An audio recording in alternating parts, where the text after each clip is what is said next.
Calling to order this hearing. This is a public hearing of the Committee of the Whole of the Council of the District of Columbia. I'm Phil Mendelson, Chair of the Council, Chair of the Committee of the Whole. Today is Thursday, May 7th, 2026. The time is 9:57 in the morning. We are in room 412 of the Johnny Wilson Building.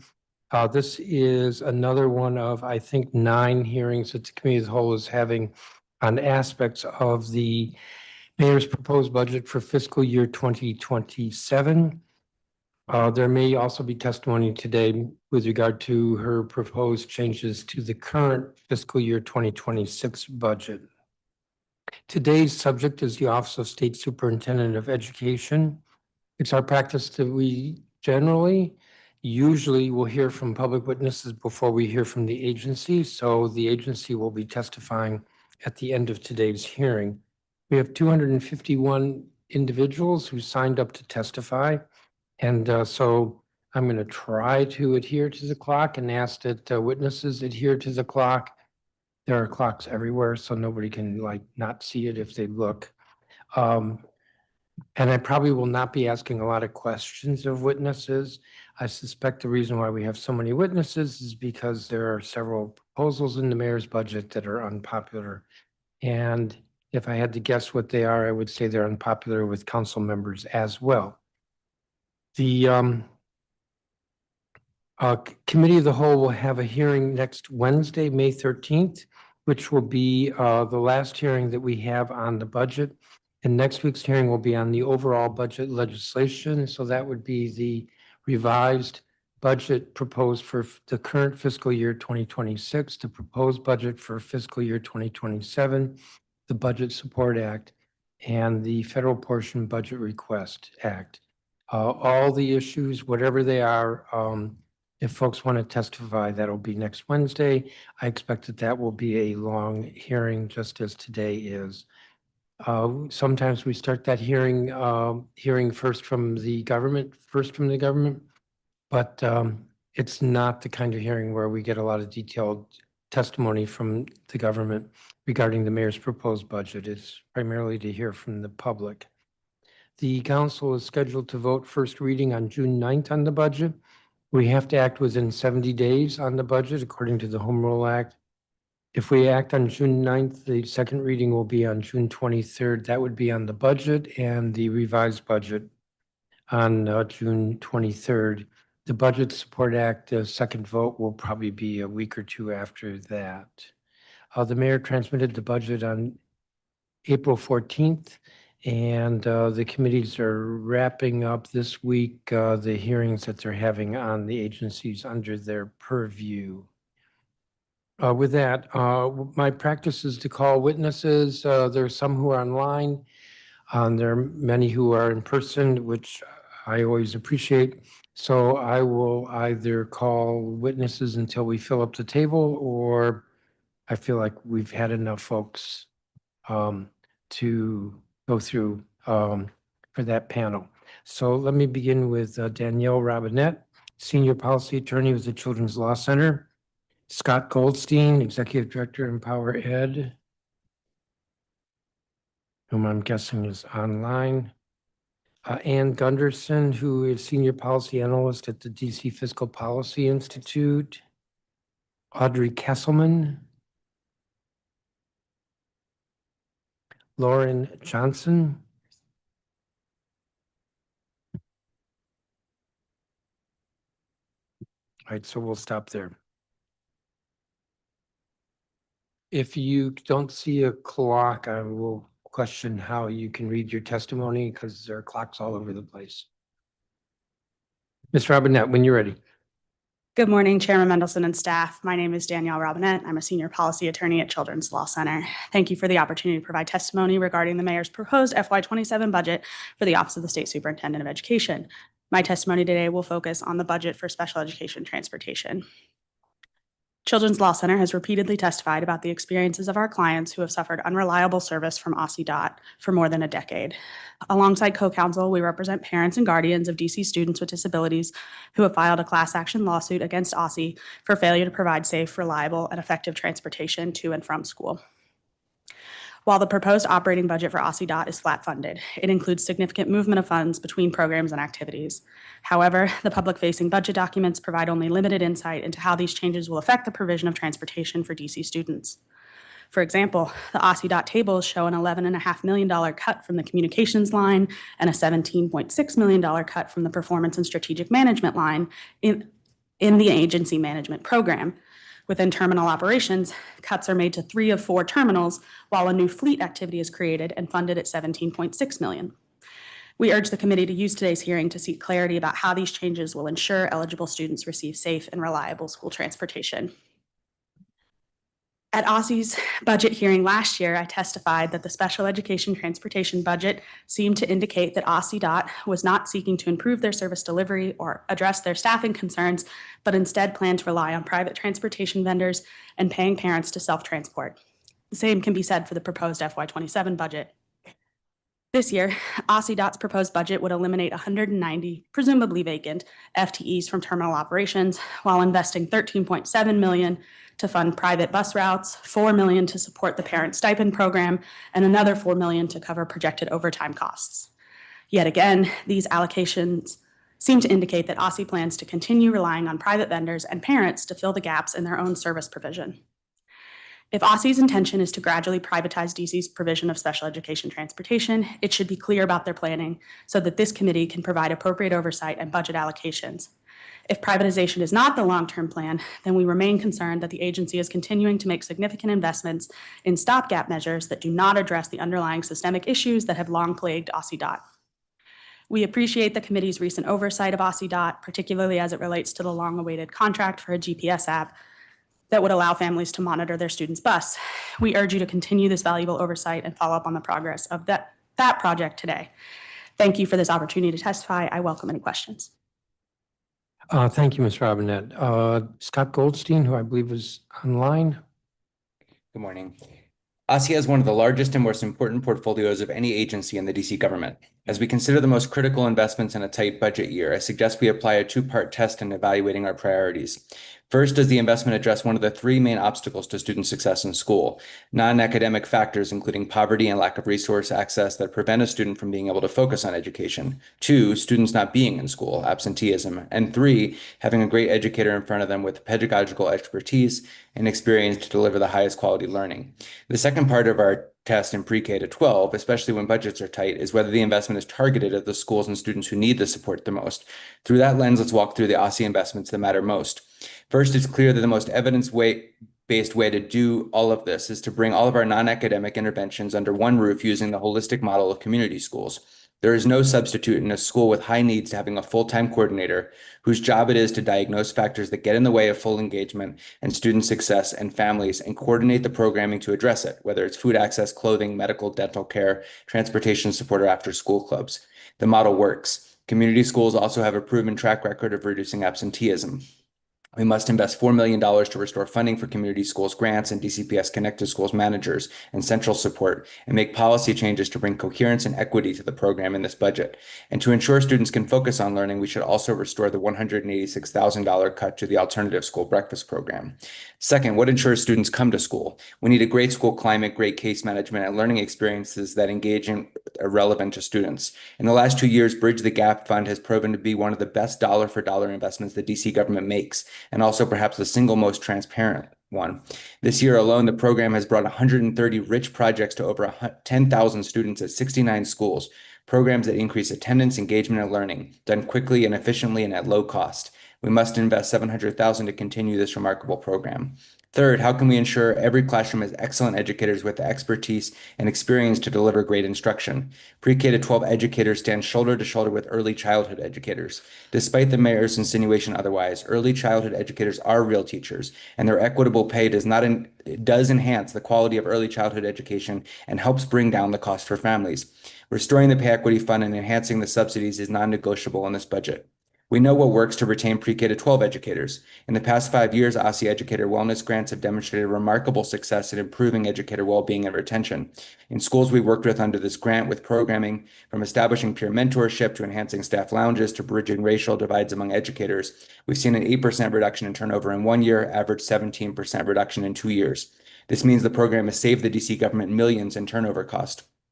Given that we also know what strategies research shows matter to teacher retention and give her higher turnover in the charter sector, valid concerns from them about difficulties for small LEAs competing with DCPS, an educator retention fund that provides $200,000 per school to the highest turnover small charter LEAs to implement strategies like flexible scheduling, mentorship, wellness, co-teaching, and more would be a smart investment. And how can we ensure educators have the pedagogical expertise to be effective? We hear too often that educator PD isn't differentiated, and programs like iReady are ineffective. So we need you to capture the revenue from programs like iReady and use it to establish a teacher professional growth fund of $500,000 to reimburse educators for effective PD. These represent a set of investments that save the district money and meaningfully improve the lives of students and families. Thank you. Thank you, Mr. Goldstein. Ann Gunderson. Chairman Mendelson, thank you for the opportunity to testify. My name is Ann Gunderson. I'm a senior policy analyst with DCFPI and a member of Under 3 DC. My testimony today calls for a significant increase in funding to support the pay equity funds. The PEF has made significant strides in increasing the number of qualified educators in district childcare facilities serving district families, despite lawmakers making reductions to the program over the past 2 years. Thanks to this council, we have not lost the program entirely, but these cuts undermine the efficacy of the program and send a message to early educators that their pay and benefits are not secure unless they show up here every year to beg for the compensation they deserve. I'm here on behalf of Under 3 DC to ask for past and present cuts to be restored and for consistent annual funding that increases until we have true pay parity with public school teachers. For FY27, that means restoring the salary supplement component of the program at $61 million to ensure that teachers continue to see pay increases when they achieve higher credentials and to cover new teachers when currently enrolled facilities expand. Reverting to the higher FY25 salary scale at a cost of $13.6 million, providing a 2% COLA at a cost of $5.6 million to reestablish pay parity with DCPS, and to maintain healthcare for childcare at $12 million and OSSE set aside at $2 million. In total, the PEF needs $94.2 million in FY27 just to return to the central purpose of the program, to establish pay parity with DCPS. This ask is not indicative of a program with costs growing out of control, but rather a program in which costs grow when it is successful. Even with a waitlist in place for new facilities seeking entry into PEF, and after making cuts, the number of educators is increasing because participating facilities are retaining their educators at a higher rate, and they are attracting new educators to their facilities, which means they serve more children. PEF educators are also increasingly attaining higher credentials, which costs the program more, but also means that the children they're serving are receiving higher quality care and education. These are good things and intended outcomes when the council created the program. Importantly, the PEF is yielding a real return on investment year after year, 23% under the direct payments model and 21% in FY24. We continue to pour millions of dollars into police overtime and tax abatements for developers without ever asking if these investments return anything to the district's economy. And yet the pay equity fund is on the chopping block. What we do know is that affordable, accessible, high-quality childcare is foundational to local economies because when families have safe, supportive environments to place their children, parents can work, they have more money to spend at district businesses, and childcare providers can overcome tight margins, hire more staff, and improve their facilities. Despite recent statements by the mayor, the PEF helps keep childcare costs down by absorbing the cost of fair compensation and helping facilities retain their staff, which reduces the cost of recruiting and training new educators. Without it, facilities will be forced to raise tuition and reduce educator pay. The council has shown their commitment to delivering high-quality childcare to our district residents. I'm asking you to maintain that commitment and fund our early childhood system. Thank you. Thank you, Ms. Gunderson. Audrey Castleman. Good morning. Thank you for the opportunity to testify and for your support of early childhood programs in the district. My name is Audrey Castleman, and I'm a senior policy analyst at DC Action and with the Under 3 DC Coalition. I'm also a mom to a 10-month-old who is enrolled in an incredible childcare center in Ward 1 with wonderful educators that we trust. While my written testimony details the importance of fully funding both the Pay Equity Fund and the Child Care Subsidy Program, I want to focus my remarks on the subsidy program and why the council must take a systems-level approach to funding early childhood education. I thank my colleague Anne for speaking to the Pay Equity Fund because these programs are deeply connected. The subsidy program helps families afford care. The Pay Equity Fund helps programs recruit and retain educators who provide that care. Without both, the system does not work. The mayor's budget proposes to weaken both sides of that system at the same time. In less than a week, the district will implement a waitlist for families seeking childcare subsidies, effectively removing access for new families. The proposed budget also reduces funding for the program to a level that would serve only about 6,000 children, a 20% reduction from the at least 7,600 children who are currently enrolled. And it cuts provider reimbursement rates, which are already far below the true cost of providing care. If implemented, these choices will have immediate and dire consequences. When families lose access to subsidies, providers lose enrollment and revenue. When providers lose revenue, classrooms close. When educator compensation becomes unstable or too low, educators leave the field. The result? Fewer childcare slots, families unable to afford or find care, and an early learning system that becomes increasingly unstable for everyone who depends on it. For families, that instability is devastating. It means parents unable to work and children losing access to their stable learning environments and trusted educators. Without additional investment, the district risks undermining both the supply of childcare and families' ability to access it. We cannot solve a supply problem without stabilizing the workforce that makes childcare possible, and we cannot solve an affordability problem without ensuring families can actually access and pay for early education. The question before the council should not be which program to fully fund. It is whether the district will maintain a functioning early childhood system at all. So I close with our two asks. One, please fully fund the child care subsidy program at $177.1 million in FY27. This will maintain enrollment for current families, eliminate the waitlist, and allow new families to enter the program, and maintain current provider reimbursement rates. Number two, restore the salary component of the Pay Equity Fund and fund the program at $94.2 million in FY27. This will reverse the pay cuts that took effect earlier this year, reestablish pay parity with DCPS wages, accommodate modest workforce and credential growth, and sustain healthcare for childcare. Thank you. Thank you, Ms. Kesselman. Lauren Johnson? Hi, my name is Lauren Johnson. I'm a fifth grader at Amadon Bowen Elementary School in Ward 6. I'm here to talk about the Fresh Farm Food Prints program. I have been doing food prints at my school since first grade. In March, I was a part of Food Prints 20th anniversary celebration along with my classmate Chasber French. On stage, we shared some of our excitement for the program. Here's some of what we said. Food Prints has taught me how to plant, grow, and harvest vegetables. I learned that seeds have to be planted carefully and that picking the vegetables for different plants is different. And that picking the vegetables is different for different plants, so you really have to know the right way to do it. Food Prints expands our palates. Did you know pancakes could be delicious but also nutritious? In fourth grade, we made pancakes that were delicious, and they were nutritious because they were whole grain pancakes, and we ate them with sauteed apples. In Food Prints, we love the food, we love the teachers, we plant the seeds, and we ask for seconds and thirds, please. One of the Food Prints classes I remember the most was a third grade lesson called Taking Care of the Planet. We learned about conservation using the 5 R's: reduce, reuse, recycle, refuse, and rot. My friends and I made a skit teaching everyone about reusing bags instead of getting more plastic bags at the store. Our teacher sent a video of the skit to our parents, and my dad still has the video. In that class, we made pasta with seasonal green pesto. My dad and I made that recipe at home because it was so good. And one time the basil came from the school garden. Next year, when I'm in middle school, I will miss the experience of planting my own vegetables and eating something fresh that I grew with my friends. Thank you to all the city leaders who who helped make it possible for me and many other students to participate in footprints at their school.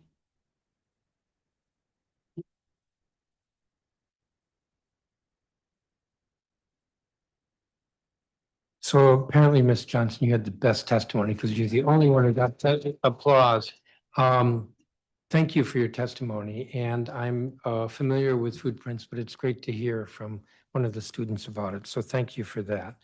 I am probably not going to ask questions about pay equity or childcare because we're very familiar with it. But I do want to ask Scott Goldstein two questions. One, you advocate for $4 million to restore funding for community schools, but my understanding is that that's actually more than what is in the budget, was in the budget for the current year for community schools. 2.4 million was in the budget for OSSI Community Schools grants, so that's what needs to be restored on the OSSI side. But DCPS has also stopped paying centrally for any connected schools managers, which means they're leaving it entirely up to schools. There are at least 6 schools who are not going to be able to afford that on their own budget, so wouldn't continue next year. So that's also a reduction to communities schools on the DCPS side. Plus, there is reduced budget for support for schools overall, meaning DCPS provides a Connected Schools coordinator, or did, and then also provides an additional budget for that Connected Schools coordinator to be able to do anything, to hire partners, to be able to effectuate the program. And so our $4 million ask is for restoring both DCPS and OSSI programming. And you suggest that we eliminate the funding for iReady? Yes, and that is more tied to the asks around teacher PD and retention. But that is $1 million contract. There was just a nationwide analysis done that shows over 13 years that it has shown zero effectiveness data. We, I believe, sent to you and your staff messages. We asked all DCPS teachers to submit and charter teachers to submit testimony to us or feedback on the program.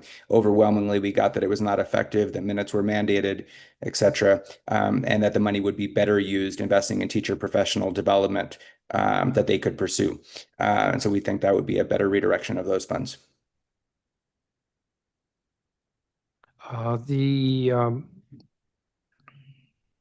Did you, let me see. So you did a survey of teachers and, or you asked for Yeah. feedback. And the feedback you're saying overwhelmingly for teachers was critical of iReady. Overwhelmingly, the feedback said 2 things. One, that we're mandated to do a certain amount of minutes of it, that it was not a particularly effective program, and 2, that it was being used incorrectly and not as it was meant to be used. There's also an additional concern, and there's a nationwide class action lawsuit that iReady has sold student data on a massive scale nationally, which we're concerned about. But in the immediate here, we're really concerned that this is an ineffective program. It costs the district $1 million, and this is a year where we have to look for things that are not working and fund things that work instead. Thank you. Ms. Robinette, what is your understanding of where things are with the GPS tracking? Well, if you had asked me yesterday, I would say I don't know. But this morning, there were at least 2 news stories that I've seen so far that says they are testing that app now. So I would encourage you to ask them what that testing looks like and how many routes are covered under that testing. But there were 2 stories. I'm happy to share those with you. I don't have a sense that they're privatizing. I have a sense that they are pursuing multiple strategies. But you think that they're privatizing? I think that that last year and this year's budget indicates that they are choosing to invest in private routes and the parent stipend, which is having parents opt out and drive themselves and receive a stipend instead. Understand those investments as a kind of short-term stopgap while they address some of the systemic issues. But I think that the cuts that they've made to terminal operations, especially with FTEs, is indicative that once you've eliminated those FTEs, it's going to be really difficult to restore them at some point in the future. And it means that for now, or at least were that cut to go through, at least for the current budget year, their ability to hire more drivers or attendants and address some of their own internal kind of process issues is going to be limited because they've cut all the vacant, or I don't know if it's all of them, but they've cut 190 FTEs. Yeah, my sense is a lot of that is vacant positions. They've had difficulty hiring. Which is the problem we would like to see them address, but unfortunately rather than address those hiring concerns, they're just cutting the FTEs. Well, it may be more complicated to address the hiring concerns. I mean, I hate to put it this way, but do you have a problem with the parents self-driving or the private bus routes? I think it's, at least for us, it's been a very case-by-case basis. For some students, having the private routes is helpful.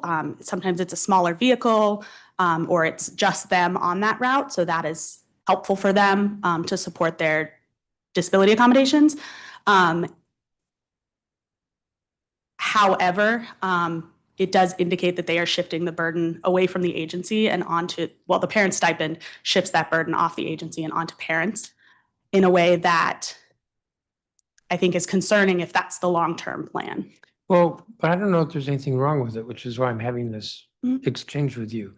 For one thing, it gives parents choice. For another thing, if I'm a parent. Is it a choice, though? Sorry, I shouldn't interrupt you. Well, if I'm frustrated, if I'm deeply frustrated with the buses, and we've heard a lot of complaints about the buses, then empowering me by reimbursing me, yeah, I take things into my own hands. I kind of like that. If you have the means and the opportunity and the schedule that allows you to self-transport. Absolutely. Right? So you're choosing between unreliable or unsafe buses or trying to figure it out on your own. I think the stipend helps with that, but for families that don't have access to private vehicles, I don't think the choice should be between, I mean, the way I phrased it to you was a choice between unreliable bus service and taking it into my own hands. I don't think the bus service should be unreliable. But as was explained to me by the previous superintendent, this takes some of the burden off of their trying to do hundreds and hundreds of routes. And shifts that burden to the parents. if they're willing to do it. So let's have quality. I think what I'm hearing from you is you're deeply skeptical that they will improve the bus service. And so this is just an excuse to get away from improving the bus service. I don't, that should not be the policy. I started out my question though, asking if you objected to the privatization. I think I sort of have your answer. I think that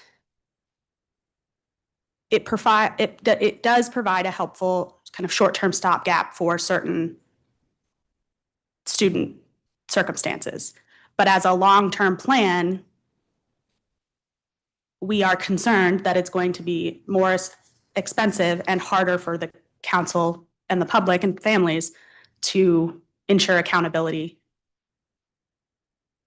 So we see the OSSI dot budget as being, I think, flat funded. We have some questions about that. I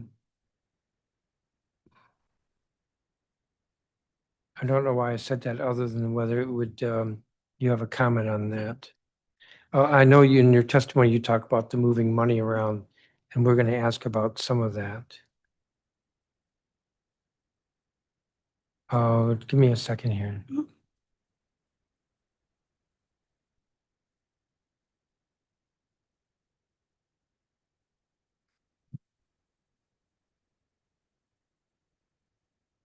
you have any questions? I think I'm actually good. Thank you. Thank you each of you for your testimony. Continuing, Jamal Berry, who's President CEO of Educare. Adam Berrigan Smith, Director of Public Affairs at Educare. Lauren, I have a number of parents with Educare. Lauren Hooper, Dominique Williams.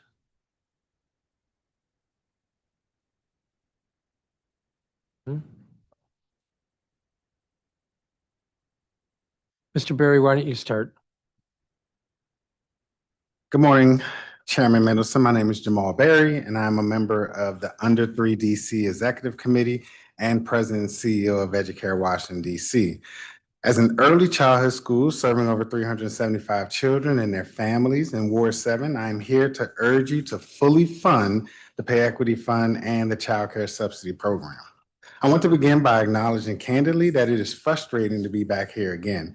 Over the past several years, these programs have been cut routinely. Every year, these programs are on the chopping block, and each year they are chipped away to the point of breaking. We're in the middle of budgeting for fiscal year 27 without clarity on this funding. We are developing multiple budget scenarios, including one that assumes that the DC Council will cut funding for these programs, which would force us to make cuts to staff. I fear this would set off a mass exodus of teachers and ultimately classroom closures.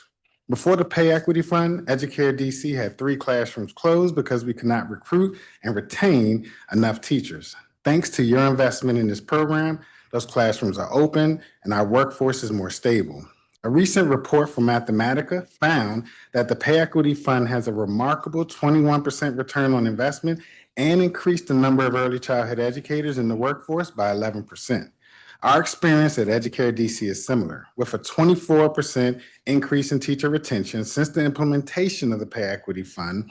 Cutting this funding would reverse that progress and would mean lower pay, increased turnover, fewer classrooms, and program closures.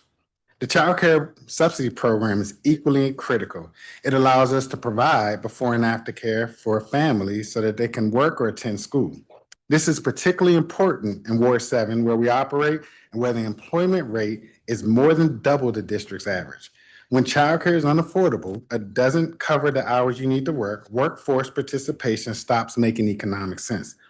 I was also outraged to learn that the mayor proposed a uniform reimbursement rate for subsidy regardless of the program's quality.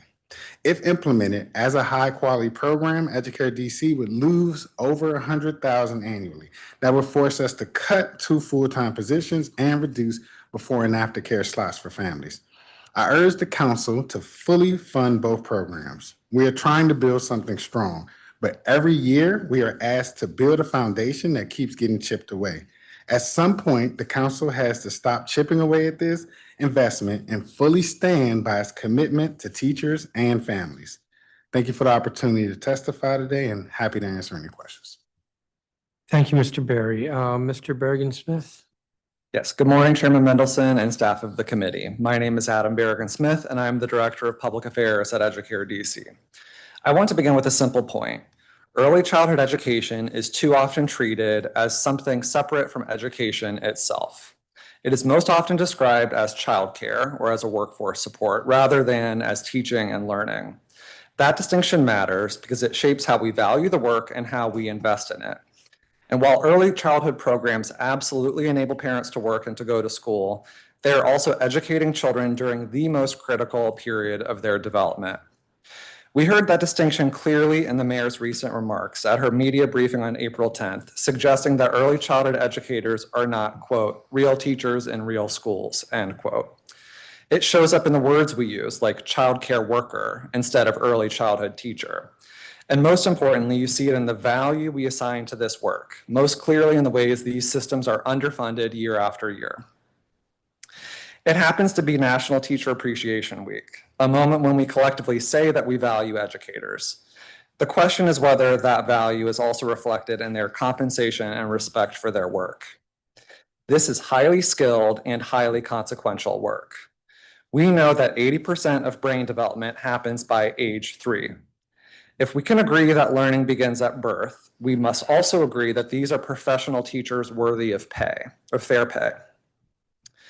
You will hear from many teachers today about what the Pay Equity Fund has meant in their lives. Consider this: if you were asked to continue doing the same work but for less pay, would you remain in that role? For many, that answer will be no. And if they leave, the consequences will be immediate. Classrooms and programs will close, parents will be forced out of the workforce, and most importantly, our children will have less access to quality early childhood education. The district made a commitment to early educators through the Pay Equity Fund. Further your education to raise the quality of our children's early learning experiences, and the district will compensate you for that expertise.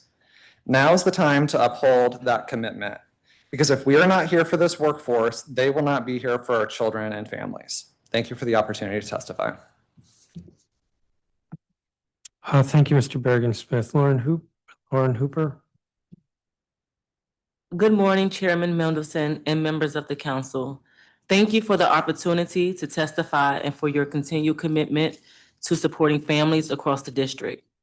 My name is Lauren Hooper. I am a lifelong Washingtonian, a Ward 5 resident, and the mother of a 3-year-old son enrolled at Educare DC. Through his school, I rely on the Child Care Subsidy Program to access consistent before and after care, which allows me to work and continue my education. I am here today to urge you to restore funding to the Pay Equity Fund and to strengthen investment in the Child Care Subsidy Program. For families like mine, the subsidy program is not optional. It is essential. It provides the stability parents need to remain in the workforce while ensuring children have access to safe, high-quality learning environments. Before receiving this support, I did not have reliable childcare. During that period, I faced constant uncertainty. Without reliable childcare, I had to withdraw from school and struggled to maintain consistent employment. It was difficult to plan, difficult to earn, and difficult to move forward. The lack of access did not just affect my schedule, it put my family's financial stability on hold. Today, my son is in a structured and nurturing environment where he is learning and growing every day. He benefits from caring, experienced educators, and a consistent routine that supports his development. At the same time, I have been able to return to work and continue my education. This progress is directly tied to having reliable, affordable childcare. The Pay Equity Fund plays a critical role in making this possible. When educators are fairly compensated, programs can keep qualified staff and uphold the level of care that families depend on. My son's teachers are a key part of his growth, and their stability matters. I am concerned about what will happen if funding is cut. If subsidy reimbursement rates are cut or access becomes more limited, families like mine will be forced to make impossible decisions. I could be pushed to reduce my hours or risk losing my job altogether. That would mean less stability for my family and setbacks that are hard to recover from. These impacts extend beyond individual household. When parents are able to work, the district's economy benefits. When children have consistent care, they are better prepared for school and long-term success. I respectfully urge the council to fully restore funding to the Pay Equity Fund and to increase investment in the Child Care Subsidy Program. Thank you for your time and consideration. Thank you, Ms. Hooper. Dominique Williams. Yes, good morning, Chairman Mendelson and members of the council. My name is Dominique Williams, and I'm a proud mother of 3 boys from Ward 8. I'm here today to speak on the importance of highly skilled early childhood educators and the life-changing impact that they have on my family. For the past 2 years, my youngest son, Malachi, has been enrolled at the National Children's Center where he receives top-of-the-line care from his teachers. Malachi was enrolled in child care at just 10 months old. As he spent his time in the classroom, his teachers, through their training and knowledge, started to recognize early signs of a developmental delay. In that moment, those teachers changed the course of our lives. With their help and support of his school, I took him to be evaluated and receive his autism diagnosis. Because of that early identification, Malachi was able to receive the intervention he needed during an important time in his development. When he first started, he was nonverbal and struggling to communicate his needs. But today, thanks to the collaborative support from his intervention specialists and teachers, he is expressing himself verbally and engaging with others. This progress is not by accident. It is because of his intentional skilled teaching. Malachi's teachers use structured strategies every day, like visual support, consistent routines, and positive reinforcements to help him build social, emotional, and developmental skills. Today, at 3 years old, his teachers are helping him reach benchmarks, milestones like potty training using step-by-step methods that support his learning and independence. This amount of care requires more than compassion. It needs training, expertise, and experience. Highly skilled educators know what to look for and how to respond and how to tailor their approach to each child. We cannot cut a program like the Pay Equity Fund that ensures that teachers like Malachi's are compensated and can afford to stay in the classroom. Without these educators, children like my son risk being overlooked during critical developmental windows. Because of them, my child was not only seen, but was supported, guided, and given the tools to thrive. I ask the council to continue funding the pay equity and protecting investments in early childhood education. Our children's futures depend on it. Thank you for your opportunity to share my story.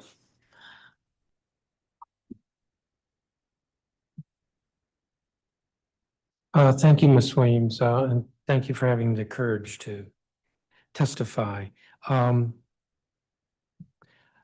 There was one thing that you said, Mr. Berry, that provoked me, and that was at some point the council has to stop chipping away at this investment and fully stand by its commitment to teachers. So I just want everybody to understand this situation. The council enacted legislation in 2021 to establish the Pay Equity Fund. That was a council initiative. There actually was a tax increase that was associated with that. We had funding, recurring funding through the financial plan, in fact, well into the future. That's what the council did. It was a matter of a couple of years and the mayor proposed cutting it. The council restored the funding. In fact, 2 years ago, we restored the funding throughout the financial plan. Last year, the mayor cut it, and we only restored it one time because it was to restore it to the financial plan is 4 times the annual investment. So I think I heard somebody say 90 million, 90 times 4 is 280 million. We'd have to find 280 million rather than 90 million. Maybe the mayor gets the message that there are a lot of people who think that pay equity program is important. And actually, there are a lot of good reasons why the pay equity program is important. So it's not the council that cuts it. So the council sends us a proposed budget. It is the council that adopts the budget. We make changes. So you could say that we're responsible. So the budget's like a pie. And the pie is cut up into slices, and the slices are different programs. The mayor sends us a balanced budget. The only way that we can restore funding to something is to cut from somewhere else. To make one slice larger, you have to make another slice smaller, maybe many slices smaller. Now, I know that there's some who've testified, maybe not yet today, that, well, we should just do tax increases. That's a little bit more complicated. Not only is that controversial, but like some of the proposals could not be implemented next year. The CFO has made that clear. And other approaches, like if we were to increase the property tax, to get 90 million is a significant increase in property tax. I made a quick list here. It's not a complete list, but if we want 70 million added to the pay equity fund, if we want 20 million added to child care subsidy, if we want 25 million added to the access to justice program, just to keep it where it is this year. I hope somebody's doing the math. 50 million to restore equity to the charter sector since the mayor's budget cheats them. 10 million to fund the Office of the Attorney General, who does a lot of consumer protection. The mayor not only reduce their funding, but would require that they have to lay off over 50 people. 5 to 10 million to DYRS, for instance, to implement the Road Act, so the juveniles are not just kept over at the YSA without any treatment or a exit plan. roughly $200 million to fund collective bargaining agreements that have to be negotiated. $100 million if we wanted to restore the child tax credit, which the mayor eliminates. The list goes on. That's a lot of money. So when you say the council has to stop chipping away at this investment and fully stand by its commitment to teachers, I know that every council member wants to see pay equity fund restored and wants to see the child tax credit adequately funded. That's what council members want. I know that. But the mayor's one who gives us the pizza pie sliced up the way it is. And to cut $500 million to find $500 million just for the list that I had is really difficult. Just context. So I kind of read blame of the council in this. We're struggling. We're trying to figure out how in 56 days we can fix what the mayor sent us. On my way in, I was stopped by a number of advocates for TANF because TANF is cut. That's millions of dollars. I think that's tens of millions of dollars. It's a big challenge. So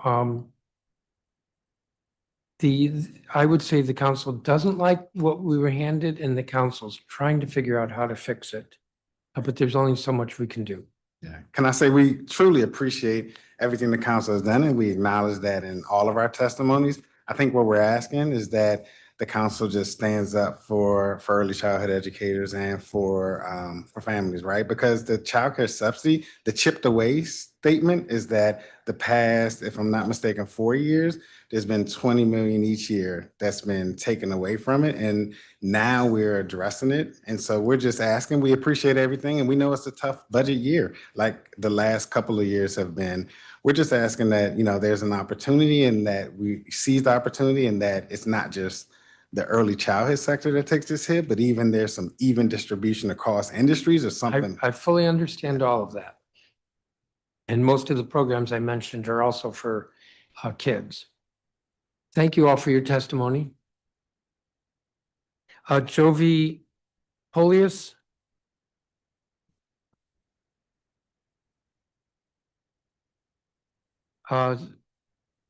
Cecily Jenkins.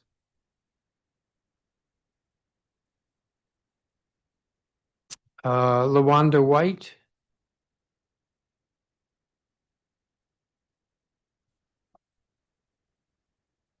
Saray Johnson.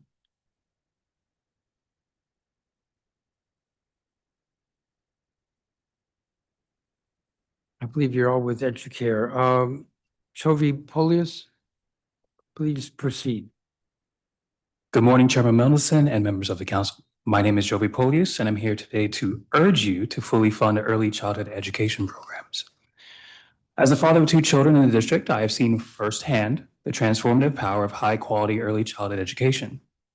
My youngest, Io, has been enrolled in Educare for over 2 years. Today, at 4 years old, she loves her teachers and thrives in her daily routine, from morning meetings to free play and structured learning activities. But this stability did not come easily. Aya was born extremely premature at 23 weeks, and from the very beginning, she required intensive, ongoing support to her health and development. She spent her first 6 months in the NICU at the hospital and was followed by months at home relying on medical equipment to help her breathe and grow stronger. As she grew and the time came to consider education and childcare, I was extremely hesitant. As her father, I could not imagine placing her in an environment where her medical history and developmental needs might not be fully understood. That changed when we found Educare. From the very start, the educators partnered closely with my family. They took the time to understand Aya's unique needs, built a plan to support her development, and created a safer, nurturing environment where she could learn and grow. That level of care made all of the difference. Because of the Pay Equity Fund and Child Care Subsidy Program, families like mine can access high-quality care. These programs ensure that teachers are supported and, more importantly, retained, which creates the consistency children like my daughter needs and depend on. Today, Iowa's reaching key developmental milestones. It's a relief. It's fantastic. She's building social, emotional, and behavioral skills that will carry her into kindergarten and beyond. At the same time, I've been able to continue my education and provide stability for my family.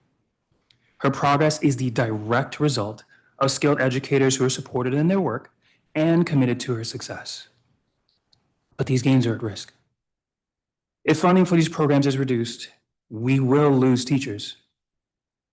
Without them, classrooms will close. Fewer children will have access to the kind of care that has made such a huge difference in my daughter's life. I urge the council to restore and protect funding for the Pay Equity Fund and the Child Care Subsidy Program. Please stand with parents, educators, and children in building a stronger future for the district. Thank you for your time and consideration. Thank you, Mr. Polius. Cecily Jenkins? Good morning, Chairman Mendelson and members of the council. My name is Cecily Jenkins, and I am a proud grandmother of a 5-year-old in Ward 7. I am here today to urge you to continue funding the Pay Equity Fund and to support the early childhood educators our families depend on. My granddaughter, Charlie, is currently enrolled in pre-care at Educare DC, and she is truly thriving. Every day she is supported by dedicated, high-quality teachers who are helping her learn, grow, and build a strong foundation for the future. I have seen a difference in her confidence, her curiosity, and her ability to connect with others. Before she enrolled, I cared for her while her mother balanced work in the mornings and class in the evenings. That experience gave me a deep appreciation for how important the early years are. Even at just 2 years old, Charlie kept me on my toes. She quickly learned how to navigate my iPod Touch to play games and find her favorite songs. As her primary caregiver, I had to put my goals on hold. It was difficult to balance caring for her full time while trying to manage my design business. When Charlie started at Educare DC, everything changed for our family. Her teachers welcomed her with open arms and helped her adjust to a new environment. With that support, I was able to return to work with peace of mind, knowing she was in a safe and nurturing place. Her teachers put in crucial work, helping her gain resilience, confidence, and critical long-term skills. It requires knowledgeable, well-prepared educators who are supported and valued for what they do. This is why the Pay Equity Fund is so critical to families in the district. It helps ensure that early childhood educators are fairly compensated for their work. When teachers are paid what they deserve, they are more likely to stay in the classroom, build strong relationships with children, and provide the consistency that families rely on. Without this funding, we risk losing these educators. Low wages will push them out of the field. Classrooms will face more turnover, and families like mine will have a harder time accessing the quality care our children need. So today strongly urge the council to restore funding towards the Pay Equity Fund and to stand with the educators who make a difference in our children's lives every single day. Thank you for your time and consideration. Thank you, Ms. Jenkins. LaWanda White? Good morning, Chairman Mendelson and members of the council. My name is LaWanda White. I'm a Ward 4 resident, I'm a mother, I'm a business owner, and I'm here before the council today to ask if the council will stand with families like mine and ensure that we have the stability we need to work and raise our children. The Child Care Subsidy Program and the Early Childhood Educator Fund shape the daily realities of families across the district. My son attends Educare DC, where he receives before and after care through the subsidy program. Because of this support, he has a safe and consistent place to learn each day. Just as importantly, his teachers are experienced and committed. The Pay Equity Fund makes that possible. When educators are paid fairly, programs can strong staff, and maintain high-quality care. Without that stability, everything begins to unravel. Without these teachers, children can quickly fall behind. My son is thriving socially and emotionally. He's building confidence, he's forming relationships and learning routines. That progress depends on consistency, and that consistency depends on teachers. As a business owner, I depend on reliable childcare to do my job. If I cannot count on care, I cannot fully show up for my clients. Even small disruptions can lead to missed opportunities, lost income, and damage my credibility. Before my son enrolled at Educare DC, I faced that instability. I constantly adjusted my schedule and delayed work. During important commitments, I had to bring my son with me to work because care fell through. I remember trying to answer emails, take calls, and keep him occupied all at the same time. It's stressful, it's distracting, and at the end of the day, it means I cannot fully show up for my work, which hurts my reputation. Now things are different though. My son is in a structured and nurturing environment. I can plan my days with confidence and focus on my work. I'm able to grow my business and contribute to the district's economy. If funding is cut, programs may be forced to reduce services. Families like mine will be pushed back into uncertainty. I would be left to make tough decisions about my career and my ability to support my family. I urge you to fully restore the Pay Equity Fund and increase funding for the Child Care Subsidy Program so that DC families can access and maintain reliable care.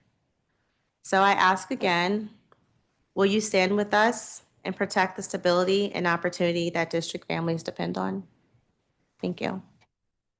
Thank you, Ms. White. Zaray Johnson?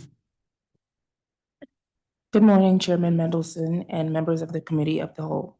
My name is Jaray Johnson, and I am a lead teacher at Educare DC.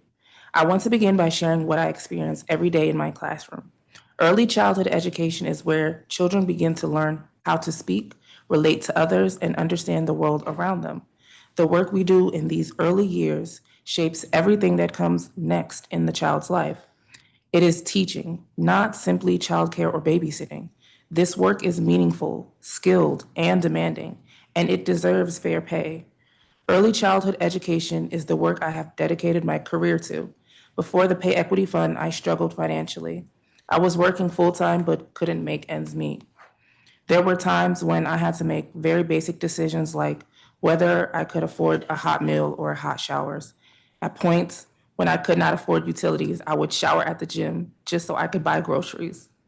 Even with full-time work, housing in DC was not affordable.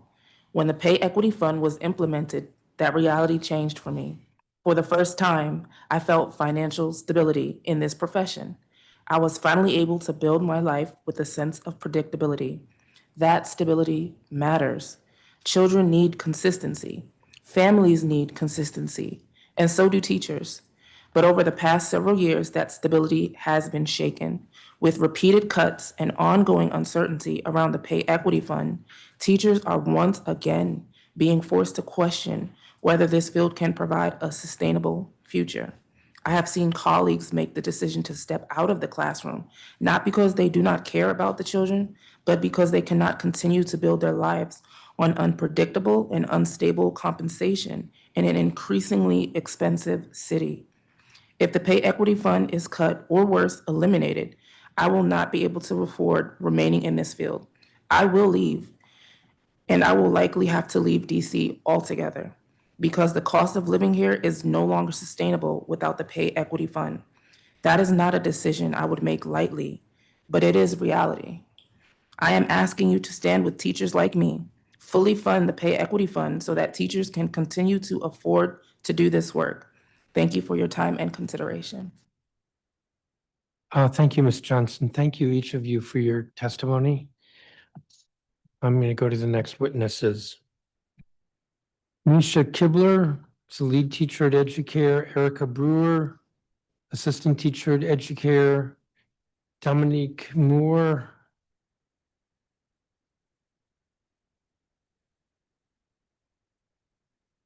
Community organizer with Empower Ed, Charmaine Stewart, an assistant teacher with Educare.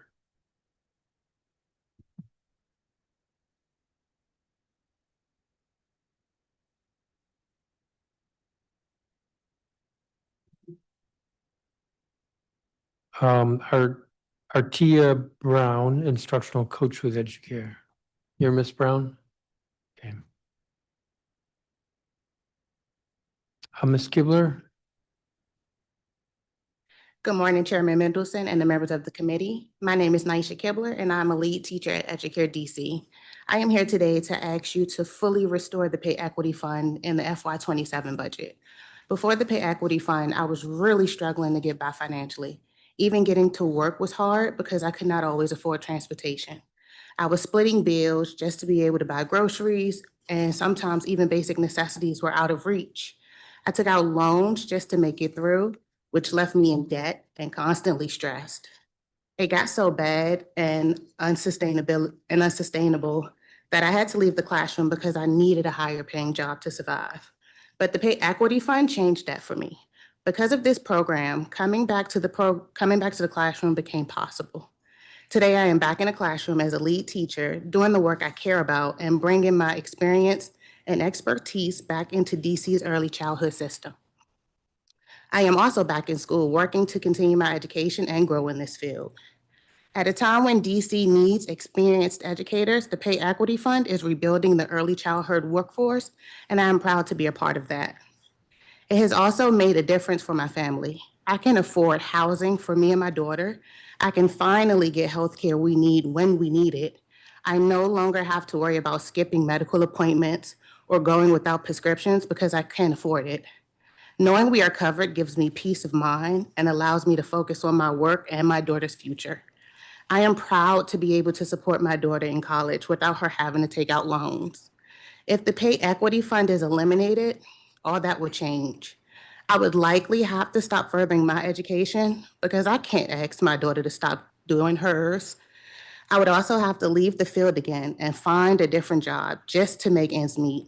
I would not be able to afford to stay in DC. If the Pay Equity Fund is cut, I would have to leave the classroom again and I would have to leave DC. Those are the stakes for teachers like me in this budget. We have come too far to turn back now.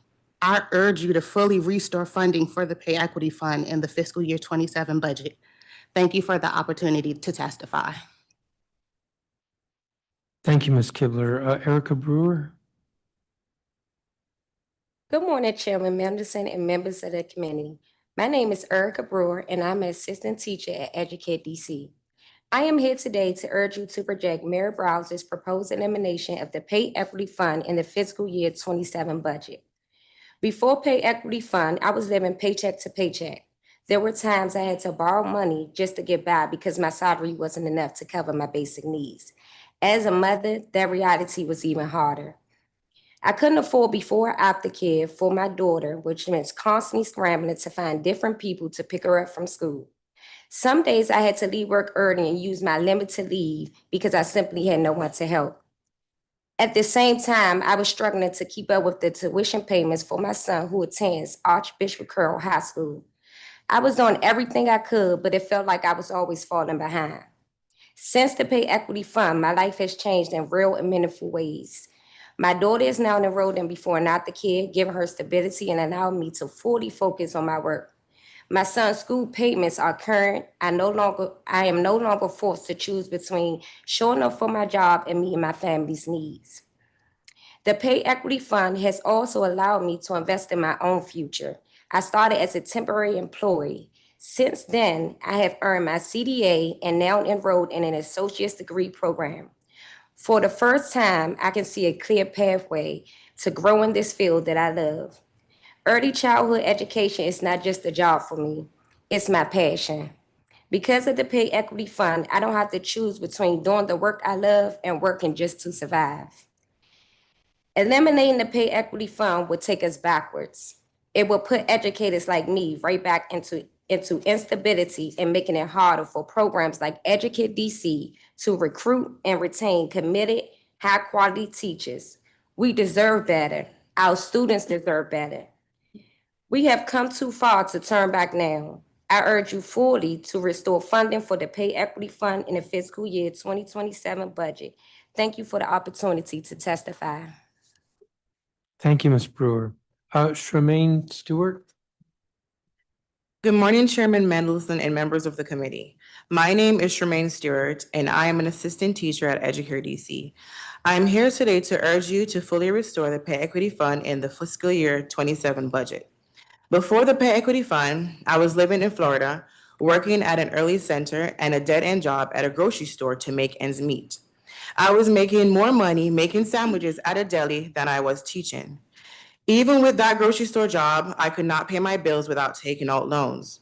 Eventually, I could not afford my rent and I had to give up my apartment. For a period of time, I was homeless and I was forced to stay at a coworker's home because I had nowhere else to go. I loved being a teacher, but it simply was not financially possible in Florida. That all changed when I learned about the Pay Equity Fund. It was the reason I moved my family from Orlando to Washington, D.C. Because of the commitment that DC made to early childhood educators, I was able to come here and finally pursue the career I had always dreamed of. Thanks to the Pay Equity Fund, I am finally able to afford rent for a home for myself and my family, purchase a reliable car, and return to school to complete my bachelor's degree in education. I did not just find a job in DC, I found a career. I built a life here. I'm contributing to DC's early childhood education system and supporting young children and families every day. When you hear about the Pay Equities Fund's impressive return on investment and growing the workforce, that is my story.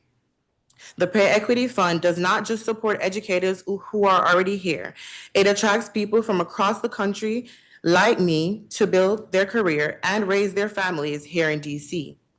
It grows the workforce, strengthens programs, and bringing new residents who are committed to staying and building their future here in the city. My story is a full testimony of how the Pay Equity Fund is a pro-growth investment. If the Pay Equity Fund is not restored, everything I have worked for will be at risk.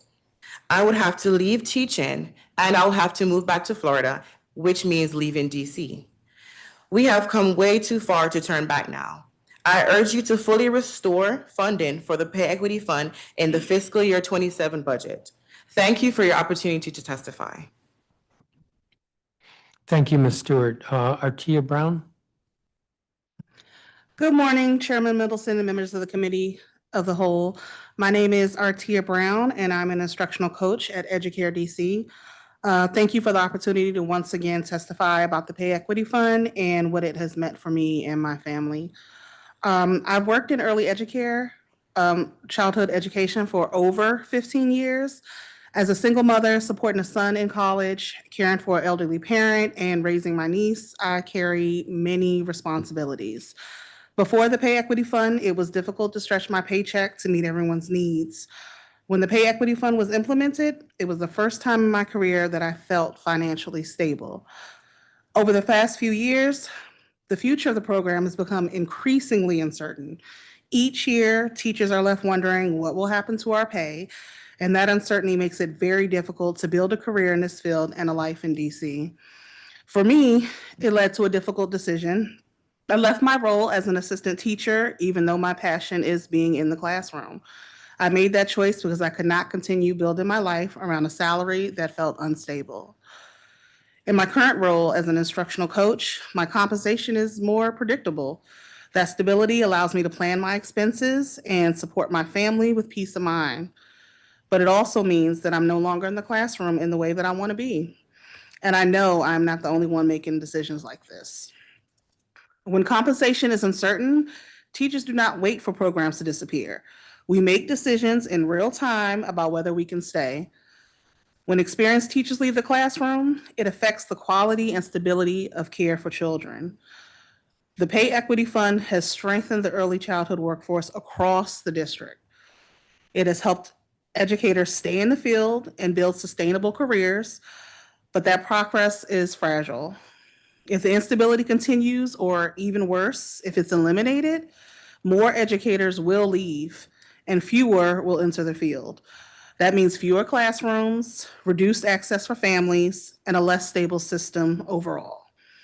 I urge the council to fully restore funding for the Pay Equity Fund so that teachers who want to be in the classroom can afford to stay there. Thank you for your time and consideration. Yes, thank you, Ms. Brown. Thank you, each of you, for your testimony. As I said earlier, we're very familiar with the issues around pay equity and the child care subsidy, which is the reason why I'm not asking any questions. So, but thank you all for your testimony. Continuing, Dominique Moore, community organizer with Empower Ed, Shakira Johnson, a lead teacher at Educare, Sharnetta Myers, a lead teacher at Educare, Shelley Ward, a lead teacher at Educare.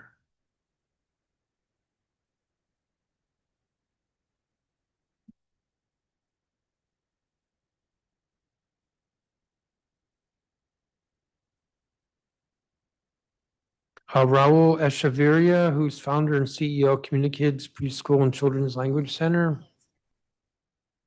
Christina Chapman, Communikids Preschool and Children's Language Center. Whitney Martin, parent at St. Albans Early Childhood Center. Donna Mason, executive director at St. Albans Early Childhood Center. Is that you?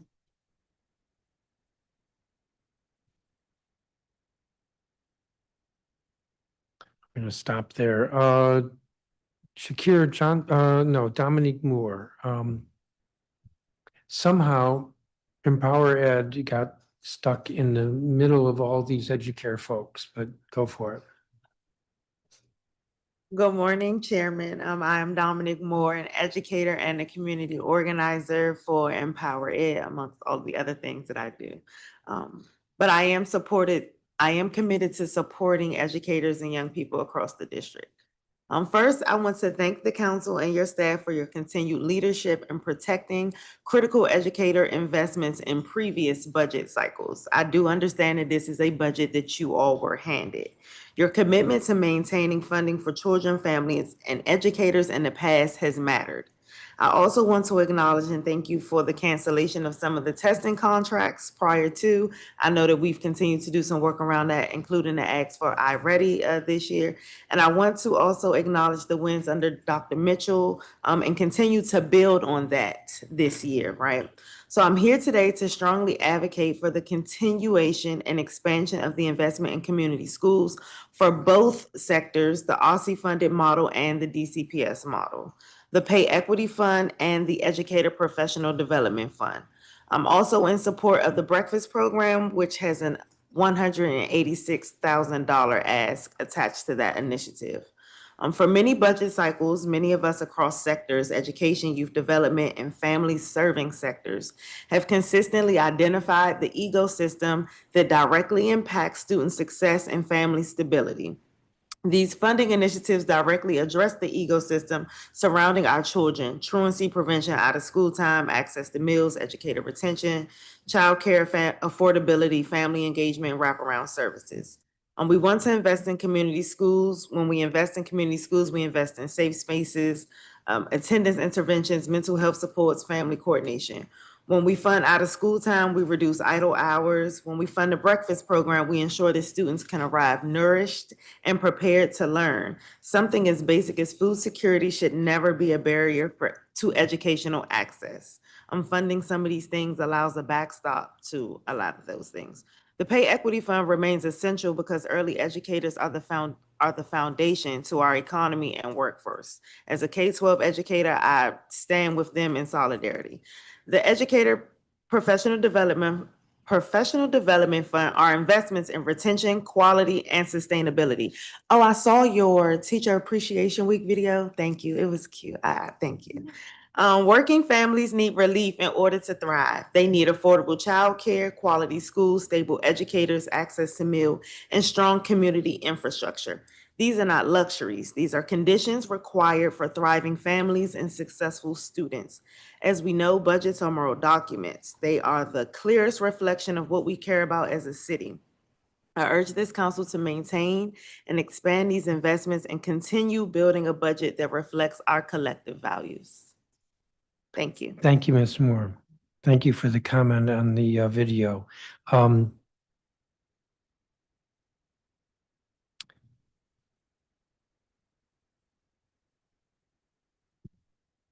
Jakira Johnson, who's online.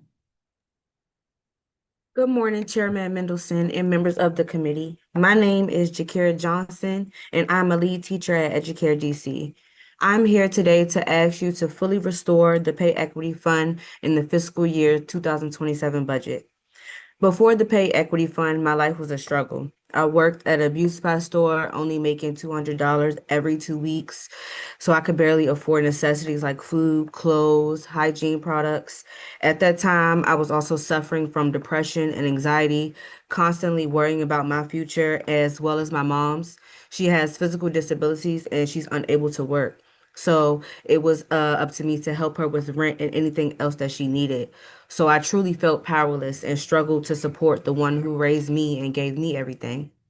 I always wanted to work with infants and toddlers, but I never pursued it because I knew the pay for teachers was low and the treatment was even worse. I could not imagine surviving in a career that I loved. Then I found Educare DC and everything changed. When I heard about the pay equity fund, learning I could make a good salary for doing the work that I love was a blessing. I was able to get my first apartment and help my mom with her rent and anything else that she needed. I was able to get a car and afford the payments. I am the first person in my family to graduate college and to have a career instead of just a job. It's hard to find your passion and to get paid for it. And the pay equity fund made that possible. Without it, I would have to leave this field. I'm currently going back to school for a different major because of the instability in DC funding, but I do want to stay in education.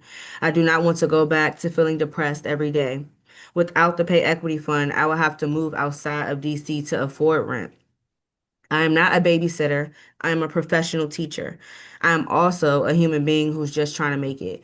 And the Pay Equity Fund allows me to live, support my family, and to continue building my career. So I urge you to fully restore it in the fiscal year 2027 budget. Thank you.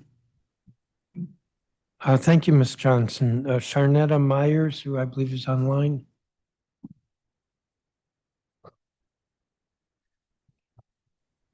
Good morning. Please proceed. My name is Shanetta Myers, and I am a lead teacher here at Educare DC. Today, I want to speak from a very personal space.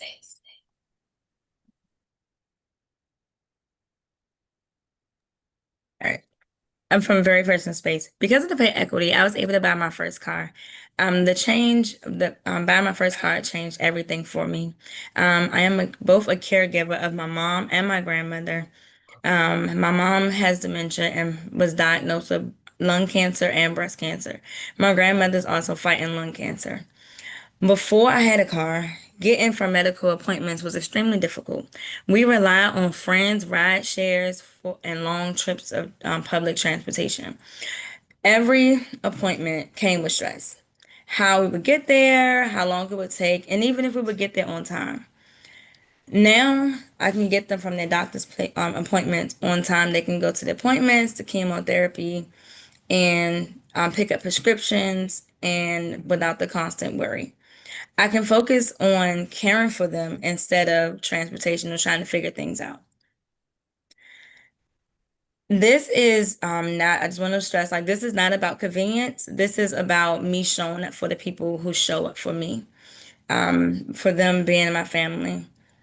It has all, and with the pay equity, it has made it possible because the pay equity fund has made things possible. I earn a salary that allows me to stay in the field and support my family. I no longer have to choose between staying in the field, being at work, or the people I love. Right now, that stability is shaky. With the proposed cuts to the pay equity, teachers like me are facing the possibility of a significant pay cut. This is not something that we can absorb. There is no small adjustments.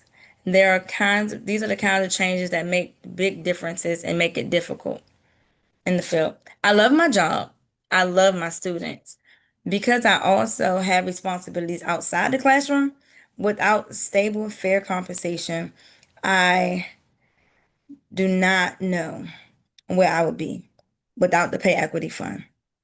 I am asking that you continue to restore the pay equity fund on behalf of teachers like me. Thank you.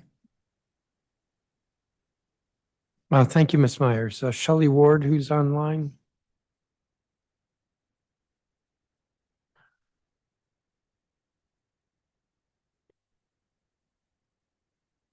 Ms. Ward, you're muted.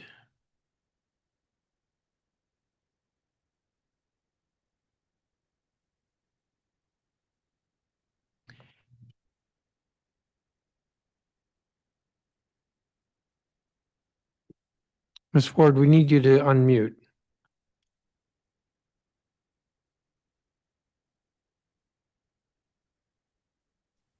I'm sorry. Good morning, Chairman Middleton and members of the committee. Thank you for the opportunity to testify today. My name is Shelley Ward, and I'm a Ward 7 resident and a lead teacher at Educare DC. I'm also a mother of 6 and a grandmother of 5. My days are filled not only with teaching, but also supporting my children and grandchildren, helping with school, managing bills, and making sure everyone in my family has what they need to thrive. Raising a large family in DC is expensive, and the cost of housing, childcare, and education and the daily necessities add up quickly. Before Pay Equity Fund, life felt like a constant survival. I would lie awake at night, tossing and turning, trying to figure out which bills I could pay and which would have to wait. The stress kept me from sleeping, which left me fatigued and burnt out at work. I was skipping meals, putting off taking care of myself, and stretching every dollar just to make sure my family had what they needed. When my daughter became sick, the hospital visits and medical bills added even more weight. I remember trying to stay strong for her while quietly worrying how I would keep everything together. That kind of stress follows you. It shows up everywhere. The Pay Equity Fund changed my life, not in a way that made everything perfect, but in a way that made it possible to breathe again. I was able to move my family into a safe, stable home in DC. I could help support my children with college tuition and be there for my family when they needed me. It also gave me the freedom to pay off some debt, face unexpected expenses like medical bills without living in constant fear. That peace of mind matters. It allowed me also to walk into my classroom fully present, more patient, and focused on my students. If the Pay Equity Fund is cut, I know exactly what that would mean for me. It's more sleepless nights, impossible choices, and carrying the weight of everything alone. It will force me to leave DC to survive and leave the field that I love. This is my work's passion, but without Pay Equity Fund, it would not financially be sustainable. So I'm asking you to see us, to see parents, grandparents, caregivers, who are doing everything we can to build a stable lives while shaping the future of the city. Please protect the Pay Equity Fund. Thank you. Thank you, Ms. Ward. Raul Echeverria. Thank you, Chairman Mendelson. My name is Raul Echeverria, and I am the co-founder of Community Kids Preschool, a multilingual early childhood education organization serving families across the district. I come before you as a childcare provider and an employer, and someone who sees every day how deeply childcare is tied to workforce stability, family well-being, and our local economy. Over the past several years, the district has made significant, thoughtful investments in early childhood education. Programs like PKEEP, the Pay Equity Fund, and the Child Care Subsidy Program are not new. They are now essential systems that families, educators, and providers rely on every day. And at this point, the priority must be stability and protection. I often describe this system as a three-legged stool. PKEEP expands access, the Child Care Subsidy programs ensure affordability, and the Pay Equity Fund sustains the workforce. These programs are designed to work together, and they are working, but they only work if they are stable. When there is uncertainty about funding, the impact is immediate. Providers pause hiring, expansion plans stalls, and educators begin to look for work elsewhere for more stable opportunities. And once that stability enters the system, it is extraordinarily difficult to reverse. The Pay Equity Fund is a clear example. It has allowed providers like us to offer more competitive compensation and access to healthcare, which are critical to recruiting and retaining qualified educators. Without it, we will struggle to hire, retain staff, and ultimately may be forced to close classrooms, not because the demand is gone, but because staffing becomes unsustainable. And at the same time, families are stretched already. Infant care in the district costs about $31,000 per student per year. When classrooms close and supply tightens, costs rise further, pushing care out of reach. For context, if the Pay Equity Fund were to be eliminated fully, our budget for next year would show a gap of $2,500 per student. That gap would definitely affect the pocketbooks of families in the district because tuition would have to increase, at least to some level, to be able to cover that. And when families cannot access childcare, the impact extends beyond the household because parents reduce work hours, they leave their jobs, and employers struggle to hire. So the economic growth of the entire system and the district slows. This is why it is so important that these programs are protected because they're not just about childcare, it is about economic stability. We have here in DC built a framework. Now it's not the time to destabilize it. It is the time to protect it, sustain it, and allow it to deliver on its promise. So I urge the council to maintain strong, consistent support for PKEEP, the Pay Equity Fund, and the Child Care Subsidy Program. Thank you for your leadership, and thank you for your commitment to early childhood and families, educators, and the businesses of the district. Thank you very much. I'd be Thank happy you. to. Christina Chapman. Good morning, Chairman Mendelson and members of the committee. My name is Christina Chapman, and I am the Academic Director at Communicates Preschool. I work closely with early childhood educators whose lives and careers have been transformed by the Pay Equity Fund. I am here today to urge you to preserve it. The Pay Equity Fund is working. It has strengthened our workforce and improved the quality of care. Before this investment, early childhood educators were doing deeply important work for wages that did not reflect their education, their skill, or their impact. Talented teachers were leaving, and classrooms were becoming increasingly unstable. But now we are seeing the opposite.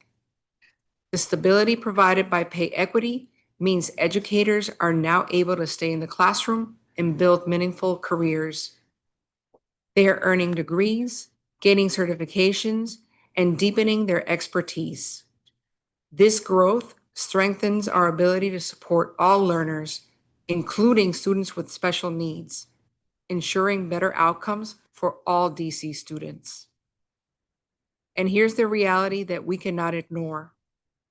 If you asked any professional to do the same job for less pay, most would walk away. Early educators are no different. If funding is cut, they will leave, not because they want to, but because they have to. When this happens, programs will be forced to cut salaries, reduce staff, close classrooms, and raise tuition. As classrooms close and costs rise, families will be pushed out of care and ultimately out of the workforce and the district. There is also an equity issue that has to be addressed. This workforce is made up largely of women and disproportionately women of color. For too long, their work has been undervalued. The Pay Equity Fund has begun to correct that. Rolling it back sends a clear and harmful message.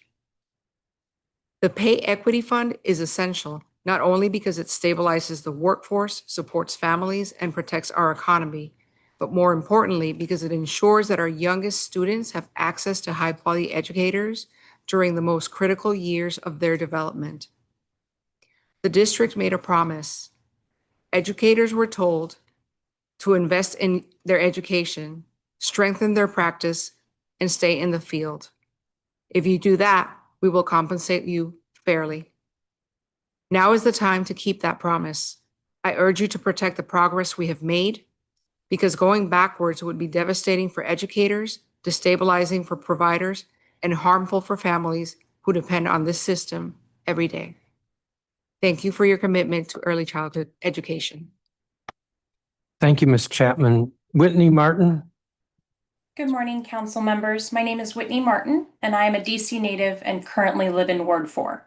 I'm here today as a parent of a toddler enrolled at St. Albans Early Childhood Center, and as someone who believes that what this council does with the fiscal year 27 budget in the next few weeks will shape the future of early childhood education in DC for years to come. I'm asking you to do two specific things. Add $63.2 million to fully fund the child care subsidy program, and add $82.2 million to restore the pay equity fund.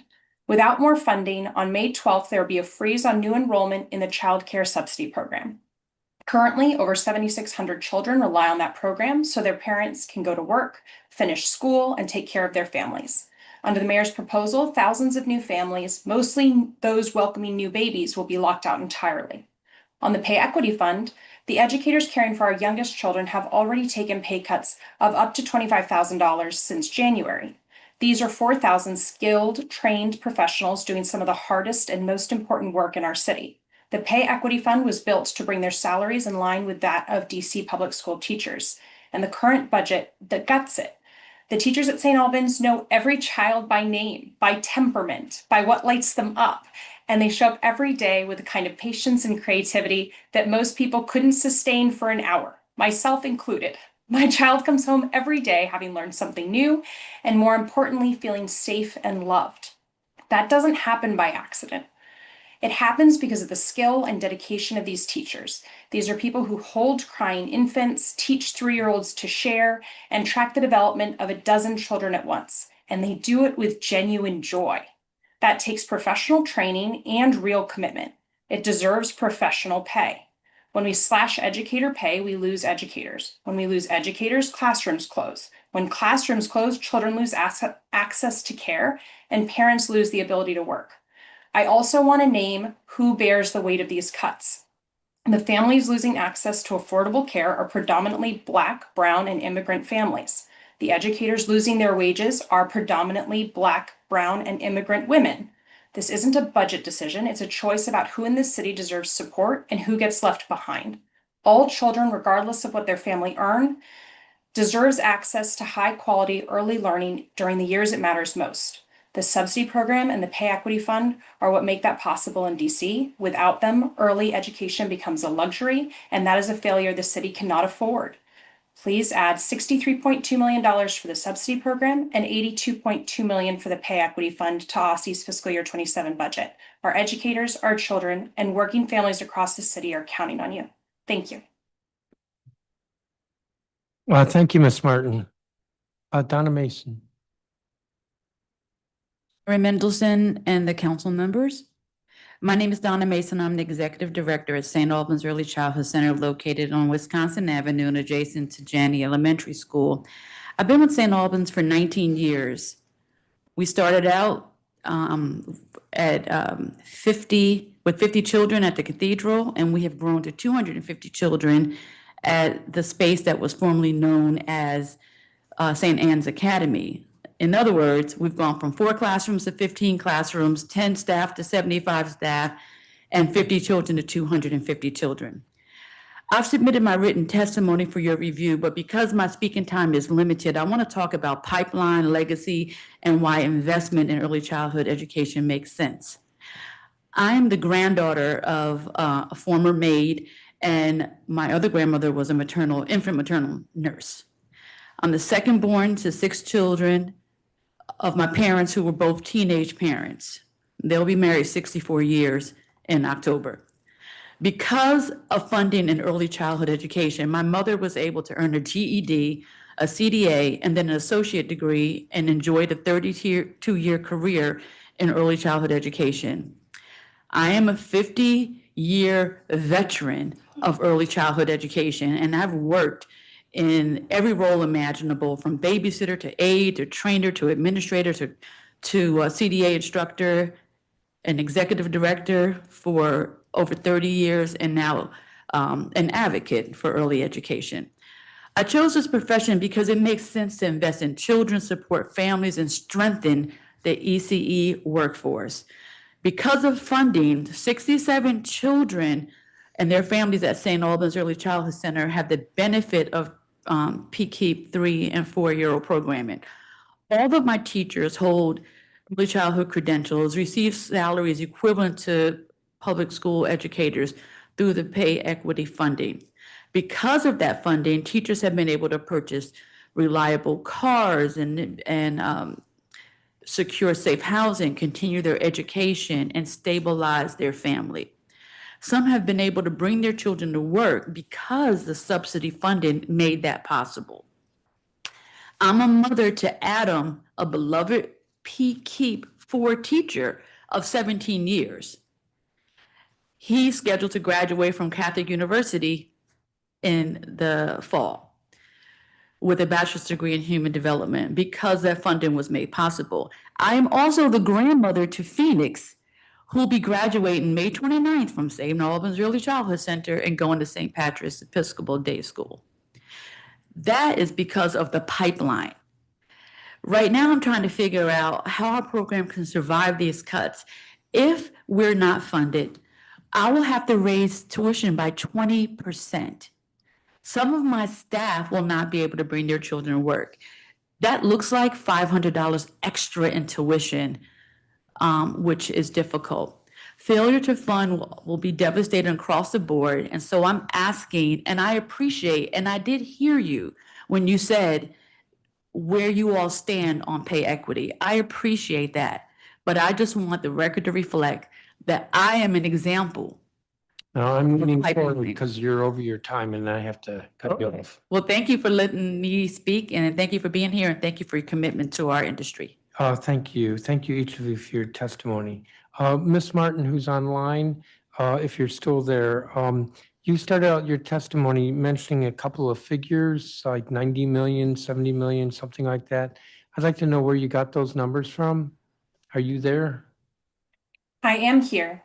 Those were the cuts that we understood them to be. So I have 63.2 as the cut that we needed to the subsidy program and 82.2 for the pay equity fund.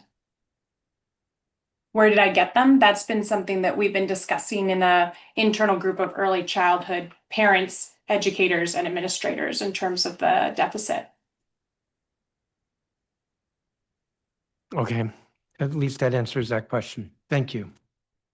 I'm going to thank all of you for your testimony and keep moving on.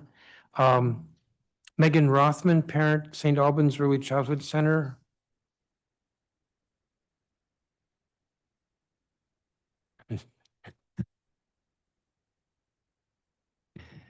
That was Megan Rothman, parent, St. Albans Early Childhood Center. Leah Getzinger, a parent at St. Albans. Emma Kelly, a PKEEP parent.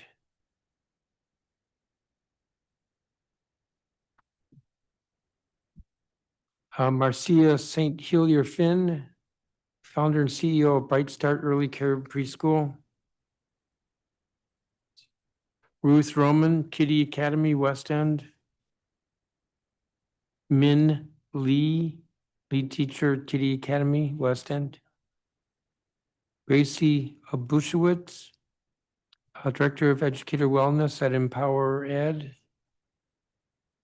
Christina Encinas from Astrolitis School. Caroline Pryor, Director of Policy and Power Building at Empower Ed. Jangali Hernandez, Pre-K Manager at Central NIA. Alejandro Crusade Troy at Central NIA.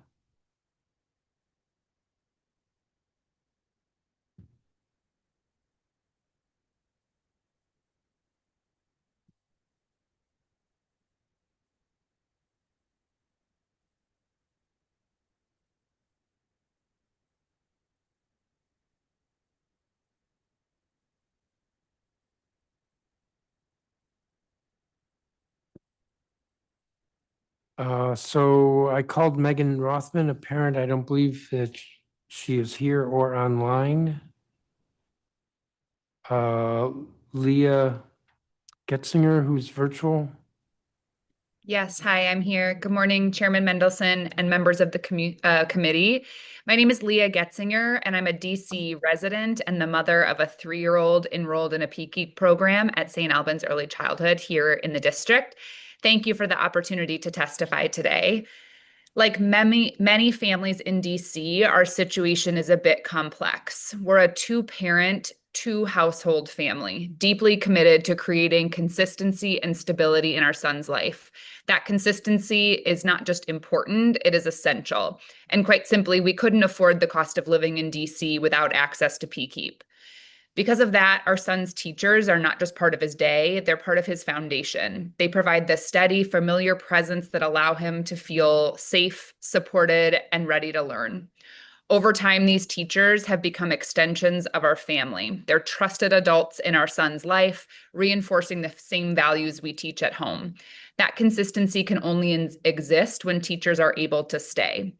And yet, despite how essential they are, early childhood educators remain among the lowest paid professionals in our economy. The people doing this deeply important relationship-driven work should be able to afford to live and work in the communities that they serve. Research from the Urban Institute shows that when educators can afford to live in the communities where they work, programs see stronger teacher retention and deeper family engagement, both of which directly support better outcomes for our children. The Pay Equity Fund has been a meaningful step towards making that possible. It supports teachers staying in the profession, and it supports families like mine who rely on that consistency every day. But without full funding, we risk losing the very thing that makes these programs work. If teachers are forced to leave because they cannot afford to stay, children lose trusted relationships, families lose stability, and programs lose the continuity that makes high-quality early education possible. Under the mayor's proposal, some educators could face salary cuts of $10,000 to $25,000. We cannot ask educators to absorb cuts of that magnitude. Programs will be forced into impossible choices, raising tuition, lowering teacher pay, or closing classrooms. Any of these outcomes would directly impact my family, which depends on both access and consistency. At the same time, underfunding the child care subsidy program will limit access even further. A wait list or enrollment freeze means fewer families will be able to access affordable, high-quality care at all. When we fail to invest in early childhood education as a public good, families ultimately pay the price through higher tuition, reduced access to care, and less stability for our children. Early childhood education is not just a service, it's essential infrastructure built on relationships. I urge the council to fully fund the child care subsidy program, restore the salary component of the Pay Equity Fund, and reject harmful measures. Thank you.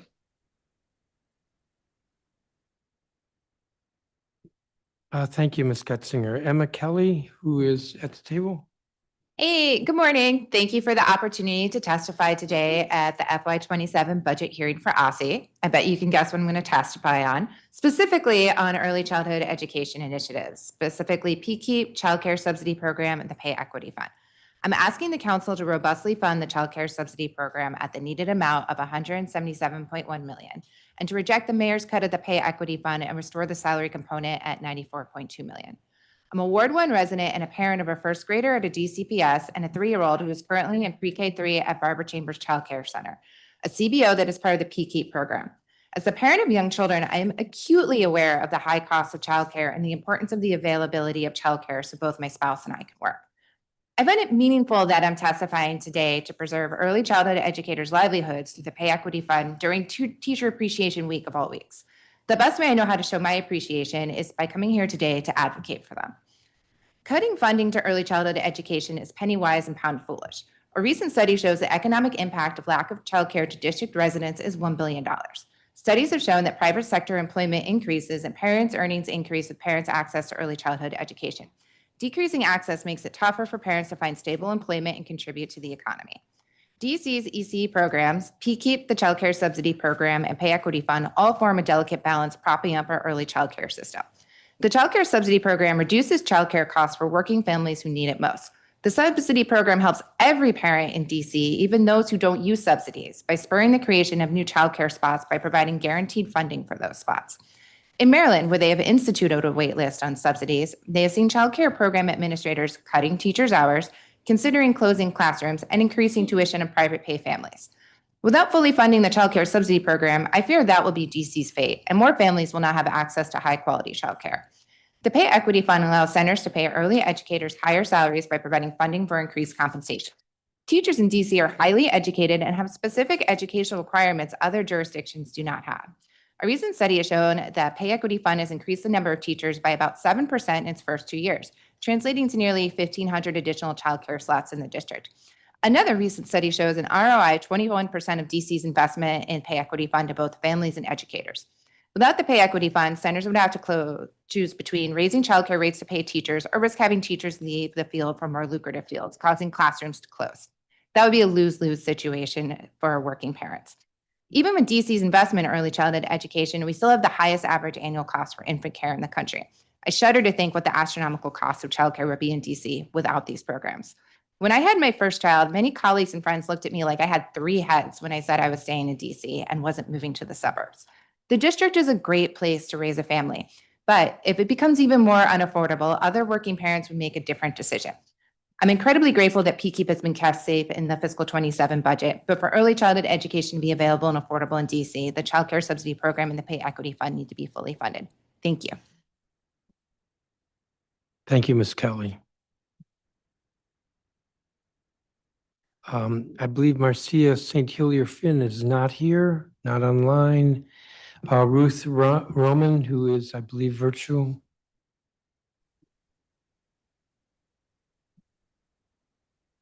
Good morning.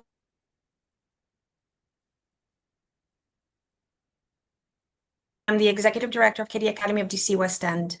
I am here to express my strong support for the continuation of the Early Childhood Educator Pay Equity Fund. This fund has brought much needed stability to the early childhood educational workforce in DC. For the first time, many educators who have long been underpaid, despite their critical role in a child's development, have been able to plan for their futures with greater confidence. Teachers now rely on this funding not only to manage everyday expenses, but to make life-changing decisions such as buying homes and putting down roots in the communities they serve. The continuation of this fund is essential.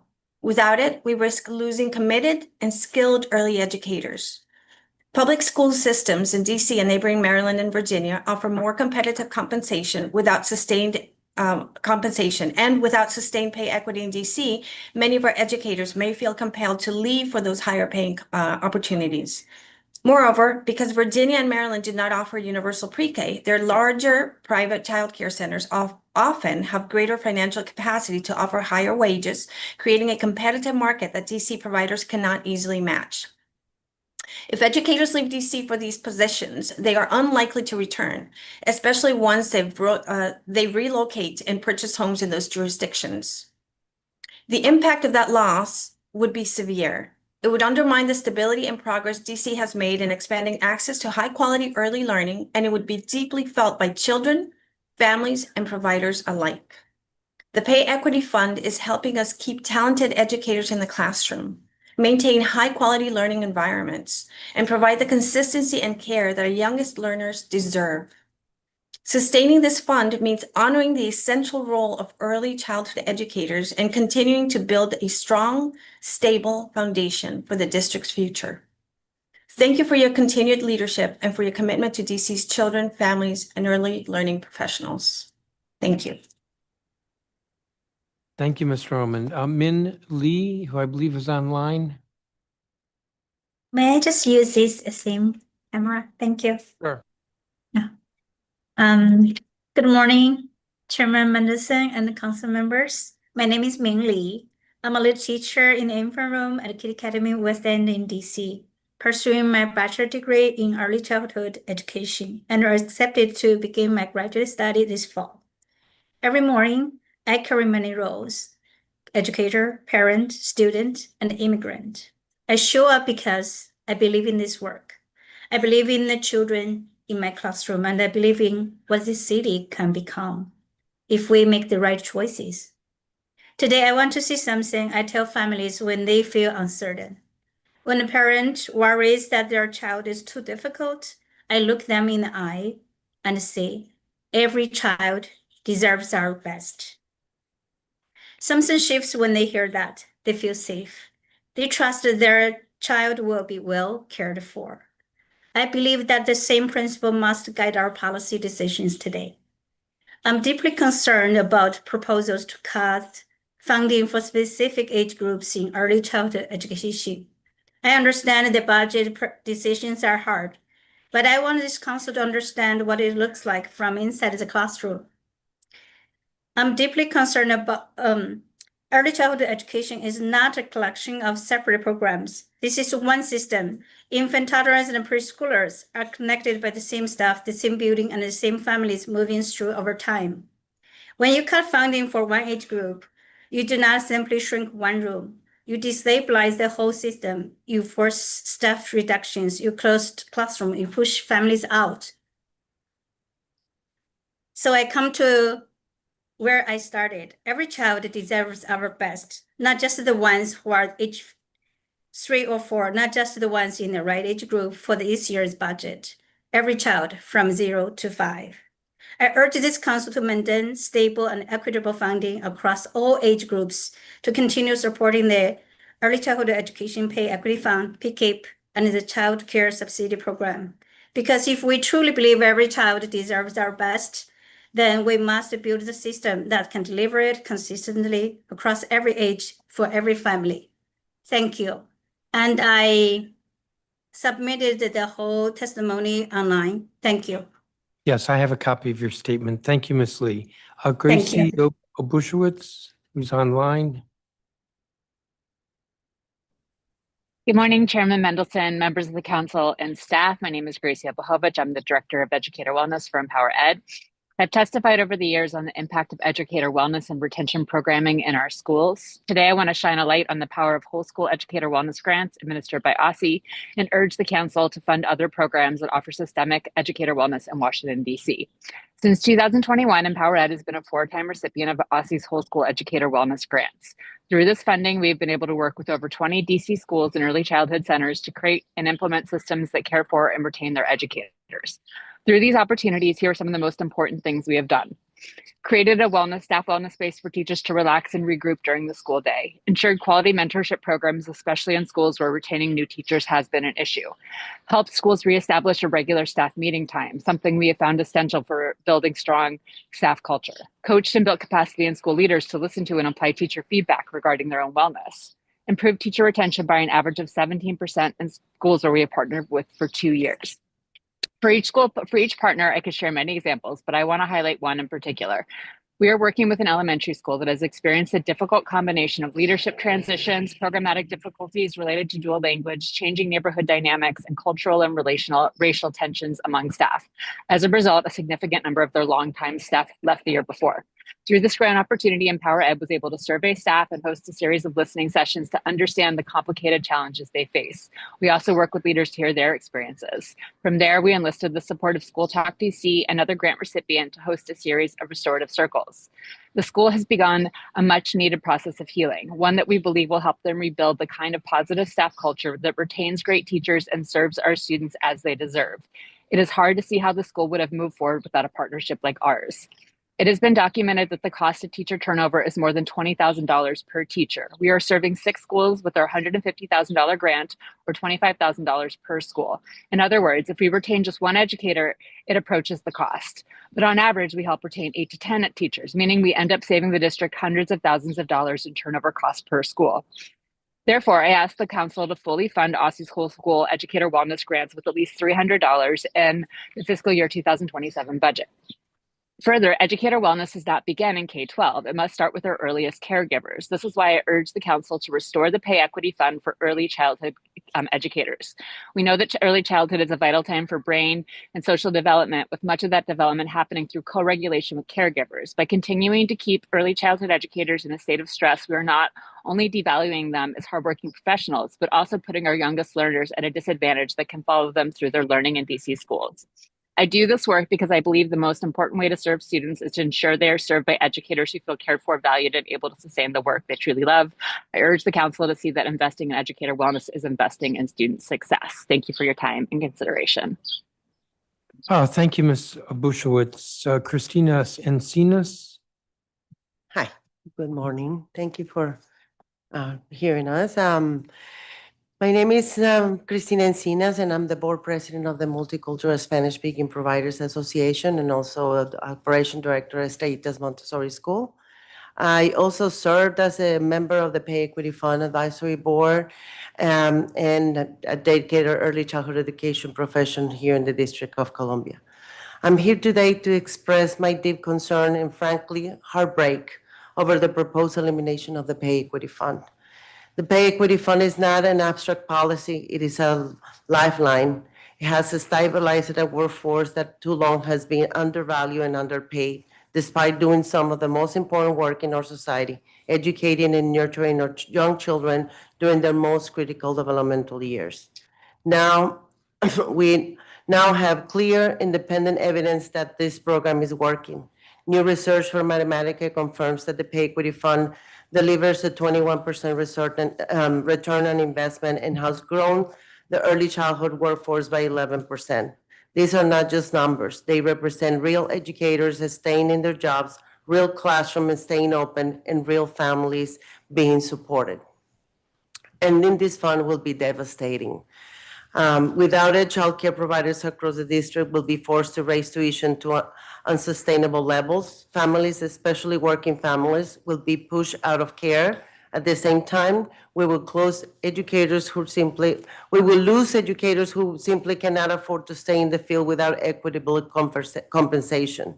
The results will be widespread programs closure, both in childcare centers and home base, which will be the most hit. Home-based settings, and a significant blow on the district workforce and economy. We have worked tirelessly to build what has become a national model for early childhood compensation. As a member of the advisory board and an educator on the ground, we feel deeply disheartened that such a successful evidence-based program is being considered for elimination. The district made a commitment for this work. Funding mechanisms were put in place, including increased taxes and households earning over $200,000 to ensure this program could succeed. That commitment should be honored. This is not the time to step back. It is time to double down. I urge you to find a solution to sustain the Pay Equity Fund. The cost of losing it will far outweigh the investment requires to keep it. Our children, our educators, our families, and our economy depend on it. Thank you very much for the work you do. Thank you for your testimony. Caroline Pryor. Good morning, Chairman and staff. My name is Caroline Pryor. Each year, Empower Ed holds our first meeting the Saturday before the school year begins. We start this meeting with a few fundamental questions. What do all our students deserve? What do all our educators deserve? And what do all our communities deserve? We use these questions to guide our work, and they are a North Star even in lean years like this. Each year, our social safety net is enfeebled, our communities are injured, and at best, it's naive to think that has no ripple effect on our schools. Because when all other social services fail, our students still arrive at school to learn. Whether they're hungry, unhoused, struggling, overpoliced, need a winter coat, or arrive with critical learning gaps, trauma, and behavioral health needs, a school's job is to teach, and if a student can't learn in their current conditions, a school's job is to meet them where they are. The fact is, when we cut social services, schools are expected to pick up the slack. Schools become overburdened, educators burnt out, and quality experiences for children are harder to come by. So when we come to advocate here for our children and the educators and families who care for them, we do so in coalition and not asking for extras. The Bridge the Gap Fund, which the mayor proposed eliminating, has given joyful, applied, experiential learning and field trips to 10,740 students who would otherwise have gone without. Almost 2 in 3 participating schools are in wards 7 and 8. We're asking for $700,000 to replace and expand this funding. Next, research nationwide shows that community schools are one of the best ways to increase belonging, decrease absenteeism, and ensure students and families have basic resources they need to thrive. 3 years in a row, the mayor has ripped these investments away from schools. So rather than DC building a sustainable infrastructure for expansion and ensuring that programming meets necessary components for successful implementation, we've just been on defense. We urge council to replace the $2.4 million cut to OSSI's program and to put an additional $2 million towards DCPS with explicit BSA language and oversight, requiring it to be used to rehire connected schools managers who were let go when the position was moved onto school budgets, and increased programmatic funding.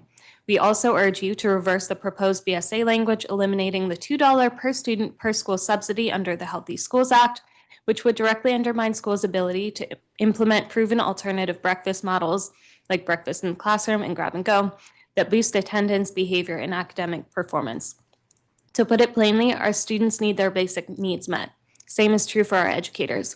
Pay equity ensures that our sibling educators in ECE environments make a livable wage. It would be unconscionable not only to eliminate the salary portion of pay equity, but to boot the families of 1,300 babies off the child care subsidy program as proposed by the mayor. For educators in PK-12, Empowered has asked for years to implement an educator retention fund to give targeted funding and solutions to schools with the highest teacher turnover.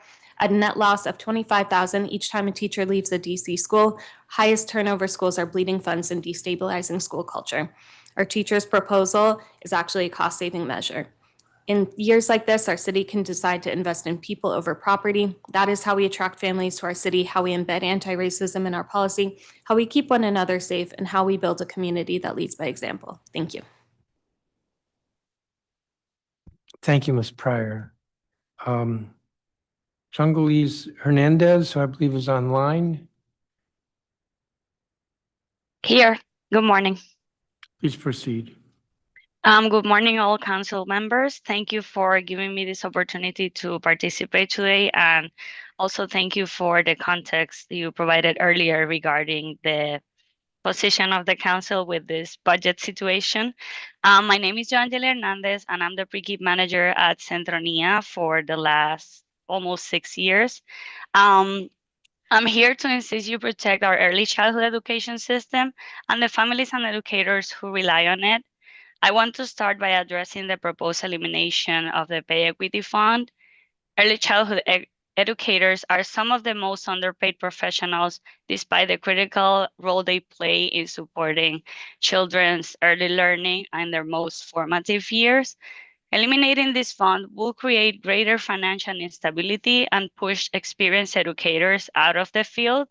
At our center, for example, we already had about 3 teachers that have notified they will leave as a precaution due to uncertainty about the upcoming school year.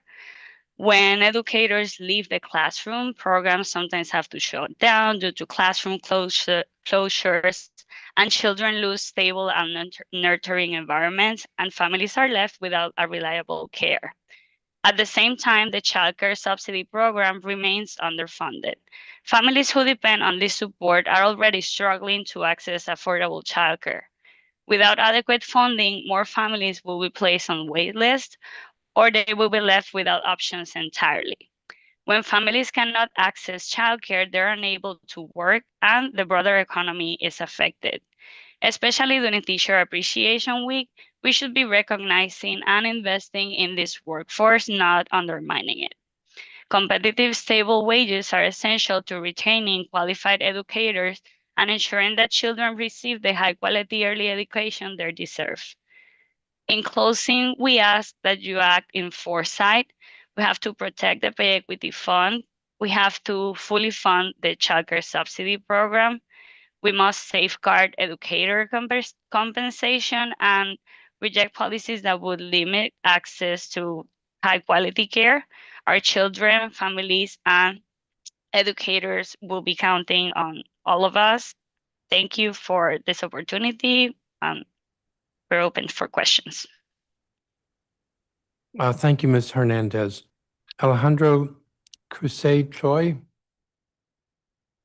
Yes. Good morning, Chairman Mendelson and members of the Committee of the Whole. My name is Alejandro Cruzet Choi. My role at Centronia is Senior Special Education and Disability Coordinator. Today, I would like to begin by acknowledging that we are living through a time of harm. Our communities are living in a state of emergency, and the district is facing impossible budget cuts. Centronia serves over 800 families. We provide professional development for over 250 current early childhood educators, and we have trained thousands of prospective members of the workforce through our Multilingual Child Development Associate CDA program, the first program in the nation to receive the Council for Recognition's CDA Gold Standard Training Certification. According to the United States Government Accountability Office, families of children with disabilities and parents with disabilities have reported various barriers to finding and using childcare programs. These greatly affect their well-being. In other words, we know that wait lists are already affecting service provision and the development of children.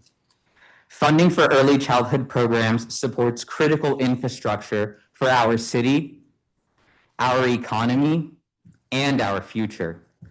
The council must raise revenue to fund childcare. The mayor's proposed FY27 budget will significantly destabilize DC's childcare system.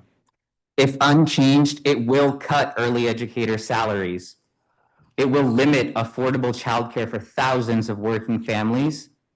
It will push providers toward classroom closures and reduce the number of children able to access high-quality early learning.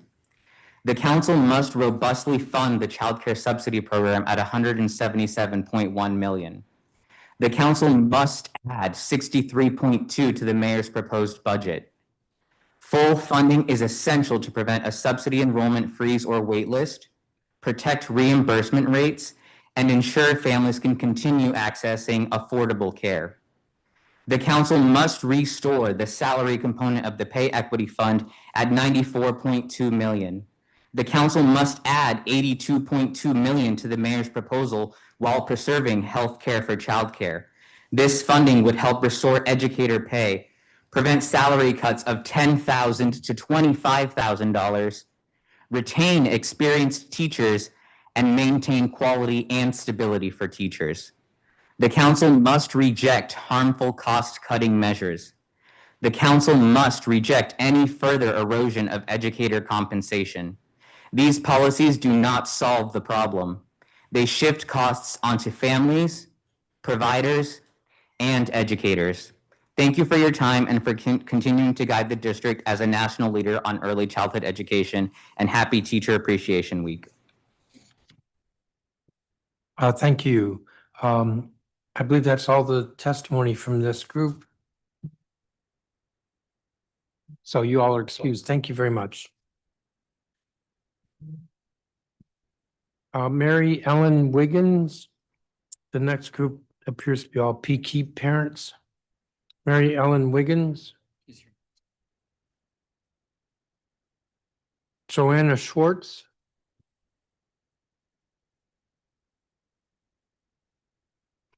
Daniel Smith.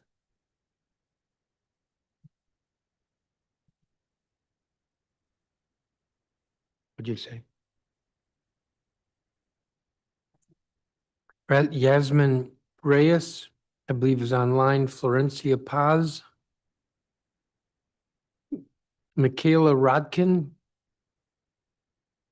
Amory Saban. Might be Amory Saban. Here. That's you. Molly Scalise.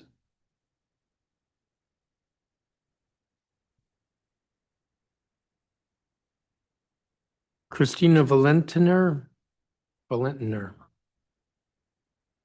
Kishan Puta.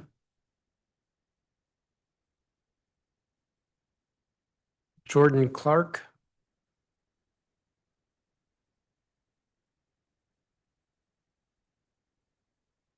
Shar Caesar Douglas. Jessica Sariat. Nora Toiv.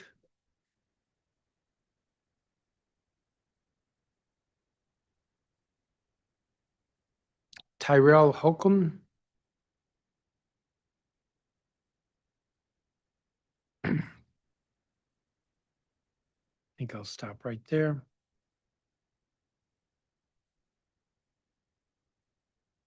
Mary Ellen Wiggins.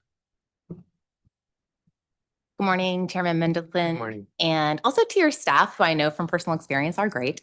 I am Mary Ellen Wiggins, and I am the parent of a 4-year-old in Ward 2 and a member of the Under 3 DC Coalition. Even though my daughter aged out last year, they are really great. Thank you for the opportunity to testify. I've lived in DC since 2008 and was excited to grow my family here. I'm also a small business owner, and childcare is a cornerstone in making that possible. Since 2024, my daughter has gone to Two Birds in the West End. It's a PKEEP partner school that also participates in the Pay Equity Fund. This means that this year and last, the PKEEP subsidy dramatically lowered our costs, which helps make it possible to shift more hours to building the business that my family relies on. For many low and moderate income families, the Child Care Subsidy Program does the same thing. These are important programs that work together. In addition, the Pay Equity Fund plays a major role in making sure that these subsidized care environments are high quality. You already know that these early years are critical to lifelong development and outcomes. And safe, stable, nurturing relationships are one of the most important factors. The Pay Equity Fund enables hardworking staff to afford to stay in their jobs. When we don't fully fund all of the programs that must work together to make the childcare and early education landscape accessible and high quality, we are asking the littlest children to pay a lifelong price for our short-term funding stress. That's exactly what the mayor's proposed budget does. Families will lose access to care and be pushed out of the workforce.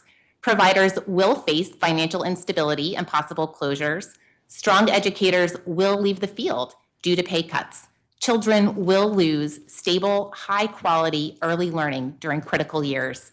And I'll just say my child also has received a lot of special developmental supports through Strong Starts and other programs. And these are expert teachers who know how to incorporate those and care for the children into their work. So in my experience, this would mean parents having to make hard choices about how much they can afford to work when that work is what will help sustain them and their families long term. So I urge the council to fully fund the Child Care Subsidy Program. And thankfully, the PKEEP program is already funded in the mayor's budget, so please do keep that. Restore the salary component of the Pay Equity Fund, and to avoid cost-cutting measures that keep programs from really working. So that means no subsidy wait list or enrollment freeze, no cuts to reimbursement rates, and no cutting back on educator compensation. These policies do not solve the problem. They shift costs onto families and providers and create long-term damage that will be far more expensive to fix later. It takes money to fund childcare, and raising that revenue through other means is worth it. Thank you. Thank you, Ms. Wiggins. I believe Joanna Schwartz is not here. Daniel Smith is online. Yes, I'm here. Thank you, Chairman. My name is Daniel Smith. I'm a professor of environmental engineering, and I was born right here in DC. I grew up on Irving Street in Mount Pleasant, and then near Lafayette Pointer Park. And I've lived all over the world since, but when it came time to find a forever home for my family, I knew I wanted to be here. I wanted my children, a boy who's now 2 and a girl who's now 3, to enjoy the vibrancy, the multiculturalism, the opportunities, and the sense of place and community that we have here. But even with my wife and I working full-time in professional jobs, we knew we might not be able to afford to live right in DC. So when we were deciding to make a home in this area, we had to choose to either renovate my childhood home and live in DC or sell it and live far out in the suburbs. So the deciding factor for us was knowing that DC had the subsidized childcare program, as well as bilingual schools and preschools for our children. So we decided to rebuild my parents' old house. We invested in our property. We moved our family across the country, and we found the perfect daycare and preschool for our kids. But now with the child care subsidy program in question, I can say that if it's lost, we'll almost certainly have to move out of DC. And it's just that simple. I'd lose a lifetime of identity with my hometown, and my children would lose the chance to be multi-generational Washingtonians. So I'm specifically urging the council to fully fund the child care subsidy program at $177.1 million, to restore the salary component of the Pay Equity Fund, and to reject harmful cost-cutting measures such as subsidy waitlists or reimbursement rate cuts. So from one lifelong Washingtonian to my fellows, thank you for your time and leadership on this issue. This has so much at stake for the well-being, the competitiveness of our city, and that of my family. Thank you. Thank you, Mr. Smith. Yasmin Reyes, who I believe is online. Yes, I'm online. Thank you and good afternoon, Chairman and Council members. Thank you for the opportunity to testify today. My name is Yasmin Reyes. I am a Ward 4 resident and a mother of a 2- and a 3-year-old, the last of whom is currently in pre-K 3 at Estrellitas Montessori School, which is a CBO and that's part of the pre-K program. So when my family and I moved to DC, the childcare subsidy program made it possible for us to afford care for our children.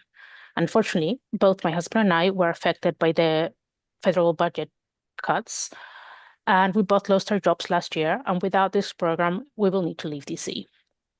I am here to urge you to fully please fund childcare in the FY27 budget.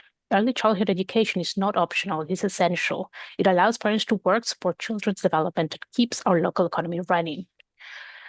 I ask that you fully fund the childcare subsidy program. Without this investment, parents may be forced to leave their jobs. Children will lose access to safe, stable care. I also urge you to restore the salary component of the Pay Equity Fund. Early childhood educators are the backbone of this system. I also urge you to reject harmful cost-cutting measures such as subsidy waitlists, reimbursement rate cuts, or reductions in educator compensations. These are not real solutions. They simply shift the burden. I understand that it's hard for you to fix the budget that you've received. You could potentially consider some alternative funding mechanisms like redirecting funds from vacant positions, redirecting funds from overtime spending within police departments, freeze planned police expansion, provide a one-time stabilizing fund, provide rainy day fund transfers, temporary bridge funding while longer-term revenue is identified. Early childcare education is a part of economic infrastructure. It affects parental employment, business productivity, school readiness, long-term educational attainment, and future tax revenue. This is a workforce emergency and an economic stabilization necessity. It is also an opportunity to identify dedicated funding sources for these critical programs. Thank you for your consideration in this matter. Thank you, Ms. Reyes. Florencia Paz, I believe is online. Hello, Mr. Councilman. Good morning. I am testifying today to ask you to revise the budget and restitute fully the budget for the different initiatives to support early childhood education, namely PKEEP, the Child Care Subsidy Program, and the Pay Equity Fund. Specifically, I'm asking the Council to reject the measure's proposed cuts and fund the Child Care Subsidy Program at $177.1 million and restore the salary component of the Pay Equity Fund at $94.2 million. I have a daughter currently enrolled in pre-K 3 in Bruce Monroe Parkview Elementary School, and a 1-year-old son currently at Barbara Chambers Child Care Center, who I'm going to refer as BCCC. This is a CBO that is also part of the PKEEP program. Previous to the pre-K 3, my daughter attended 2 different daycares, a small neighborhood daycare in Mount Pleasant and BCCC. Over time, and between both of my kids, we have interacted with at least 20 providers. All these providers were women of color, and either they were immigrants or Black women born and raised in DC. The Pay Equity Fund has allowed these women to perceive a fair salary and let them live in the city they work at, while also promoting the professionalization of childcare, which in turn keeps our children safer. In my short 3 years interacting with the system, I have witnessed at least 2 of these teachers get their certification thanks to the support that the Pay Equity Fund brings. My son is one of the only 2 white children, albeit both are Latino, of the 8 babies in his class. BCCC has a heavy share of their clients who afford care through the child care subsidy. I fear that without the Pay Equity Fund, they will need to raise tuition to pay a fair wage, and without the clients paid by the child care subsidy, they will not have enough enrollment, which will also push them to raise tuition in order to keep the doors open. Childcare right now is over half of my net income. Higher tuition will push me into having to consider quitting my job instead and taking care of my children. I've seen countless of my acquaintances lose their jobs in the last 15 months and having barely affordable childcare as well as free pre-K 3 and 4 has provided a lifeline while they figure out their next steps. The early years of our kids are when we are most likely to root and build our community. Without enticing programs that facilitate people to stay by supporting their family choices, people will flee to less expensive places, taking their skills with them. From an equity perspective, one of the things that I appreciate about both Bruce Monroe and BCCC is that my children are around peers who come from a vast, diverse background, exposing them to the different realities that their neighbors live beyond people of their same socioeconomic status. This builds empathy and a sense of community. Without PKEEP, the Child Care Subsidy, and the Pay Equity Fund, we will be undermining our efforts of social integration, deepening a divide among those who can afford childcare and those who cannot, and segregate further our society. Ward 1 is lucky that within it, many different realities coexist, and we have bred a sense of community and mutual aid that is rooted from early childhood. Ms. Paz, I'm going to cut you off because you're over your time. But Thank I do you. have your written statement, so thank you very much. Michaela Rodkin, I believe, is not here. Amari Siban. Good morning, Chairman Mendelson, members of the Committee of the Whole. My name is Amaury Sibon, and I'm both a parent and a proud resident of Ward 1. I hope to emphasize to you the critical importance of fully funding the Child Care Subsidy Program and the Pay Equity Fund. These programs are essential to a stable, high-quality early childhood system in DC. There's simply too much at risk. Eliminating these programs would mean substantial wage losses for early educators, layoffs, and fewer childcare slots this fall. And when families can't find stable, affordable care, they can't work, and DC's economy can't grow. Childcare shouldn't be a luxury. It shouldn't be a source of financial anxiety for families and educators. It shouldn't be a decision about whether a parent can go back to work. And it shouldn't be a political bargaining chip by the mayor. Early education should be a public good. This is personal for my family. My two children attend Barbara Chambers Children's Center. My son, Olivier, is 3, and my daughter, Juliette, is 17 months old. They've been there since they were 6 months old. Barbara Chambers is just a few blocks from our house and is essentially their second home. It's where they learn to walk, to talk, to regulate their emotions, and build friendships. What makes Barbara Chambers work is the educators. The teachers are loving, caring, and dedicate their entire selves to the children. At pickup, Juliette and her friends blow kisses to their teachers, Miss Fanny and Miss Justa, and Olivier and his friends run back to Miss Anderelis, Miss Yancy, and Miss Kenzie for one last hug goodbye. That's what stability looks like for children. It's the foundation of secure attachment. And it's also what allows my wife and I to go to work knowing that our kids are safe and learning. If these programs are cut, centers will be forced to raise tuition that put care out of reach for many families in our community. Cut staff, or worse, shut their doors, leaving even more families without childcare. I respectfully ask the Council to commit to fully funding the Child Care Subsidy Program and restoring the salary component of the Pay Equity Fund. DC has made remarkable strides towards building a high-quality, equitable, early child care system. Eliminating these programs would erase the progress we've painstakingly achieved. I'm asking you not to let that happen. Thank you for your time. Thank you. Molly Scalise. Good afternoon, Chairman Mendelson, members of the committee. My name is Molly Scalise, and I'm a parent in Ward 6 and a member of the Under 3 DC Coalition. Thank you for the opportunity to testify. I have a 15-month-old daughter who has also attended Barbara Chambers Children's Center, which is a wonderful child development center here in DC, since she was 9 months old. I work for a local nonprofit here in DC, and my husband is a public school teacher. Having access to quality childcare is absolutely critical to our ability to work, provide for our family, and save for our future. My daughter is truly thriving at her daycare. She plays outside, reads books and sings songs, shares with her classmates, and enjoys delicious meals. It is so reassuring to know that she is not only being cared for by loving educators for 8 to 9 hours a day, but that she is developing and meeting her milestones. I'm amazed every day by all she is learning from her teachers. As a 20-year resident of DC, I'm deeply committed to this city and my community. My husband and I are in the process of buying our first home and would love to establish more permanent roots here. However, the cost of childcare is a primary factor that could force us to leave the city we so dearly love. Our budget is already tight, and we want to have a second child and need to know that there will be affordable childcare options in the city that we can rely on.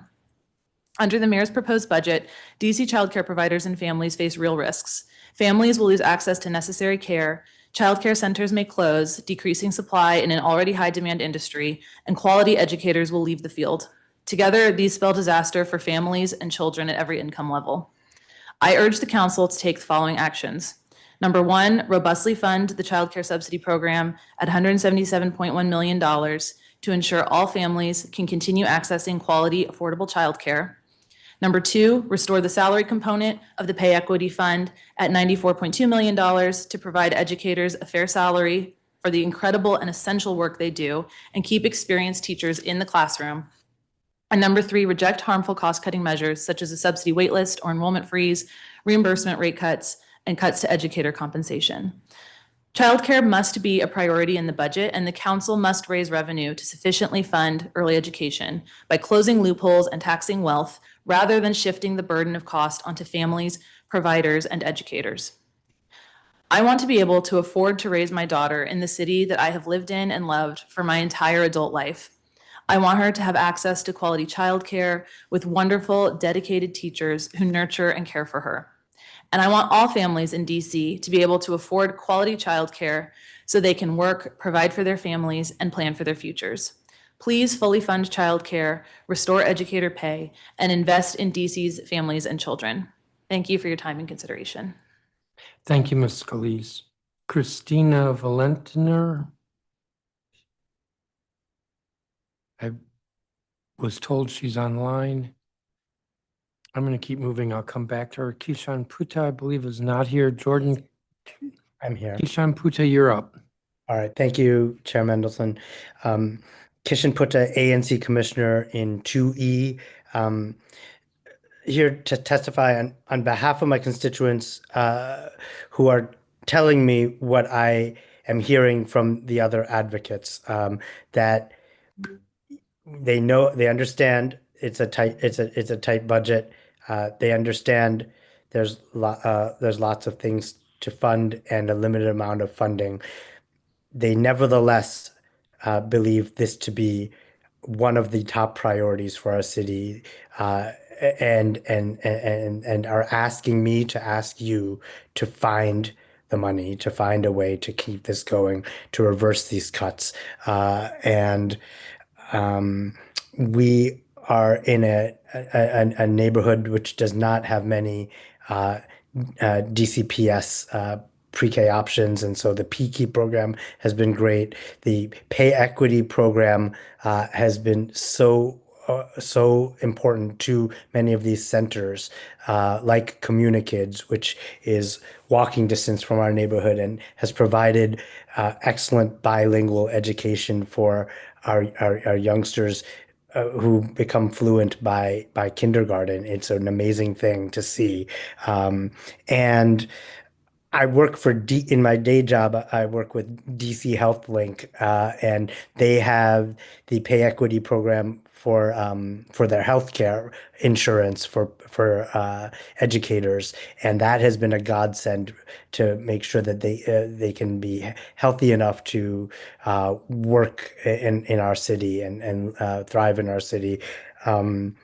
And we need to do our part on wages as well, so that working parents can continue to work and contribute to our economy. This is what I'm hearing from my constituents, the working families of my neighborhood, and I wanted to make sure you heard it too. And thank you for rising to the occasion in the past. We need you to do it again.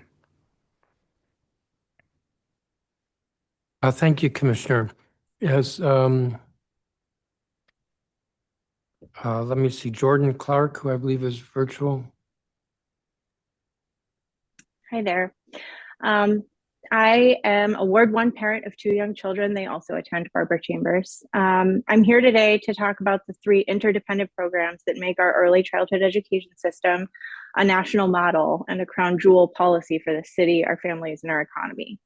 For me and many other working parents, PKEEP is indispensable, but it depends on 2 other critical and interrelated programs, the Pay Equity Fund and the Child Care Subsidy Program. None of these 3 is effective for our city without the others, and cuts to any harm them all. These 3 programs form a delicate balance that keeps this city thriving, keeps parents working, and keeps our economy healthy. We need this budget to restore the salary component of the pay equity fund the child care subsidy program, and reject cuts to these and PKEEP to protect the integrity of the whole system. When any of these is at risk, the whole system is threatened, and families can't afford that kind of uncertainty. This suite of programs attracts, retains, and enables residents to work and earn more and fuel the DC economy. This is a win-win and supports tax revenues in the city, and cuts here would lead directly to falling tax revenues as families whose jobs in this region are already not as secure as they once were leave the city altogether. The mayor has suggested that people don't care about the pay equity fund and they want more spots, but her proposed budget fails on both and will fail DC families across the board. Proposed funding levels would reduce the number of subsidy recipients and increase costs for all families in the system. Similarly, the pay equity fund is integral to the success story. Early childhood educators in DC are accomplished, credentialed, and wildly undervalued. As a direct result of the pay equity fund, they have been able to commit more deeply to this career because the career was finally investing in them. By rolling it back, we're destabilizing the very systems that the program initially sought to reinforce, as well as countless personal lives. These educators are truly so talented that they could find much more lucrative opportunity doing almost anything else, but the pay equity fund helped them to responsibly take on student loans, invest in living in the communities where they teach, start or grow their own families, and make other long-term decisions based on these promises we made. As we weaken the pay equity fund, teachers will be forced from the profession by uncertainty. Centers like Barbara Chambers will face impossible decisions between staffing fewer educators or paying more to try to retain them, both of which diminish student capacity and increase cost to families and to the subsidy program. I have to point out that we're here pleading for funding for a safety net beneath a leap we have already taken. The 26-27 lottery and enrollment for matched spots have already taken place. So families who depend on these programs will again deal with paralyzing uncertainty because we don't know where or how our kids are going to school this fall, despite that we responsibly and timely participated in that program as designed. Thank you. Thank you, Ms. Clark. Christina Valentiner, who's online. Good morning. Thank you. Please proceed. Yes. My name is Christina Valentiner. I'm a Ward 1 resident. I have two small children, ages 2 and 5. My 5-year-old son, Malik, has been a key participant at Estrellitas Montessori School for 2 years now. This incredible program has allowed me to stay at home to take care of my younger child without the worry of added childcare costs. It's a big reason we haven't left this magnificent city we've called home the last 11 years. I'm here because the mayor's proposed 27 budget puts DC's entire early childhood education system at risk, and the consequences will fall hardest on the families, educators, and children who can least afford it. Thousands of infants and toddlers will be locked out of affordable care. Their parents won't be able to go back to work or have to work more to cover care costs. They won't be able to pursue education or job training. The Pay Equity Fund was a promise to the 4,000 educators who power the system that their work, which shapes the minds of our youngest children, would be valued. And slashing that fund breaks that promise and will drive experienced teachers out of the classrooms in DC or permanently into other industries. I'm asking the DC Council to add $63.2 million to fully fund the child care subsidy program and $82.2 million to restore the Pay Equity Fund salary component, a total investment of $145.4 million in DC's children and families. This is not optional. High quality early education is a public good. Please fund it. Thank you so much for your time. Thank you, Ms. Valentiner. Shar Caesar Douglas, who I believe is online. Yes, I'm here. I'm Shar Douglas. I'm a proud Ward 4 resident and the mother of Camden, now a 5-year-old Black boy preparing to graduate from Estrellitas Montessori's pre-K 4. Last year, I stood before you advocating for permanent funding for PKEEP, the Pay Equity Fund, and Child Care Subsidy, and here we are again. Another year, and we are still fighting for basic access to high-quality early education and fair compensation for the educators who are quite literally building our future. This is also the third consecutive year year, this program has been up for elimination or deep cuts, and that pattern of proposing cuts to key foundation building initiatives for our children is a big problem. Since my last testimony, and because of the dedication of his teachers who rely on the Pay Equity Fund, my son can now write his name. He's starting to read. He speaks Spanish confidently. Soon, he won't need me to advocate on his behalf. He'll be able to stand before you and tell you himself what it takes to build a best-in-class city and education system. Mathematica's independent research of a 21% ROI further confirms the impact that the U.S. Council of Economic Advisors reported back in 2014. In addition, Ready Nation's 2026 report, backed by business leaders, estimates that childcare failures cost the U.S. economy $172 billion a year, and in D.C. alone, that cost is $1 billion annually in lost earnings and productivity. We need to preserve what we've known works for over a decade. Other states are building programs modeled on ours, and we're talking about cutting the blueprint.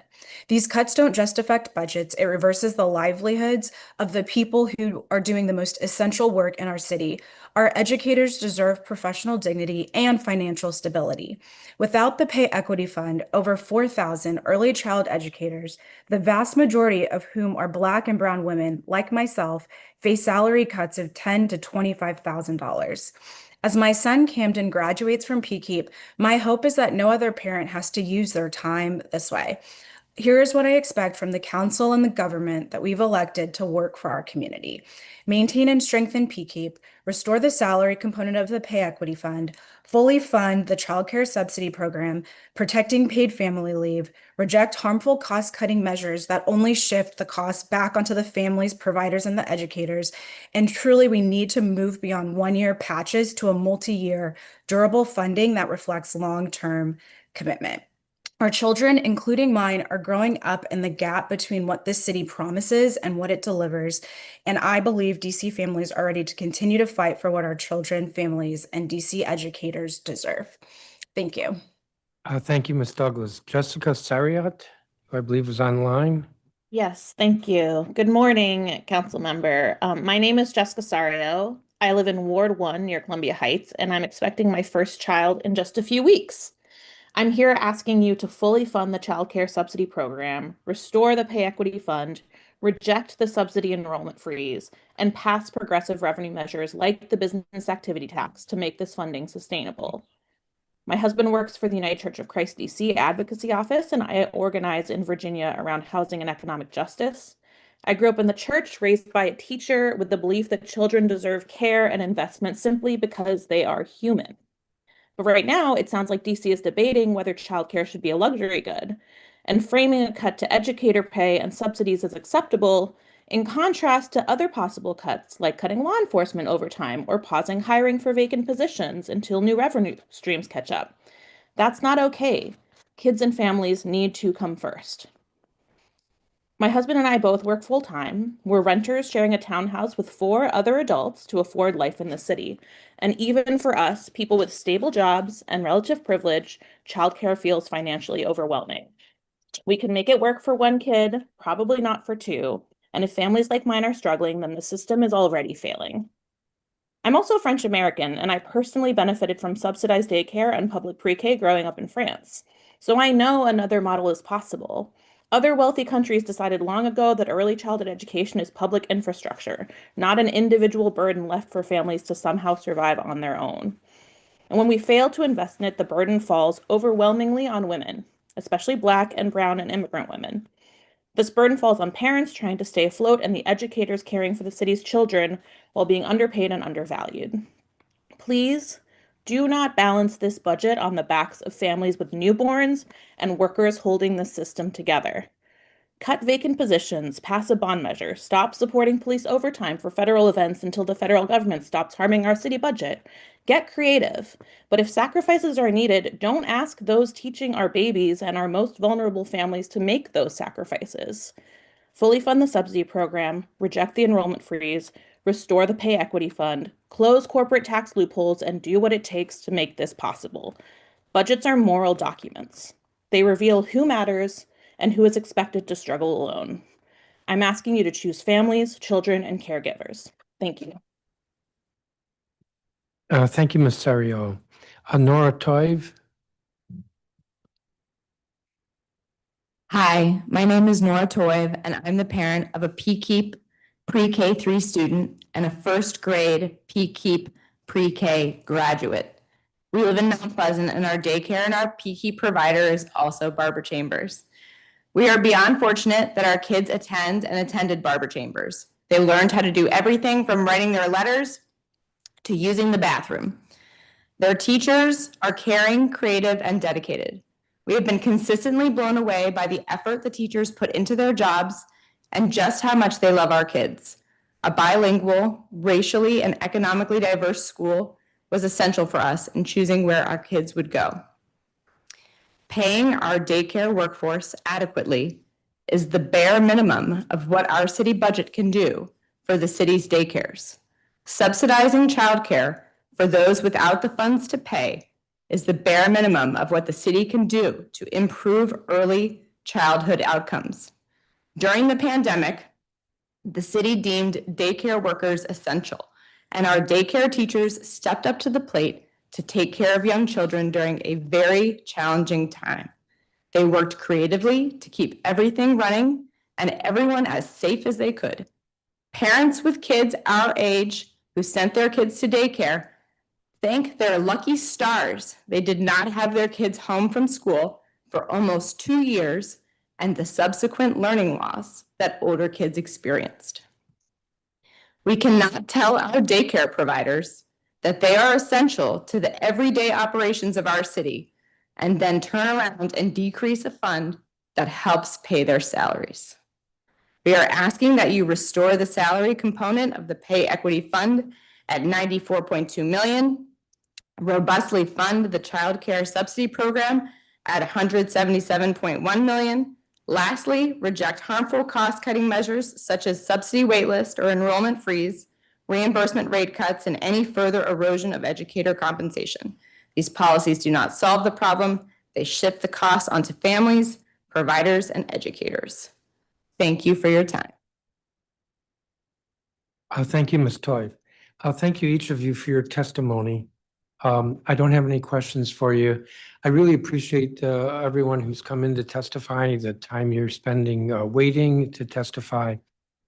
As I said earlier, I'll say this from time to time, we have done a lot of looking into pay equity and the child care subsidy, so we're very familiar, which is a reason why I'm not asking any questions.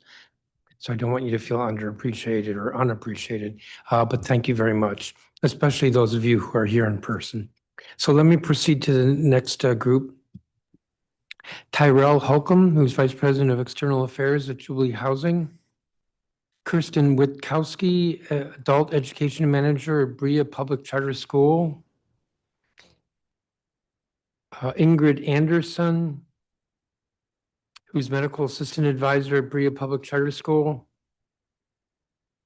Santiago Sanchez, Principal Carlos Rosario International Public Charter School. You are, ma'am, at the table, you are.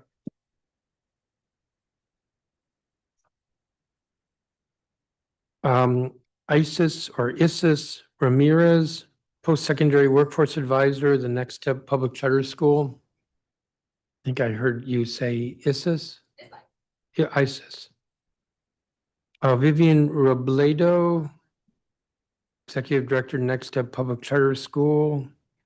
Nicole Hanrahan, Co-Founder and Executive Director, LAYC Career Academy.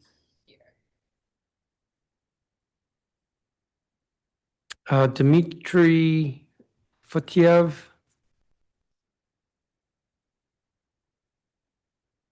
Miranda Flores.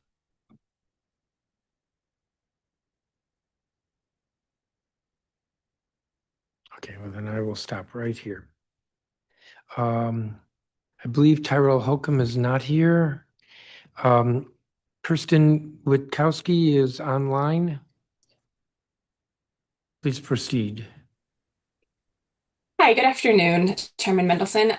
My name is Kirsten Witkowski, and I am an adult education manager and former ESL teacher at Brea Public Charter School, DC's first two-generation school serving parents and children together. I've been with Brea since 2016, And over the past decade, I've had the privilege of teaching and supporting adult learners across a range of English levels. Today, I also supervise teachers and work closely with students to make sure that they have the academic and personal support that they need to succeed. So I'm here today to urge you to strengthen your investment in adult education in the fiscal year 27 budget. First, I ask that you increase the adult learner weight in the uniform per student funding formula from 1 to 1.3. Adult learners often have needs that mirror those of K-12 students who do get that additional funding. Many are English learners, they have experienced interrupted formal education, and are navigating significant life challenges.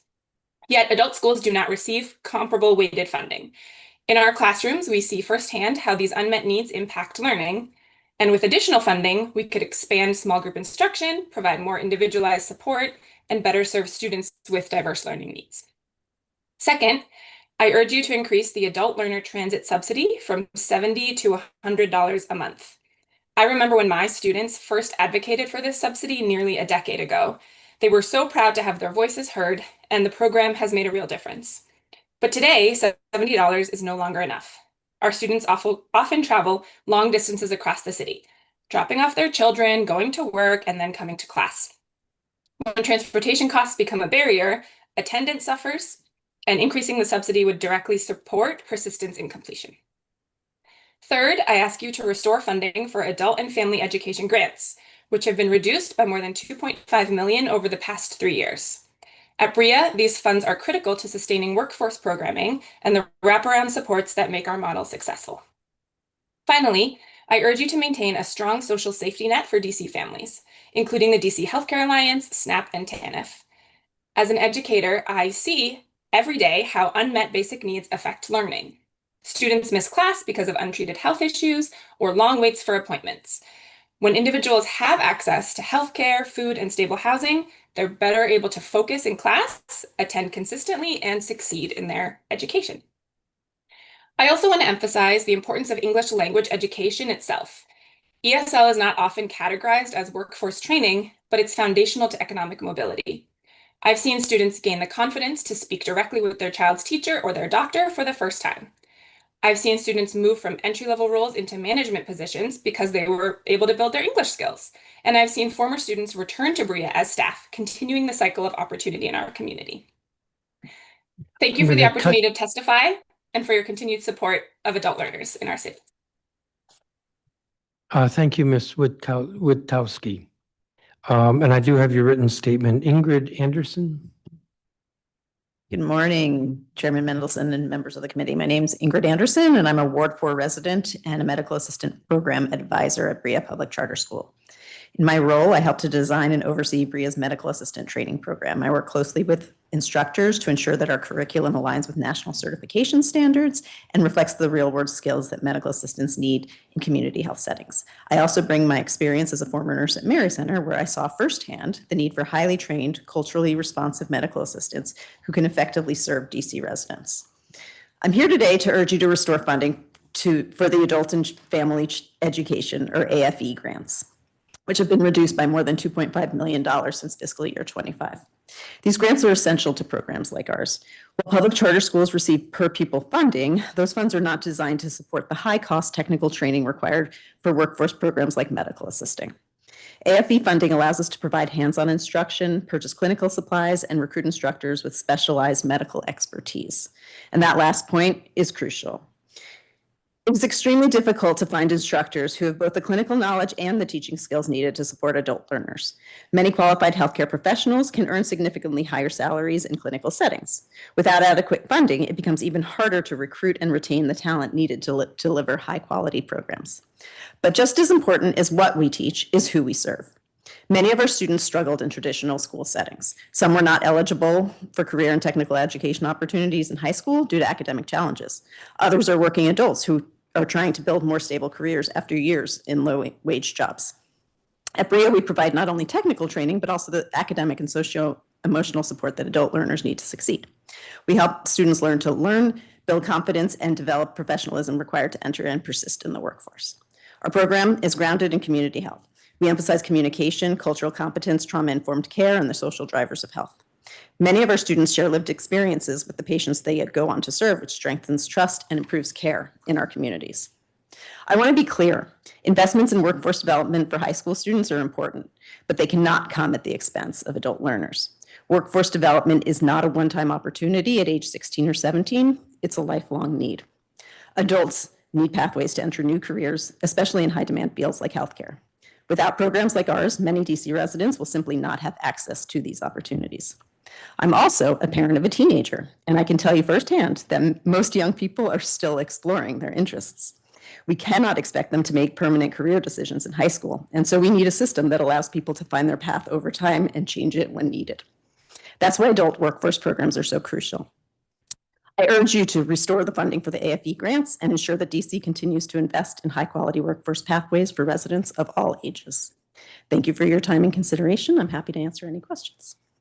Thank you, Ms. Anderson. Santiago Sanchez, who's online. Good afternoon, Chairman and members of the committee. My name is Santiago Sanchez, and I serve as the principal of Harvard Street campus at Carlos Rosario School. I also a proud Ward 5 resident. I am first-generation American from Mexican family, shaped by our language, culture, and traditions. Living between two worlds, I developed a deep appreciation for both Spanish and English and the opportunities that comes with the bilingualism.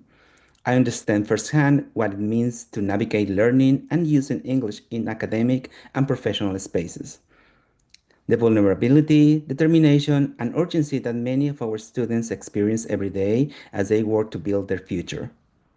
Through DC's public charter framework, Carlos Rosario provides integrated English language instruction and workforce training that help adult learners build English proficiency while learning industry-recognized credentials. This model strengthens the district's workforce pipeline, preparing residents for high-demand careers and contributing to Washington's DC's economy and community. I'm going to add a little experience here. I already shared my testimony, but this morning I had my dental appointment and the dental assistant saw my teacher and like, oh, I went to Carlos Rosario and I learned English there. Then I continue learning and I want to become a dentist and I'm working now here as a dental assistant and I would like to continue improving my career. That's another example of why I'm here advocating and asking for more support for adult education. Through the SPIRE framework and CASA's assessments data, we monitor students' progress throughout each term and provide targeted support when needed. The accountability reinforce our outcomes. Our North Aid program has increased a lot, and we have like a 30 students certified in the school year 23-24 and improved it to 75 students in 24-25. And this maintained a 100% of certification pass rate for the past 2 years, and we are expecting more this coming year. At the same time, students are building essential digital skills and AI literacy through responsible and secure technology uses. Our hybrid model, in-person and virtual classes, expands access to adult learners while strengthening the digital competencies needed for today's workforce. As you review the fiscal budget for 27, I would like to urge you to support first, increase the adult learner UPSF formula from 1.0 to 1.3 as recommended by the Deputy Mayors of Education School Technologies Study. Second, increase the adult education transit subsidy from $70 to $100 per month. And third, maintain a strong social safety net for DC families, including the DC Healthcare Alliance, SNAP, and TNF. Four, found public charter schools equitable for the fiscal year 27 budget by ensuring that all schools' costs, including staff and compensation, are fixed costs and utilities. For the fully supported through the USPS, adult public charter schools are delivering essential public work, and in DC, adult education is public education. It is workforce development, family stability, and economic. Mr. Sanchez, I'm going to have to cut you off. I'm sorry, but you're over your time. I do have your written statement. Isis Ramirez. Good morning, Chairperson Mendelson and members of the DC Council. My name is Isis Alexa Ramirez, and I am a workforce post-secondary advisor at the Next Public Charter School, a poet and MSW student at Howard University.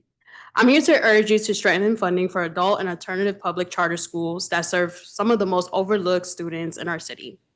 Next Step serves young people ages 16 to 30, many of whom are immigrants and primarily Spanish speakers. These students are working toward a GED, diploma, and also learning English, supporting themselves and building new lives in this country. I want to share why this matters to me. My parents immigrated to New York City, not because it was easy, but because it was possible. My mother held tightly to the education she had. My father had to leave his behind, obtaining his GED. In a city full of millions, they still had nowhere to go and begin again. No ESL classes waiting, no clear path to a GED. No one to translate the system itself. So they learned the city instead, through long shifts, through paperwork that felt like a second language, through quiet moments of knowing they had more to give. But they had will. But will without access can only take you so far. And I carry that with me as I walk into the next step. The difference is that next step exists, but even the most dedicated schools cannot run on dedication alone. Language access service, bilingual educators, mental health support, and wraparound services are essential. They are not extras. They are what make education possible for these students. When funding falls short, students are asked to carry more than they should, waiting for support, navigating systems alone, and sometimes stepping away before they reach the finish line. But when we invest, we see what is possible. Students persist, they graduate, they enter the workforce. They contribute to communities they are already building. When systems are not designed with intention, they recreate the same barriers generation after generation.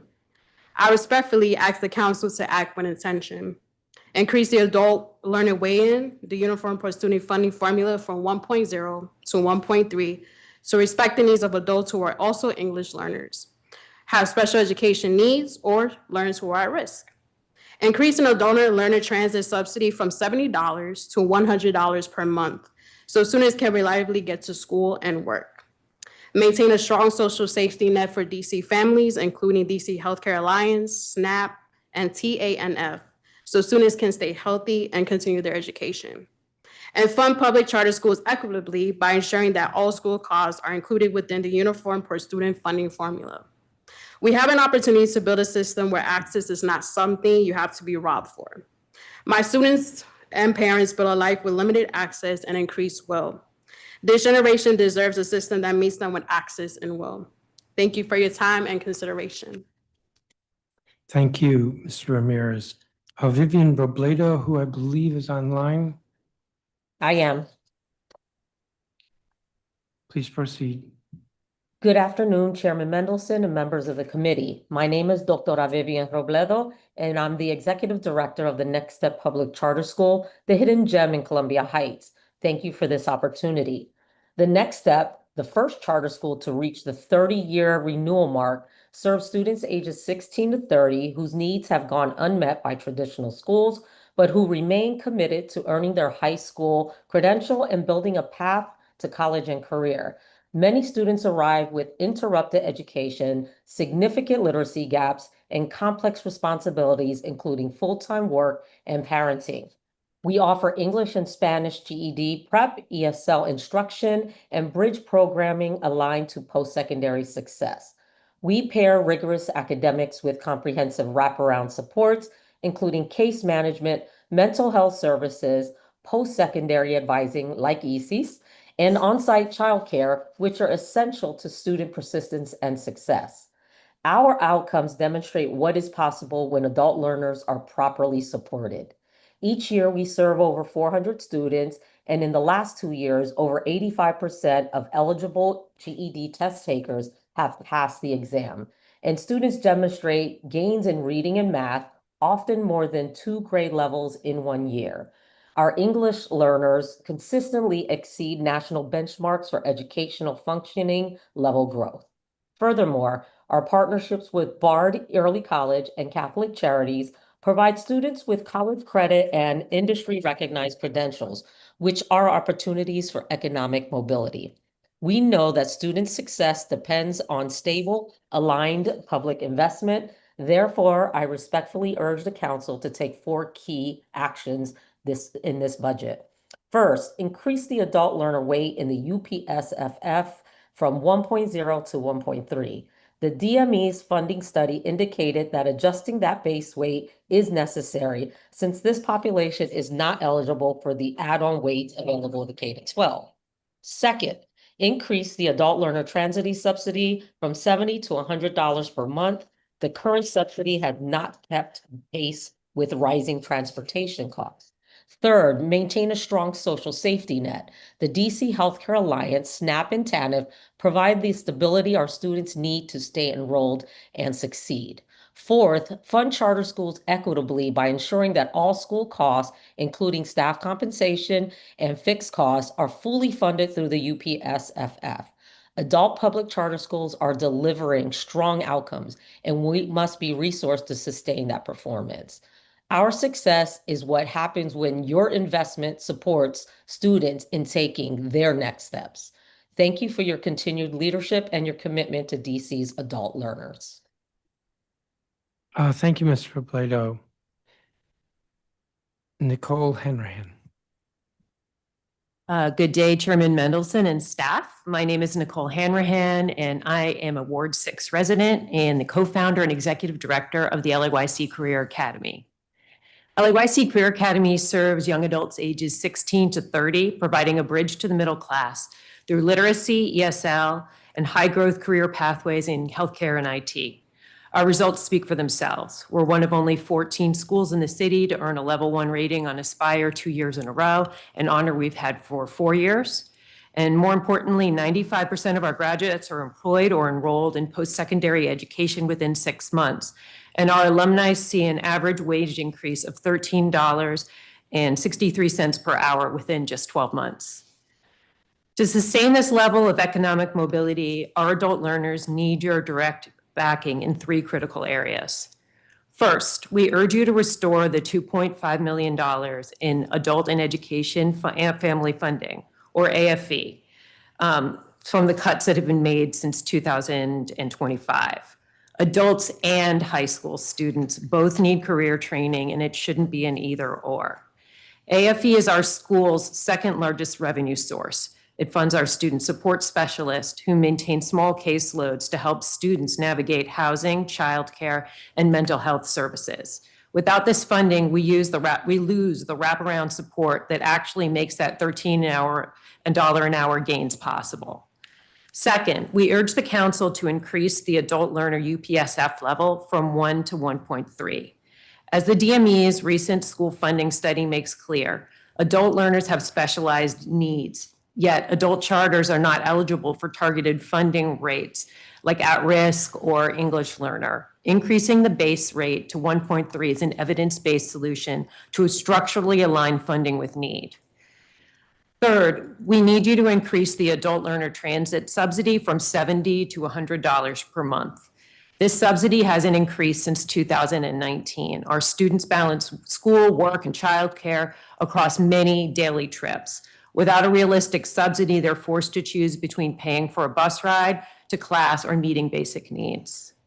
My written testimony covers other crucial priorities, including ensuring the UPSFF funding equity across sectors, maintaining a 3.1% charters facility increase, which is currently flat in the mayor's budget, and protecting vital safety nets like SNAP and TANF.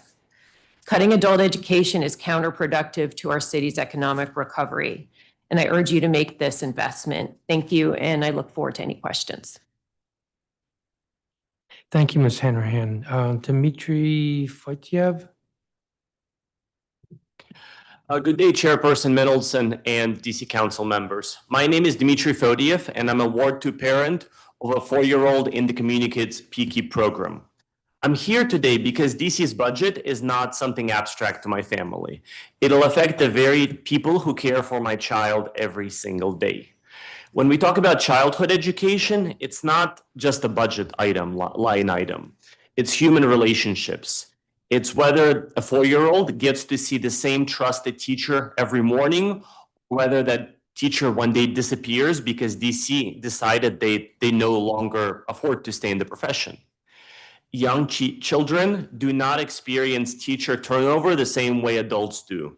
To a preschooler, losing a teacher is not just staff restructuring.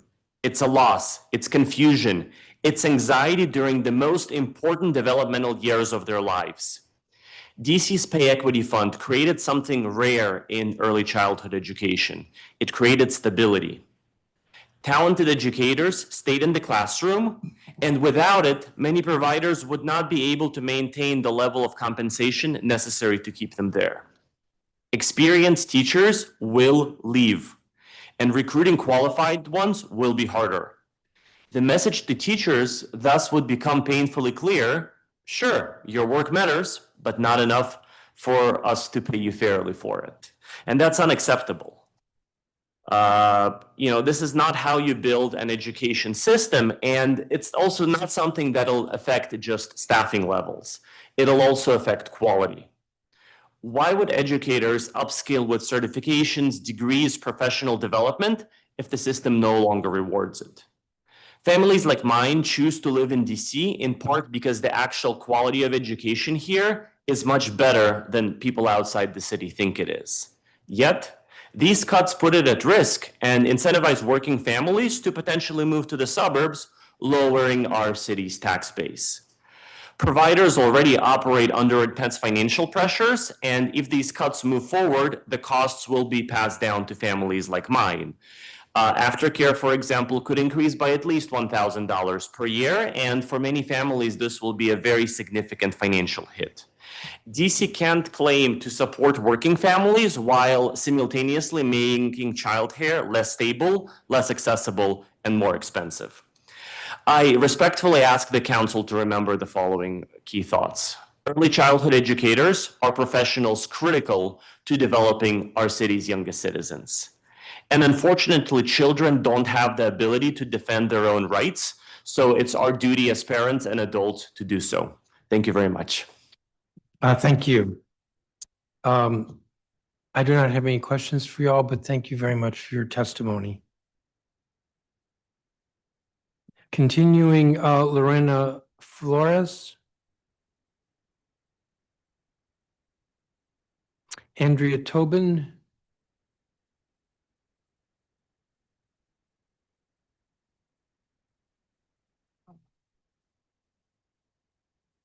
Sarah Pasqualini, Director of Elementary Programs, Kid Power. Noah Doherty, Director of School Talent, DC Charter School Alliance, in person.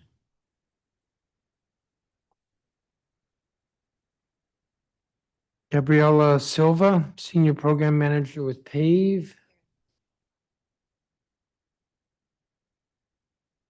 Brandy Reese, Parent Leader with PAVE.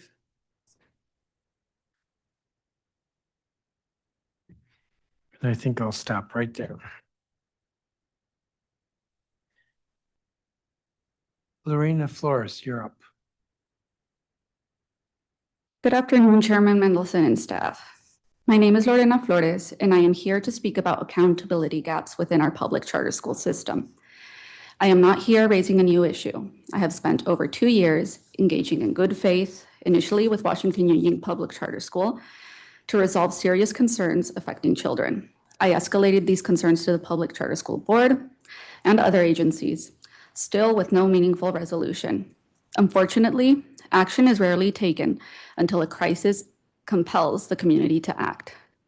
What I experienced and what many experience is not a proactive or accountable system.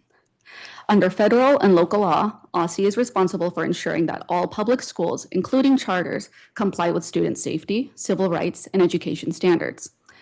The current grievance process is characterized by informal adjudication, delays, and non-transparent agency responses. This is exacerbated by a jurisdictional gap, where authorizers like the DC Public Charter School Board decline to exercise corrective action, asserting that such intervention will infringe upon the legal autonomy granted under the charter agreement. The current framework provides negligible insight into the procedural verification of charter school operations. That gap shifts the burden onto the public, onto caregivers, educators, staff, and even students. This leaves children in harmful environments, or environments that without proper oversight easily transform into a harmful environment. What I experienced at Washington Yu Ying Public Charter School is not isolated. This school also feeds into another top charter school, DC International, where we are now seeing a full-scale governance crisis. And at another top charter school, Mundo Verde, there are also ongoing concerns around turnover and accountability. These are not isolated incidents. They are a continuation of patterns that point to a systemic issue. And charter autonomy cannot mean lack of accountability. Charter's claims on innovation cannot come at the expense of student safety, transparency, or truth in reporting. Right now, oversight relies heavily on self-reported data and questionable internal processes. This is not sustainable for a publicly funded system that should work in the realm of having public interests at heart. So I respectfully ask for a few clear actions from OSSI. So to strengthen independent verification mechanisms, establish a clear response timelines, incorporate complaint patterns into oversight, increase transparency requirements, and clarify interagency enforcement pathways, and expand parent access to their information and their rights. That includes like the rights retained and limitations within charter school systems, complaint and escalation pathways, available advocacy, and legal support resources. Public funding should require public accountability. Right now, families are being asked to trust passive system that too often responds only after irreparable harm has already occurred. Reliant on reactive compliance after a breach has occurred is not a failure of administrative awareness, but a targeted exercise in loss mitigation. I believe we should strive for a preventative maintenance compliance culture moving forward. Thank you for your time, and I'm available to provide any documentation for the record. Thank you, Ms. Flores. Andrea Tobin, who I believe is online. Good afternoon, Chairman Mendelson and members of the Committee of Whole. Thank you for the opportunity to testify. I'm Andrea Tobin, Executive Director of Kid Power, a nonprofit rooted in sustainable community-focused youth development since 2002. Today, I'm here to urge the Council to protect funding for high-impact tutoring. What makes high-impact tutoring so powerful is that it provides students with targeted support they need before learning gaps become barriers to long-term success. We often ask students to do the thing they struggle with the most. Many times they arrive hesitant to engage and afraid of failure, but through care, consistency, and strong relationships, they build confidence and see tutoring as a place where they can belong and succeed. They feel safe enough to struggle, persist, and grow, skills that extend far beyond tutoring sessions and into their broader educational journey. Our recent data reflects this. 98% of students said they enjoy learning from their tutor. 87% reported that tutoring makes classwork easier. These outcomes underscore both the effectiveness of high-impact tutoring and the continued need for targeted investments in students and communities that continue to face barriers to educational opportunity. Earlier this week, we met with a principal at Stanton Elementary School in Ward 8, where 88% of students are classified as at risk. A longtime partner, Stanton became our first HIT site following the pandemic. As we expanded the program each year, unfortunately last year, funding limitations forced us to end services. As we began planning for the next year, I asked him, "Do you want the program back?" His response was immediate. Absolutely. Whatever he could do to secure funding. Why? Because they saw the difference. Students who participated in Kid Power programming saw marked gains in their ELA CAPE scores, and those gains were sustainable into the following school year. This is the impact of sustained relationship-driven intervention. Community-based nonprofits are uniquely positioned to deliver high-impact tutoring because we provide targeted intervention that meets schools' unique need. For example, Barnard Elementary School asked for support for multilingual learners. For the last 3 years, our bilingual tutor showed up consistently for students. And this year, 93% of English language learners who received Kid Power tutoring met their class growth goals, outperforming the citywide average by 15 percentage points. Thank you to the mayor for her $3 million investment in HIT. In prior years, as we understand it, OSSI was able to supplement these local investments with federal and philanthropic funding to support providers like Kid Power. These funding streams are no longer available. Therefore, we believe it's critical that the current investment of HIT be protected. High impact tutoring matters because it ensures that students are not defined by unfinished learning or unmet needs. Instead, they are given support, relationships, and opportunities they need to succeed. Thank you for your continued commitment to district youth. I welcome any questions. Thank you, Ms. Tobin. Sarah Pasqualini, who I believe is online. Yes. Good afternoon, Chairman Mendelson and members of the council. Thank you for the opportunity to testify today, and thank you for your commitment to students and schools in DC. My name is Sarah Pasqualini, and I'm the Director of Elementary Programs for Kid Power, a nonprofit here in DC. I'm here to urge the council to retain and protect the $3 million investment in the high-impact tutoring included in the mayor's proposed budget. This funding is critical because high-impact tutoring is not just another intervention. It has become a fixture of DC's educational landscape and fills a deeply important gap for students, teachers, and schools. At a time when educators are being asked to do more than ever, tutoring provides targeted, relationship-based academic support that schools simply cannot provide alone during the regular school day. What makes high-impact tutoring successful is that it's intentionally designed around what students and schools actually want and need. At Kid Power, we use evidence-based curriculum that is carefully selected to align with DC instructional priorities and existing school curriculum. This alignment matters because tutoring works best when it reinforces and strengthens what students are already learning in the classroom. These interventions have evidence to show that they work. HIT also works because of the strong partnerships between providers and schools. We begin every partnership by building a shared vision rooted in each school's specific student data, priorities, and goals. We adapt our approach to reflect the communities we serve, and we understand that listening to our schools is the foundation for strong partnerships and instructional practices for our youth.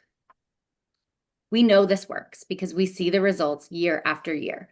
For the past 4 years of high-impact tutoring in DC, Kid Power students have demonstrated over 80% mastery of curricular skills on our biweekly assessments. We have seen students who've been consistently behind grade level growing over 1 year in literacy skills over 22 weeks of instruction. Without continued investment in high-impact tutoring, many of our students will fall even further behind because this level of individualized relationship-based intervention simply does not exist anywhere in the school day. But beyond the data, we also hear from our students. They consistently tell us that tutoring helps them feel more confident, more connected, and more capable as learners. They describe tutoring as a place where they can learn at their own pace, ask questions freely, and they feel like they belong. Something I think we can all agree on that students need more of. Protecting this investment means protecting one of the most effective evidence-based strategies we have to support youth in DC. Reducing or eliminating this funding would not simply cut a program, it would remove a critical layer of support for students in schools. I urge the council to preserve this funding and continue investing in what we know makes a difference for youth. Thank you again for your leadership and your commitment to our youth. Thank you, Ms. Pasqualini. Noah Doherty. Good afternoon, Chairman Mendelson and staff of the committee. My name is Noah Doherty. I'm the Director of School Talent and Academic Strategy at the DC Charter School Alliance. Under Dr. Mitchell's strong leadership, OSSI has launched programs that are helping accelerate our students' academic achievement, prepare them for post-secondary success, and strengthen our city's pipeline of public school teachers. In the proposed budget for OSSI, we're particularly excited about the ongoing investment in high-impact tutoring, the creation of a dedicated per-pupil funding mechanism for the advanced technical centers, and funding for the apprenticeship and teaching program. We also urge the council to address the chronic underfunding of St. Coletta, which serves students with the most complex learning needs, and restore matching funds to the Adult and Family Education Grant, which supports workforce training programs vital to our adult students. DC is the fastest improving urban school system in the country, and it is our priority that our city remain at the forefront of improving educational outcomes for all public school students. And in order to do this, we must equitably fund all public schools. The mayor's proposal to direct nearly $100 million less to public charter schools than to DCPS is the equivalent of almost $2,000 less per student. And as a 20-year DC resident, and someone who's taught in DC public charter schools, it's devastating to think that my city values our students less simply because they chose a different public school. Public charter schools care just as much as our friends at DCPS and our leaders at OSSI about improving academic achievement, lowering chronic absenteeism, and retaining our best teachers and principals. Our schools are already doing more with less, and in many cases are developing innovative strategies that can benefit all of our city's public schools. At DC Prep Benning Elementary, their third graders leapt 16 points in reading proficiency last year. Of the 20 schools with the greatest reduction in chronic absenteeism, the first 19 are charter schools, with IDEA PCS leading the city with a 25-point positive change. And over the last 4 years, the public charter sector's teacher stayer rate has increased 19%, and our leaver rate has decreased 30% in the same period. Were the additional large-scale funding inequities to be passed, it would not only negatively impact our public charter school students and schools, but it would unnecessarily complicate the work of OSSI. Every one of OSSI's top priorities require investments from schools. And in a two-tiered public education system, those investments from public charter schools aren't just more challenging, they'll come at the expense of its existing program, service, or staff member. We want to work in even greater partnership with OSSI so that we can continue to focus on improving academic outcomes for students in a city that equally values all of its public school students. And that is why we're asking the council to restore the structural integrity of the UPSFF and equitably fund all of our city's public schools. Thank you for your time, and I welcome your questions. Thank you, Mr. Doherty. Gabriela Silva. Good afternoon, Chairman Mendelson and committee staff. My name is Gabriela Silva, and I'm the Senior Program Manager at PAVE and a Ward 2 resident. Today, you'll hear from PAVE parent leaders about 3 key investments that have been proposed to help our students succeed, all of which have either been funded in the mayor's proposed FY27 budget or could be implemented at no additional cost. High-quality instructional materials, the Advanced Technical Center, and high-impact tutoring. First, we must demonstrate our commitment to ensuring strong curriculum is used in every classroom by increasing transparency around where high-quality instructional materials are being used across the district. The Addressing Dyslexia and Other Reading Difficulties Amendment Act of 2020 requires LEAs to adopt literacy curriculum aligned with the science of reading and to report their compliance to OSSI each school year, which OSSI is then required to make public. Additionally, the implementation of the Early Literacy Education Task Force Recommendations Act requires OSSI to publish an approved list of HQIM for literacy and to publish a list of literacy curriculum used by each LEA in a conspicuous location on its website. While OSSI has published a list of core literacy programs used by each K-5 serving LEA and whether these programs use high-quality science-based curriculum, this information is difficult to find on their website and is not available for other subjects or grade levels. PAVE parent leaders are asking the council to update the implementation of the Early Literacy Education Task Force Recommendations Act to require OSSI to collect and publish data on literacy curriculum used by each LEA for all grades K-12, indicating which curriculum meet their standards for high-quality instructional materials. They are also asking the council to create similar legislation to implement the Math Task Force's recommendations that all LEAs adopt HQIM for math courses in all grades K-12, requiring OSSI to collect and publish data on the curricula used by LEAs and whether they meet the standards for HQIM. OSSI's reporting should be easily accessible to the public, so families can use this information as they decide which schools to choose for their children. This is a no-cost ask that will make a big difference for our kids as we work to ensure that all students are being taught with high-quality, evidence-based curriculum. Other states that have seen significant gains in literacy and math have already deepened their focus on ensuring schools are using HQIM and focusing on transparency. My written testimony includes information on states that are leading the way. Second, we must continue to provide our students with opportunities that set them up for college and career by protecting our investments in the ATC. Maintaining both the flat funding and the UPSFF weight for the ATC will help ensure that students across the district, no matter where they live or go to school, can continue to receive high-quality CTE, which will help drive better outcomes and strong futures for our kids and our city that should be a state. Later today, you'll hear from a member of PAVE's citywide board on the positive impact the ATC has had on her 11th grade son who's on the autism spectrum. Finally, we must continue supporting students' reading and math growth and their attendance through HIT. Research shows HIT is one of the most effective ways to improve student achievement, improve DC students' math and reading proficiency, as well as their attendance. We're grateful to see that the mayor's proposed FY27 budget includes $3 million for HIT, and we're asking the council to maintain this investment. Thank you for the opportunity to testify today. I hope that we can count on your leadership. Thank you, Ms. Silva. Brandy Reese with PAVE. Good afternoon, Chairman Mendelson and members of the committee. My name is Brandy Reese, and I am a proud parent of 2 children at Garfield Elementary in the Great Ward 8. where I serve as the president of the parent-teacher organization. I'm also a parent leader at PAVE, Parents Amplifying Voices in Education, as a citywide and Ward 8 PLE board member. Thank you for the opportunity to testify today. I'm here with two requests. The first is to urge the council and the DC Office of the State Superintendent of Education to maintain the $3 million investment in high-impact tutoring, also known as HIT, and expand it. DC has already invested $33 million over 3 years, reaching more than 10,000 students, and the results are clear. It works. From test scores to attendance to building our children's confidence in learning, it works. In math, students receiving over 900 minutes of tutoring gain the equivalent of 59 additional school days. In ELA, students gain 20 additional school days and outperform their peers. Students most in need, middle schoolers, students with IEPs, and those furthest behind outperform their peers by 6%.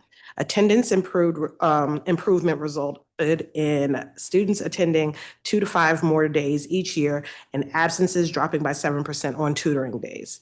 The 2025 CAPE results show broad gains across the city in both math and ELA across all grade bands and priority student groups at roughly 4.2%. Ward 8, our most economically disadvantaged ward, posted the largest gains at about 7%. Yet we still fall 20 to 30% behind the other wards. The gap is not a failure, but it is proof of what is possible when students have access to quality instructional time like HIT. Now we must ensure that that access is expanded so that children in every ward benefit equitably. Families must be informed about tutoring opportunities both in and out of school, and schools and providers should be encouraged to share best practices to scale what works. HIT is not just helping students catch up, it's helping them move forward. Secondly, I urge the council to update the implementation of the Early Literacy Education Task Force Recommendation Act to require OSSI to collect and publish data on literacy curriculum used by each LEA for all grades K through 12, indicating which curriculum meet their standards for high quality instructional material, also known as HQIM. We are also asking the council to create similar legislation to implement the Math Task Force recommendations surrounding HQIM and requiring OSSI to collect and publish data on the curricula used by LEAs and whether they meet the standards for HQIM. This is a no-cost ask that will help parents and families have a clear understanding of what curriculum is being used for in their students' classrooms. Let's continue investing in what we know works. Let's protect funding for HIT and update legislation to make information on HQIM more accessible. Thank you very much and look forward to you all providing this for us. Thank you, Ms. Reese. Ms. Flores, you testified a week or so ago before us, I think when we had the Public Charter School Board testimony. And I don't know if you followed, but after your testimony, after all the public testimony, I pressed the executive director of the Public Charter School Board about the complaints that you had raised. I've also talked with my staff, member of my staff who's not here today, with regard to following up. You may have talked with her. Yes, we spoke briefly Okay. over the phone. So I do take your concerns seriously, and I am going to follow up with my staff member where we are with that, and that includes following up with the Public Charter School Board and where they are. Thank you. I appreciate it. Yes, thank you. I'm sorry you've gone through this, and I'm sorry that you've had to come here to testify about it. So we'll see what we can do. Thank you. I have no other questions for you all. Thank you for your testimony. Christine Miller, who is parent leader with PAVE. Deshaun Jones, a parent leader with PAVE. Catrice Turner, a parent leader with PAVE.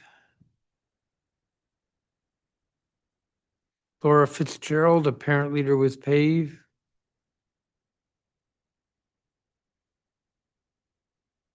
Lashima Burnett, a parent leader with PAVE.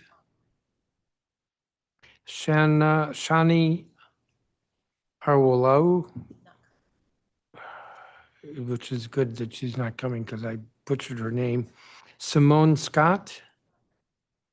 Ty Andrews, a parent leader with PAVE. Yolanda Corbett, parent leader with PAVE. Sherry McDaniel Thomas.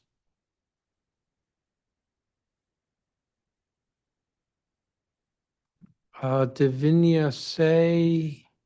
Nope, I don't have a seat for you. I was hoping you were going to be virtual.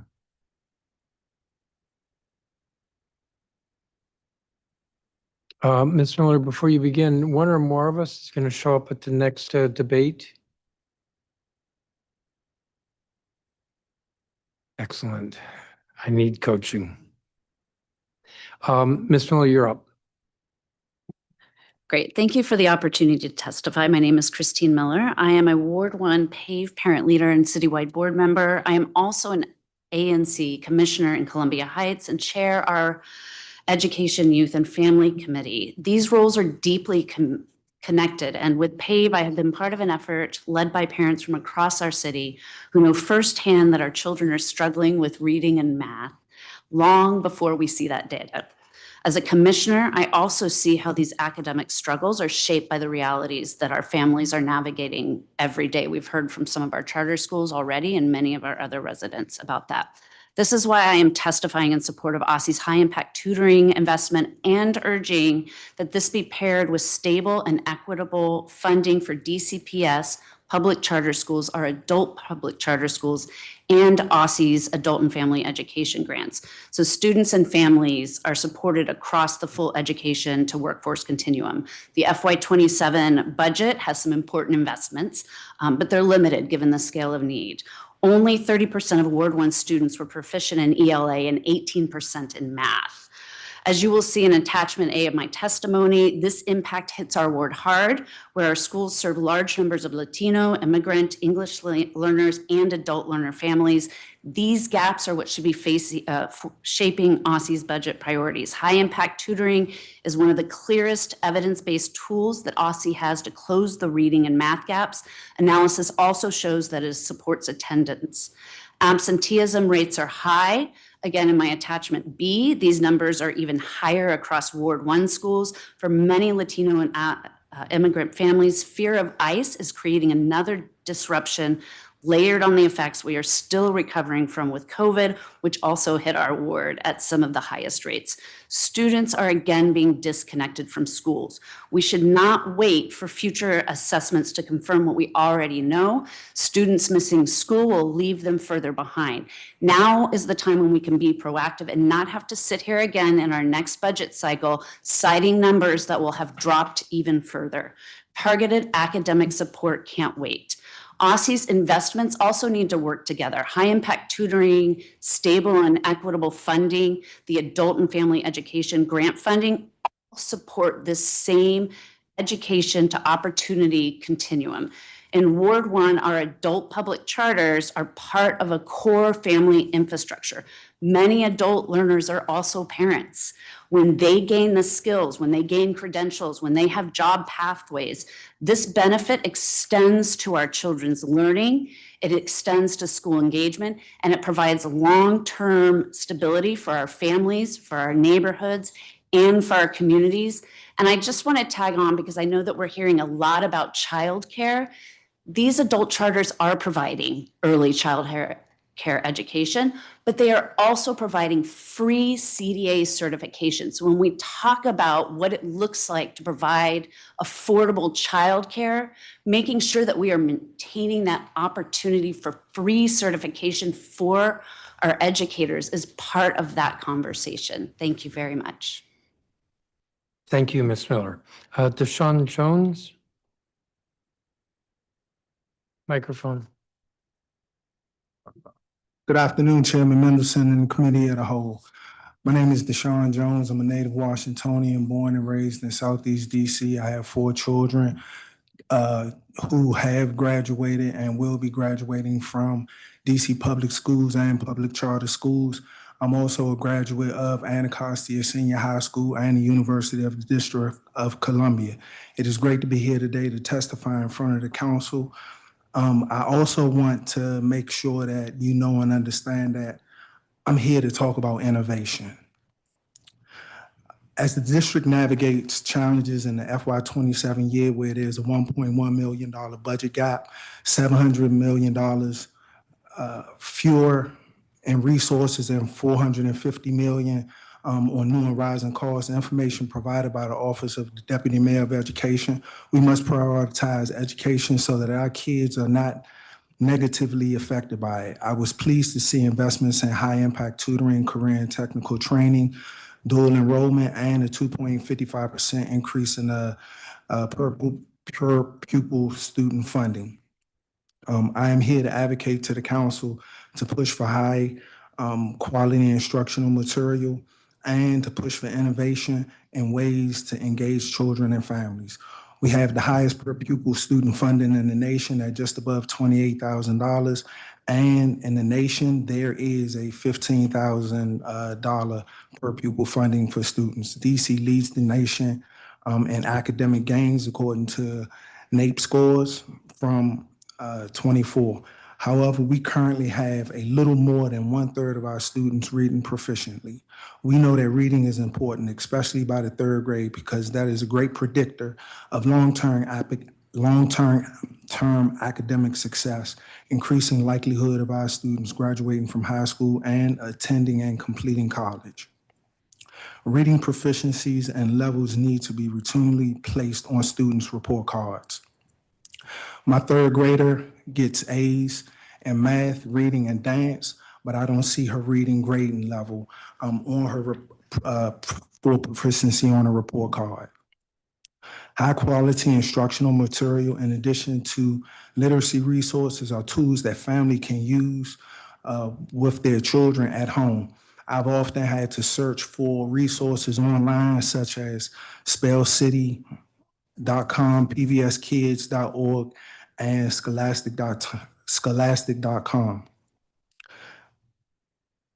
Having those high quality instructional materials are important. This is why PAVE parent leaders are asking the council to update legislation to require OSSI to publish which curriculum LEAs are using for literacy and math, and to indicate which materials are meeting the benchmark for HQIM. Parents want to make informed decisions, and transparency around HQIM will help parents do that. Thank you so much for allowing me to testify. About to cut you off. Thank you. Catrice Turner, who I believe is online. Good afternoon, Chairman Mendelson and council members and fellow staff. My name is Catrice Turner. I'm a native Washingtonian, a current Ward 5 resident, and a citywide board member of PAVE. I'm also the proud mom of 4 boys within both sectors of the DC public school system, and I currently serve as the Chief of Family and Community Engagement at Monument Academy Public Charter School in Ward 7. I thank you so much for the opportunity to testify today. I'm here today to speak about 3 interconnected priorities that I believe are critical to improving outcomes for DC students: high impact tutoring, advanced technical center funding, and access to high quality instructional materials. You've heard me say this before, high impact tutoring works. When implemented with fidelity during the school day in small groups and aligned to curriculum, it accelerates learning and builds confidence. For many of our students, especially those who enter middle school below grade level, this kind of targeted support is not optional, it's essential. I will say at Monument is something that we did with our whole 5th grade cohort. And because of that, specifically in math, all of our 5th grade cohort exceeded their RIT goals this school year. But tutoring alone is not enough if students don't see where their learning is taking them. This is why it's equally critical that we protect funding for the Advanced Technical Centers, or ATCs. As DC continues to reimagine graduation requirements, our young people need clear, engaging, and accessible career pathways. ATCs provide that bridge, connecting academic learning to real-world application and future opportunity. This is personal for me as well. My son, TJ, who is currently in 10th grade, recently secured his first summer youth employment program placement. He is truly excited to explore pathways in medical and veterinary sciences. That spark matters, and programs like ATCs help sustain and deepen that kind of curiosity and purpose for students across the city. We should be investing in more of these moments, not scaling them back. Lastly, I want to offer a no-cost recommendation that could have a significant impact. I urge the council to update legislation to require OSSI to publish all LEA's math and literacy curricula and to designate whether those materials meet the standards for high-quality instructional materials. Families deserve transparency, Educators deserve clarity, and students deserve access to materials that are aligned, rigorous, culturally responsive, and proven to work. When we think about these three areas together, HIT, ATC funding, and HQIM, we begin to create a more coherent and engaging educational experience for our middle and high school students. And if we get this right, we may also begin addressing one of our most pressing challenges, student attendance. Let's face it, students are more likely to show up when they feel successful, when they see relevance in what they are learning, and when schools feel connected to their future. We cannot continue asking students to invest in systems that do not feel invested in them. So by protecting ATC funding, expanding meaningful academic supports, and ensuring instructional quality are not separate conversations, we can achieve that goal. Together, they represent a real opportunity to rebuild student engagement, confidence, and long-term outcomes within the district. I thank you so much for your time and commitment to our students, and I'm available for any further questions. Thank you, Ms. Turner. Laura Fitzgerald. Good afternoon, Chairman Mendelson and members of the committee. Thank you for the opportunity to testify today regarding high-quality instructional materials. My name is Laura Fitzgerald. I am a charter school parent here in the district.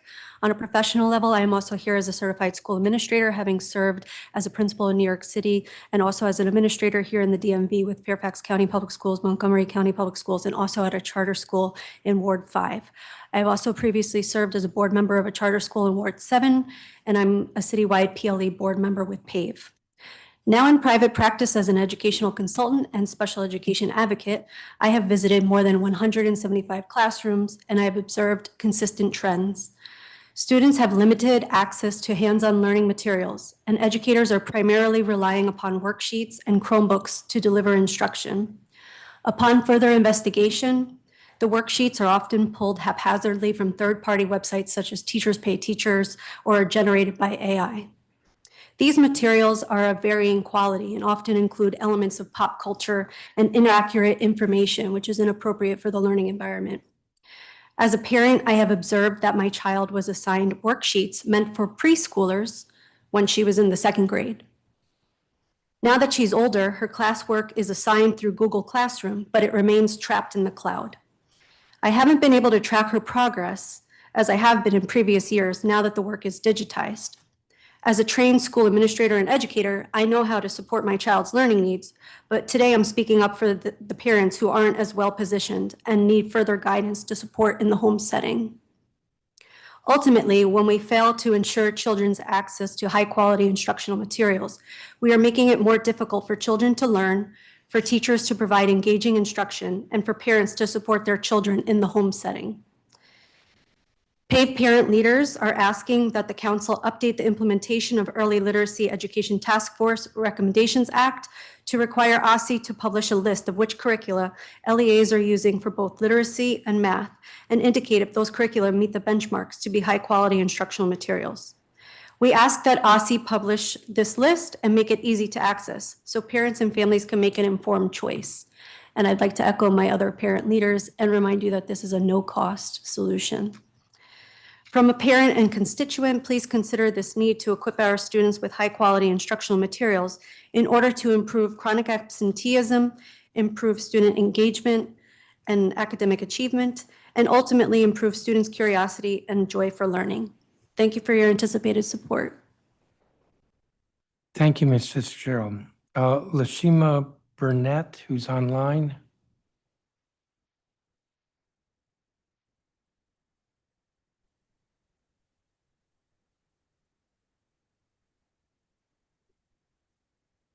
Good afternoon, Chairman Mendelson, members Good of the afternoon. Committee of the Whole. My name is Lashima Burnett. I'm a Ward 8 resident and proud mother to 2 amazing children at Ludlow Taylor and McKinley Tech High School. I would like to begin with thanking the committee for funding HIT in the FY27 budget. This program has been a game changer for my daughter, and I'm thrilled to see that funding continued. I know we have talked about HIT a lot, so today I'll be focused on the importance of high-quality instructional materials and access to career-connected learning for our students. In a budget year, paid parent leaders are here today to discuss a no-cost ask. Who doesn't love free? Paid parent leaders are asking that the council update the implementation of the Early Literacy Education Task Force Recommendations Act to require OSSI to collect and publish data on literacy curriculum used by each LEA for all grades K through 12, indicating which curricula meet their standards for high-quality instructional materials, and to create similar legislation for math. HQIM ensures that our children are being supported with a research-based curriculum focused on best practices. As I continue to make decisions about where my kids go to school, having a deeper understanding of what curriculum is being used in classrooms is critical. Now let's talk about career-connected learning. OSSI is currently in a process of reimagining high school graduation requirements. We want to make sure that our students are prepared in the ever-changing world that they enter. That is why it's critical to support the career technical education and the advanced technical centers. When I was in high school, I had the chance to participate in a CTE program at Citibank. This gave me the opportunity to grow my skills and graduate prepared to enter the workforce. I even ended up with a job offer. I decided to go to college instead of entering the workforce. However, I still carry the lessons that I learned from that program today. I want my son and daughter to have the same opportunities. My son, Landon, is a sophomore at McKinley Tech High School. As he explores his STEM passions, I want to ensure that he has access to the programs that will help him excel, like cybersecurity at the ATC. If we want our students to thrive in the world post-graduation, we must invest in things that get them there. This includes HQIM and the ATC. Thank you for the opportunity to testify today. I look forward to answering any questions you may have. Thank you, Ms. Burnett. Sherry McDaniel Thomas. Good afternoon, Chairman Mendelson and committee and staff. My name is Sherry McDaniel Thomas. I'm a native Washingtonian who is a resident of Ward 4. I'm the mother of 4 adults and a nana of 1 grandson. Graduated from Dorothy Heights Elementary School, Washington Global Public Charter Middle, and who eagerly awaits graduating from high school in California this June. This summer, he'll return to DC to commence transitional services in the fall, as noted on his IEP. I am a parent leader with PAVE, Parents Amplifying Voices in Education, and today I'm here to discuss high-impact tutoring and high-quality instructional materials. Thank you for the opportunity to testify today and to lend my voice to say thank you for supporting the continued funding of $3 million for high-impact tutoring programs in the city for fiscal year 27. You have reviewed data showing that HIT tutoring has helped to increase student performance outcomes in literacy and math, and you understand the value of keeping such proven services. Like a growing number of districts throughout the country, OSSI has created a model for schools to deliver HIT services that has elements of proven success. HIT services delivered by confidently vetted tutors for a prescribed length of time throughout the week in a small group setting has aided in the development of trusted relationships between students and teachers. It is a proven tool to help combat absenteeism, for data has shown that students who receive HIT are 7% less likely to miss school instruction.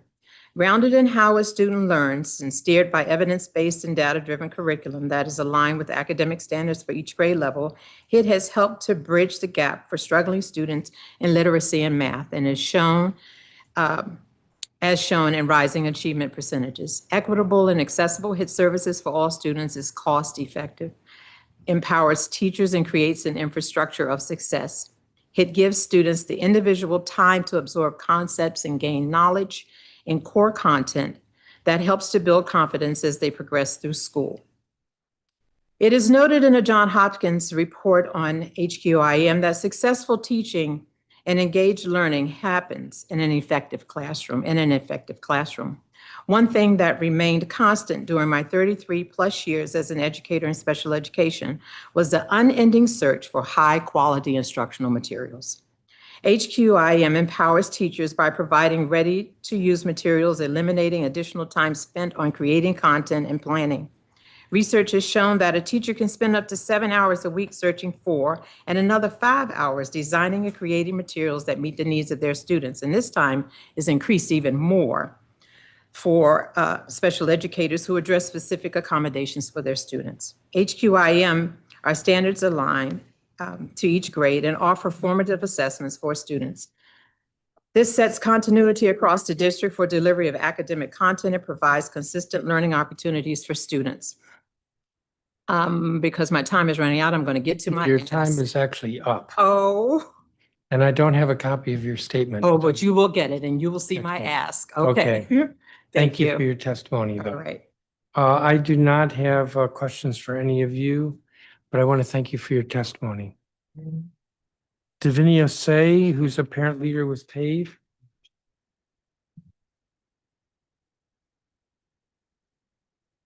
Tiffany Randall, a parent leader with PAVE.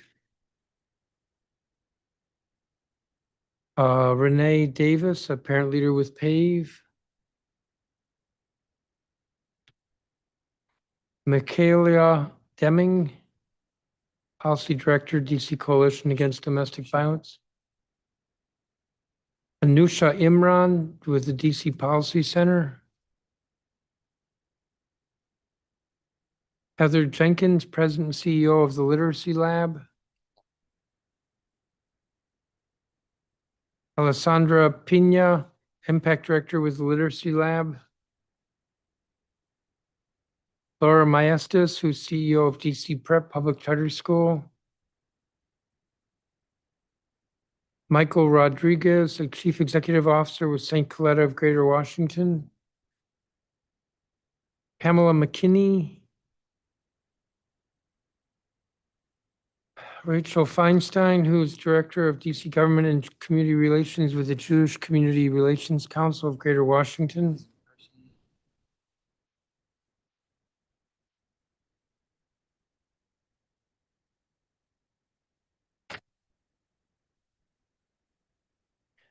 Jessica Champagne. Jennifer Zwilling.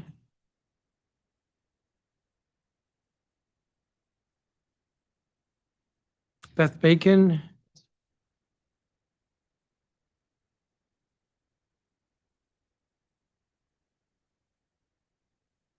Aaron Alexander, co-senior rabbi at Adas Israel Congregation.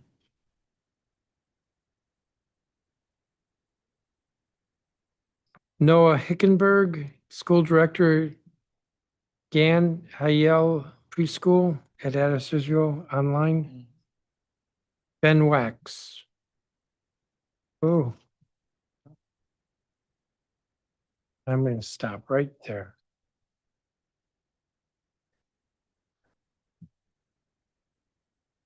Davinia Say, the floor is yours. Great.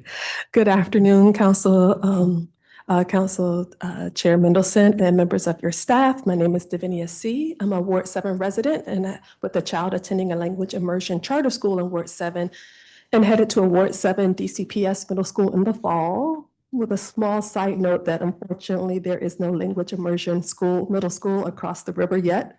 So I'm not anticipating it the next 2 years, but just a little note, we're still waiting.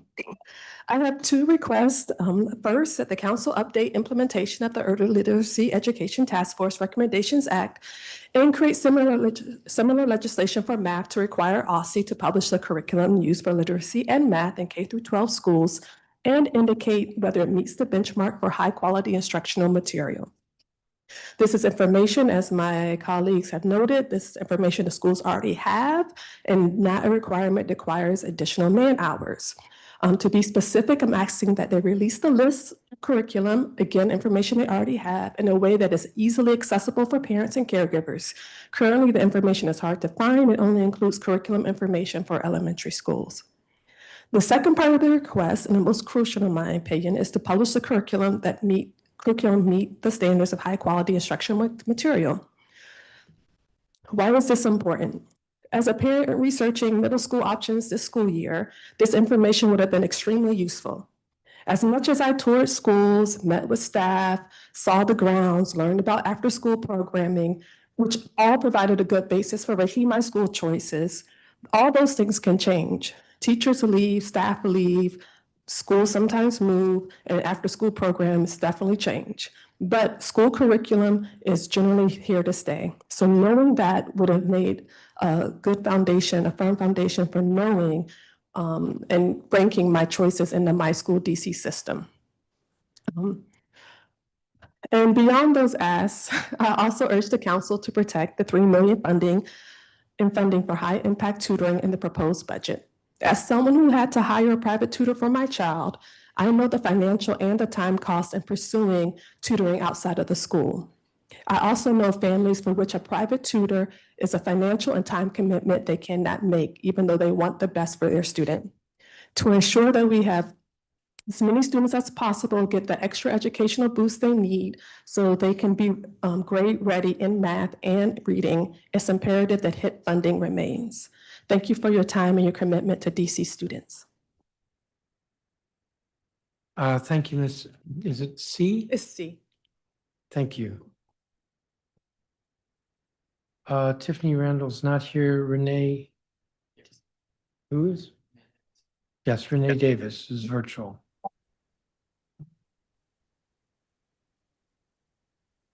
Doesn't look like a Renee. Good afternoon, Chairman Mendelson. Please proceed. Okay. Good afternoon, Chairman Mendelson and committee staff.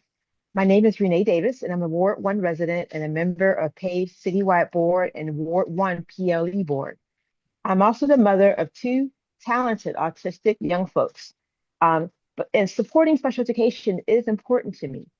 I'm also here today to talk about the importance of protecting the funding for the district's advanced technical centers.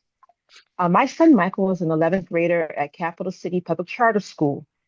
He's also on the autism spectrum. But this year, Michael was selected through the lottery to participate in the Ward 5 cybersecurity program at the ATC. This has been a game changer for Michael. The ATC allows him to explore his passions for technology, and it really sets him up for success as he has not only transitioned from having full IEP supports as a younger DCPS and then charter student, but as he also plans to transition out of the classroom when he graduates next year. I want my son to have the chance to excel in his career path, and that's exactly the opportunity that the ATC provides, because the ATC team can work harder to ensure that his needs are going to be supported, and they can also help provide a living real-world experience in strengthening his executive functioning skills.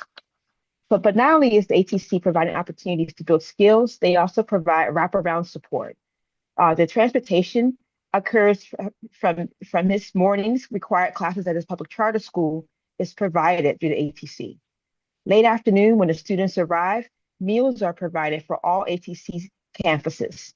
Michael and other students can still complete tutoring and other out-of-school commitments because not only do they have what they need to be able to show up in the classrooms as their best selves, the ATC provides a further incentives for them to even stay in seat and stay attending and to continue to improve their attendance. So today I urge the council to protect the funding for the ATC so that all students, regardless of whether or not they have an IEP, have a chance to explore their passions, and they can be able to graduate ready to excel in the workforce. One additional key component of that is that the ATCs also give children who have the ability to attend a chance to earn dual enrollment credits, with Trinity College being the guarantor of the dual enrollment credits that Michael will receive, so that he will have a associate's degree as well as a high school diploma when he exits Capital City Public Charter School. Again, I want to thank you for the opportunity to testify today, and I look forward to answering any questions you may have as to why these funding requests are so important to all learners as they graduate and pursue Thank you, these Ms. other Davis. pursuits. Thank you. Thank you, Ms. Davis. Michaela Deming, who's online.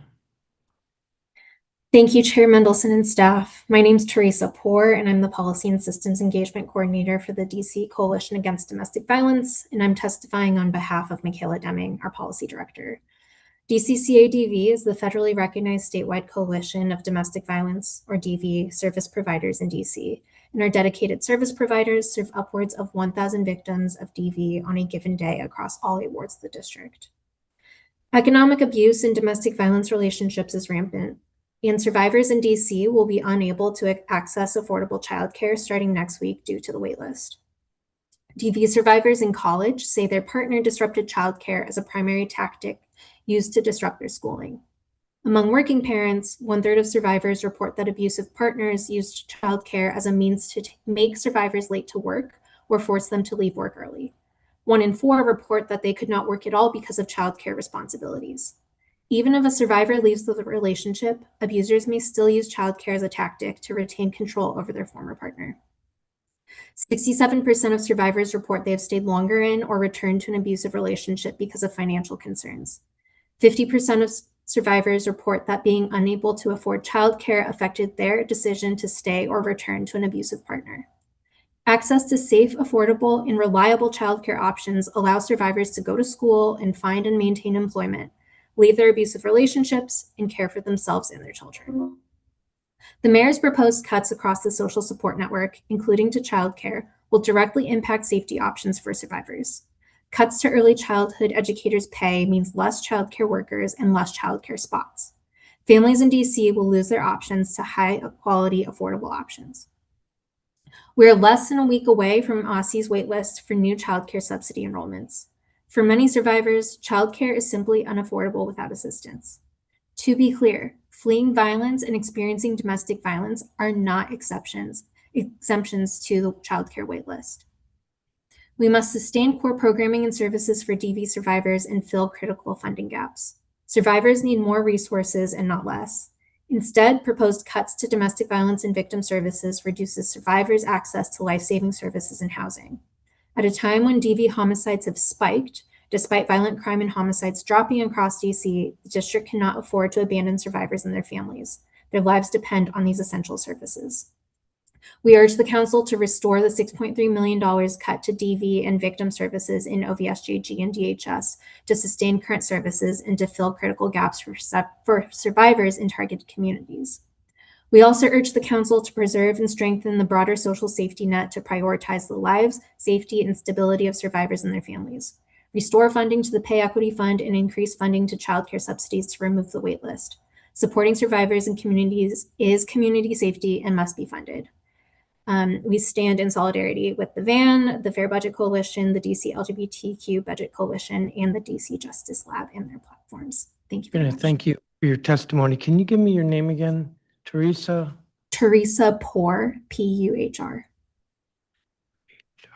And will you provide a copy of your statement, please? We will upload it. Great, thank you. Nusha Imran? Good afternoon, Chairman Mendelson and members of the Committee of the Whole. My name is Anusha Imran. I'm a data analyst at the DC Policy Center. My focus today is on the need for stable, affordable childcare and why that investment is not only a matter of family support, but of economic survival of our city. Fewer people are choosing DC as their place of residence.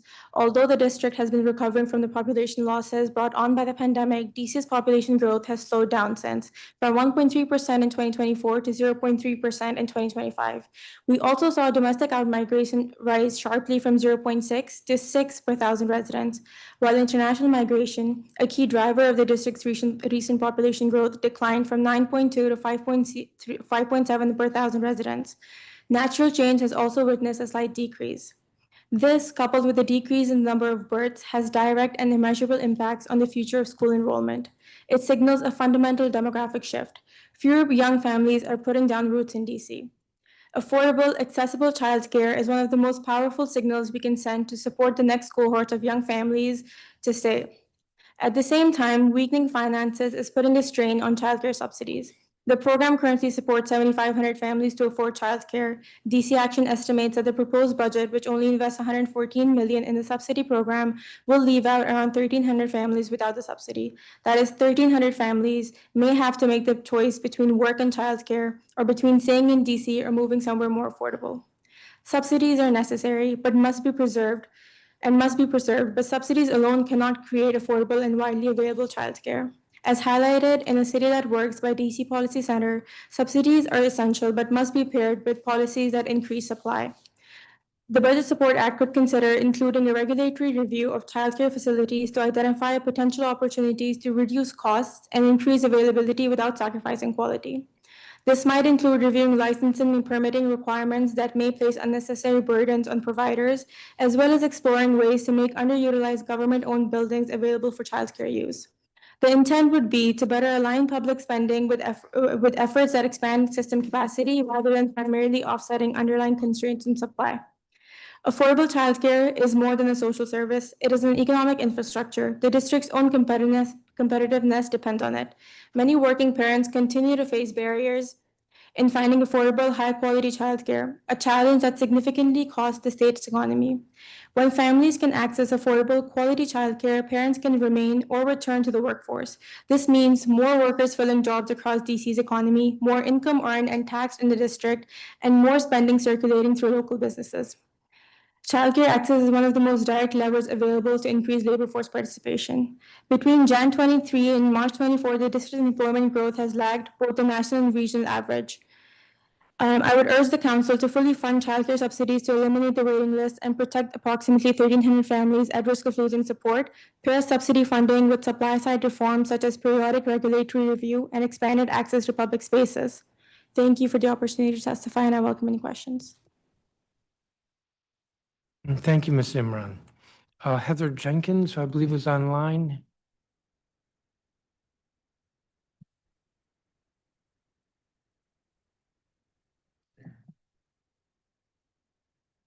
Please proceed. Thank you. Good afternoon, Mr. Chairman, council members, and staff. Thank you so much for the opportunity to testify. My name is Heather Jenkins, and it is my honor and privilege to be the president and CEO for the Literacy Lab. I'm going to take a little bit of a detour from my prepared testimony because there are some really important items that I heard about today while I was listening that are just really, really important for the district, and our work literally can't exist without them. One of the main ones is the Pay Equity Fund. As an organization that works with a lot of early child care professionals, as an organization that is responsible for bringing more talent into the early child care realm, that pay equity is really, really critical. And so I just wanted to take 1-ish minute of my time to just really strongly support the testimony that I heard from some folks who I know, some folks who I don't earlier today. So we at the Literacy Lab work to ensure that all students have access to evidence-based literacy instruction by preparing and supporting community-based educators who understand that literacy is a fundamental human right. Today, I want to talk a little bit about a workforce challenge, namely what is and is not happening with paraprofessionals in the district. Across district public schools and public charter schools, there are about 3,000 paraprofessionals. These folks are really essential to classroom functioning. Despite this importance, the system is not set up to really honor and invest in these roles.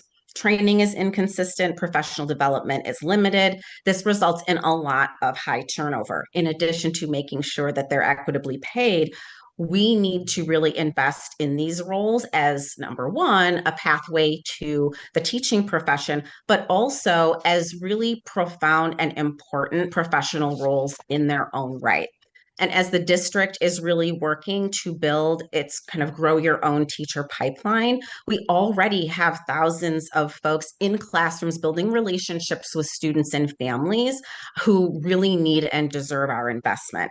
The Literacy Lab stands ready to really be a partner in this. We have built a proven model that prepares folks before they go into the classroom and provides ongoing coaching in the classroom. We're experimenting with this work in Cincinnati Public Schools, where we're going to be working with their paraprofessionals, and we stand ready to work with the District of Columbia with all of our paraprofessionals as well.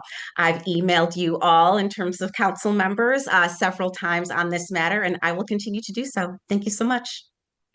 Thank you, Ms. Jenkins.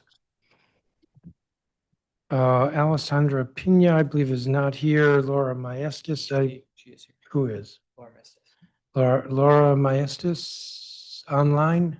Yes, I see. Please proceed. Hi, good afternoon, Chairman Mendelson and members of the committee. I know that you would like to see my testimony. I've just submitted it. I'm sorry that I didn't submit it earlier, but it should now be through the online system. My name is Laura Maestas, and I'm proud to be the CEO of DC Prep, a public charter school network serving students and families across wards 5, 7, and 8. Thank you for the opportunity to testify today regarding OSSI's fiscal year 27 budget.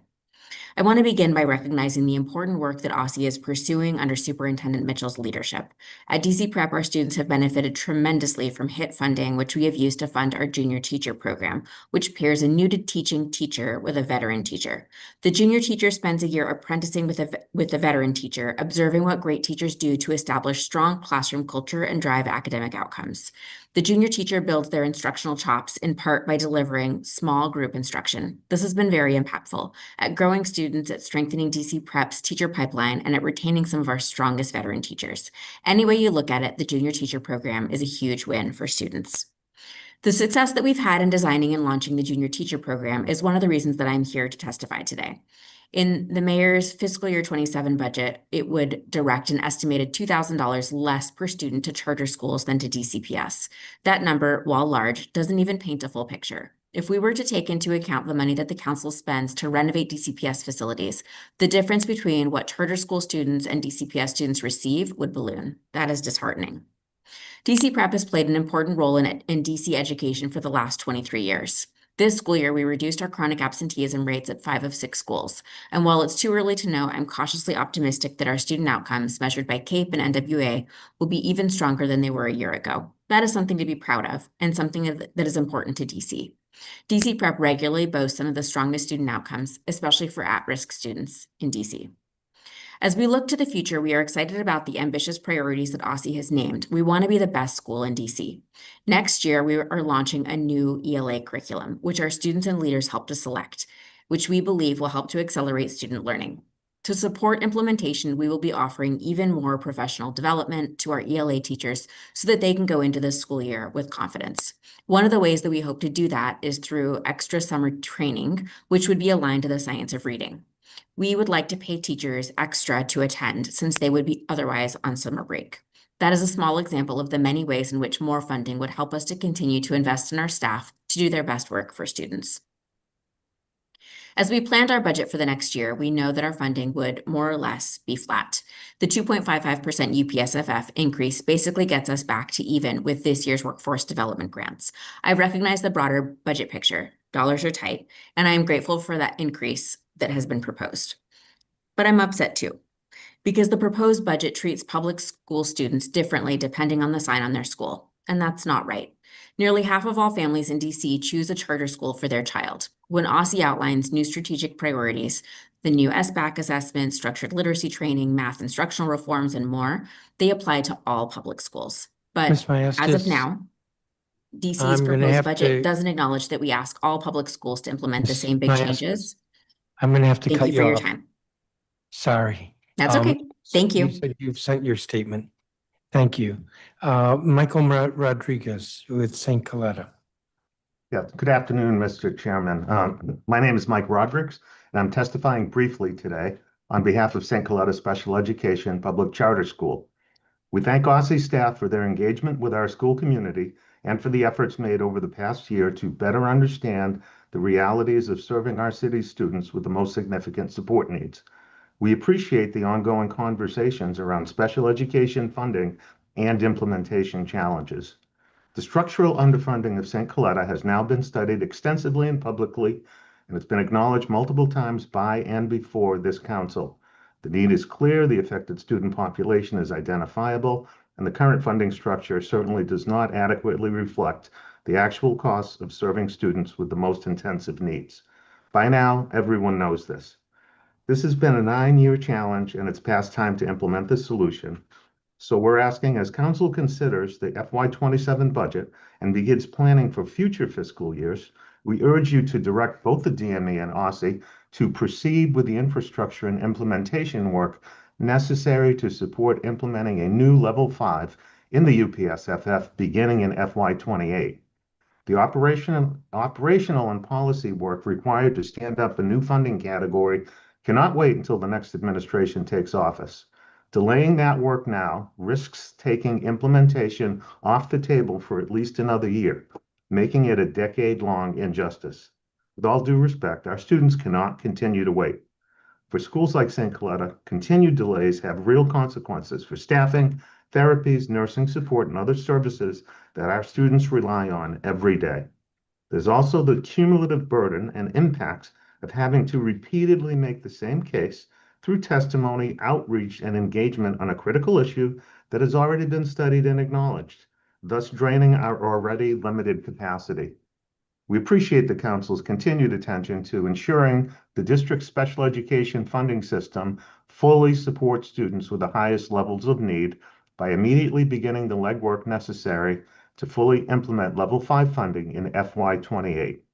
Let's return to good governance, and thank you. Thank you, Mr. Rodriguez. Pamela McKinney, who I believe is online. Good afternoon, Chairman Mendelson and Council staff. My name is Pamela McKinney, and I'm a resident of Ward 6, a DCPS parent, staff member at Capital City Public Charter School, and a former parent at HHS Ed Children's Center Daycare. The DC Fiscal Policy Institute recently found that the top fifth of earners in DC have nearly 55% of aggregate household income, while the lowest 5% of earners have less than 2% of aggregate income. And yet, here we are again, asking the same group of people, low-income Black and Brown residents, to make the most sacrifices. This budget tells Black and Brown women that the care they provide for our city's children in their most vulnerable years is not important or valued. So the budget cuts the Pay Equity Fund, a lifeline for our early childhood educators and working families who can depend on reliable care when staff are paid equitably. This budget tells families who find themselves suddenly not able to make ends meet that they don't deserve childcare subsidies. It freezes funding for any new family who finds themselves unable to afford childcare. It's a pipe dream to think that cutting the Pay Equity Fund, as if these women and men don't themselves have children, won't lead to more families needing affordable care. It's a pipe dream to think that babies won't be born after May whose families will need affordable childcare. This budget tells our charter families that their children are worth $2,000 less than a DCPS student, but yet charters must meet the same rigorous standards as DCPS and show significant growth in order to teach nearly 50% of our city's children. We are putting the hardships of this budget on those who are the furthest from opportunity and the most likely to live paycheck to paycheck. How can anyone justify this? If we are all supposed to work together and all make sacrifices, then this budget needs to reflect that. I'd love to know what sacrifices the wealthiest in the city with the largest safety nets are making to help DC protect its most vulnerable. Where are the tax increases on the wealthiest households in DC? Increased revenue is possible if the council and the mayor can be bold enough to tax the wealthy. I'm asking the council to be bold and just. Tax the wealthy, fully fund the Pay Equity Fund, fund the Child Care Subsidy Program, fund all schools through the UPSFF. I'm asking this not because it would be nice to do, but because it's the right thing to do to create a prosperous city for all of our residents. Thank you for your time. Thank you, Ms. McKinney. Rachel Feinstein. Hi, good afternoon, Chairman Mendelson. Good to see you. Council members, staff. I'm a Ward 6 resident and Director of DC Government and Community Relations with the Jewish Community Relations Council of Greater Washington. We work with over 100 synagogues, community centers, schools, and social service agencies throughout the region, including nearly 24 in the district alone. I'm here today advocating for a restoration of the Pay Equity Fund and Child Care Subsidy Program. There are at least 4 Jewish preschools in DC receiving support from the Pay Equity Fund, including Adas Israel and Washington Hebrew in Ward 3, Temple Sinai in Ward 4, and the Edlovich DC Jewish Community Center in Ward 2. In FY25, the fund allocated about $1.3 million to DC Jewish preschools to support over 60 teachers receiving these funds who teach about 350 children. For most, the money from the Pay Equity Fund represents over 25% of their budgets.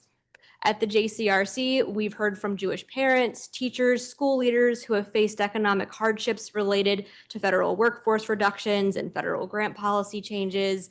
It's important now more than ever to retain city funding for programs such as the Pay Equity Fund and the Child Care Subsidy Program to support our local workforce. If these programs are eliminated, many schools will be forced to significantly reduce the number of teachers they could employ and number of students they can enroll. Private preschools, both religious and secular, provide an essential supplement to public preschool slots available each year.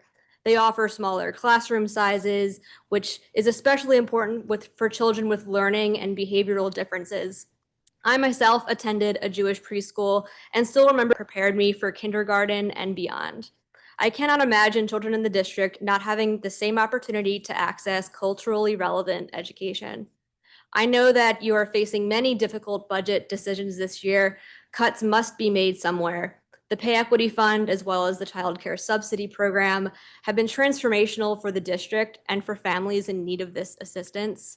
Cutting these programs may be one cut too deep, too many for our city to sustain itself. For all these reasons, we urge the DC Council to continue funding the Pay Equity Fund and the Child Care Subsidy Program. And thank you, Chairman Mendelson, for your leadership during this very difficult time. Thank you, Ms. Feinstein. Jessica Champagne, I believe, is not here. Jennifer Zwillig is not here. I am here. I am here. Ah, you came online. Good. Go Yes. for it. Thank you. Good afternoon, Chairman Mendelson, staff. My name is Jennifer Zwilling. I am the proud CEO of the Edlovich DC Jewish Community Center in Ward 2 and a resident of Ward 4. I am grateful to live in this wonderful city, and I'm proud of the ways that the Edlovich DC Jewish Community Center enriches the social fabric of our community through our educational programs for children and families, our rich cultural arts programs, and by mobilizing volunteers to serve across the city. We are grateful to be partners with this city and so much of what we do. I understand that it is a tight time financially for our city. And as a committed community institution who operates a preschool, I'm here today with an urgent request, like so many others who have spoken today, that we not compromise the well-being of children and the hardworking educators devoted to their education and care each day.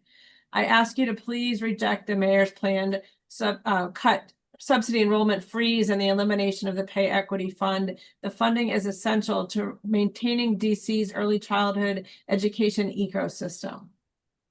The Edlovich JCC specifically has been a beneficiary of the Pay Equity Fund for the past several years, and it has truly been instrumental in allowing us to attract and retain talented early childhood educators who would otherwise not afford to live in Washington or to teach at our school.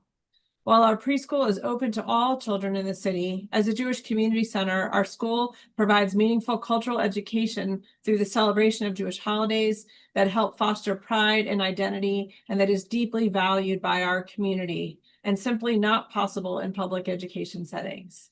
Because of this fund, our teachers have bought homes, paid off debt, and 7 teachers over the past 3 years from our school have received higher education credentials. If this fund is fully eliminated, the JCC's preschool faces a loss of $135,000 that all goes towards preschool teachers' salaries. Losing this subsidy could force us to reduce teacher salaries or require us to find other ways to keep them whole at a time when it is more expensive to run the JCC and for families to live here in Washington. And if I imagine multiplying this impact across the city to all of the early childhood centers who are testifying today and who benefit from these funds, DC really risks losing talented and devoted teachers, and it's a true loss for our city and a disservice to all of our children. I urge us to find a way to reinstate this funding in the 2027 budget. Thank you for everything you're doing. Thank you, Ms. Swilling. Aaron Alexander, I believe, is not here. Noah Hickenberg is Present. online. Yes. Please proceed. Good afternoon, Chairman Mendelson and members of the council. My name is Noah Hickenberg. I'm the director of Gan Hayeled Preschool at Addis Israel Congregation, one of the schools referenced just moments earlier by my colleague Rachel Feinstein. We have 90 students, and we are the city's only Jewish preschool serving children as young as 12 months. I am here today to urge the council to restore the salary component of the Pay Equity Fund to the full cost. In the years since the fund was established, I have seen firsthand how it has fundamentally transformed the quality of early childhood education, both at my school as well as throughout the district. At our school, the impact of these salary supplements has been substantial. It hasn't just been a bonus. It has served as a catalyst for professional growth. We have seen this on the ground with over a dozen of our educators who now see their job as a viable long-term career path in early childhood education, which it was not before. Because of this, they are reinvesting in themselves. We have seen staff return to school to up their credentials, pursue higher degrees, knowing that their expertise will be met with equitable compensation. This is what it all hinges on. This professionalization has then directly led to the elevation of the quality of our classrooms, leading to more sophisticated pedagogy and curriculum, along with better developmental outcomes for the children we serve, which is the goal that we are all united around, creating a more just and fair world for children so that they can push the benefits forward for the next generation. However, the mayor's proposed cuts of $10,000 to $25,000 per teacher would immediately undo this progress. We are not just talking about a budget line, we are talking about a childcare cliff. I think we all know that that will happen if this proceeds. If the funds are stripped away, the very teachers who have just recently upped their credentials because of the promised funds will be forced to leave the field to survive. We know that classrooms will close, wait lists will grow, and the quality we've worked so hard to build will vanish. The Pay Equity Fund has worked exactly as intended. It stabilized the workforce, it improved education for DC's youngest learners. We cannot allow our city to move backwards. I ask the council to identify the necessary revenue to fully restore the Pay Equity Fund and to protect the educators who are the backbone of our city. Thank you for your time. Thank you. Ben Wax. Good afternoon. Good afternoon, Chairman Mendelson and members of the committee. It's good to be back here again. My name is Ben Wax. I'm an early childhood educator. I just recently earned my Master's of Arts in teaching at Trinity Washington University. I'm an educator at Addis Israel Congregation's Gan Hayaled in Ward 3 and also a DC resident of Ward 6. The impact of our work in early childhood education reaches beyond the classroom. It shapes families, it strengthens our communities, and it builds the future of our city. My goal every day is to cultivate social and emotional development through intentional documentation. I often think about a child that I worked with 2 years ago named Marshall. My co-educators and I noticed he had challenges with transitions at the beginning of the year. Then we noticed his communication skills were developing as he continued to integrate his imaginative play with his friends. And as the year went on, he began stepping into leadership roles. We communicated this with the parents. Today, his mother tells me he is now thriving in his class this year. We made these observations through our pedagogical documentation, observing the developmental patterns and communicating with the family and reinforce his own strengths. Collaborating with children at such a young age is essential to our daily work. We do not work at a daycare. We work at a school as teachers, teaching children at a time-sensitive part of their lives and building their foundation for academic success and emotional resilience. We know that the Pay Equity Fund is a 21% return on investment for the district, and it is essential we prioritize education in our communities. DC has made real progress in building a strong early childhood system. This is our moment to protect it. I urge the council to restore the salary component of the Pay Equity Fund by adding $82.2 million to the mayor's proposal. Thank you so much for your time and consideration. Thank you, Mr. Wax. Mr. Hickenberg, I have a couple questions for you because you are school director, so I assume you're familiar with budget. Are you still here? This is not looking promising.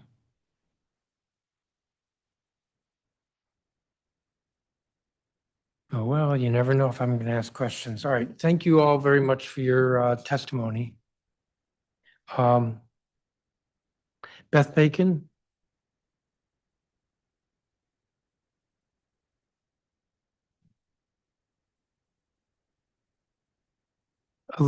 Alicia Galvan Flores?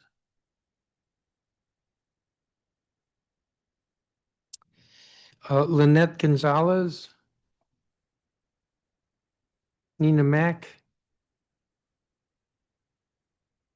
Simeon Lehman? Yes, this is Noah Hickenberg. I'm still here.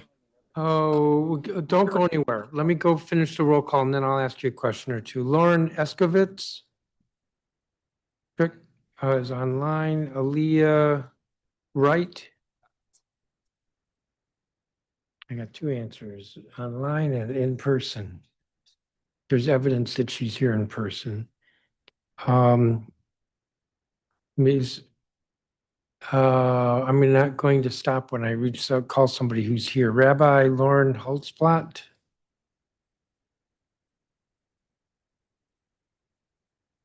Ebony Jeje, Jeje. Virtual Joy Okolajibudi. Virtual Philip Johnson. Ebony JJ is here. Is that you? All right, you'll be the next panel. All right, before I ask any of you to testify, let me ask a couple of questions of Mr. Hickenberg. You're the school director at your child care facility? Yes, that's correct. So I assume you're familiar with your budget. Yes, correct. So one of the proposals from the mayor would flatten the quality incentive. What would that do to you? I'm sorry, I'm not sure what that means to flatten the incentive. Well, it's something like 70, if you're high quality, it's like 78%, and if the standard is like 70%.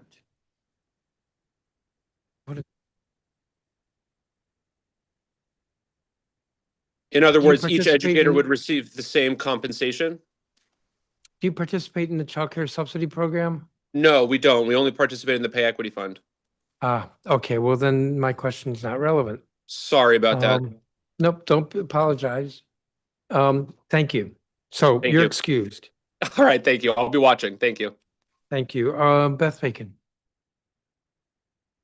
Good afternoon. Thank you, Chairman Mendelson and the committee for holding this hearing, and thank you to all city leaders who have supported experiential food education in our public schools. I'm Beth Bacon, Director of Education at Fresh Farm, a DC food systems nonprofit that operates farmers markets, food access programs, a food hub, and our Food Prints education program. This school year marks Foodprint's 20th anniversary in DC. The city's investment over the years in food and garden education embedded in public schools has made it possible to grow to the scale and become established as a high-demand partnership with proven results. We currently partner with 21 DC public elementary schools across the city in 7 wards. A recent study with George Washington University researchers showed that Foodprint students have high levels of food literacy, a combination of knowledge, skills, and empowerment to choose and prepare and eat healthy foods. These results grow out of our whole child model with long-term partnerships. For students, this manifests in what 5th grader Lauren Johnson described this morning, and what Natalia from John Francis Education Campus recently told us. We get to be brave and try new nutritious foods. This is from a letter from her, and several other students are attached to my testimony. Classroom teachers also see results and strong alignment of our curricula with several academic areas, including science and math. We are so grateful for funding in the district budget, especially at this hard financial time. This allows Fresh Farm to cost share for the cost of the program. We leverage the city's investment to raise about half of the cost of the program to operate at this scale. This year, the amount that we understand is in the mayor's proposed budget would mean that we need to reduce our programming next school year by about 2 or 3 schools, equal to about 1,000 students like Lauren. The cost of food has skyrocketed, and the cost for when Fresh Farm is committed to keeping up with the cost of living for our current employees. I also want to touch on related funding areas for our young people. As a longtime out-of-school time provider with Learn24 support, we also urge the council to stay committed to funding for high-quality after-school and summer enrichment delivered by experienced community partners. And we also stand in solidarity with the effort to restore funding for community schools, because these provide critical supports to mitigate students and families' challenges so they're more able to fully participate at school, which is something that every child deserves. Thank you for the opportunity to testify today. Thank you, Ms. Bacon.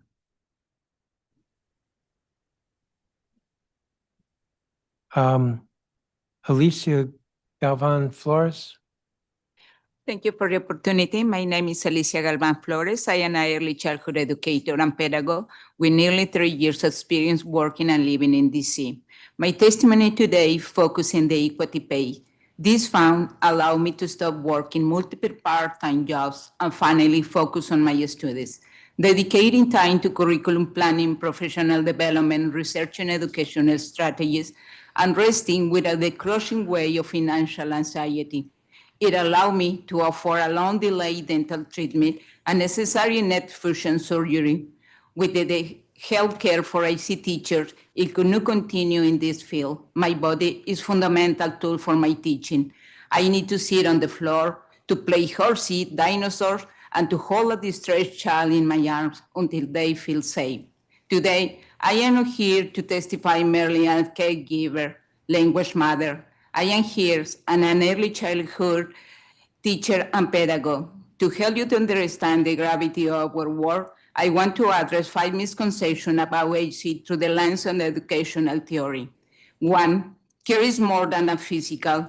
Caring for a baby is not just meeting physical needs like eating, sleeping, and changing diapers. Children need professionals who can receive, contain, and help them to process their emotional states, and they make sense of a new world.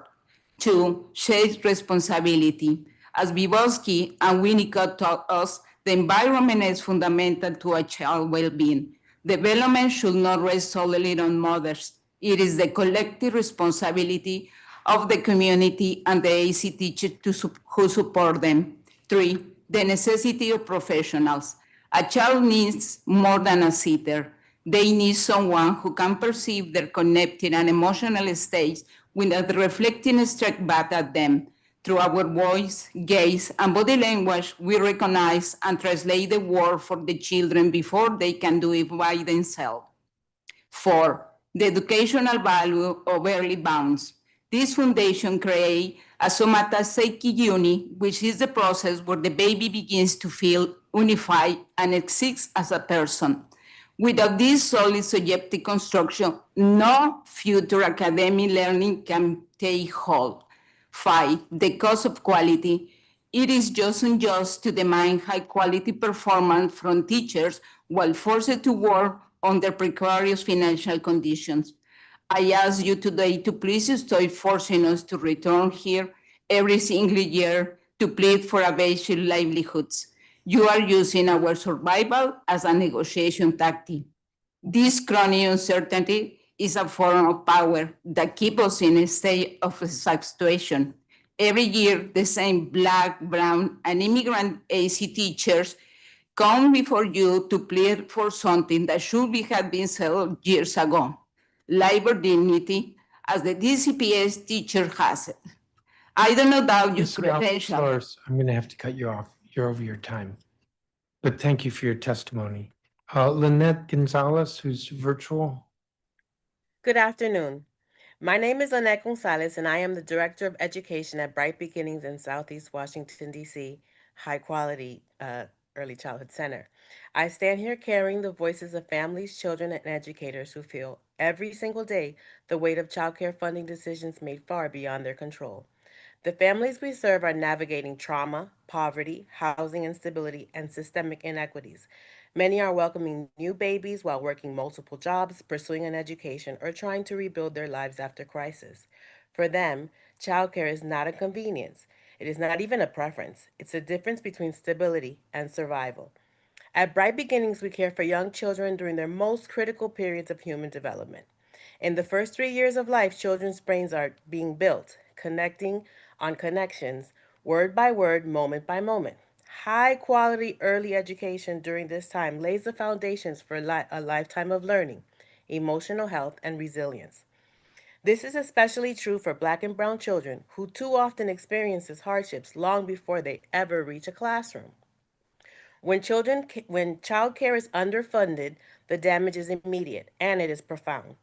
Freezing enrollment in the child care subsidy program locks families out of a safe, trusted, affordable care at the exact moment they need it the most.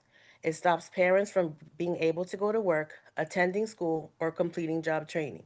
Not because they lack motivation or will, but because care simply does not exist. Today, more than 7,600 children rely on the subsidy program. Without full funding, thousands more, especially infants and toddlers, will lose access to early learning during the most important years of their lives. At the same time, cuts to the pay equity fund threaten the very educators who make the system possible. Early educators stand to lose $10,000 to $25,000 a year. There are more professionals doing deep, complex, emotionally demanding work, building early brain architecture, supporting children through trauma, and partnering with families during their most vulnerable moments. When their wages fall back to poverty levels, educators are forced to leave. When educators leave, classrooms close. And when classrooms close, children lose the consistency and relationships they need to thrive. There is a simple truth that we must be honest about. No childcare means no work. Parents cannot show up for their jobs without a safe place for their children. Employers cannot retain workers who are forced to choose between their paycheck and their babies. When childcare collapses, families lose income, businesses lose workers, and the city loses economic stability. Cutting childcare funding does not only hurt children, it hurts parents, educators, and the entire district. These losses are deeply personal to me. I love this field. I believe in this work, and what we are risking hurts children who deserve every opportunity to grow and dream. It hurts parents who are doing everything in their power to care for their families, and it hurts a city that depends on strong families and a stable workforce to thrive. Childcare is not a private convenience, it's a public good. When we invest in early education, we invest in children, families, educators, and the future. So Ms. I ask, Gonzalez, yes, I'm going to have to cut you off because thank you're you. over your time. I apologize. Nina Mack, who is virtual. Good afternoon. My name is Nina Mack, and I'm the Executive Director of the Hill Preschool in Ward 6. I'm here today to urge the Mayor and the DC Council to fully fund and permanently protect the Pay Equity Fund, including continued support for healthcare for childcare in the budget. At the Hill Preschool, these are not just abstract policy decisions. They directly impact whether our classrooms are stable, whether we can retain quality educators, and whether children receive consistent, high-quality care. Before the Pay Equity Fund, we experienced significant wage gaps, high turnover, and constant staffing challenges. Classrooms were unstable, and that instability directly affected children during their most critical development years. Since the fund was implemented, we have seen real progress. We are retaining experienced educators, classrooms are more stable, and the quality of care has improved. Children benefit when teachers stay, build relationships, and truly understand their needs over time. Healthcare for childcare is also essential. Educators cannot remain in the field without access to affordable healthcare. Without it, we risk losing dedicated, skilled teachers, which leads to more turnover and instability. Providers cannot absorb wage cuts without consequences. They must either raise tuition or reduce staff. Without sufficient staffing, programs must limit enrollment or close classrooms entirely, shrinking the childcare supply for all families. When educators leave the field, classrooms close and childcare supply shrinks, forcing families out of the workforce and reducing tax revenue. The Pay Equity Fund is not an expense. It is an investment in stability, equity, and the future of our city. Fully funding is far less expensive than rebuilding a collapsed workforce and far more aligned with the district's growth and equity goals. Mayor Bowser and the DC Council, are educators, primarily women and women of color, deserve fair compensation and support for the essential work they do every day. Our children deserve stable classrooms. Our families deserve reliable care. Ward 6 and families across the district cannot wait. The time to act is now. Thank you. Thank you, Ms. Mack. Simeon Lehman. Good afternoon, Chairperson, members of the council. Thank you for the opportunity to testify. Again, my name is Mr. Simeon Lehman. I'm the director of Arnold and Porter LLP Children's Center near the Convention Center. I've also had the opportunity to bring and open schools through multiple wards throughout DC and bring the subsidy program and pay equity fund program to these schools as well. I'm a member of the steering committee for DC Men in ECE. I'm a DC lead mentor for upcoming educators as well as directors and C-suite members, where we can pipeline and mentor these educators to stay in the district for their futures. You've all heard the numbers all morning and early afternoon. I'm going to come at this from a holistic and ecosystem standpoint. I've continued to say throughout multiple testimonies, these educators are not fast food workers. They're not retail workers. This is not something easily done, and it is not a rinse and repeat process. They have taken the time to learn, educate, and professionally grow their profession, which are not hobbies or side hustles. DC's been a beacon of hope for the country in what we know is a broken system. I've spoken at multiple conferences throughout the country about the benefits of this program, its educators, its directors, and what systems can do when they're put in place properly. The Pay Equity Fund, through the voices of counsel, advocates, and families alike, believe in the alignment of the system. Early childhood education is under attack throughout the country, and here's what we know. We are real teachers, real schools, real licensed facilities, and many nationally accredited locations. The Pay Equity Fund must be funded to represent the accomplishments of our educators, the respect we have for their professions, their goals, and their lives. Secondfold, the child care subsidy waitlist will be a steep slope there's no simple way of coming back from. We cannot simply shed 7,000 plus families to get to 6,000 plus families in a short span of time, while the DC ecosystem demands work in a more in-person format than ever before. There will be irreparable harm in this standard being set, as the reimbursement rates also do not completely cover the cost of care. Additionally, there will be open seats that then cannot be filled, which cause harm to KPIs, P&Ls, and day-to-day operations, causing financial strain that will, not may, lead to closures in many wards.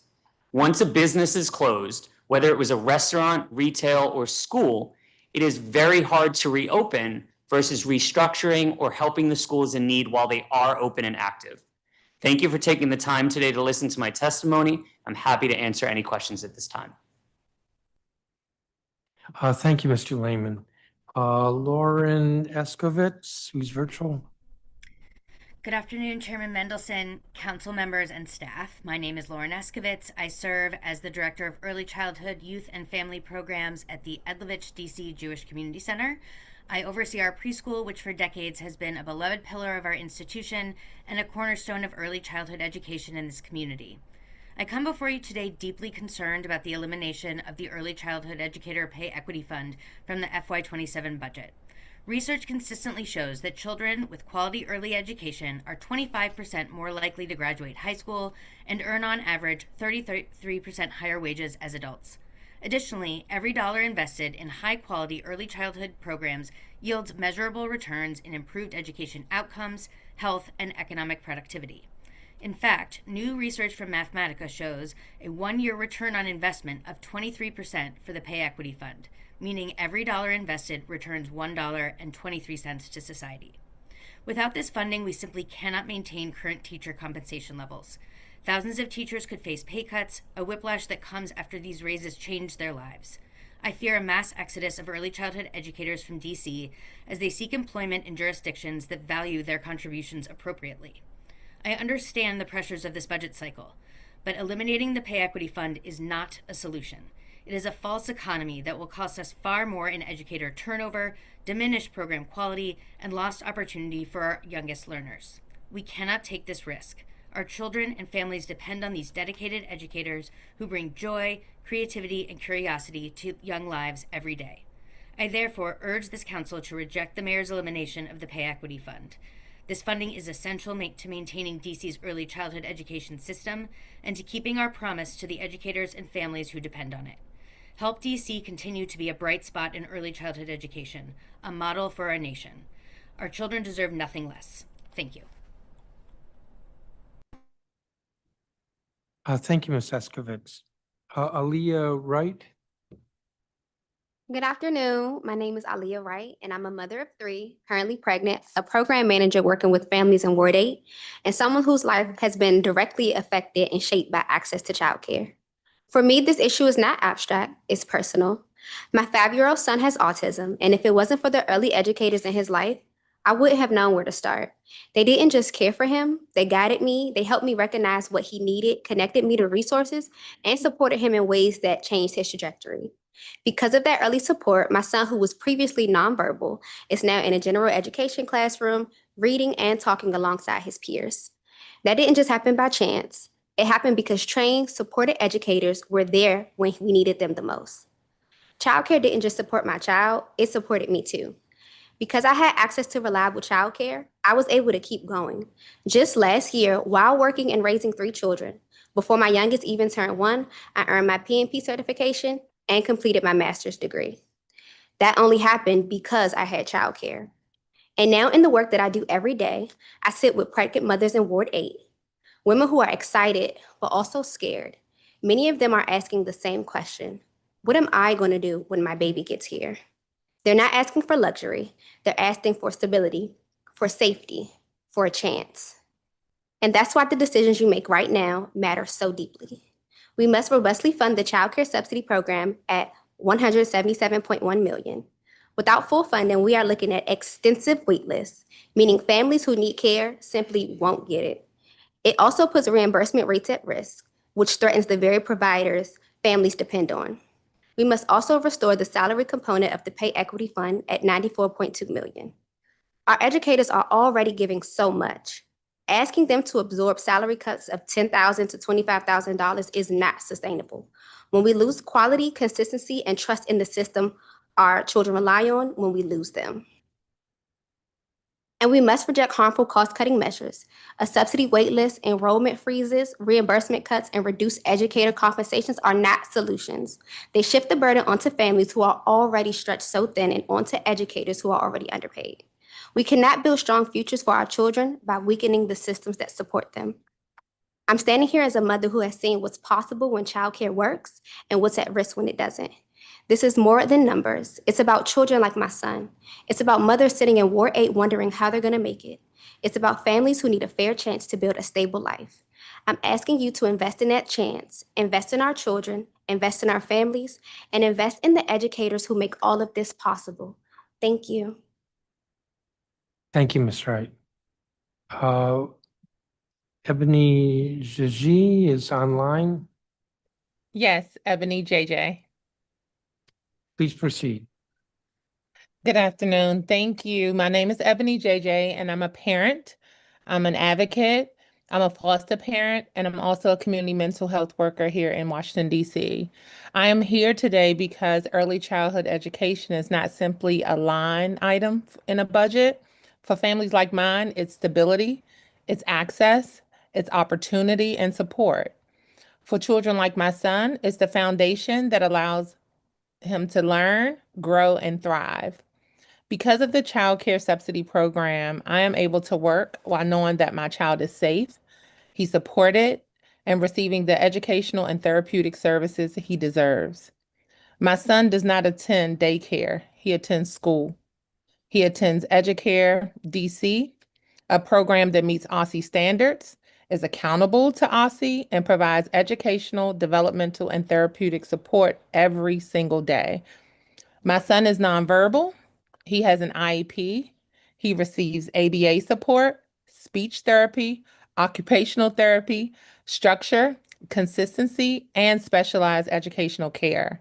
Those supports are not extras. They're essential to his development and future success.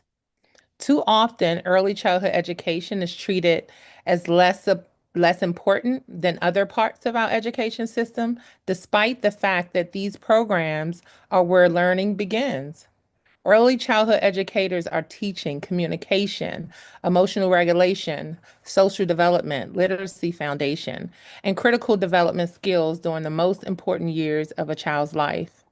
Families deserve access to programs that truly meet their children's needs, especially children with disabilities and developmental differences. Parents should not have to choose between keeping their jobs and ensuring that their children receive appropriate educational support. This is why continued investment in early childhood education matters so deeply. The Child Care Subsidy Program needs an additional $177.1 million to eliminate the wait list and ensure that more DC families can access child care and education. The Pay Equity Fund needs $94.2 million to restore pay cuts, reestablish parity in DC public school teachers, and sustain the early educators workforce that families depend on every day. These investments are not just about programs, they're about children, family, educators, and the future of our city. When we invest in early childhood education, parents can remain in their workplace, children receive early support and intervention, educators stay in the profession they love, and families experience greater stability and well-being. This is prevention. This is a workforce support. This is disability support. This is mental health support, and this is education. Ms. DC has already Ms. JJ, I'm gonna cut you off. Sorry, but It's you're over okay. your Thank you time. so much for taking And my I time. do have your statement. Joy Okolajbadi.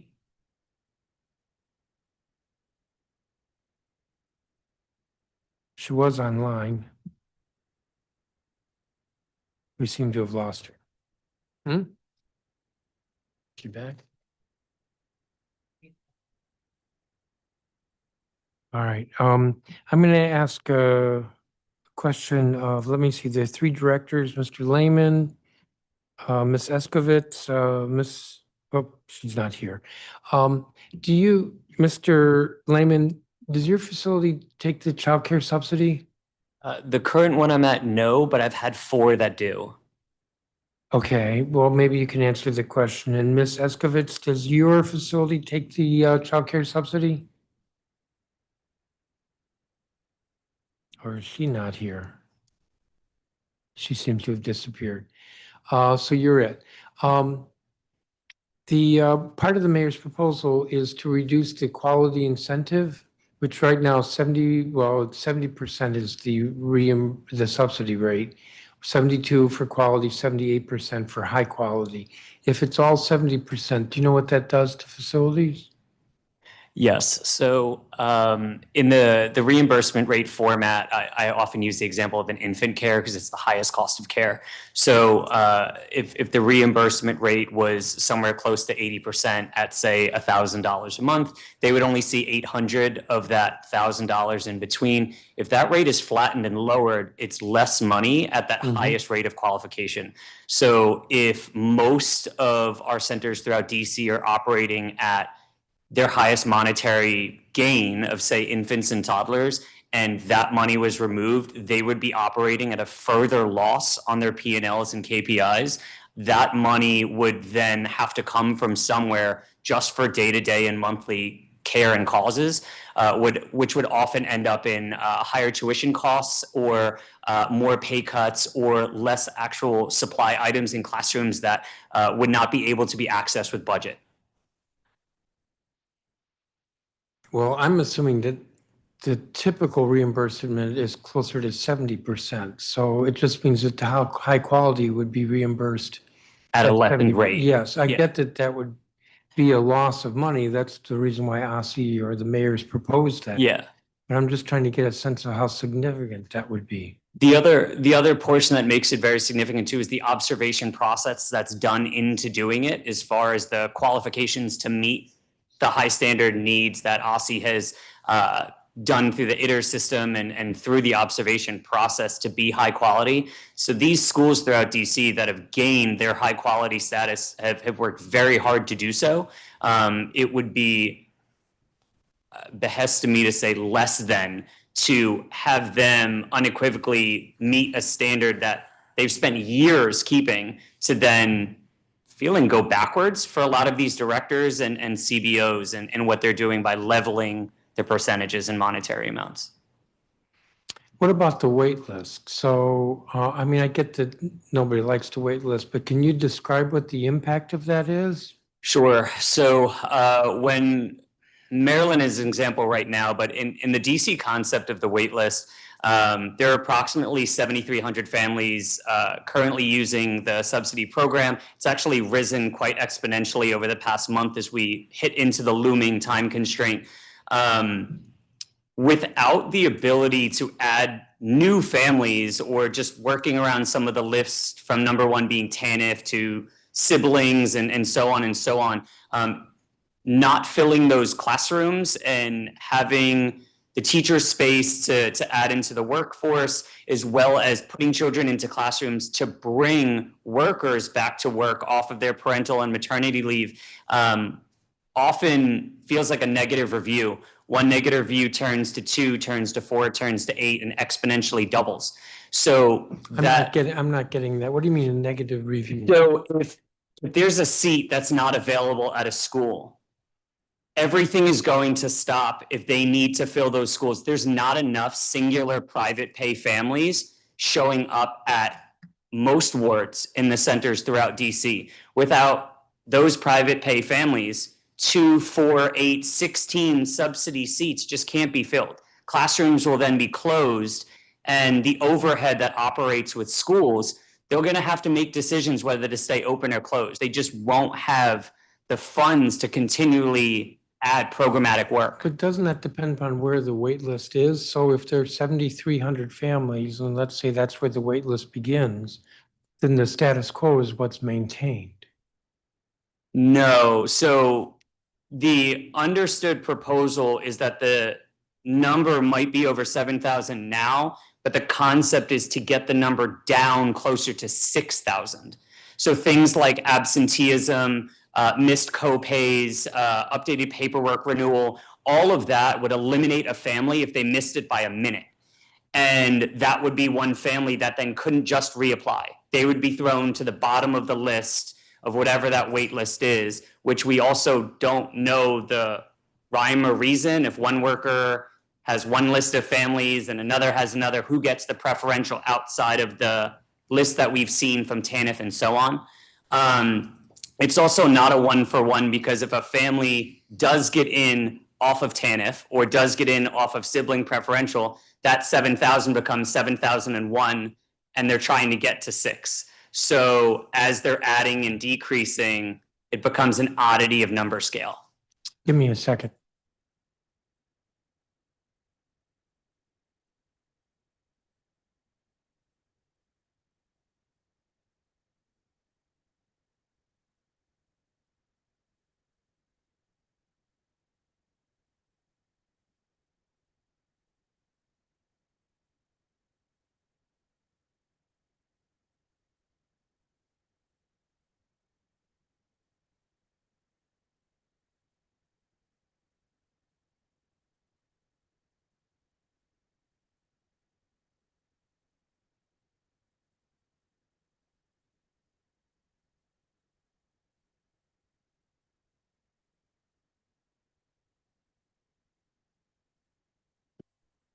So if we, let's say that we budgeted for 7,500, 77,500. So that's a little more than the number you gave, although I realize there might be a surge.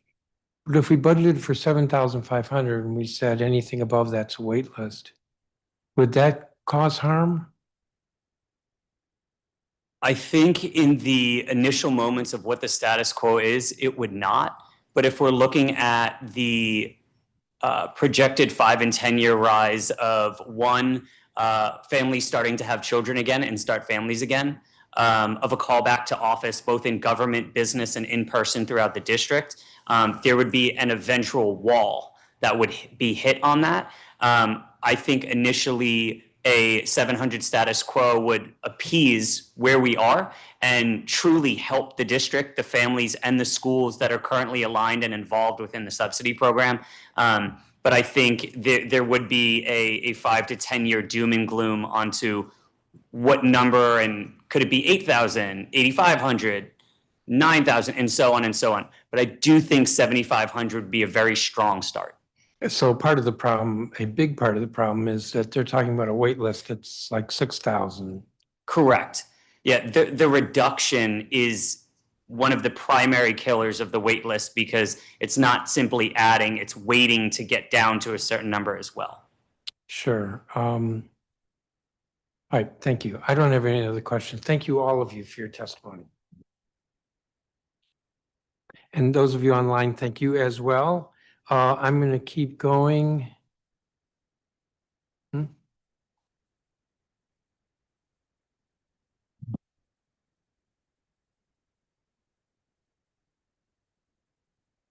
Philip Johnson, I think is here.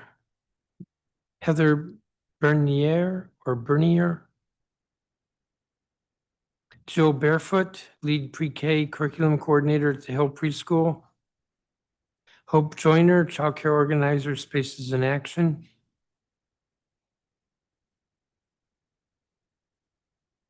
Are you Miss Joyner? Justin Lessick, who's executive director at Sojourner Truth Public Charter School. LaMonica Jones, director of DC Hunger Solutions. Heather Bernier, I'm here as well.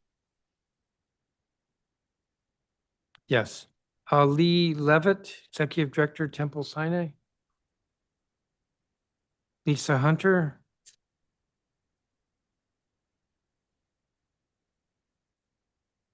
Jessica Giles, executive director, DC Center for Strong Public Schools.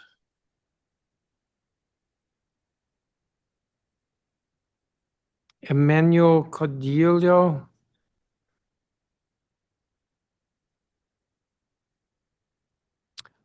Is Alex Himbana is in person? Oh, you'll have to wait. Then we'll stop right there.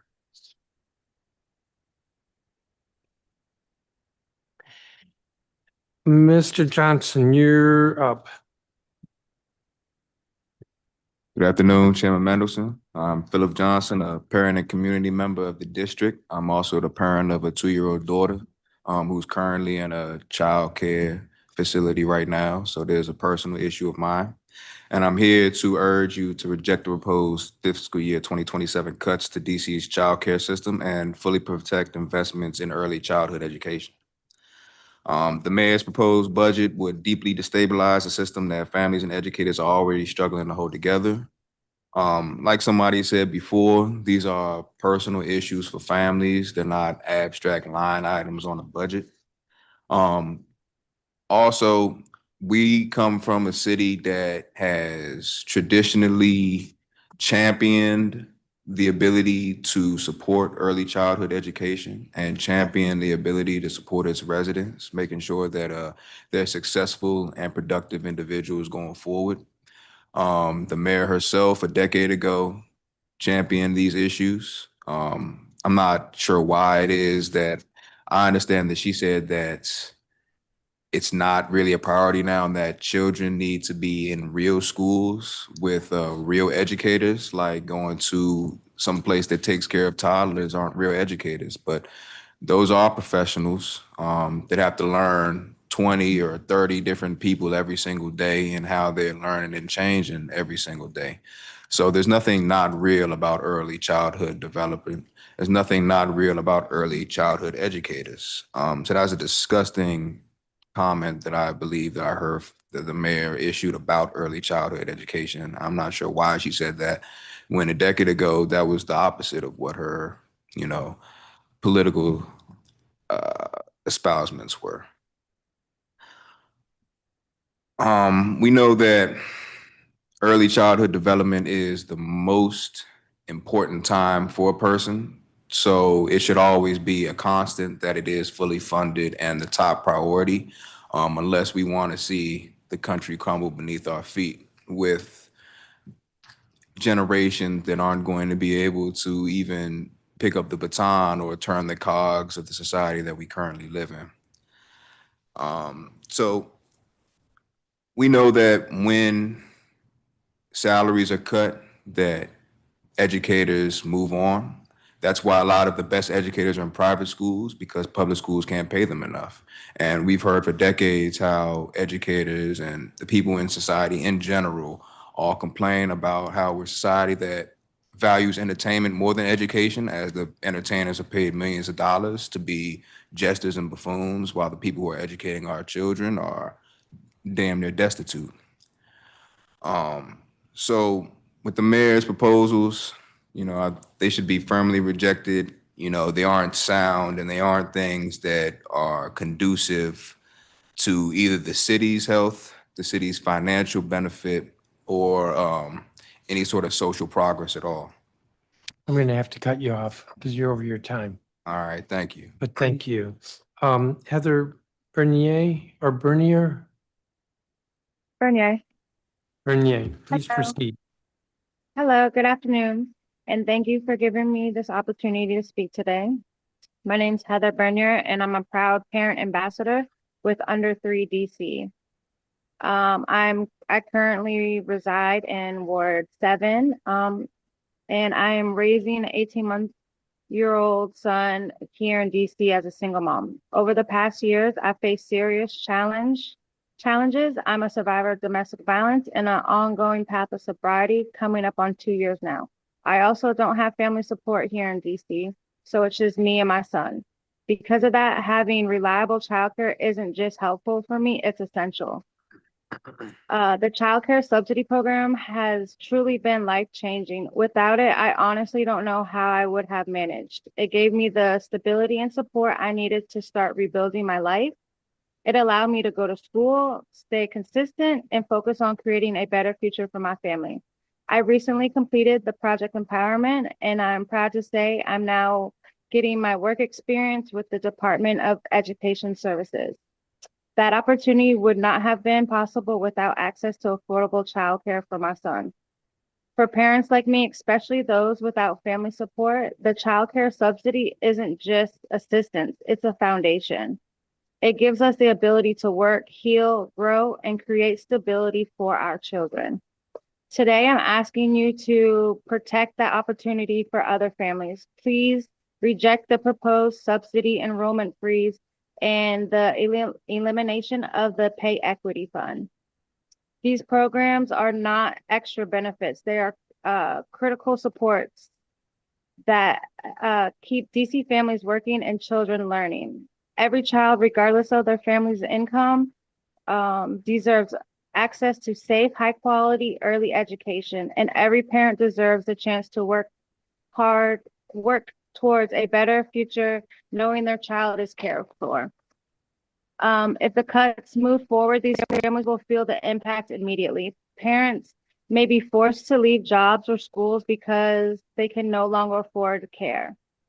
Child care centers will struggle to stay open. Educators who already work incredibly hard may leave the field because of lower wages and lack of support. The result will be fewer options, longer wait lists, and less stability for children during some of the most important years of their development. For many families, especially single parents like me, there is no backup plan. Programs like these are the reason we're able to stay employed, continue our education, and provide stability for our children. I'm standing here today because these supports helped me rebuild my life. They gave me the chance to move from surviving to progressing. I'm asking you to make sure other parents have that same chance. Please invest in our children, our educators, and our families. When you invest in early childhood education, you invest in the future of DC. Thank you. Thank you. Joe Barefoot, who I believe is online. Yeah. Can you hear me okay? Yes. Wonderful. Councilman Mendelson, I'm going to give you a break today. My speech is directed to Aussie. Good morning. Thank you for the opportunity to speak. I'm here today as an early childhood educator in DC and as someone who answered the call when the city decided early education should be treated like a profession. Aussie raised those standards. You required higher credentials, aligning us with public school teachers, and we did it. We went back to school while working full-time, while raising children, and while holding our classrooms together. We believe that if we met those expectations, the city would meet us with professional wages, and the Pay Equity Fund made that promise real. But this year it was left off the budget. Many educators facing a devastating loss in wages, And now you and the council have a chance to make things right, to continue your promise to early childhood educators, to parents, and this city, who are already reeling from the consequences because teenagers lacking impulse control, empathy, and self-confidence are all skills strengthened by quality early childhood. So let's be clear about what that means. Cutting this funding, failing to restore it to the 94.2 million means slashing educator salaries by $10,000 to $25,000. That's not a trim, that's a collapse. Without this funding, we're not talking about tightening belts. We're talking about forcing skilled educators out of the field entirely.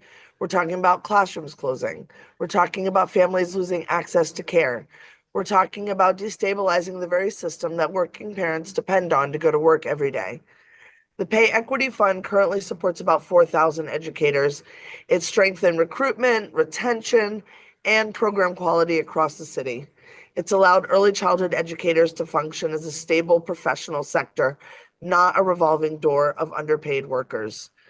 You cannot require degrees, demand expertise, and then fund us like we're disposable. And we all know who that impacts the most. You cannot talk about quality, access, or equity in a truly early childhood education while actively dismantling the workforce that makes it possible. And for many of us, it's not theoretical. Because of pay equity, I was able to pay down my debt. Because like most ECE teachers, we don't have a federal budget for our classrooms, and I spend a lot of my own money. When my father, who has dementia, was at risk of losing his home in South Florida, I was able to step in, sell that home, and secure stability for him, my elderly stepmom, and my autistic brother, moving them here to Baltimore. That's what fair wages make possible. If this funding is cut, I don't know how I'll be able to continue to support them. And I know I'm not the only one sitting in that position right now. So I need to say this plainly. You asked us to rise to the level of public school educators, so we did. Now you're asking us to absorb poverty level wages again after we've already done the work. That's not sustainable and it is not acceptable. And if the city truly values early childhood education, then prove it. Not in words, but in the budget. You asked us to become professionals, and if you don't fight like hell to fund this, then what you're really telling us is that you never intended to treat us like one. Thank you. Thank you, Ms. Barefoot.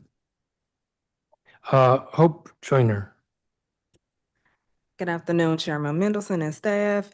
Today, I'm here not only as a community organizer with Spaces in Action, but more importantly, as a parent, understanding firsthand how critical childcare is for families across the district. Over the past 3 weeks, myself and my colleagues at Spaces in Action have conducted a rapid response parent impact survey across wards 4, 5, 7, and 8. In just a short amount of time, more than 400 parents responded, making one thing overwhelmingly clear: our childcare system is in crisis. Nearly 90% of parents told us it would be impossible or very difficult for them to work without access to childcare. Childcare, as we know, is not a luxury. It's the infrastructure that allows families, businesses, and our entire city to function. The survey also showed that in the past 12 months, more than 52% of parents either missed work because of childcare challenges, including classroom closures or entire centers closing due to educators leaving the sector. Families are currently and consistently being forced to scramble, rearrange schedules, lose wages, or risk their employment simply because the childcare system is unstable. Even more alarming, 20% of parents reported having to turn down job offers or promotions because they could not secure reliable childcare. These numbers are not just statistics. They represent parents being pushed out of the workforce, educators leaving jobs they love because they cannot afford to stay, and children losing stability during some of the most important years of their development. As a parent and organizer, I'm asking the council and OSSI to recognize the investment in early childhood education is investment in the economic stability and well-being of families across the district. Families cannot work without childcare, and childcare cannot survive without sustained investment in the educators who make it possible. I did submit my testimony earlier on this morning. Thank you. Thank you, Ms. Joyner. Justin Lessick, who's online. Good afternoon, Chairman Mendelson and other members of the council. My name is Justin Lessick. I'm the Executive Director at Sojourner Truth Public Charter School in Ward 5. We're the district's first and only public Montessori middle and high school, and we serve about 400 students across grades 6 through 12. We're extremely grateful for everything that OSSI has made possible for Sojourner Truth and for other schools around the district. Dr. Mitchell's leadership has led to significant investments in numerous programs that are manifesting very positive results for our students. Students and teachers at Truth, for example, have benefited tremendously from OSSI's support for high-impact tutoring. In the fall of 2024, when we took our beginning of year MAP test at Truth, 35% of our students scored in the lowest quartile nationally in math.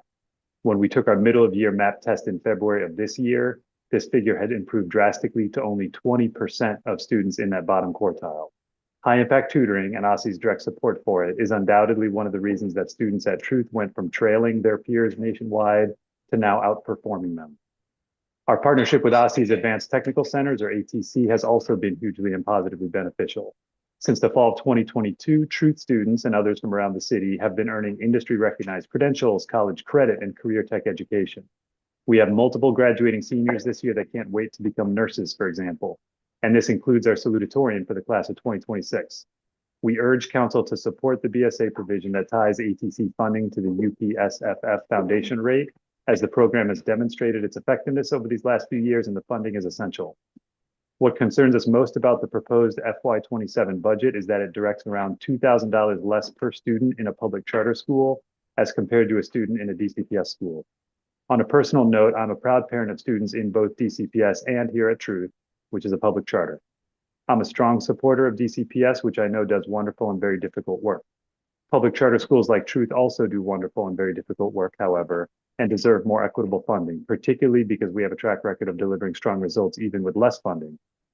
Sojourner Truth's CAPE scores from the spring of 2025 demonstrate that we're in the top quartile of public middle and high schools district-wide in both ELA and math in percent of students earning a score of 4 or 5. The percent of our kids scoring at this level in math was over 5% higher than the previous year, and it was almost exactly 5% higher in ELA. We believe this kind of achievement and growth makes the case for why we deserve to be funded at a more equal level to DCPS. Again, this is not a sector versus sector argument, as I think DCPS deserves the funding it receives. I simply believe public charter schools deserve the same. There are a number of exciting opportunities or priorities that OSSI has for the upcoming year, ranging from a new state assessment model to literacy initiatives to a math task force and to updated graduation requirements. To implement these successfully at the school level, each of these is going to come with a cost. And those costs will fall disproportionately on public charter schools because we're already operating at a funding disadvantage. Thank you for the opportunity to speak today, and thank you again to all members of the council for your ongoing support. Thank you, Mr. Lessig. And I have your full statement. LaMonica Jones, I believe is online. Please proceed. Good afternoon, Chairman Mendelson. My name is LaMonica Jones, and I serve as the Director of DC Hunger Solutions. Thank you for the opportunity to come before you this afternoon to provide testimony regarding OSSI's FY27 budget. My testimony today will focus on the $186,000 cut to alternative breakfast. However, my full testimony will provide greater detail on how funding for alternative breakfast supports the larger education community, including early childhood in the district.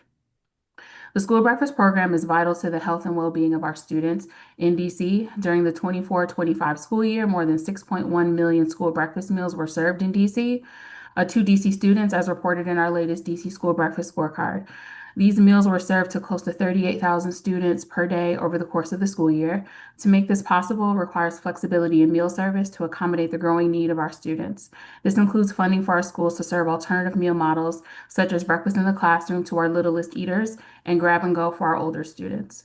Alternative breakfast models are one of the most effective strategies for increasing breakfast participation among students. By addressing barriers related to timing, convenience, and stigma that often prevent children from participating in traditional school breakfast programs, this model demonstrates significant success. Alternative breakfast models like breakfast in the classroom and grab and go are a foundational part of the school system. Flexibilities in how students are served meals based on individual school need ensure students are nourished, ready to learn, and able to fully participate in the school day. Household dynamics can affect how school breakfast is served across the district. Many families face rush morning schedules, non-traditional work hours, and unpredictable bus arrivals, all of which make it difficult for students to access traditional before breakfast cafeteria style service. Restoring funding for alternative breakfast would strengthen our schools' ability to reduce barriers to learning, improve attendance and academic outcomes, and provide consistent stigma-free access to healthy school meals. When DC schools experienced a decline in breakfast participation, DC Council responded in December of 2018 by passing the Healthy Student Amendment Act. This legislation strengthened and expanded on the success of the Healthy Schools Act by establishing the annual $2 per student subsidy for high-need schools implementing breakfast in the classroom, in addition to strengthening nutrition requirements for school meals, including requiring vegetarian options each week. This investment recognized the increasing access to school breakfast is not only a nutrition strategy, but an education strategy. Eliminating the $2 per student subsidy for schools for alternative breakfast models means less funding for schools to purchase equipment such as insulated bags and coolers, decreased opportunity to enhance the quality of school breakfast, including offering a variety of menu options, and limited support for ongoing professional development for school food and nutrition staff. For these reasons, I urge DC Council to restore the $186,000 cut to alternative breakfast funding. Thank you for the opportunity to provide testimony, and I welcome any questions. 186. That's the.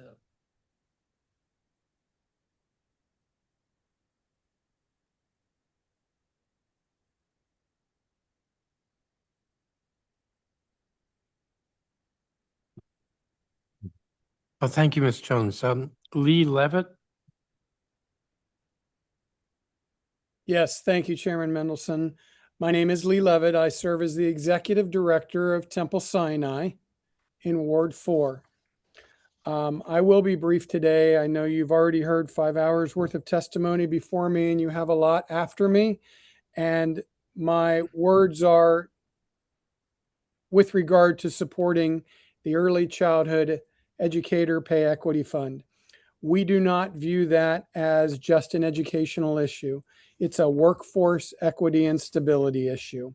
Here at Temple Sinai and other preschools, including Jewish preschools across DC, this funding has made a tangible difference in retaining qualified, committed teachers. Without it, we risk losing the very people our children depend on during their most formative years. We expect to educate over 100 children over this next fiscal school year and about 40 plus educators. The Pay Equity Fund helps support about 20% of that budget.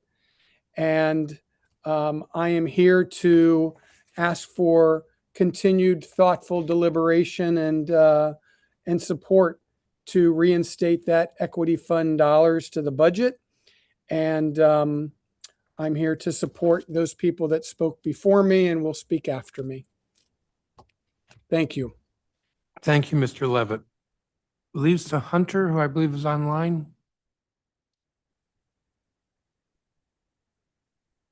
Yes, hello, dear Chairman Mendelson and staff. Thank you so much for the opportunity to testify. My name is Lisa Hunter and I live in Ward 6. I wish I could start this testimony saying Happy Teacher Appreciation Week. However, we are here having a hearing, yet again, not just about cuts, but just the wholesale elimination of the Early Child Educator Pay Equity Fund. So it's quite a way to mark the occasion. I am a parent of 2 daughters, Julia and Alexis, both of whom grew up spending their earliest days learning from some of our city's most underrated and underpaid workers, early childhood educators and daycare teachers. Having served as a co-president to one of DC's daycare centers in the last 2 years, I can attest that daycare teachers endure some of the most challenging on-the-job realities. Many of them were raised in testimony here today. This is a stressful position and one that DC's daycare workers choose to undertake because for many, they love to teach children and be a part of some of the most formative years of their lives. And today I testify as a parent, astounded and deeply concerned by the mayor's brazen proposal to betray early childhood teachers by ending DC's Pay Equity Fund. And I urge the DC Council to secure funding and maintain the salary component of the Pay Equity Fund. Fully recognizing the difficult budget climate the district is operating within, I wish I could say I was surprised to see the mayor's budget proposal take aim at hardworking people, many of whom are brown, Black, and immigrant women, and who are living on the margin. But we have all been here before, coming to the DC Council to reinstate funding after repeated attempts to slash pay for daycare teachers and childcare subsidies.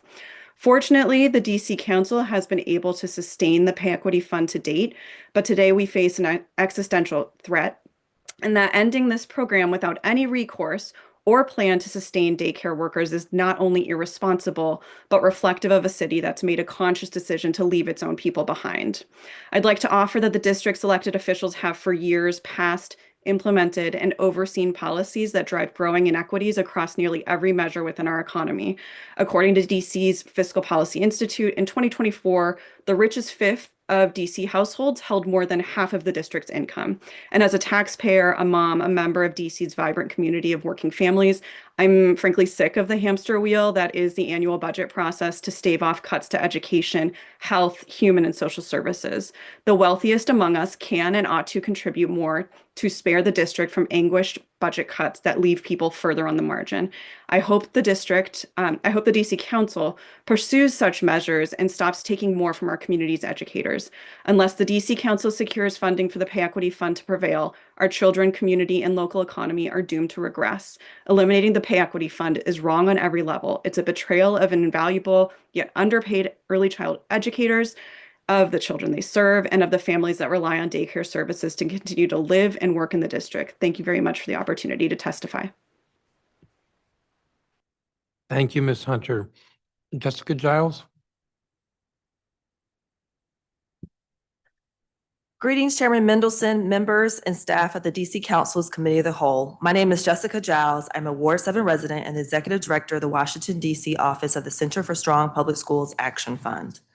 CSPS is a 501c4 organization committed to ensuring that every student, especially Black, Brown, and low-income kids, attends a high-quality public school, regardless of their zip code. I'm pleased to testify at the budget oversight hearing for the Office of the State Superintendent of Education. DC has a belief gap. The belief gap is the difference between what people think DC students can achieve and what they are actually capable of.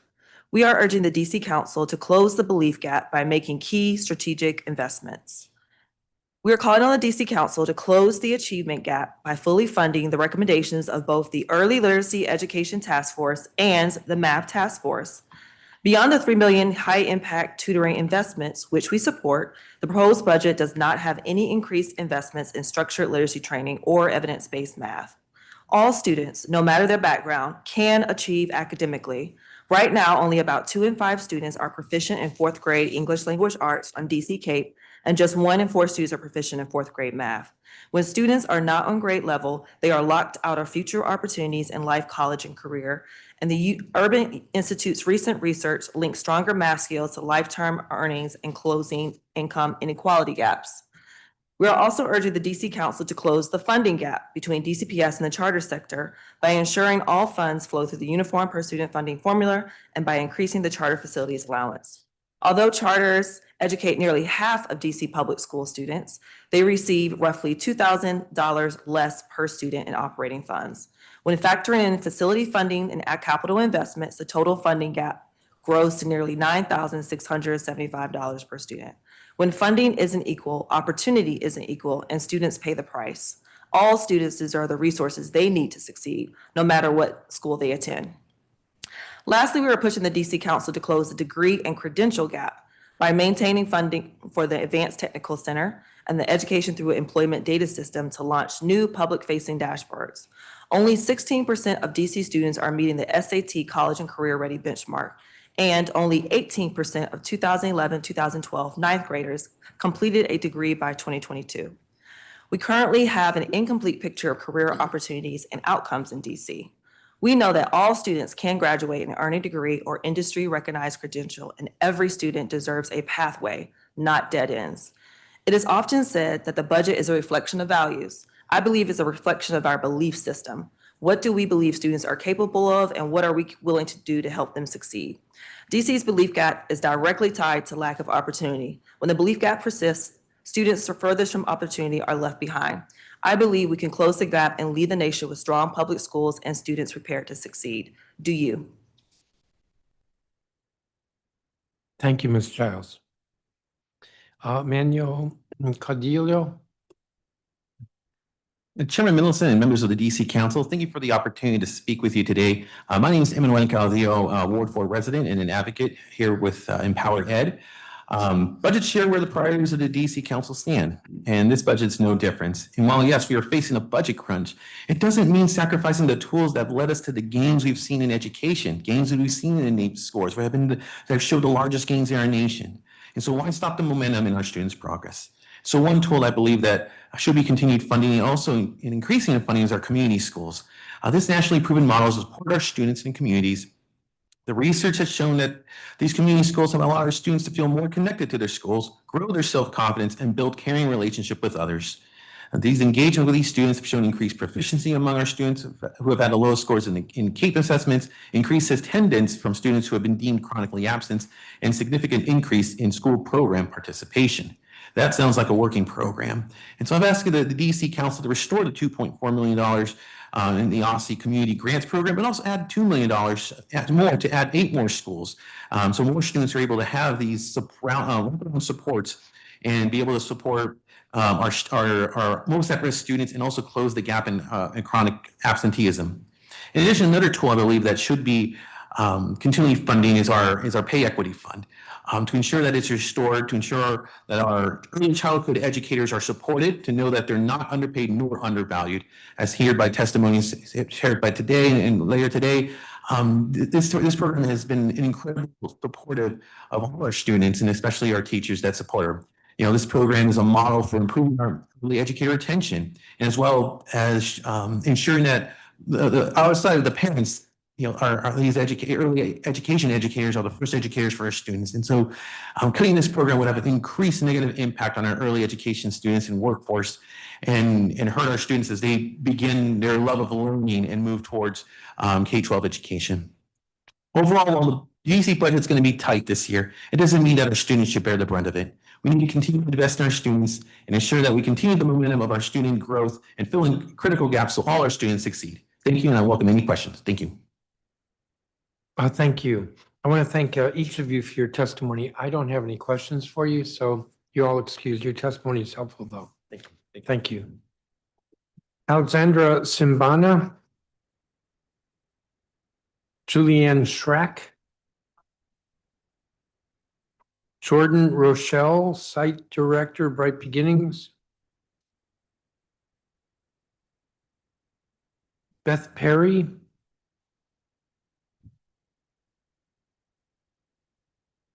Andre Wolf, high school student at Paul Public Charter School. Tracy White, CEO of Paul Public Charter School. Andrea Howe, teacher at the Hill Preschool. Tasha Brown, assistant director at the Hill Preschool.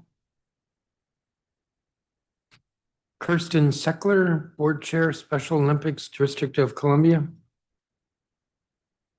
Melissa Hall.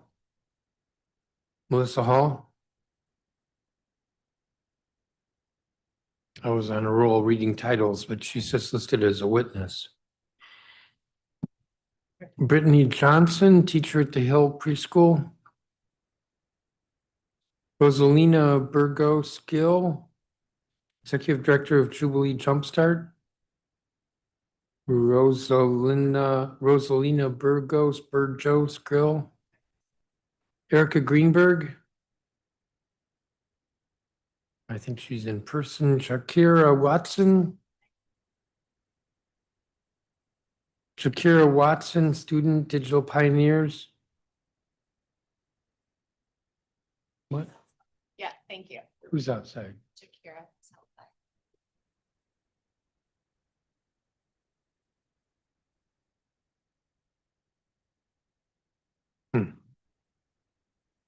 All right, I'm going to stop right there. Ms. Simbana, you're up.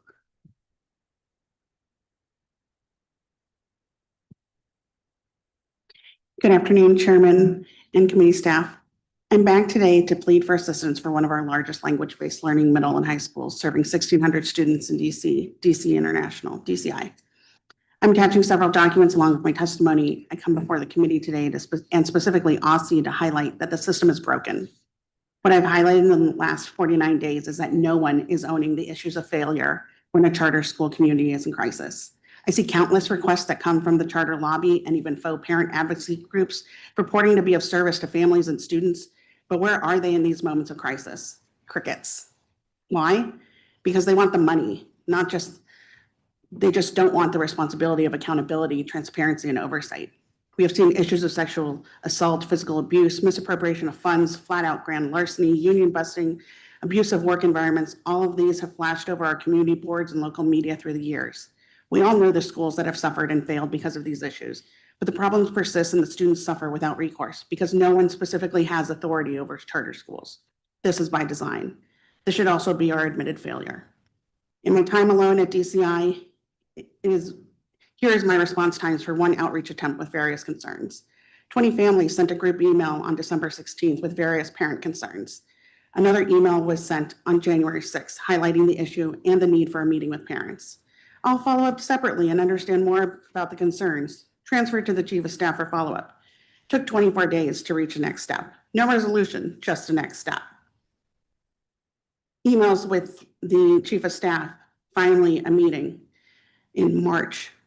Took 54 days for a meeting to take place. It has been 142 days since the initial email and still no answers. The school year only has 289 days total, including weekends. We currently only have 34 days remaining in the school year. In almost one complete year, DCI could not address parent concerns of more than 20 families when the ED was notified in writing in December. Had we been able to openly communicate among our community, there probably would have been more families to add their names to the queries. Again, this is by design. The school has claimed that PTO is in the works and coming soon for years.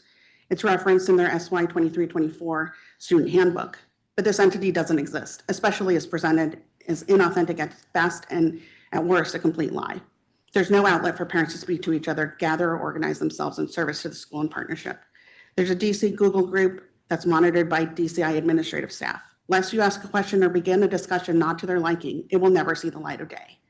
In our basic attempts to engage in conversation with our school community, parents are silenced each and every day, every way possible. Parents have no voice. If parents have no voice, students have no voice, teachers have no voice. My question is, who is the board in the LA structure there to serve? The bottom line is that it's all about a corporate approach and the bottom line. It's all about the money, not about the student. It also appears to be about limiting family access. Just yesterday, a post promoting a beer event cleared the Google group, but attempts by parents to reach each other about valid concerns aren't posted. Ms. Simbana, I'm going to have to cut you off. Thank you, I sir. do have your statement with the attachments. Thank you. Julianne Schrack, who I believe is online. I am, yes. Hello, Chairman Mendelson and council members. My name is Julianne, and I'm here as a Ward 6 resident and a human resources leader and a mother of 2 young sons who attend daycare here in the district. It is Teacher Appreciation Week, and while I should be focused on celebrating our educators who have provided the best learning environment for my children and so many others, I am here because I am deeply concerned that their lives are being upended. It is imperative that the DC Pay Equity Fund remain fully funded for FY27 and beyond. We need to be clear, the Pay Equity Fund is not a bonus. It is a foundational component of a teacher's total compensation. Early childhood educators' pay is already decently below the DC average salary. As an HR professional, I can tell you that if any employee, myself included, were told that their salary was being slashed by 20 to 30% overnight, they would leave. The quality of individuals that would then fill their seats and the skill sets they possess would not possibly be able to meet the standard that is needed for good education and stability for our children. Through the years of meeting all my son's wonderful teachers, I've seen the hidden struggles behind their smiling faces in the classrooms.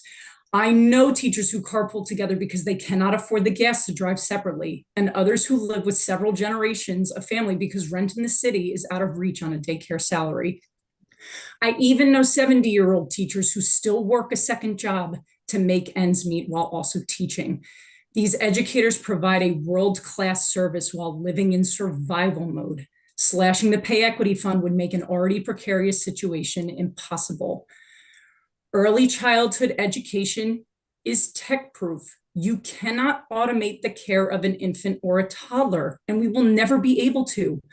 Unlike other industries, there is no AI that can help. There is no AI or tech that can regulate a toddler's emotions, change a diaper, or provide the physical safety and attention required in a classroom or out on a playground. This is a labor-intensive industry. Do not discourage people from pursuing this career path. We will always need it. We must also acknowledge that this is a racial and gender equity issue. The work is performed overwhelmingly by Black and Brown women. In my written letter, I've detailed the immense responsibility these teachers carry. To reward that dedication and the balance of all of those crucial skill sets with a massive pay cut sends a message that the district only values their labor when it is convenient.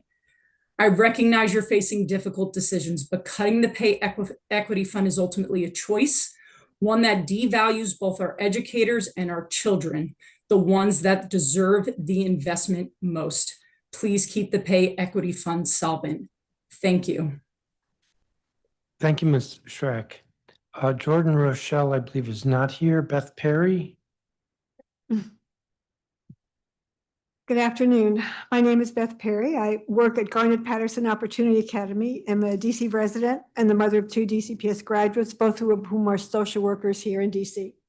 I testified at the DCPS hearings, and since then I've been enrolling students for a voucher prior to May 12th deadline.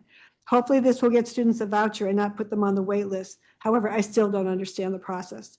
If the cuts are implemented, the result will be lower graduation rates, more time spent on public benefits, and no readiness programs for children entering pre-K. Data is critical, but there's a human side, and I have some testimonies from my students. I'd like to read portions of them. You have the full testimony. My name is Benicia, and I disagree with the fact that vouchers might be taken away from DC residents.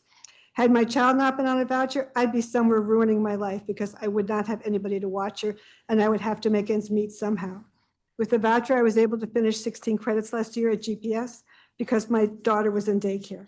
I'm not on the street selling my private parts to make ends meet or using drugs because I have a voucher. I'm in school trying my best to graduate so that I can go to college for business. How will I go to school in the fall if this program is shut down? Taking away something that is clear as day, helping moms and dads, is just plain wrong. Ayana says, I didn't have daycare and I was going through a custody situation with my child's father.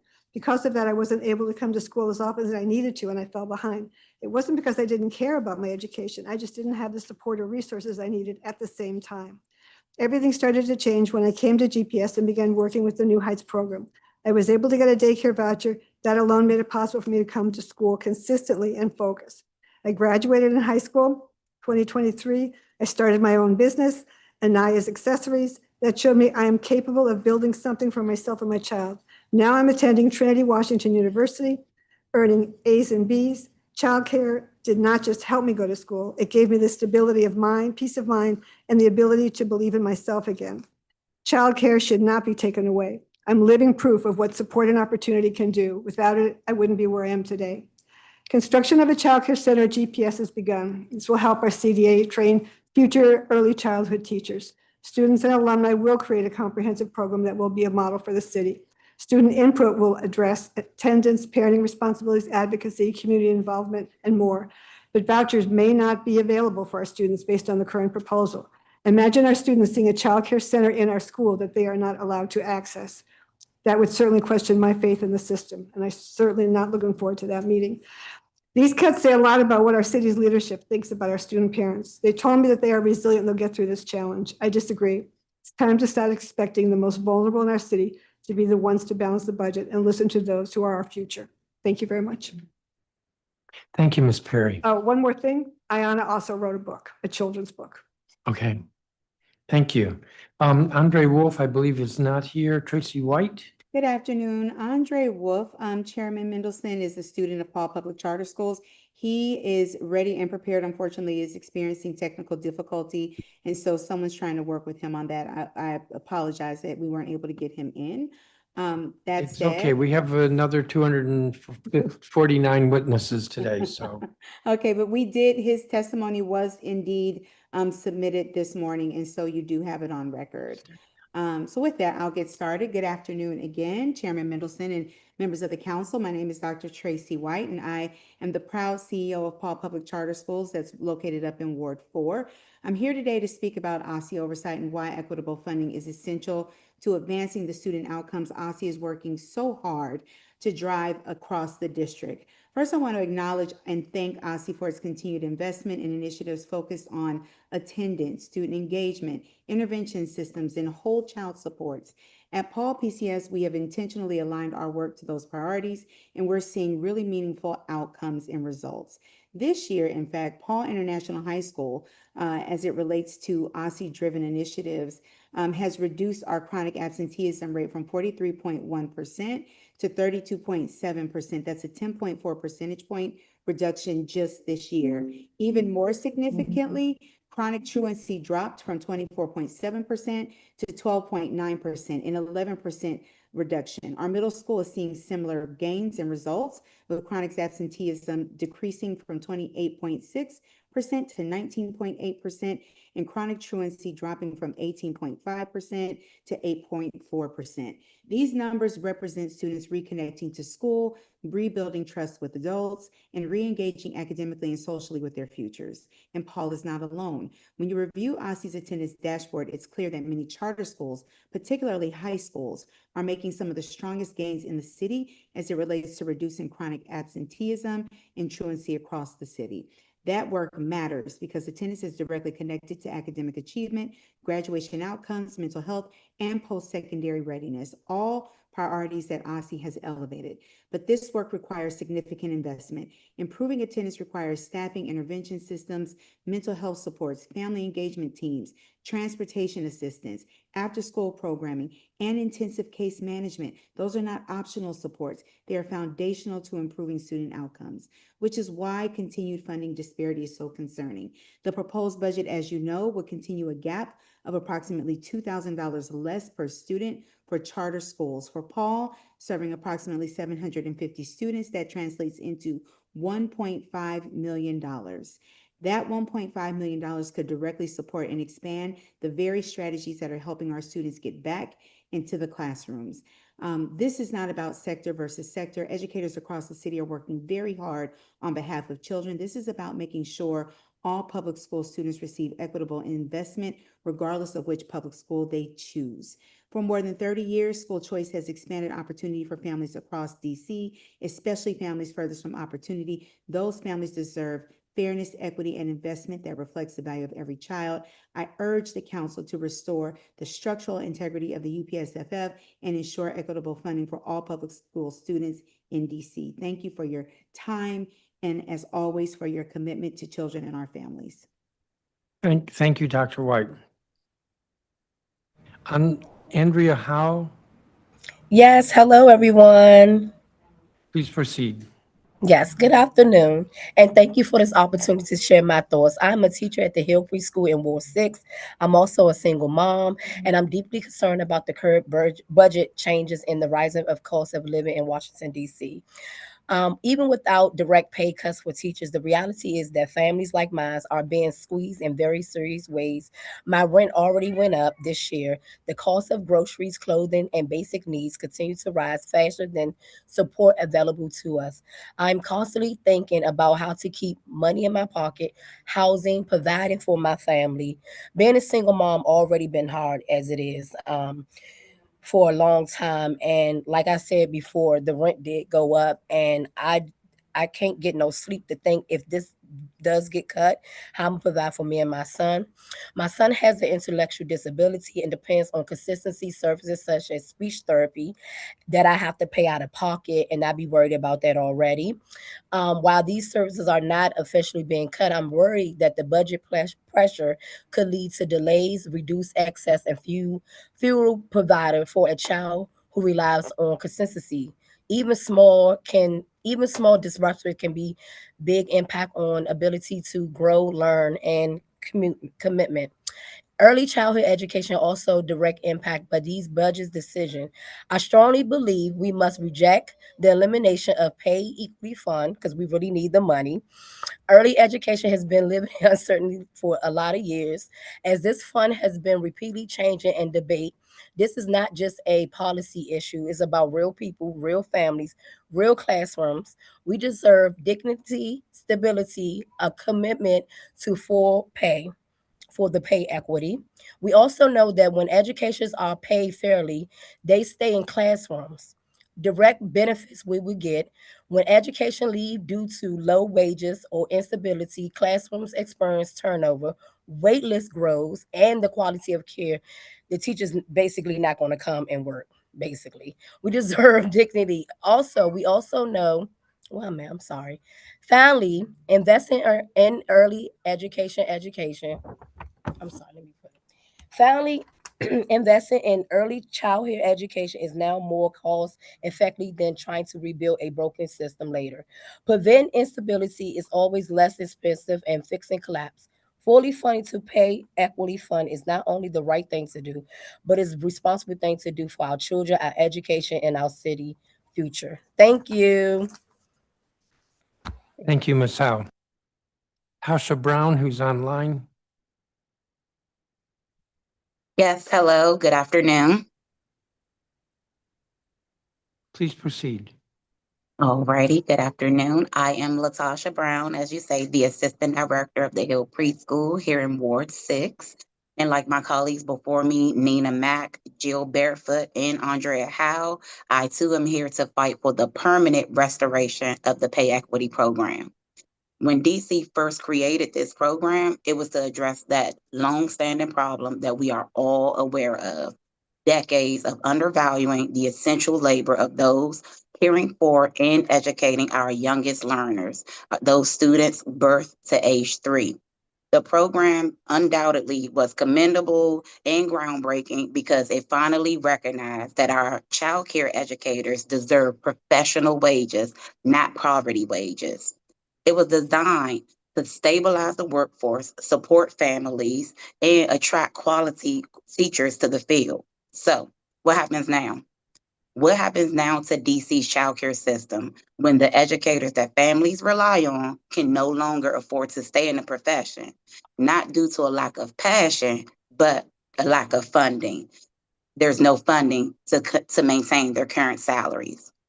And to be clear, even with the pay equity funding, many programs like the one I work for, we still absorb financial strain because the allocations, they vary by school and they often still do not cover the full cost of these salary increases. So with zero funding proposed, I ask, how are DC childcare educators, directors rather, expected to retain teachers who now have bachelor's degrees, who have grown accustomed to earning competitive wages and are now able to leave for higher paying jobs in public schools? There is no other way to say it. Without pay equity funding, DC's childcare workforce will face a crisis. There is no teacher that will choose to do the same demanding work with more credentials for significantly less pay. Cutting educator pay, it will not save the childcare system or DC's budget. It will destabilize it. If DC wants high quality, stable childcare for working families, it must protect and prioritize funding for the pay equity program, not just now, but forever. Thank you. Thank you, Ms. Brown. Kirsten Seckler, who I believe is online. Yes, thank you. Thank you for the opportunity to testify on behalf of Special Olympics District of Columbia and the more than 2,500 athletes, children and adults with intellectual disabilities we serve in the city. Special Olympics DC is providing opportunities for people with intellectual disabilities, their families, and the broader community, whether it's health and wellness, social inclusion, or skills that translate into lifelong abilities leading to employment and contributions to the community and society. All of this is provided free thanks to the private and public funding we receive.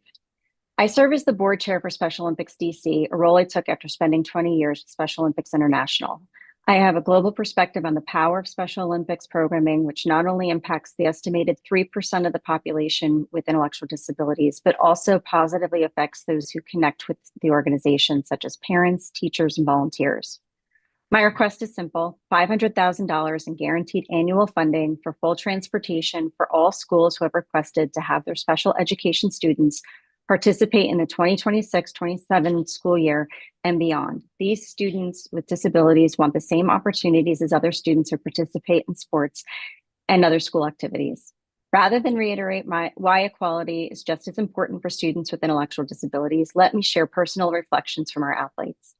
They would have been in person today, but they were participating in their qualifying competitions for summer games, which may be their last if this funding for transportation is not sustained. Catherine is an athlete who attends Jackson Reed High School and shares, "For me, it means more than simply just sport competition. It is symbolized as unity among teammates, the opportunity to discover new places and meet new people, and strengthening our culture and the pride representing the United States. Thanks to Special Olympics, I've had the opportunity to participate in many sports events, meet important people, and speak with significance Special Olympics in order to secure support for sports-related expenses. This has helped me learn to express myself and to overcome my fear of public speaking." Alicia Jackson, teacher at Ballou High School, shares, "As a special educator, mentor, and Special Olympics coach, I have witnessed firsthand how Special Olympics DC transforms lives and creates inclusive opportunities and builds confidence, self-esteem, leadership, and a sense of belonging for students with profound, severe, and moderate disabilities. Through the pillars of unified sports, inclusive youth leadership, and whole school engagement, students are empowered to develop meaningful relationships and essential life skills, continuing funding, transportation, essential ensuring equity, access to life-changing experience, because transportation not only means travel, means a pathway to inclusion, opportunity, independence, and community." While the name of Special Olympics may conjure visions of track meets, the reality is that the organization is doing much more. Not to mention, Special Olympics DC is ensuring that Americans with Disabilities Act and the Title IX requirements are being met here in the district. So please make people with ID not a nice to do, but a have to do. Thank you. Thank you. I believe Melissa Hall is not here. Brittany Johnson, Yes. virtual teacher, the Hill Preschool. Please proceed. Good afternoon. My name is Brittany Johnson, and I am an early childhood educator here in Washington, D.C. I currently work at the Hill Preschool as a preschool teacher, and I stand before you not just as a teacher, but as someone who plays a vital role in shaping the foundation of our youngest learners every single day. The conversation around pay equity is not abstract for me. It is deeply personal. The proposed threats of cutting funding would have a direct and immediate impact on educators like myself. It would mean instability in our classrooms, increased stress, and the very real possibility of educators being pushed out of a field that they're passionate about that is already underpaid and undervalued. As an early educator, we are responsible for more than care. We're building literacy, supporting social emotional development, and laying the groundwork for lifelong learning. Yet, despite the importance of this work, many of us struggle to make a living wage. Pay equity is not a luxury. Let me say it again. Pay equity is not a luxury. It is a necessity for sustaining a qualified, consistent, and dedicated workforce. If funding is reduced, it doesn't just affect teachers, it affects children, families, and the entire community. It absolutely just disrupts our relationships, lowers program quality, and creates inequity in access to high quality early education. So I urge the Office of the State of Superintendent of Education to protect and prioritize the funding that supports pay equity. Investing in education is investing in children, and investing in children is investing in the future of this city. We deserve to be valued, supported, and fairly compensated for the critical work we do every day. Thank you for your time and consideration. Thank you, Ms. Johnson. And I think Rosalina Burgos Gill is not here with Jubilee Jumpstart. Erica Greenberg. Thank you, Chair Mendelson and staff. My name is Erica Greenberg. I'm a senior fellow at the Urban Institute, a Ward 4 resident, and a parent of 2 young children in DC. The views I share are my own and should not be attributed to Urban, its trustees, or its funders, including the U.S. Department of Health and Human Services, which supports our 4-year partnership with OSSI to study the Early Childhood Educator Pay Equity Fund. Our work shows that this compensation program works in concert with other public and private funding to stabilize and improve the supply of quality childcare in DC. The program has not only paid for itself, but delivered millions of dollars in additional economic returns. Without it, the supply of licensed childcare in the district will likely shrink and become even more expensive and inaccessible to families. Although the mayor has said that the compensation program is not a childcare affordability fund, and the argument that it made childcare more affordable is also false, district-wide evidence shows the opposite. Nearly half of childcare program leaders surveyed said they would have to raise tuition if the compensation program is cut. Maintaining a supply of quality, affordable childcare requires continued public investment. I've submitted written testimony with evidence on both the wage supplements and healthcare for childcare, and will share 3 main points with you today. First, the compensation program shows evidence of effectiveness as an affordability solution. In our fall 2025 survey, a majority of providers participating in the compensation program reported no tuition increases in the past year, even with inflation and rising operational costs. If the program were terminated, nearly half of survey respondents said they would have to raise tuition to manage business operations. As one parent described, if DC wants to continue growing, the compensation program is one piece of the puzzle. Second, the compensation program helps stabilize the supply of childcare by supporting the financial health of child development programs, especially programs serving families with low incomes through the Child Care Subsidy Fund. Facilities that participated in the subsidy program were 50% more likely than those that did not to report the compensation program benefited their finances a lot. This means more options for families who otherwise cannot afford the full price of care. Furthermore, educator turnover was 27% lower at facilities that participated in both programs compared with facilities that participated in the subsidy program only. Without the compensation program, one parent said that the greater quality that comes along with teacher stability would be something that only people who are very wealthy can afford. Third, DC's investments in childcare and early education have been a strength for attracting business. Business leaders reported that DC's early childhood programs are robust, which helps them attract and retain the right talent. They described high demand for childcare and early education among both employers and employees, and how some investments like free universal pre-K are part of the argument they make for businesses to locate in the district. Our findings are clear. Reducing or terminating the early childhood educator compensation program would worsen affordability challenges and undermine DC's growth today and into the future. We welcome the opportunity to provide additional evidence and answer questions on this testimony as committee hearings proceed.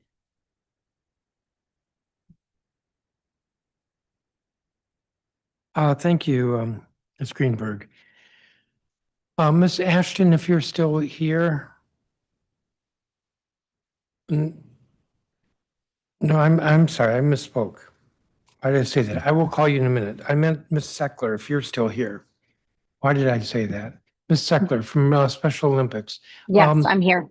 So you're saying that you would like $500,000 in the budget. There is no money this year in the budget for Special Olympics. Am I correct? From what I understand, we have been provided funding of whatever's left over from other transportation, correct?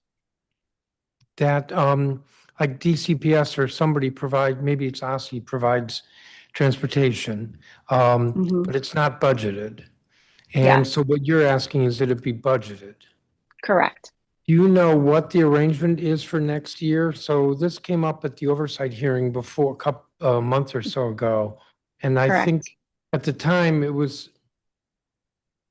it was back in January, it was said that the city was going to stop providing transportation, but then between DCPS and OSSI said they were going to continue this year. Do you know what they're saying about next year?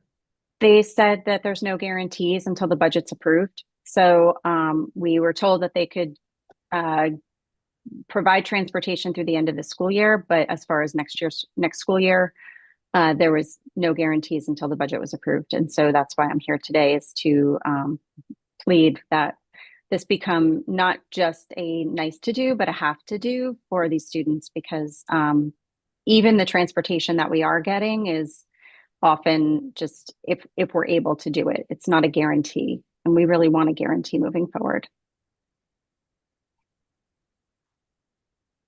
Okay, I'll ask the superintendent if we ever get to the superintendent.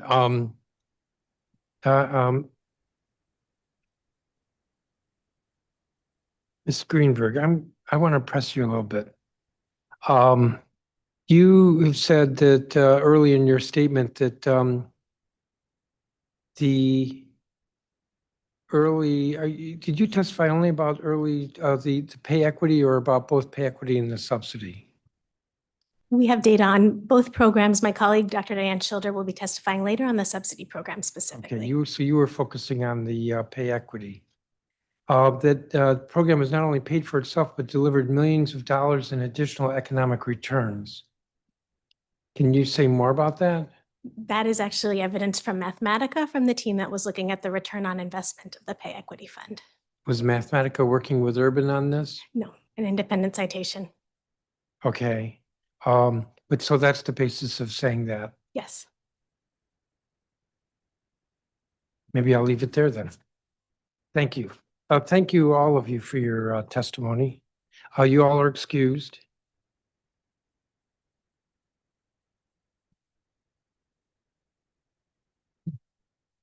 So why do I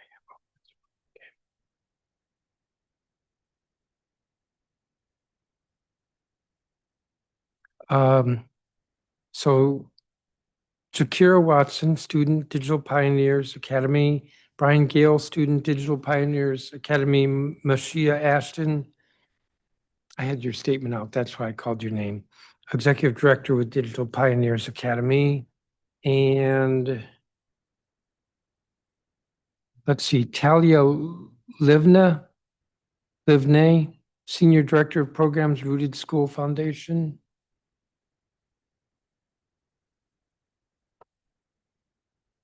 Looks like we're going to stop there.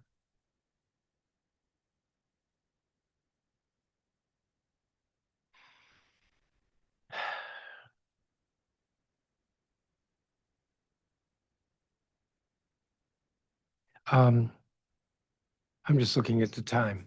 If we're halfway through the list and it's 4 o'clock, just the public witnesses are going to take us till 10. Shakira Watson, you need your microphone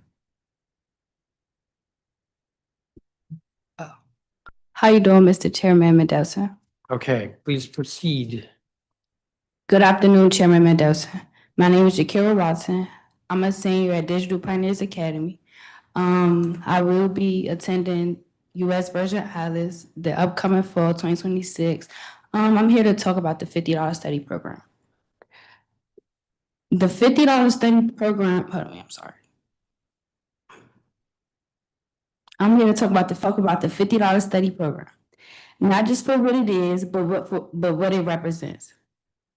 At first glance, people might hear $50 and think it's something small, something simple. But for a lot of young people in DC, it's not small at all. It's the difference between having and having. It's where there usually isn't any. This isn't just about giving students money. It's about asking questions that people always ask us. Questions like, how you go to school? Are you eating? Are you struggling with anything? For most students, those questions matter just as much as not itself. Because the reality is not every student is starting from the same place. Some students come from single parent households. Some have to take care of their own siblings before they even think about their own. Some don't have consistent access to food. Some are doing everything they can just to make it through the week. So while $50 seems like a lot to everyone, for some students, it means transportation, it means food, it means being focused in class instead of worrying about what's waiting for them at home.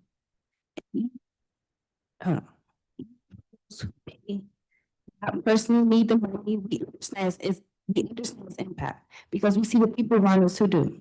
This also does something deep about building this. It creates space for students to speak honestly about their experience. The kind of honesty is what helps programs grow, improve, and actually meet the needs of the community. One sec. Expanding programs across DC won't just be an investment in students, it will be an investment in equity. Because when you support students outside the classroom, you're also strengthening what happens inside it. You're helping students show up ready, you're helping them stay focused. And you're showing them what their lives, their challenges, and their voices actually matter. So this isn't just about $50. It's about support, it's about listening, and it's about It's about giving every student by the situation a fair chance to succeed. Thank you, Mr. Chairman Mendoza. Thank you, Mr. Watson. Brian Gale. Good afternoon, Chairman Mendoza and members of the council. My name is Brian Reginald Gale Jr., and I'm a 12th grade senior who attends Digital Pioneers Academy Public Charter School, who will also be attending North Carolina A&T this 2026. Today, I'm here to talk about my experience in the $50 study. This year, I participated in the program where each year that I receive each week I receive $50 each on a debit card. This was not only extra money for me. It was a way to learn about financial stability and financial decisions. Before this program, I was just be able to do little jobs and favors for my family just to be able to get money. But now I'm able to rely on this each week and also use it for things like transportation to school, saving it for other expenses, college expenses, and personal wants of mine. This all helps me to look forward to every week. One time that I was running late for a very important event that I was volunteering for, and I was almost late for it due to public transportation being delayed. But since I had the $50 study, it would help me actually be on time and actually help out with a major important issue they was having. This program has not only helped me think about money differently, but also about how to save, budget, gave me a real life opportunity of how to use my money wisely, and also being a crucial experience for a high school senior like me. I was hoping that the upcoming seniors after me will be able to have this experience as well. Thank you for your time. Thank you. Ms. Ashton? Yes, thank you, Chairman Mendelson, members of the council. Thank you for this opportunity to testify. My name is Michelle Ashton, and I am the founder and CEO of Digital Pioneers Academy Public Charter School, located in Ward 6 and Ward 8. I am here because we have seen the positive impact of the $50 study and what it means inside our community. At DPA, our students and all students are brilliant, ambitious, and capable. We prepare them for careers in technology, entrepreneurship, and leadership. At the same time, many students and families face financial pressure, transportation barriers, food insecurity, family economic stress, and everyday costs that make school harder to prioritize. That's why we joined the $50 study pilot, to test a research-backed strategy that treats students as young people capable of responsibility when adults provide them trust and support. Through this pilot, students receive $50 a week while they remain enrolled. There are no daily attendance requirements or spending restrictions. It is not a punishment system, it is a support system. What we have seen at Digital Pioneers Academy is encouraging. Students are showing up. They have resources to cover small but urgent expenses. They are talking differently about saving, planning, and trade-offs. They are connecting classroom lessons and financial literacy to real decisions in their own lives. Students are using the money for real needs: transportation, food, school expenses, phone bills, and to support their families. They are also saving. They are talking more concretely about budgets, trade-offs, and future goals. The early attendance data reflects what we are seeing on the ground. During the first full quarter of implementation, 52% of students improved their individual attendance from the prior quarter. Among students who improved, attendance rose by 4.3% points on average. 5 students exited chronic absenteeism. The share of students in this moderate truancy risk fell from 18% to 8%. As a school leader, I am careful about what it means to invest in time. Progress must help and avoid new administrative burdens. This pilot meets the test. Rooted manages the transfer and student supports. Our role is manageable and the benefit is real. This aligns with DC's financial literacy goals, our classroom teaching budget, financial institutions, and long-term planning. Thank you for this support and the solutions that help students show up and prepare for adulthood. Thank you for your testimony. Talia Livna? Yes, good afternoon. Excuse me, Chairman Mendelson and members of the council, thank you for the opportunity to testify. My name is Talia Livnay, excuse me, and I serve as the Senior Director of Programs at Rooted School Foundation, where I oversee implementation of the $50 study nationally and the pilot underway at Digital Pioneers Academy Charter School here in Washington, D.C. The model is simple. Students are selected through a randomized process and receive $50 a week for 40 weeks on a reloadable debit card. There are no spending restrictions. Students must remain enrolled in school, families consent to being in the program, and university research partners support evaluation. What makes this program powerful is that it turns financial literacy from a classroom concept into real practice. Students are budgeting, saving, making trade-offs, and learning how to manage money with real responsibilities, as our students in the program shared. Nationally, nearly half of student spending has gone towards essentials like food, with additional spending on transportation, school expenses, and savings. Students have also demonstrated financial discipline. In the national study that we did from 2022 to 2024, students who ended with a positive balance had an average of more than $300 remaining in their accounts. We're seeing similar patterns in DC. Students at DPA are using funds on transportation, groceries, phone bills, school-related needs, and savings. One student shared in a survey that every week when her transfer arrives, she makes a budget for the week ahead. That is financial literacy in action. We are also seeing encouraging attendance signals like Ms. Ashton shared. In Q3, the first full quarter with the intervention in place, 52% of participating students improved their individual attendance. Among those who improved, average attendance rose from 88.3% to 92.6%. 5 students who were chronically absent in Q2 exited chronic absenteeism in Q3. We are not claiming that one pilot proves causation, but the early DC data combined with national randomized controlled evidence tells us that this is worthy of exploring. That's why we urge the council to fund Councilmember Parker's Youth Financial Literacy Pilot Amendment Act in the fiscal year 2027 budget and pass it through the Companion Budget Support Act. We are asking for $300,000 in first-year district funding as part of a public-private model. Philanthropic partners, including England Family Foundation, have committed significant support so that the district can expand this work without carrying the full cost alone.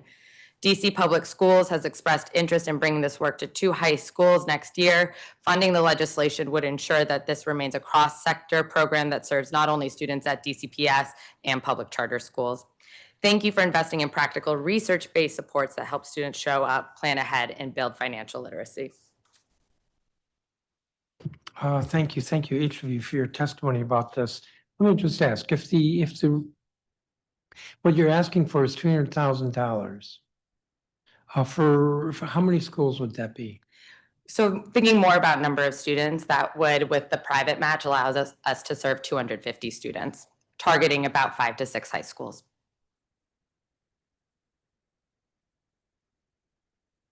So not every student in a high school? No, not every student in a high school. We would work alongside the schools to identify which population they want to invest in. Well, digital, is every student getting the $50? No, it is 40 high school seniors currently. So out of how many high school seniors? 109. So how do the 69 who aren't getting feel about this? It's a great question. I have twins. Microphone. It's a great question. I have seniors who are twins, and one twin has it and the other twin does not have it. The twin that does not have it is not very happy about it, but they are sharing and talking about lessons learned. And because it is randomly selected, we are overall seeing the increase in attendance and engagement in financial literacy. And I think my math was off. You said 50? 50 or 40? 50 students at digital? 40 students. 40. Oh, okay. $50 a week. Getting my 50s messed up. We do the same.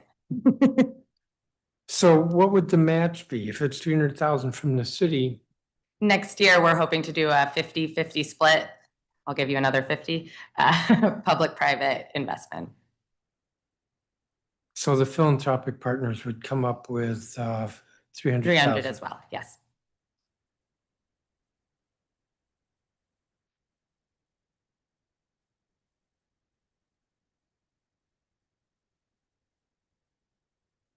I don't have any other questions for you all. Thank you you. very much for your testimony and Thank good you. luck next year to school.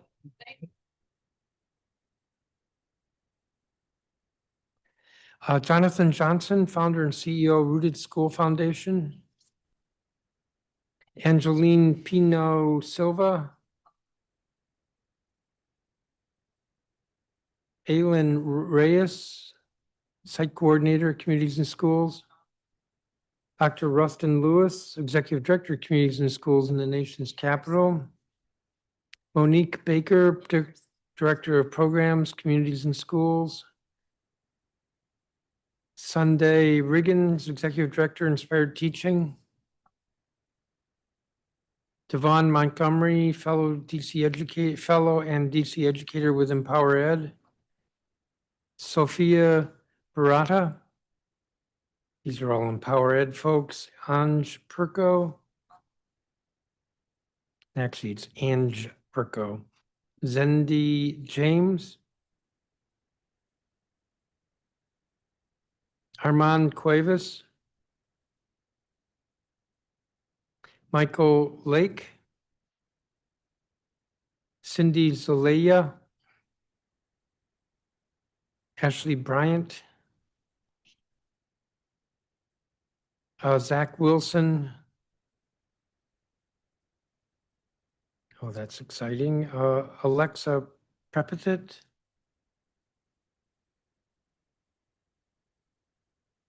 Okay, I'm going to stop there. Jonathan Johnson. Good afternoon, Chairman Mendelson, members of the council. Thank you for the opportunity to testify. My name is Jonathan Johnson, and I'm the founder and CEO of Rooted School Foundation. I'm here to ask the council to fund Councilmember Zachary Parker's Youth Financial Literacy Pilot Amendment Act in the fiscal year 27 budget and pass it through the Companion Budget Support Act. The $50 study is the nation's largest randomized controlled trial of unconditional cash transfers to high school students. With researchers from the University of Tennessee and University of Pennsylvania, we studied more than 380 students across 3 high schools over 2 years. Students in the treatment group received $50 a week for 40 weeks. They attended 1.23 more days of school in the following semester compared to the control group. Half of funds were spent on essentials like food, with additional spending on transportation, school expenses, and savings. There was no negative impact on GPA. This matters in DC because chronic absenteeism is not only an education issue, it is connected to economic instability, transportation, food insecurity, housing transitions, and the daily financial pressure students carry into school. This year, we brought the $50 study to Digital Pioneers Academy Public Charter School, serving 40 students in a pilot funded entirely by philanthropy. The early local data is promising. In Q3, 52% of students improved attendance, with average attendance among those students increasing from 88.3% to 92.6%. 5 students exited chronic absenteeism. Students are also using the money responsibly for transportation, food, school expenses, family support, and savings. We are not asking the district to fund this alone. Major philanthropic partners, including the England Family Foundation, have committed hundreds of thousands of dollars to support a hybrid public-private model. In recognition of DC's current fiscal headwinds, we are asking the district to provide $300,000 in fiscal year 27, with philanthropy continuing to share costs as the district gradually increases its investment over time. The legislation provides the right framework: policy administration, voluntary school participation, research oversight, annual reporting, and a focus on financial literacy and student well-being. It also keeps the work cross-sector. DCPS has seen the DPA pilot and wants to bring the model to 2 high schools next year. Public charter schools are also ready to continue as well. This modest evidence-informed investment helps students meet real needs, practice financial literacy, and show up more consistently. We ask the council to fund the Youth Financial Literacy Pilot Amendment Act in fiscal year 27 budget and pass it in the Budget Support Act. Thank you. Thank you, Mr. Johnson. Angeline Pino Silva. Good afternoon, Chairman Mendelson and committee members. My name is Angeline A Pino. little louder. Sorry. Good afternoon, Chairman Mendelson and committee members. My name is Angeline Pino, and this is my third year at CIS Nation's Capital Site Coordinator at Stuart Hobson Middle School. In this role, I've seen firsthand how communities and schools addresses barriers that keep students from learning. Over the last 2 years, our school-wide goals have aligned closely with the school's priorities, particularly improving in-seat attendance and reducing chronic absenteeism. Last year, the in-seat attendance baseline at the beginning of the year was 91.73%. Our target was 92, and we met and exceeded the goal, achieving an end-of-year in-seat attendance of 93.47. The chronic absentee beginning of year baseline was 24.14%, while our yearly target was 19%. We finished the year with an end-of-year chronic absenteeism rate of 18.14%. On the surface, our in-seat attendance rates tend to be higher. Still, when you take a closer look, attendance is disproportionately affected by the struggles our economically disadvantaged students face getting to school. What is particularly powerful about the CIS model is its holistic view of the community and the needs that make up our student body. Through Tier 1 programming such as basic needs distribution, eye exams, and attendance initiatives, we can support and supplement resources for the whole community and address short-term barriers to attendance. Through Tier 2 programming, we can engage groups of students who aren't connected to school programs and need specific supports that aren't provided at school or at home. These groups provide community and a safe space by engaging with students who are often overlooked and need additional support. Some of our Tier 2 groups include Braidology and Entrepreneurship, STEAM with Bezos Learning Center, Barbering and Business, and weekly tutoring to close the technology gap, as some of our students don't have laptops at home or access to additional enrichment programs. Our Tier 3 case management is where the most difficult work happens. I personally case manage 40 students from the school's population. Within that, case management includes Child and Family Service Agency referrals, mediations among parents, students, and school staff, emotional regulation, low literacy rates, safety concerns, housing and food insecurity, and the one-on-one support that families and schools lack the capacity to provide. From providing families with uniforms, winter coats, and school supplies to spending hours helping students catch up academically. I use the term catch up because thriving isn't on the table when our students are often years behind grade level in reading. The sixth graders this year were first graders during the pandemic and are still feeling the ramifications of virtual learning. At CIS Nation's Capital, we create a safety net for our students and families. Thank you for investing in supporting our most resilient but vulnerable families, creating opportunities for our kids to be kids and to focus on coming to school, rather than on whether they will have food, safety, clothes, and support to dream and plan for the future. Thank you for supporting communities and schools of the nation's capital. Thank you. Elin Reyes. Good afternoon, Chairperson and members of the committee. Thank you for the opportunity to testify today. My name is Eileen Reyes, and I am a site coordinator with Communities and Schools of the nation's capital at Kelly Miller Middle School. I support students in grades 6 through 8th. Many of the young people I work with face challenges that extend beyond the classroom. Some lack consistent access to basic needs like food, hygiene products, clothing, and transportation. Others take on responsibilities at home, including caring for siblings. These realities directly affect their ability to attend and engage in school. I work with students who miss class because they feel behind and disconnected from the material.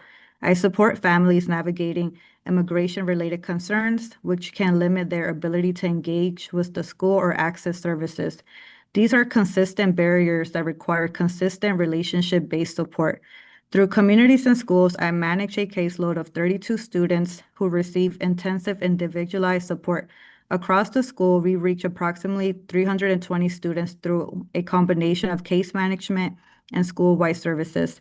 Many of these students I engage with have received services or support year after year.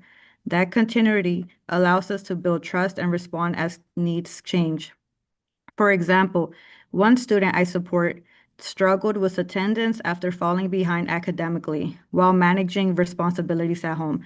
Through regular check-ins, coordination with teachers, and targeted support, we were able to stabilize their attendance and reconnect them to school. That kind of progress requires time and consistency. Kelly Miller also benefits from other school-based supports, including Connected Schools initiatives. While these programs operate separately, together they help meet student needs and reflect the scale of what our students are navigating. I work closely with school leadership and staff, participating in attendance and grade level meetings to identify students who need support and coordinate our response. We are also seeing increased student mobility, and when students move, their support systems do not always follow. That creates gaps at critical moments. At this time, funding for community schools and these supports is not included in the proposed budget. I urge the council to insert this funding and continue making this investment. While Communities in Schools leverages private philanthropy support for its services at Kelly Miller, our students then feed into high schools that depend on OSSI's community school grant funds. Failing to continue that funding will create a financial cliff for these services, leaving our students short on the support they need to successfully complete high school. This funding is the difference between students falling through the cracks, dropping out, earning low wages, or not participating in the workforce at all, and students finding their way forward. Thank you for your time and for your commitment to DC students. Thank you, Ms. Reyes. Dr. Rustin Lewis. Good afternoon, Chairman and members of the committee. Thank you for the opportunity to testify. My name is Rustin Lewis, and I'm the Executive Director of Communities and Schools of the nation's capital. For more than 20 years, Communities and Schools has partnered with DC schools to help students overcome barriers, stay in school, and achieve in life. I am proud to lead a team that shows up for students and families every single day. Thank you to the council and Dr. Mitchell for your leadership during this challenging budget season. We recognize the difficulties you face and appreciate your work to protect vital education funding in these uncertain times. Today, CIS partners with 9 DC schools, supporting nearly 4,000 students across the city by placing trained site coordinators directly in the schools. Coordinators help students by supporting them with challenges inside and outside of the classroom, ensuring their basic needs are met, connecting families with the useful services, helping with mental health problems, and serving as a reliable, trusted adult. Our site coordinators get involved early, before problems turn into emergencies. OSSI's Community Schools grants fund 6 of our school sites and makes it possible for thousands of students to get the support they need to succeed. But funding has been uncertain for several years. And since the current grant period is ending soon, the proposed FY27 budget would stop this funding entirely. If these funds are not restored, almost 3,000 students could lose direct support. Schools would lose on-site coordinators, wraparound services would shrink, coordination would break down, and support would become fragmented. This would happen as the city focuses on curfews, youth safety, and prevention. Cutting this funding does not save money, but shifts costs to the future. It puts schools, students, and communities at greater risk. The district cannot expect lasting academic improvements without investing in the factors that help students learn. Students cannot succeed without coordinated support. I respectfully urge the council to restore and strengthen funding for community schools. Thank you for your time and your continued commitment to DC students. Thank you, Dr. Lewis. Monique Baker. Good afternoon, Chairman Mendoza. My name is Monique Baker. I'm the Director of Programs for Communities and Schools of the nation's capital. I'm a proud native Washingtonian and a licensed social worker. And for the last 15 years, I've dedicated my life work to the youth in this city. Every day I walk into our schools and I see brilliant, capable young people who are carrying the weight of the world on their shoulders. I see the student in Ward 7 who hasn't been to class in a week because he doesn't have clean clothes. I see the middle schooler who is distracted by hunger, and the high school senior paralyzed by trauma and grief due to community violence. I've learned that a child cannot focus on an algebra equation if they are wondering where they will sleep tonight. Community schools are a powerful answer to the challenges these students face. The work goes beyond service. We are a lifeline for many students and families in crisis. Our coordinators do the heavy lifting of removing obstacles that poverty places in the way of progress. They clear the path so that teachers can do what they do best, teach, so our children can do what they are meant to do, learn and grow. Last year, 99% of our most at-risk students remained in school. 94% of our seniors graduated. We aren't just guessing. We are proof that when you meet a child's developmental needs, they succeed. For every dollar invested in CIS, we see an average return of $11.60. We leverage thousands of donated goods and services, including food, coats, vision care, and wellness supports that the city would otherwise have to fund directly at a much higher cost. If you remove this funding, thousands of DC students would lose consistent, caring, and safe adults who show up for them every day. They will lose tutoring, mentoring, attendance coaching, post-secondary preparation, field trips, case management, and out-of-school time enrichment. I grew up in the city and in DCPS. I know what happens when a young person feels forgotten, but I also know what happens when we decide to believe in them. We cannot talk about ending truancy or enforcing curfews while simultaneously cutting the very programs that keep our kids on the trajectory towards success and away from trouble. I'm asking this body to be champions for be the champions our children deserve. Please restore funding to the Community School Initiative. Thank you. Thank you, Ms. Baker. Sunday Riggins, who's online.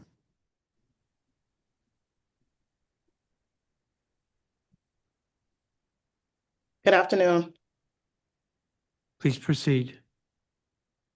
Good afternoon, Chairman Mendelson and council members. My name is Dr. Sunday Riggins, and I'm the Executive Director at Inspire Teaching Demonstration Public Charter School. I lead a wonderful community serving 527 students in the Edgewood neighborhood of Ward 5. I've been a school leader in DC for over 10 years, and I have worked in both sectors. First, I'd like to start by thanking Dr. Mitchell and the OSSI team for the strategic investments and programs for all schools. From funding for high-impact tutoring to courses on the science of reading for educators, I am excited by the results we will see with continued investment and alignment to fiscal priorities that directly impact the educators and students in the district. However, I am disappointed that the mayor's fiscal year 2027 budget will equate to $2,000 less per student in the charter sector. Charter schools represent almost 50% of students attending public schools in DC. In order to continue to have strong outcomes for students, we must be compelled to have an equally as strong commitment to equitable funding for all schools. I appreciate OSSI's commitments to ambitious priorities, and I appreciate the opportunity to elevate our practice in multiple ways. With a new assessment model on the horizon, recommendations we need to enact from the work of the OSSI Math Task Force, and additional literacy initiatives, the funding to act on what we've learned and what we know to improve student learning outcomes is vital to the success of our efforts. Equitable funding is an essential factor in ensuring that we continue the momentum of success in improved student learning outcomes that has already started. And equitable funding thwarts OSSI's efforts to focus on student outcomes across sectors. With less funding, charter schools cannot be expected to achieve the same outcomes as schools with more resources. As someone who participated in OSSI's Math Advisory Circle and has also participated in the Principal Advisory Council in the past, I'd like to see us invest in the deliverables and next steps we've discussed in these collaborative spaces. We need to ensure that OSSI's programmatic investments are protected. It is the only way we will continue to see progress for all schools. Please reject the mayor's budget proposal that accounts for a $2,000 shortfall in charter school funding. In order to fuel a bright future for DC students, all schools need equitable funding. Thank you for your time and consideration of this important matter. Thank you, Ms. Riggins. Devon Montgomery, who's online. Good afternoon, Chairperson Mendelson. My name is Devon Montgomery, and I'm the Dean of Students and Culture at Harmony DC Public Charter School, an Empower Ed Fellow and a member of the Fair Budget Coalition. I'm here today to discuss ways in which OSSI can continue to support educators and provide school communities with the tools to thrive. Families that drive the engine of growth in the city deserve quality early childhood education and those educators deserve a livable wage and healthcare. Failure to fund the pay equity fund could cut early educators' salaries by as much as $25,000. The district will be forced to deny thousands of infants and toddlers from lower income families access to vital early learning opportunities if that childcare subsidy program is not funded. This will also prevent parents from pursuing careers, education, or training because they are unable to find reasonably priced, reliable, and high quality childcare. This program serves more than 7,600 children, allowing parents to work, attend school, and care for their families. This program is a crucial commodity for many families. As the city looks to combat truancy, enforce the youth curfew, find engaging programming and mentorship programs for our youth, and support families, community schools need to be a critical part of our tool belt. In the midst of a federal takeover, the district needs to strengthen the social safety net for its residents before it's too late. Community schools provide vital support to the well-being of scholars and positively impact academic outcomes. Funding for schools to provide wraparound services and diverse programming allow for school leaders to innovate the strategies and resources available to support scholars and families. The Bridge the Gap program exemplifies the power of the community school model by providing experiential learning. The program impacted 10,740 scholars in 69 different schools. Out of the 195 applications, only 131 were funding, leaving 64 unfulfilled applications. The program ran out of funding midway through this past year.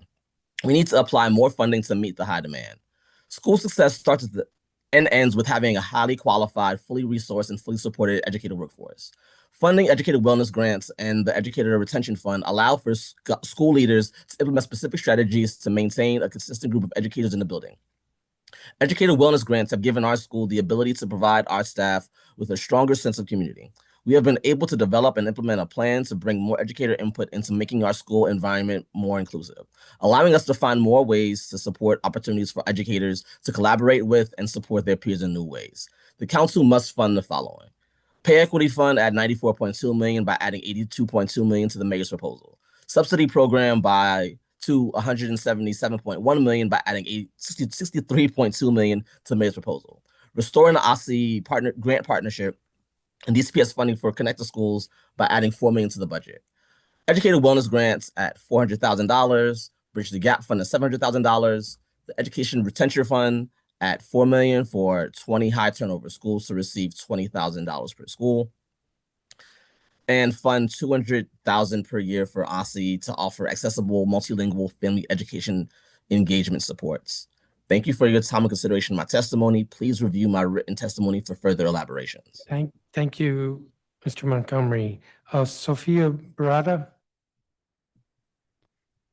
Good afternoon, Chairman and the rest of Council. My name is Sophia Barada. I'm a Ward 5 resident and teacher at J.O. Wilson Elementary School in Ward 6. I'm also an Empower Ed Fellow. I'm here to discuss the importance of community schools and how it affects our students. I came to J.O. this year looking for new experiences to grow as an educator. While I have gained so much already as a teacher, I have learned so much more than just new strategies and pedagogy. My school is a very tight community. There's an active PTA and great opportunities for students both in and out of the classroom, much in thanks to community schools funding.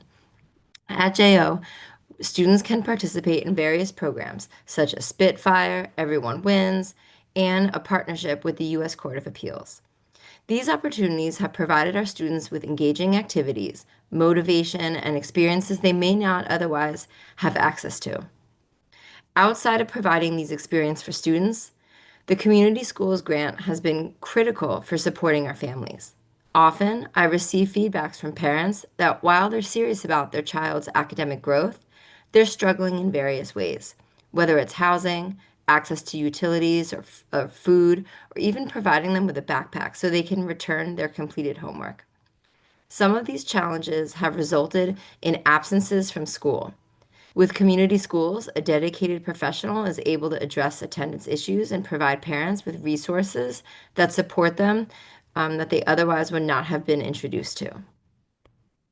Our site coordinator is dedicated and passionate about the support he provides the students and their families. He is knowledgeable and charismatic, providing a warm relationship between some families that have otherwise had a more strained relationship with our school staff and community. After learning that community schools funding will be cut from our school year next year, I was devastated. I can't imagine the impact the loss of this funding will have on our students who need it most. It is clear that this funding is critical for providing a safe and productive learning environment for students. We focus often on standardized testing and academics, but without these critical support and engagement practices, we will continue to expect students to perform in challenging situations or conditions. We urge Council to replace the $2.4 million elimination of community schools and pledge funding to cover the cost of DCPS coordinated school managers to expand community schools system-wide. Thank you for your time. Thank you, Ms. Parada. Ange Perko. Hello, sir. Thank you very much. Good afternoon, council and all. My name is Ange Perko. My pronouns are they, them, and I would appreciate being identified as Perko and not Mr. or Miss Perko, as I identify as a non-binary trans activist. I'm a teacher and a community member from Ward 4, and I am testifying here as a fellow with Empower Ed. And I am so tired. The thing about starting with less than the bare minimum, what you hope for, is that if you make any progress, you consider it a win. But sometimes, as in this budget, whatever progress we make feels like a hollow victory. I mean, we have a budget that increases the MPD money by 15%. That's $90 million, and cuts community schools, the pay equity fund, behavioral health service, the list goes on. All these people-focused services, so many of them, particularly centered around their children, just decimated. But of course, enough money to always support the control. I'm so confused at this point why we don't understand that supporting federal control and increasing police interference is what Bowser intends to make her legacy. I can only imagine what role she intends to step into next, but I'm sure it won't be along the lines of philanthropic work if we consider this one for departure acts. But I'm also sorry to say that I'm kind of exhausted, with no disrespect from the council as well. We knew this was coming. We've asked us all to fight back and back. We've begged us all to take stronger steps to fully endorse and support the people and centered initiatives to protect our kids and our most vulnerable. And now we're left once again scrambling to get like even the bare minimum of what makes a police force unnecessary in the first place. You know, now we're seeing the initiative that could protect and nurture our kids sliced to pieces, and MPD gets the reward. We're seeing all the work that we put into keeping our children safe and helping them become community erased and replaced by lazy, racist systems that will rely on incarceration and brutality to control. Like, we're going backwards when our kids need us most. We've heard from such brilliant young people today. I beg the council not to support the increase in funding to the MPD. If nothing else, with everything we've lost, that money can go to so many other places and people where it would actually do some good. Restoring OSSI competitive grants for community schools, restoring DCPS central funding for connected school managers, expanding the Bridge the Gap program, protecting educator wellness grants, investing in educator retention. There are just so many areas that money can do so much good. And I also hope that we can do more than just restore funding, but actually take the fight to education to them. A budget shows a society's priorities, and I trust this council to rebuke what the mayor has shown to be hers. And I trust you guys to choose a people-focused district once again. Thank you as always for your time and consideration. Thank you, Perko. Ashley Bryant, who's online. Good afternoon, council members and Chairman Mendelson. My name is Ashley Bryant, and I'm an educator from Ward 6 who teaches in a Ward 3 DC Public High School, and I am here as an Empower Ed Fellow. Today, I'm here to speak about funding under OSSI and the critical role it plays in supporting students and families across the district. I recognize that our city is facing real budgetary constraints, driven in large part by federal encroachment on our funding and the economic ripple effects of federal workforce reductions. At the same time, we've heard from the mayor that DC is not broke. We still have nearly $2.2 billion in reserves, but that we must be thoughtful about how we scale back spending in a shifting economic landscape. In moments like this, the question is not where we cut, but what we choose to protect. That's why I want to highlight community schools. These schools provide wraparound services that meet students' needs beyond the classroom, whether that's mental health support, family services, or access to basic resources. Especially in a time of budget cuts, investing in systems that we know work is one of the smartest choices we can make. Community schools help fill the gaps where other city services fall short, and we know that education is one of the strongest determinants of a child's future. Strengthening support within schools is not just beneficial, it's essential for building a stronger district. Right now, only about 15% of DC schools are community schools. That's far behind other jurisdictions such as 70% in PG County, 96% in Baltimore City, 84% in Oakland, and 100% in Cincinnati. If the proposed budget passes unchanged, DC could see that number drop to less than 1%.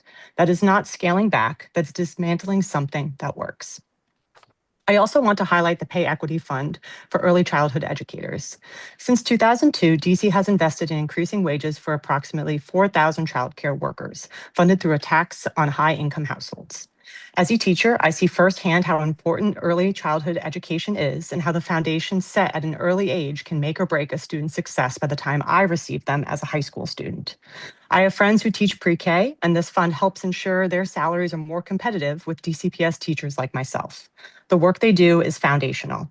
When children arrive in later grades, the gaps we often see between learners can be traced back to unequal early experiences. This fund helps address that. DC already has some of the highest childcare costs in the country. Childcare workers play a vital role in supporting families and preparing young learners. When they are underpaid, it sends a message that their work is undervalued, which has real consequences for retention and workforce stability. In fact, in its first 2 years, the Pay Equity Fund increased the childcare workforce by 7% and added 1,500 new childcare slots across the city. You can't create childcare slots, something our city is in shortage of, if you don't have a qualified workforce to do this vital work.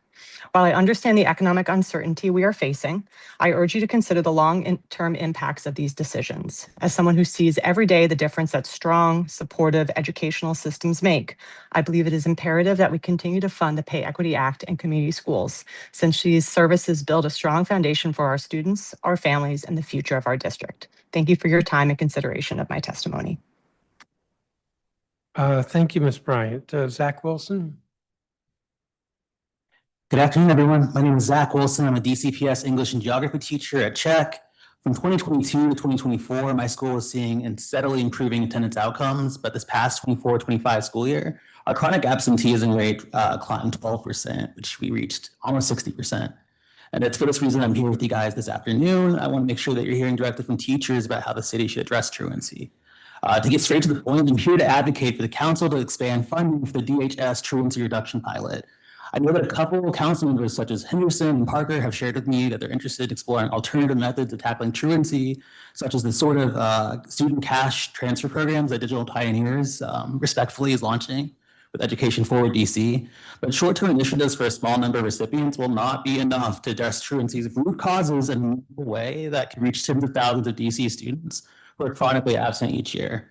At least from where I'm standing, I haven't seen a proposal to address truancy that is robust, as realistic, or as responsive to what DC kids and families are going through as the truancy reduction pilot, which in its second year of operation saw a 71% reduction in truancy for students who received case management services the year before, as well as increases in the percentage of contacted families who agreed to participate in the program.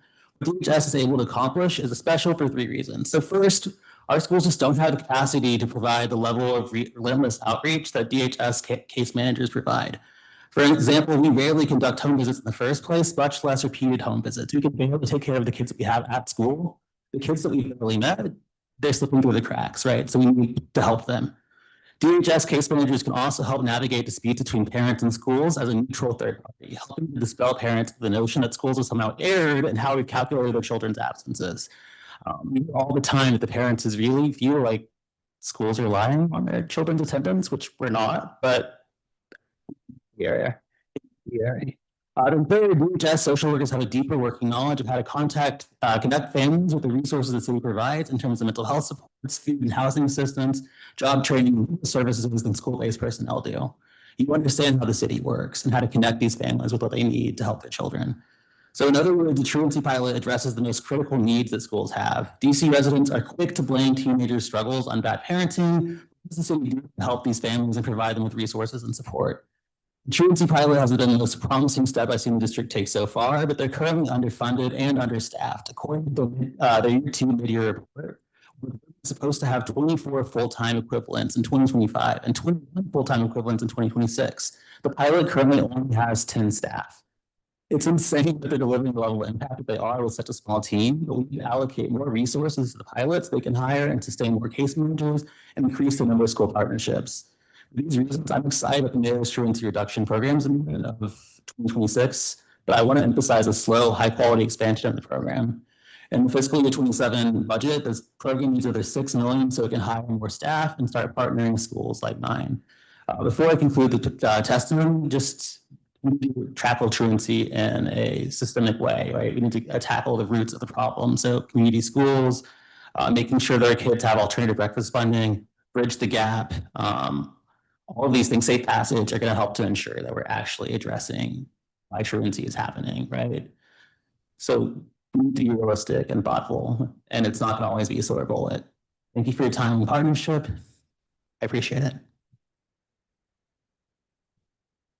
Thank you, Mr. Wilson. Alexa Prepetit is online. Yes, here. Please proceed. Okay, so yes, my name is Alexa Prepati, and I'm a middle school science teacher at the District of Columbia International School, which is found in Ward 4. Just a background, I joined Empower Ed not only to seek guidance on how to better serve my community, but to also find a way to take a stand and voice my concerns as an educator who's deeply worried about our youth and the direction of our country. Today, I'll be speaking about two key priorities for the budget, which is the Educator Wellness Grants and the Teacher Retention Fund. Firstly, the educator wellness grants have been a great use not only to the community, but also to the teachers who serve it. Empowered Ed has used these grants to create wellness plans and connect educators to vital resources across the city. Educator wellness is critical because schools are asking more of teachers than ever before. Not only more time, but more care and in-person connections. After COVID, I think we can all agree that teachers are giving significantly more of their emotional energy to students and family, which often leads to burnout and stress. Wellness programs help create supportive environments where teachers' well-being is prioritized. I have met many teachers in need of counseling who do not have the time or access to seek it. Creating pathways to support will help teachers manage stress and improve students' outcome. To continue this work, we're just asking for $400,000 per year over the 4-year plan, with at least $300,000 in the year's budget, and for this funding to be protected and made reoccurring. The second priority is the Teacher Retention Fund, which directly connects to this need. Teacher turnover is increasing, and teachers are leaving the classroom in large numbers. At my school, we have lost strong educators due to stress, scheduling demands, lack of childcare, and lack of support. It is difficult to see good teachers leave the profession, which is why it's critical to implement strategies that help teachers feel supported and see a future in this work. We know what helps retain teachers, but schools are not incentivized to implement those strategies. This funding would support high turnover schools in implementing solutions such as flexible scheduling, permanent substitutes, wellness coordinators, partnerships with the community organizations, mentorship programs, and most importantly, co-teaching models. We're asking for $400 million to support 20 high turnover schools with $200,000 each to implement at least 2 of these strategies. Student outcomes rely on teachers being prepared, supported, and their willingness to be present in the classroom. So in conclusion, it's vital that the council supports both the Educator and Wellness Grants and the Teacher Retention Fund. These investments work hand in hand to support educators and ensure that we retain qualified, dedicated teachers who will shape the future of our communities. So thank you so much for your time and consideration. Thank you, Ms. Prepetit. I had a couple of questions. Dr. Lewis, there were a couple of your site coordinators who testified, and I just, this part confuses me. One said they case managed 40 students, the other said they case managed 32 students. I know that the schools they're in have hundreds of students. So how does it work? If they're only case managing like 40 students? Yes, so the CIS model requires that we case manage 10% of the school population. So it varies from school to school. So Eastern High School, we have case managers that are managing about 60 to 90 kids. So we actually have additional support thanks to Ms. Baker that comes in and helps case manage additional students, but it's 10% of the school population. Is that enough, or is it that there's also some services provided to the other students? We provide whole school support, so we're providing supports for all of the school students. But then we have intense case management supports for that 10% population. So that's intense case management services. We also have tier 2, more the targeted programming where we bring in mentoring, tutoring. We just brought in a hair braiding and barbering program. So those are more the targeted programs. And how do you identify the 10%? In partnership with the school leadership and the various teams that they serve on, attendance teams, et cetera. So it's not like statistically you're looking at the most attendance challenged students, for example, or the lowest performing students. You're actually, through dialogue with the school leadership, identifying who the 10% are. Well, it's a combination of all of the above, Chairman. So we're working with the school leadership to identify students with high needs. The site coordinators are serving on various teams. Because they're integrated in the school system or the school day, they are able to identify students who need CIS support services. Okay, thank you. Mr. Wilson, so you kind of stimulated me when you referred to the DHS pilot. If we were to scale that up, we would be spending tens of millions of dollars. Now, you've been here long enough to hear the testimony about how we're struggling to find, I'm looking at the numbers here, $63 million for child care subsidy and $82 million for pay equity. We actually raised taxes a few years ago to the pay equity program. So I am I'm challenged to see how we can just take that program and scale it up. But I also have some concerns because we've had a number of hearings. The Committee of the Whole's had hearings at least once a year, if not a couple of times a year, on the issue of attendance. And what's become clear to me is that there is not a program that's going to solve the problem. There's not a silver bullet. There's not an initiative. Lord knows the city's gone through a lot of initiatives. We spend probably $15–20 million a year on other programs like Show Up, Stand Out, to deal with attendance. And bottom line, when it comes to, after all these hearings, what's clear to us is that the biggest difference in terms of school attendance is school climate. A principal or school leadership that just has a culture around the school that makes it exciting for students to be there. And also does some work with families and understands what that means. I remember talking to one principal. This was kind of disappointing. I asked, what are you doing working with families? We're breakfast every month. Well, okay, how many families show up? About 20. Well, what's the student population? Oh, about 400 kids. That's not a way to work with families or engage them. But school culture is what seems to be the biggest factor in terms of dealing with attendance. We've seen schools that get they have not benefited from the DHS program. In fact, most schools have not. And yet they've taken attendance from maybe 40% chronically absent or even higher down to like 20% chronically absent. It just has to do with how the culture of the school and what the school leadership is doing, working with the faculty or teachers, of course.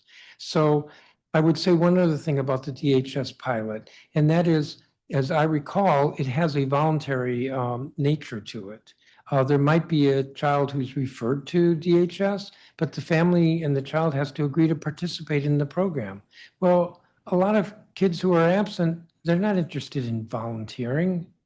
That's been a persistent problem with some of the programs we've had. There was a program a number of years ago with judges coming into schools and working with kids. The judges got completely frustrated and gave up, stopped, because it was voluntary. So I have been supportive of the pilot, but I think it's way too premature to say, oh yeah, that's the answer. And we just need to increase the funding from what, $3–4 million to $30–40 million. I don't even know where we'd find the $30–40 million. And if you ask me, I'd rather put money into community schools, since I'm looking at Dr. Lewis right here. I'd rather put that money into community and schools than into a DHS thing that's for volunteer, for voluntary participation. When we know there are cheaper ways like school culture. Just saying. I don't think there was a question there. Sorry to throw all that at you. Thank you for your testimony. I want to thank all of you for your testimony. I'm going to move on. We are now at witness 144. Thank you. We'll be in touch. Okay.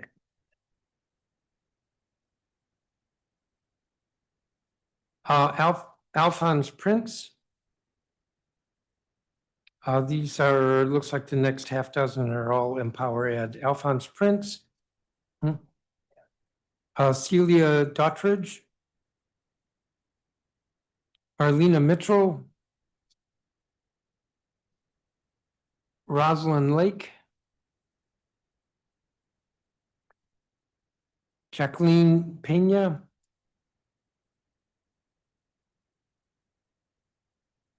Elizabeth Weiss.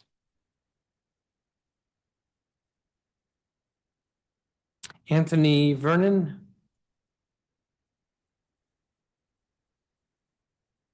Mitch Kesselman.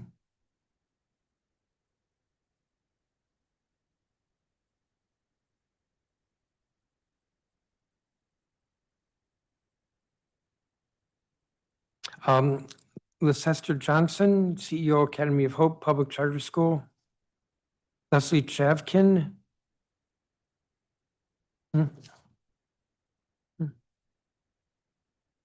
Nora Weiss. Diane Schildert.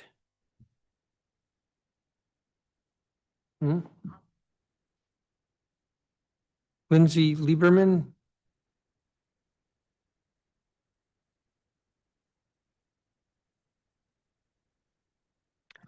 Elizabeth Mitchell. Been sitting here patiently. Yesenia Stevens. India Highsmith.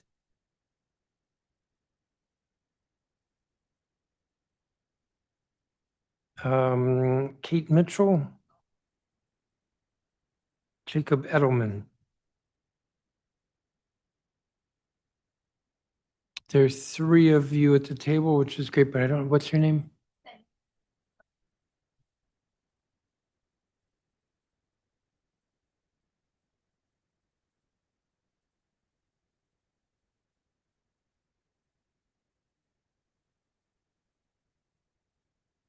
So we'll start with, let's see, Alphonse Prince is not here. Celia Dottridge, it's virtual. You're up. Hi, good afternoon. My name is Celia Dottridge. I'm a special education school leader and empowered ed fellow who lives and works in Ward 7. I'm in my 12th year of teaching in DC, and all of my experience has been in Ward 7 and Ward 8. As you know, these are schools that historically have faced serious challenges in retaining experienced educators long term. And this is an issue I've testified in front of council about at several of the oversight hearings over the last few months. I'm currently the founding special educator and coordinator at the Riverseed School, which is a micro school located in Deanwood. And I'm here, like some of my empowered ed colleagues, to talk about the importance of protecting the Educator Retention Fund, as well as continuing to fund educator wellness grants in the budget. We as teachers, and hopefully you as council members, know and recognize that retention of strong teachers is proven to be the most important factor in student success. Having worked in schools with low teacher retention, I can attest to the negative impact that it has on school culture and trust. Teachers cannot rely on each other, families are met with new faces several times throughout the year, and student success is stagnant as long-term subs and new hires step into the classroom. There are research-backed strategies that improve teacher retention, but currently our schools are not incentivized to implement these strategies, or they simply don't have the resources to do so. Our ask at Empowered Ed is for $4 million for 20 high turnover schools to implement these specific research-backed strategies. This money would be a proactive expenditure, eliminating the cost of recruiting, hiring, and training new teachers every year, or even mid-year, a task that typically runs approximately $25,000 per hire. Intrinsically tied to teacher retention is teacher wellness, and many retention strategies are actually grounded in teacher wellness initiatives that prevent burnout. It is imperative that this budget protects the educator wellness grants of $400,000 over the next 4 years. My current school, the Riverseed School, currently implements many of these strategies, and we have the highest retention rate of any school that I have worked in my 12 years in Ward 7 and Ward 8. I and my students have had the benefit of having the same instructional team in the building for the last 3 years, and we see the impact that it has on relationships with students and families, as well as student outcomes. In my written testimony, I have outlined some of those evidence-based retention strategies that we use at my campus. But the overall lesson to be learned here is that teachers are more likely to stay in education if they feel like their health and wellness is valued and invested in. I feel seen as a whole person, as do my colleagues, which means I am likely to be at this organization for the next 5 to 10 years. Personally, I was planning to exit the field in 2022 and only re-engaged after finding an organization that included teacher wellness as one of their top priorities. Teachers who are well are able to cultivate joyful, warm, and consistent classrooms. And given our current situation, these are the conditions that our students need to thrive and that our teachers need to do more than survive. So thank you for your time and consideration of my testimony, and I'm happy to answer any questions. Thank you, Ms. Dottridge. Marlena Mitchell's not here. Rosalind Lake. Is Marlena Mitchell online? Well, she needs to perk up.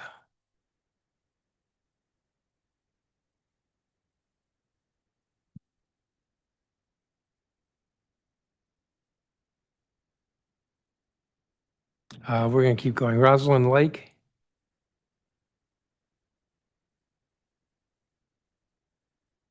Rosalind Lake accepting.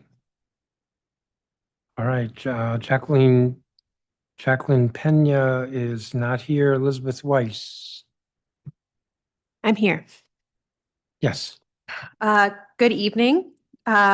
Thank you for this opportunity to testify. My name is Elizabeth Weiss, and I'm a DCPS educator and parent at Broward Education Campus in the Carver-Langston neighborhood. I'm here today to urge the council to fully fund and strengthen community schools in the fiscal year 27 budget. Specifically, I ask you to restore the Ossety Community Schools competitive grants at $2.4 million, restore DCPS central funding for connected schools managers so that 6 schools are not dropped from the program, and commit at least $4 million in fiscal year 27 for multi-sector sustainability and expansion. I also ask the council to make the rules more explicit. Nonprofits should not be able to apply for community school funding and then only provide aftercare. Aftercare matters, but Ossety already has grants specifically for after-school programming. Community school funding should support a full community schools model, family engagement, attendance support, health and social service partnerships, multilingual outreach, and a full-time coordinator embedded in the school community. Otherwise, we are not funding community schools, we are relabeling aftercare.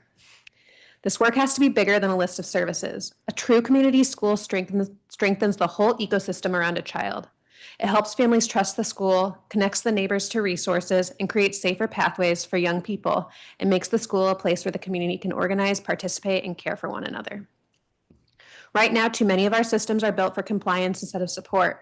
When a student is absent, the answer is often a robocall, a truancy letter, or an automated text. I've received the truancy text myself. When you text back support, the chatbot replies, "Please call this number." But there is no number. I'm lucky I did not actually need support in that moment. But what if I had? What if I were the caregiver of a child I'm thinking of right now, a child who has already missed 40 days of school this year? What if I'm trying to get that child back to school while also navigating unreliable transportation, housing instability, childcare needs, illness, fear, or a family crisis? What if I did not speak English confidently enough to keep pushing through an automated system? A system that tells families to call a number and then provides no number is not a support system, it's a dead end. The child does not need another automated message. That child needs a team. That family needs a trusted person who can ask what is happening, listen without judgment, and help remove the barriers keeping that child from school. That is what community schools do. They put real people inside school communities who can contact families to real help, connect families to real help. This is also a return on investment. In a recent Atlantic article, Annie Lowry highlighted research on communities in schools in Texas showing that these models improve test scores, reduce truancy and suspensions, and suspensions, increased high school graduation and two-year college enrollment, and produced long-term earnings and tax revenue gains. The article notes that researchers estimated every $3,000 invested could generate $7,000 in income tax revenue. So when we compare costs, we should ask, how much are we already spending on attendance pilots, crisis response, social services, public safety interventions, and fragmented programs that respond after harm has already happened? Community schools allow us to build sustainable, asset-focused practices before crisis. Please restore the Aussie Community Schools grant, restore DCPS funding for connected schools managers, invest at least $4 million in fiscal year 27, and create a clear rules so our community schools funding supports a real comprehensive model, not just a single service with a community schools label. Build the systems our students, families, educators, and communities deserve.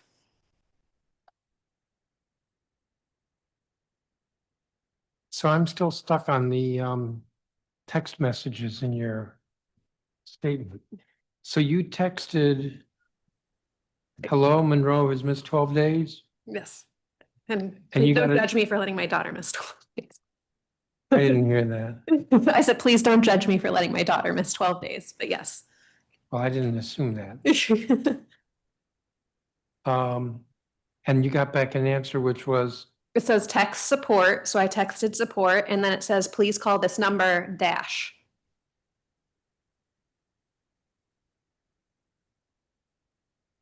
and then you didn't get, There was no phone number to call. Other times that I've texted for support up to those automated text messages, I've gotten like a website with like a broken link. and this is DCPS.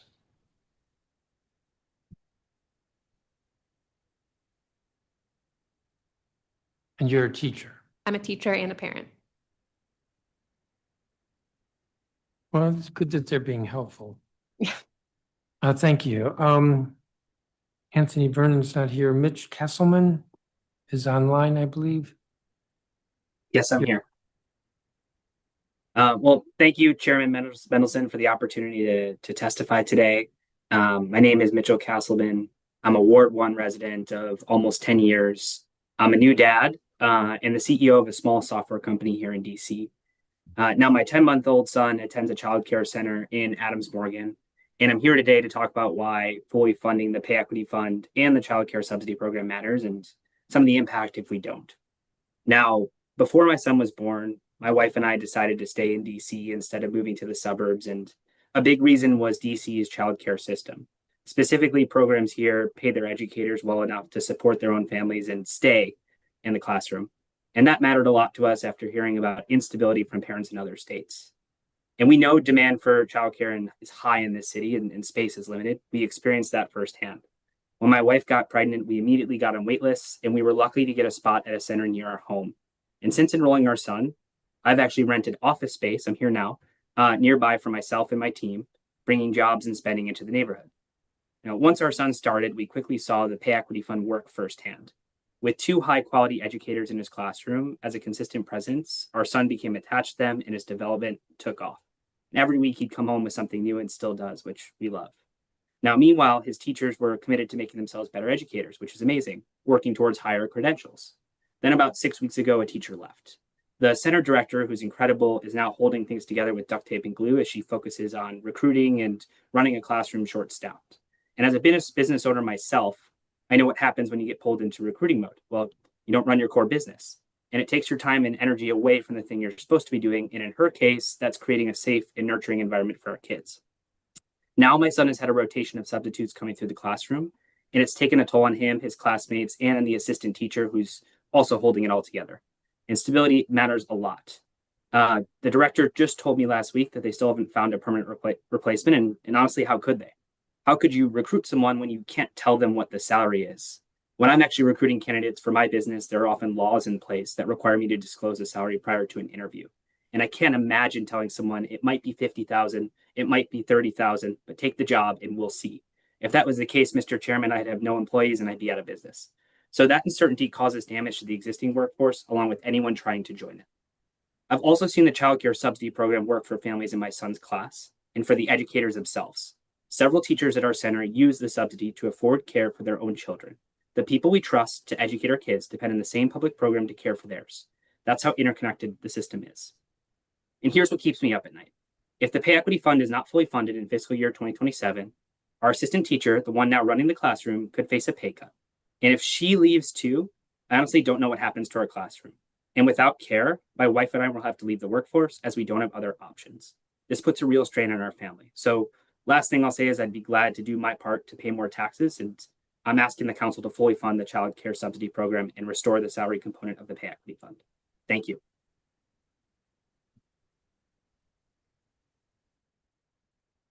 Thank you, Mr. Castleman. Leicester Johnson. Good afternoon, Chairman Mendelson and members of the Committee of the Whole. My name is Leicester Johnson, and I'm the CEO of Academy of Hope Adult Public Charter School. Thank you for the opportunity to testify today. For more than 40 years, Academy of Hope has provided high-quality adult education and workforce training to district residents. Today, we serve more than 1,000 adult learners annually across all 8 wards.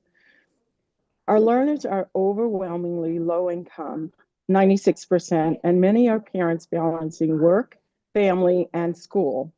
And many are also struggling with low basic skills. Last year, and when given the opportunity, they succeed.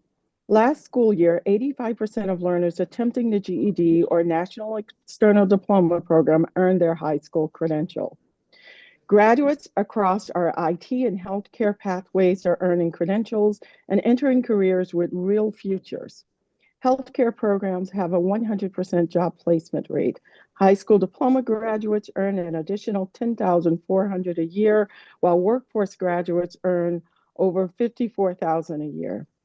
AOH's outcomes represent real lives changed and families gaining stability, building savings, and seeing real returns on their investment in education.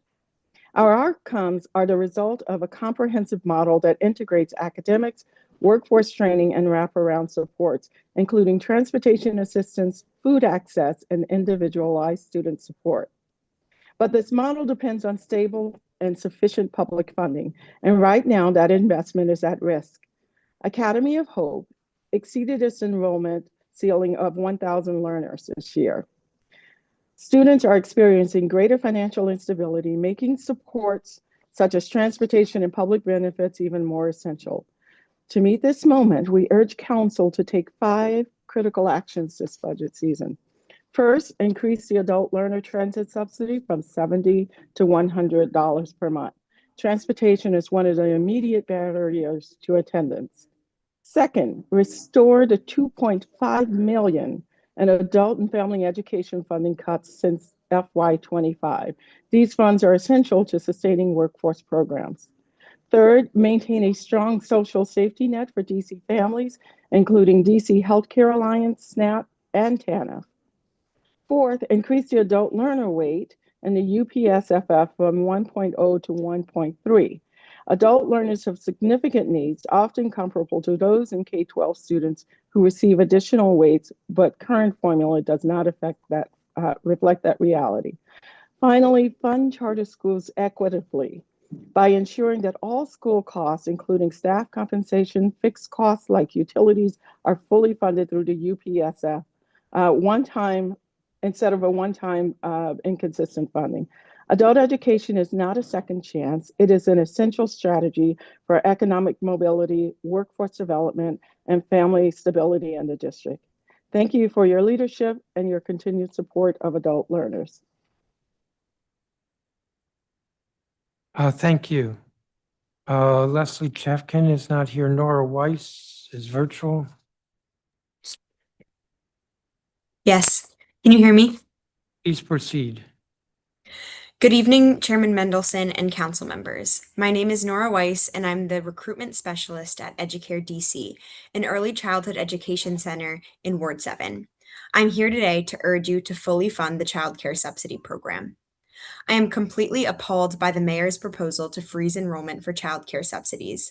If this change goes into effect, it will be a true catastrophe for families across DC, particularly for Black and Brown low-income families. As a staff member on the recruitment team at Educare DC, I can attest firsthand to how devastating this would be. Without access to subsidy, families in need will not be able to access a full day of childcare, prohibiting them from returning to work or sustaining employment. This proposal would effectively gatekeep low-income families from accessing high-quality early childhood education. Although the budget proposal is not yet in effect, we are already seeing its destructive impact. Every day, I speak to families who are seeking childcare. In each of these conversations, I have to tell families that we cannot guarantee full-time childcare next school year, the one thing that they're almost universally seeking. Families are deeply confused and scared, and they have every right to be. They don't know whether they're going to be able to return to work. They're afraid of seeking out employment just to be faced with a caregiving crisis in the coming months. We have soon to be parents in our prenatal programs who are planning their lives around having full-time childcare starting in August. I now have to tell them that they can no longer rely on us. In the last few weeks, I have had several families turn down enrollment offers. In real time, I'm seeing families sacrifice their careers and financial security rather than be faced with this ambiguity, stress, and uncertainty. I want to be very clear. 80% of brain development happens before age 3. Over 1 million neural connections are forming every second. Access to high-quality early childhood education is one of the single most important factors determining not only kindergarten readiness, but long-term academic success, higher graduation rates, increased lifetime earnings, lower substance abuse, and reduced risk of criminal involvement. The subsidy freeze is taking all of this and more away from families. Chairman and council members, the choice to fully fund and restore subsidy is yours to make. But if you don't, the profound, long-lasting burden will be families to carry. So, what will it be? Will you choose to shatter our early childhood education system, withdraw resources, and abandon families? Or will you choose to invest in our childcare infrastructure and uphold our commitment as a district to supporting, uplifting, and empowering our children and families? I urge you to choose the latter. Thank you. Thank you, Ms. Weiss. Diane Schulder. Yes, thank you so much for the opportunity. Chairman Mendelson and members of the council. My name is Diane Schilder. I am a senior fellow at the Urban Institute, and I'm speaking on behalf of myself and my colleague Justin Dorrimal, who is a senior research associate at the Urban Institute with me. The views we share are our own and should not be attributed to the Urban Institute, its trustees, or its funders. For the past 5 years, we have been conducting research on the child care subsidy system in the District of Columbia. We provided a very, very detailed written testimony, and today I'm providing excerpts. Our research findings are consistent with the remarks made by many before me today. Specifically, through our research, we have found that child care subsidies are essential for affordable care for families and for stabilizing child care markets. A few unique perspectives that others have not yet mentioned are that in the last 5 years, DC has made real progress in supporting innovations in childcare subsidy policies and practices that have improved affordability and access. Others have mentioned the growth in the number of families who are participating, and some of our research suggests that some of these changes in practices are making access easier. Separately, we found that the current wait list that is designed to go into effect shortly is affecting childcare providers' willingness to participate in the subsidy system. We recently concluded a survey, and a portion of providers reported that they're very uncertain about whether or not they'll continue to participate in the subsidy system. Along these lines, our own analysis of administrative data that Justin Dorrimal led shows that the wait list will disproportionately impact facilities in higher poverty neighborhoods and for facilities that serve mostly children whose care is paid for with a voucher. In addition, a recent study I conducted with my colleague Erica Greenberg, who testified earlier, suggests that the impact for new parents with infants and toddlers will be especially high. We appreciate where the council stands on the pay equity fund and want to note that about 90% of subsidy participating providers rely on this funding. Based on the evidence we've collected and the recommendations of others who have already testified, we recommend that the council prioritize full funding for early childhood programs and increase the subsidy budget so that families, especially those with infants and toddlers, can access care. In closing, I want to thank the council for using evidence to inform budget decisions, and we recommend that you consider maintaining and strengthening the child care subsidy program. Thank you. Thank you, Ms. Schilder. Lindsay Lieberman, I believe, is not here. Elizabeth Mitchell?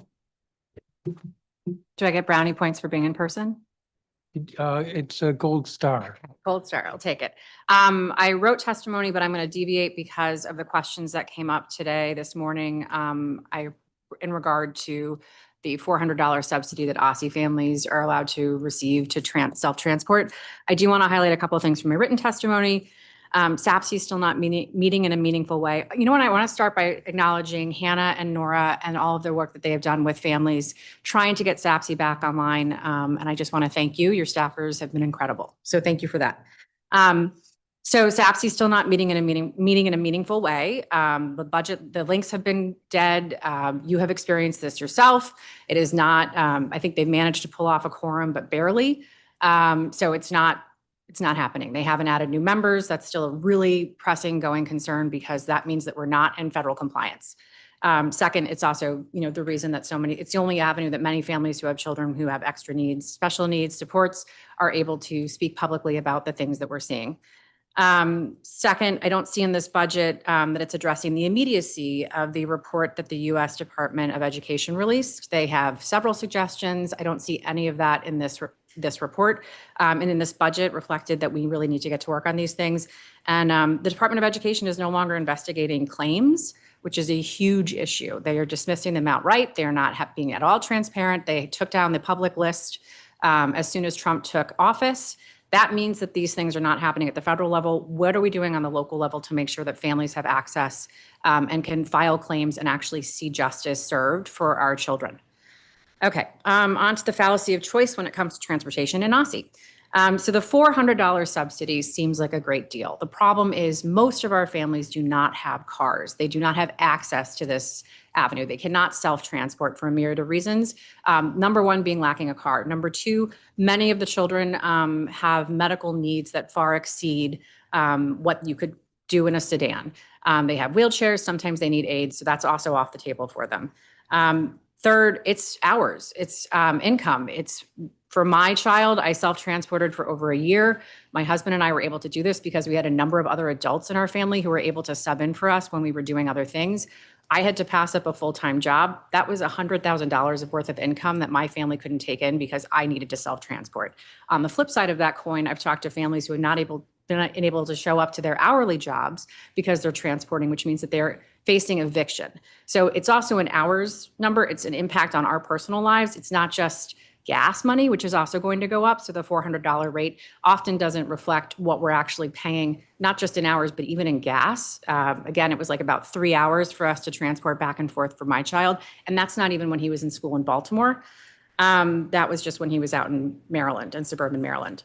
I'm out of time, but I also want to say that this also has a deep impact on our immigrant families who were using self-transport a lot, and they no longer can because ICE has been posted up outside of our schools. It's no longer safe for them. Their older siblings are having to transport their younger siblings, which means that they are also late to school. I may come back to you. Yesenia Stevens. Chair Phil Mendelson and council members, thank you for the opportunity to be here today. My name is Dr. Yesenia Stevens. I am a physician, a former teacher, and most importantly, the mother of a child with disabilities. I live and I work here in DC. The hat that I wear today is that of a mother. I had my daughter while I was in medical school. As she grew, my husband and I noticed that she was experiencing developmental delays. Like many parents, I was worried about her future and about whether I could give her the support she needed while trying to finish my education. We were fortunate to access quality childcare and early intervention services. Having access to childcare allowed my daughter to engage with same age peers, to explore, to communicate, and to grow in confidence. She found her voice in those early learning settings. As a medical student and a new mother, that support also gave me the chance to continue pursuing my own dreams. I can say without hesitation, I would not have made it through medical school without early education and early intervention support for my daughter. Every family deserves that same opportunity. In my years as a physician and a former teacher, I've seen firsthand what happens when that support isn't there. Children fall behind, not because they lack potential, but because we as a society didn't invest early enough. These consequences follow them into adolescence, adulthood, and across generations. That's why I'm here today to urge the council to support our children and their families by fully funding our early education system. Specifically, I call on the council to fund the child care subsidy program at $177.1 million and fully restore the salary component of the pay equity fund. These investments are not abstract numbers. They are the difference between a child finding her voice or losing years of potential. They are the difference between a parent staying in the workforce or falling into financial hardship. Thank you for your time and your commitment to making sure every child in the district has a chance to thrive. Thank you. Thank you, Ms. Stevens. India Highsmith, I believe, is not here. Kate. India I am Highsmith, here. I am here, sir. please proceed. Alrighty. Good afternoon, council members, colleagues, and guests here. Thank you for the opportunity to provide my testimony today. This is my second year participating in this public hearing forum, and today, much like last year, the concerns and requests remain the same. For those of you who are unfamiliar with who I am an alumni member of the Educare DC Parent Ambassadors and now a current cohort for the Under 3 DC Parent Ambassador Program. My son Columbus and I are residents in the 7th Ward. Columbus is 3 years old and has been a recipient of the Child Care Subsidy Program. From age 0 to 1, Columbus was not able to attend school. Thus, I was forced to stay home and forego working. As you can imagine, this was challenging not having income raising a newborn. As the bills raised and my income was stifled, I suffered housing instability and had to enter into a temporary shelter. Shortly before entering the shelter, I was approved for the child care subsidy, which allowed me to return to work and allowed Columbus to enter into school. As many of you have already known, learning starts from age 0 and not 3 when public school offers free admission. Children acquire 90% of their brain development by age 5. This means that children who do not have access to school before age 3 will fall behind and not perform in the same manner in comparison to their counterparts who have been receiving education from birth. This also means that families who do not have access to affordable, high-quality education for their children will have to stay home and forfeit the opportunity to work or attend school. Subsequently, if teachers lose the pay equity fund, they will be forced to leave the business because of their need to provide an adequate living for themselves and their own families. Today, I am urging the council to fully fund the child care subsidy program at $177.1 million. This means adding an additional $63.2 million to the proposed budget and to fully fund the teacher pay equity at $94.2 million, while also adding an additional $82.2 million to the mayor's proposed budget. Some of the concerns or questions you all may pose are how can we add additional funds when we are already constrained budget-wise? To that question, I will say that this program, unlike any other, funds itself and is a program that costs upfront, but generates revenue for the city in the long run. If teachers are paid appropriately, it has been shown statistically an increase in earning higher credentials, as well as parents being able to reintegrate into the work field and also earn higher credentials themselves. This in return further stimulates the economy. So to answer that question, the program funds itself. You may also say, how long can we continue to commit to such a program? To that, I will say men lie, women lie, but numbers don't lie. Many of you are hearing our personal and real world testimonies for the first time, and it gives you a sheer insight into a glimpse of our lives. And this helps you all connect to us emotionally, to the people you serve. But at the core, this is a business, and in business, numbers come to be the determining factor. Our numbers support themselves. There's an 11% growth rate in just 4 years of the program being instated since 2022. Ty Smith, I'm going to have to cut you off. You're over your time, but I appreciate your testimony. Thank you for allowing me to speak. Thank you. Kate Mitchell, I believe you're online. Yes, hi, this is Allison Lorenz. I'm standing in for Kate Mitchell today as her colleague on the board at the Triangle Tots Child Development Center. Okay. Good evening, Chairman Mendelson and members of the council. My name is Allie Lorenz, and I'm testifying today to urge the council to fully reverse Mayor Bowser's devastating cuts to the Pay Equity Fund. I'm testifying in my personal capacity, but I'm a member of the board of directors for Triangle Tots, which is a Bright Horizons Child Care Center located just next to the Wilson Building in the Ronald Reagan Building and International Trade Center. Triangle Tots is a GSA affiliated center that primarily serves children of federal employees, with the founding agencies being the Environmental Protection Agency, Customs and Border Protection, and what was USAID. There are also children of non-federal government families that attend, like my own. My daughters, Kit and Chloe, who are now ages 4 and 1.5, attended Triangle Tots starting when they were 6 months old. They receive excellent care, and my oldest transitioned smoothly to DC public schools last year. Triangle Tots teachers are experts in early childhood education. Almost all have been with Bright Horizons for many years, some for a couple of decades even, and I've been so impressed with their knowledge, kindness, empathy, and professionalism. We first enrolled at Triangle Tots when I was a federal employee, and the central location of the center allowed me to continue working and living in DC after having kids. Our center's enrollment, like many others in DC, and especially those serving primarily federal employees, has been deeply impacted by COVID, remote work, and changes to the federal workforce. The budgetary pressures low enrollment creates, combined with mandatory low student-teacher ratios, mean that the Pay Equity Fund is absolutely critical to keeping our center afloat and keeping our teachers paid salaries that allow them to stay with us and also provide for their own families. Any loss of funding would immediately put our budget at risk, either needing to be absorbed by Bright Horizons, by parents through significant increases in tuition, or teachers by significant pay cuts. Childcare in DC is unaffordable for almost anyone. Every month, my family budget centers around paying the daycare bill, and an increase of hundreds of dollars per month would have an impact on my family. Our fellow Triangle Tots parents simply would not be able to absorb that kind of tuition increase, especially those who are still out of work after federal layoffs. It's likely our center could face closure due to parents leaving for lower tuition elsewhere, teachers being let go or seeking other jobs, or Bright Horizons closing the center. In fact, Bright Horizons operated 8 locations in DC in 2020, but has closed all but 3 as of today.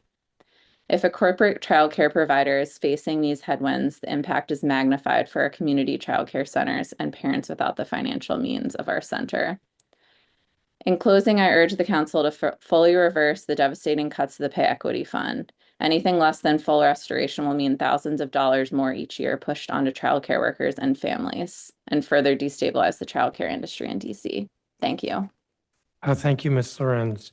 Jacob Edelman, who I believe is online. Yes, hello.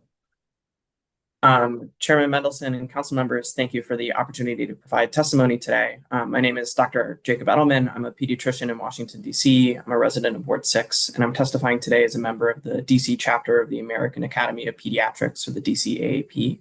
Specifically, I'm testifying in strong support of the Early Childhood Educator Pay Equity Fund and the Child Care Subsidy Program, both of which face drastic cuts in Mayor Bowser's proposed budget for FY27. I'm just not sure what else I can do. This is a refrain I often hear from families struggling to find childcare in my job as a pediatrician serving families in Southeast DC. In this instance, it comes during a well child check for a 2-year-old girl, as she gleefully bounced around the room, pink hair beads clinking together, her mother, a parent of 3 young children, tells me how she just lost her job and could no longer consistently afford food for her family. The reason? Too many days missed from work spent at home after her childcare center shut down. Unfortunately, it's been a struggle finding one that's both available and affordable. As pediatricians, we're trained to support families in keeping their children safe and healthy, especially when it comes to their development. Childcare centers provide safe environment for children to strengthen foundational cognitive, language, and social emotional skills during a time of rapid brain development. Sustained enrollment in high-quality early childhood education programs is predictive of improved academic achievement, fewer behavioral problems, and lower long-term risk of chronic diseases. Hundreds of families rely upon DC childcare centers to ensure their children receive nutritious foods, critical to support healthy growth. Early childhood educators serve as great partners for pediatricians to ensure children are safe and developing appropriately. In their role as mandated reporters, teachers are critically important in recognizing signs of abuse and neglect between medical visits. Childcare centers are key referral sources for early intervention, can even serve as sites where infants and toddlers with developmental delays can receive services. Yet families in the district face a staggering financial burden to access childcare, with average annual tuition approaching $24,000 for one child. A factor widening the gap in reliable, accessible childcare stems from the gross underpayment of their educators. Without competitive salaries, high staff turnovers destabilize programs and raise costs for families. For young children, this disrupts attachment, regulation, and learning, all core drivers of early childhood development. The Early Childhood Educator Pay Equity Fund and the Child Care Subsidy Program directly address these problems, yet the mayor's proposed budget would eliminate or sharply reduce these programs. Together, they strengthen the childcare workforce by improving compensation, reducing turnover, while serving as a lifeline for families who would otherwise be unable to afford care. Cutting funding for these programs and freezing enrollment risks weakening childcare centers across the district and forcing families into impossible choices. As we've heard many times today, and as detailed in my written testimony, the Pay Equity Fund and the Child Care Subsidy Program are proven cost-effective policies that would allow young children to thrive, support healthy families, and bolster the district's workforce. We urge the DC Council to fully fund the Child Care Subsidy Program with an additional $62.3 million on top of the mayor's proposed budget, and to fully restore the salary component of the Pay Equity Fund with an additional $82.2 million on top of her proposed budget. Both of these programs are essential for maintaining high quality and financially stable early education systems in DC. Thank you for your time and this opportunity to testify. The DC AP stands by as a resource for promoting child health in the district, and I'm happy to answer any questions you may have. Thank you. I just have a question for Ms. Mitchell. So you were explaining some of the problems with, it's not self-care, but self-transport. Self-transport. I get that. It seems to me, though, that both systems can exist side by side. That is, OSSI dot buses, and if a parent wants to self-transport, that they could self-transport. The challenge is that OSSI dot is not good enough. I think in a perfect world, OSSI dot would be servicing all of our children on time in a way that meets their needs. And I just want to elevate that the other thing is supposed to be an emergency answer to a problem that's ongoing. And we're thrilled that OSSI has made that available to pretend that these are equitable or in any way, shape, or form able to be used by everyone whose children need to be transported is just a lie. There are so many families that cannot take advantage of this. There's a significant number of DCPS teachers who have children that are relying on OSSI dot that cannot take advantage of this. It comes at a cost to parents and caregivers and the community with hours of our lives having to transport our children because they're often, it's an echo of a bigger problem. So many of our students are not able to go to their neighborhood by right schools because those schools don't offer the services that our children need. That's why we need transportation. That's why being able to drive them ourselves is also not an option. We would love, I think, for most of us to be able to take our children to school every day, but most of our jobs, most of our lives don't work that way. Mm-hmm. So that's what I'm trying to elevate, but I also really need you to hear that specifically for the families that are being targeted by ICE, this is a huge issue right now. A lot of those families I work with closely with a bunch of different groups that are in this room. They have previously been self-transporting. They have found people within their communities to self-transport. My understanding is that we've had 20,000 people who have been removed from our communities. We now have federal agents that are posted up outside of our schools. So those families who are self-transporting can no longer do that. Because they are having to rely on OSSI dot now, older siblings who they feel are more safe to be, navigating the community, or being called upon to transport their younger siblings who have disabilities. Many of these families are here because they have medical necessities that mean that they have to be in this country in order to get medical services. So it's a really difficult situation to navigate for these families in particular. And I see no easy solutions coming down the pike other than OSSI doing, I'm not going to use an expletive, but OSSI finally doing their job and fixing our transportation system, and also creating more opportunities for our students who have special needs to be going to school in their own communities. I think that's a huge issue that we don't put enough light on. It was highlighted in the U.S. Department of Education's report and their investigation, which found that we are absolutely out of compliance, we are out of pocket, and we are not doing nearly enough for our children. We're actually discriminating against our children who have special needs. So that was found. And I absolutely fully believe with my whole soul and body that we are not going to get funding from the U.S. Department of Education based on this report. And it was done in good faith. It was done under Biden, but I think the results of this mean that we are not going to get federal funding. And I think to ignore that reality is not just a detriment to our own students, but to the greater community, because these students represent pieces of our family. And when those pieces are not served, the rest of us have to make up the difference. And I would call upon this government, these budgets, which are moral documents, to really help us out right now in ways that you have failed us in the past. Thank you. I'm going to thank all the witnesses. I don't have any other questions. I'm going to take a second before I call the next group. So bear with me for a second.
Sorry about that.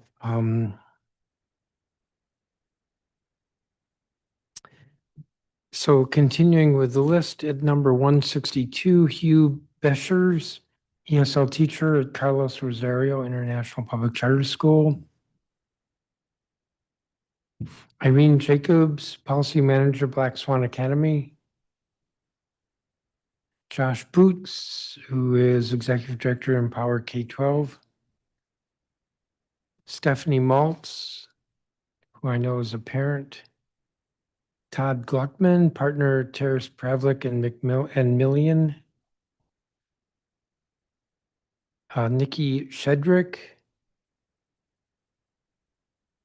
Sound like a name I called earlier.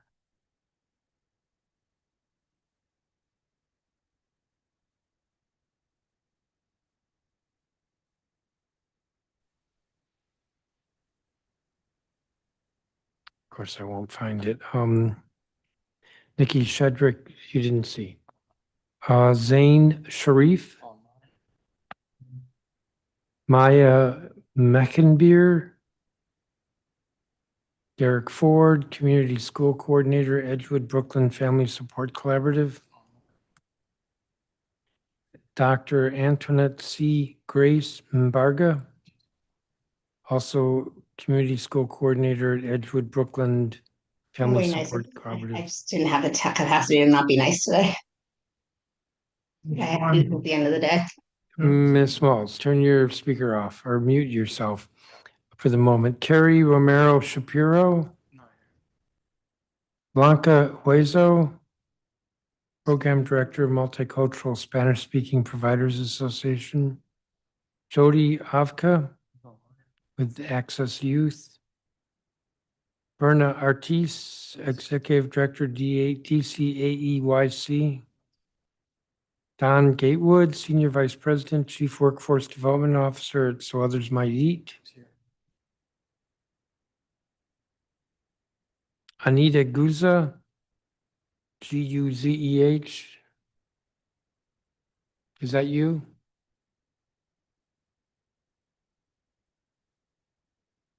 All right, I'm going to stop there. We have about, looks like about 8 people online and 3 people to table.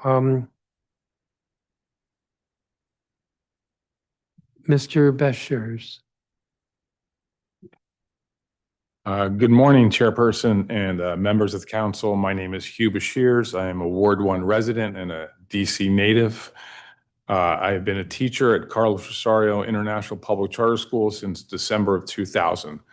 Over the past 25 years, I've had the great and everlasting privilege of teaching English to adult learners from all over the world, Latin America, Africa, Eastern Europe, all over Asia, and beyond.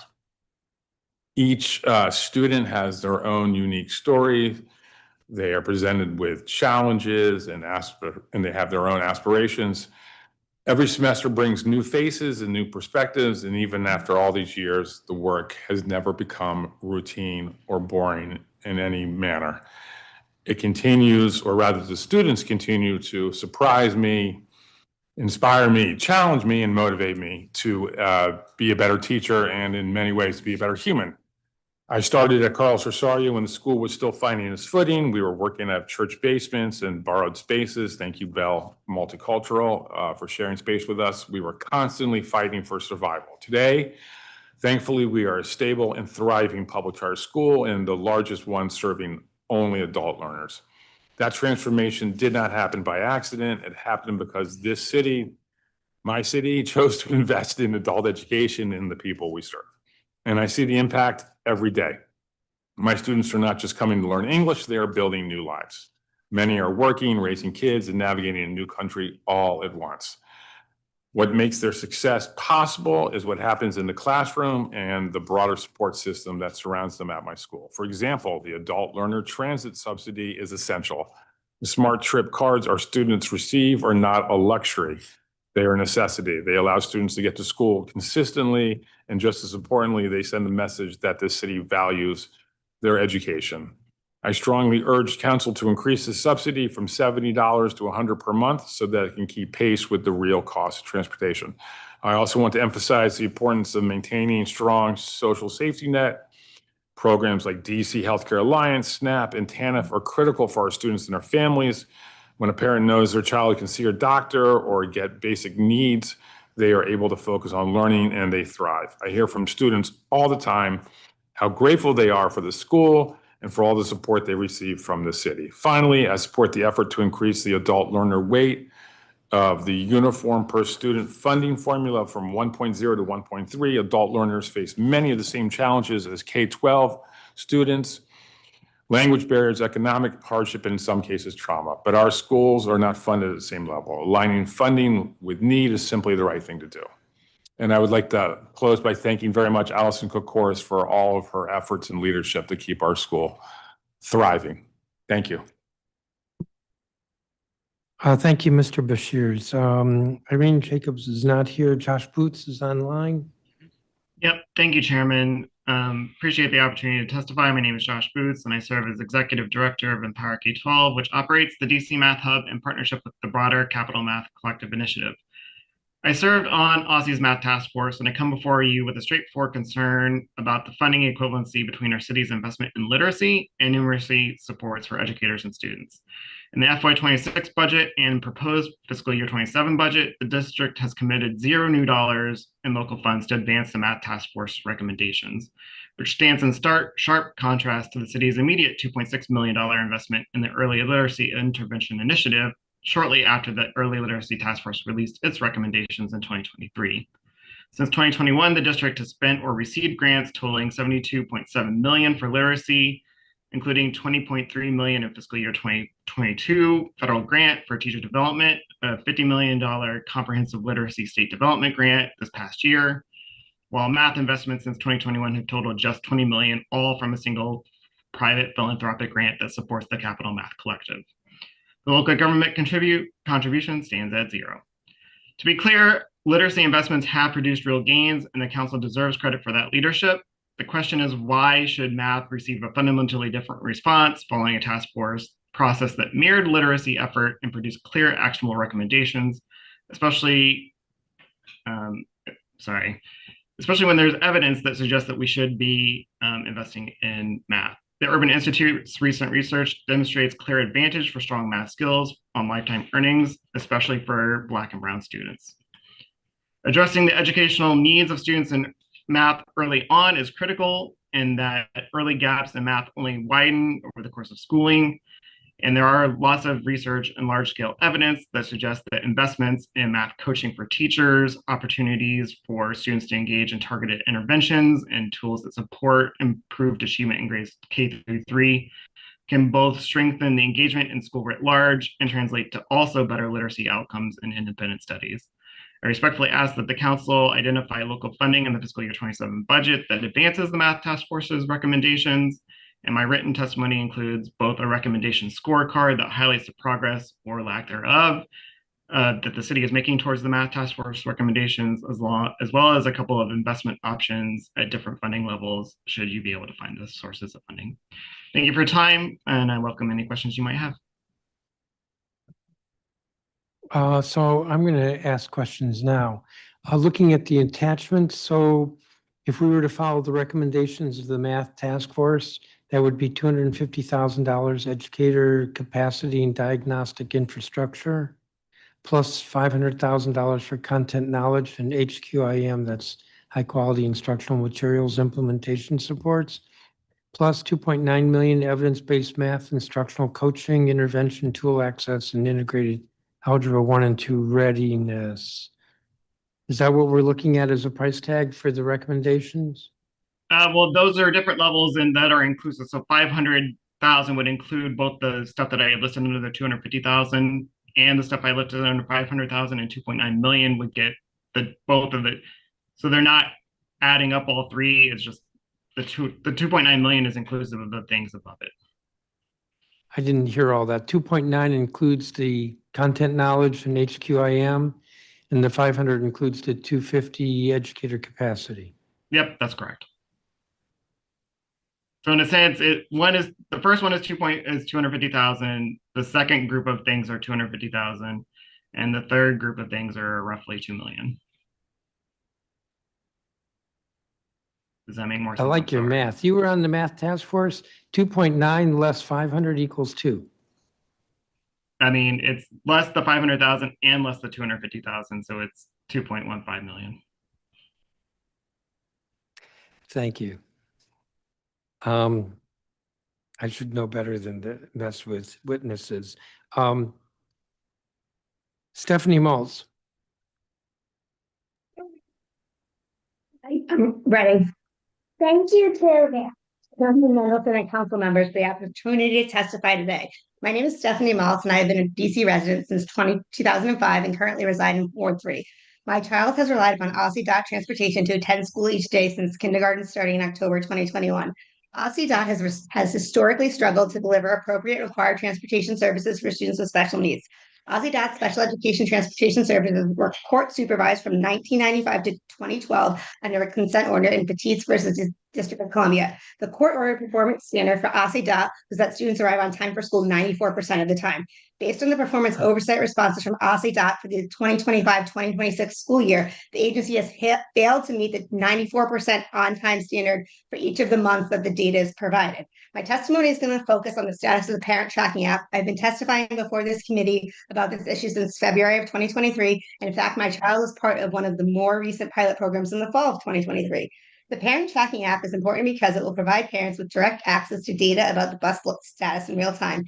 In the morning, parents will be able to know when the bus leaves the station and prepare their child to be waiting outside when the bus arrives. For afternoon drops-offs, parents will be able to track the bus movement and will have information about delays on the return from school. This will be much more efficient than the current multi-step process requiring the bus staff to notify the terminal that the bus has left, and the terminal has to send out robocalls and text messages about the departure time. There will also be a return on investment for Aussie. Right now, 75% of the parents calling the Parent Resource Center are seeking the status of this bus.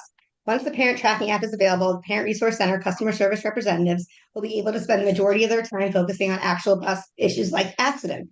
Unfortunately, making this parent tracking app a reality has been years in the making. Back at the Committee of the Whole hearing on April 11, 2024, then Superintendent Grant stated we could come back from winter break and it would be available. January of 2025 was almost a year and a half ago, and yet parents are still waiting.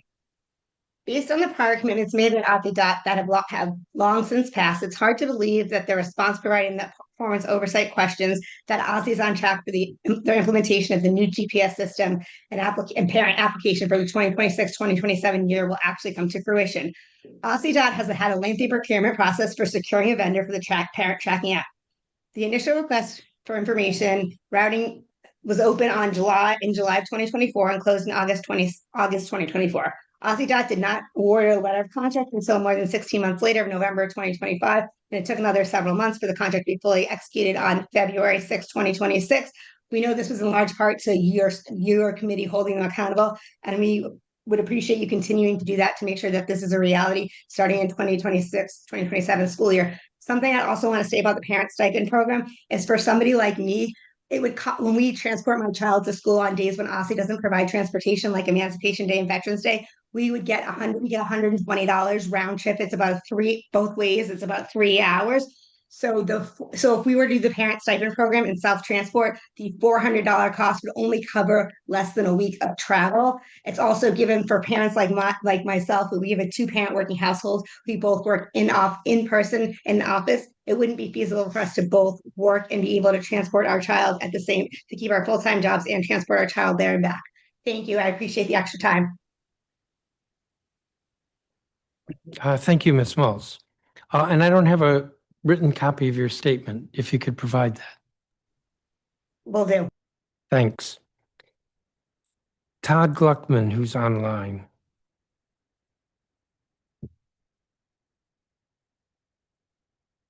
You're muted. Mr. Gluckman, you're muted. I apologize. Thanks. I'm a partner at Terrace Pravlik and Millian, and we represent the plaintiff class of 3 to 5-year-olds with disabilities in DL versus District of Columbia regarding the failure to timely provide required special education and related services in violation of the IDEA. As we've explained in prior testimony, we work regularly with OSSI and DCPS as part of our role in monitoring their performance in the 2016 injunction in DL. The district's required to provide special education related services to all 3 to 5-year-old children who need it at a minimum 8.5% of the population, and also provide timely special education eligibility determinations to 95% of children and smooth and effective transitions from Part C to Part B services at age 3 to 95% of children going through that process. The DL injunction requires the district to meet these levels for several years in order to demonstrate its ability to sustain compliance with these requirements. On December 10th, 2025, I testified about serious problems, including the district's performance, the fact that that performance had substantially weakened with respect to the 295% timeliness requirements, and that large numbers of children had been waitlisted to receive education in self-contained classrooms. Later that day, during the testimony of the agencies, Mr. Chairman, you echoed our concerns about the amount of time that had passed since the injunction issued, and that the district is not near compliance, and stated that the council would consider how it might impose more urgency regarding special education improvements. Now, approximately 6 months later, the DL injunction, which issued in May 2016, has reached its 10-year mark. We don't have any further data for the council about the district's performance under these 3 central benchmarks in DL. OSSI is going to report on that to us in August. And while we understand from OSSI that results have improved, we do not expect the district to be close to compliance on either of the 2 timeliness metrics. And the district has never achieved compliance with all 3 metrics in any single year, let alone for the multi-year period required to demonstrate sustained compliance.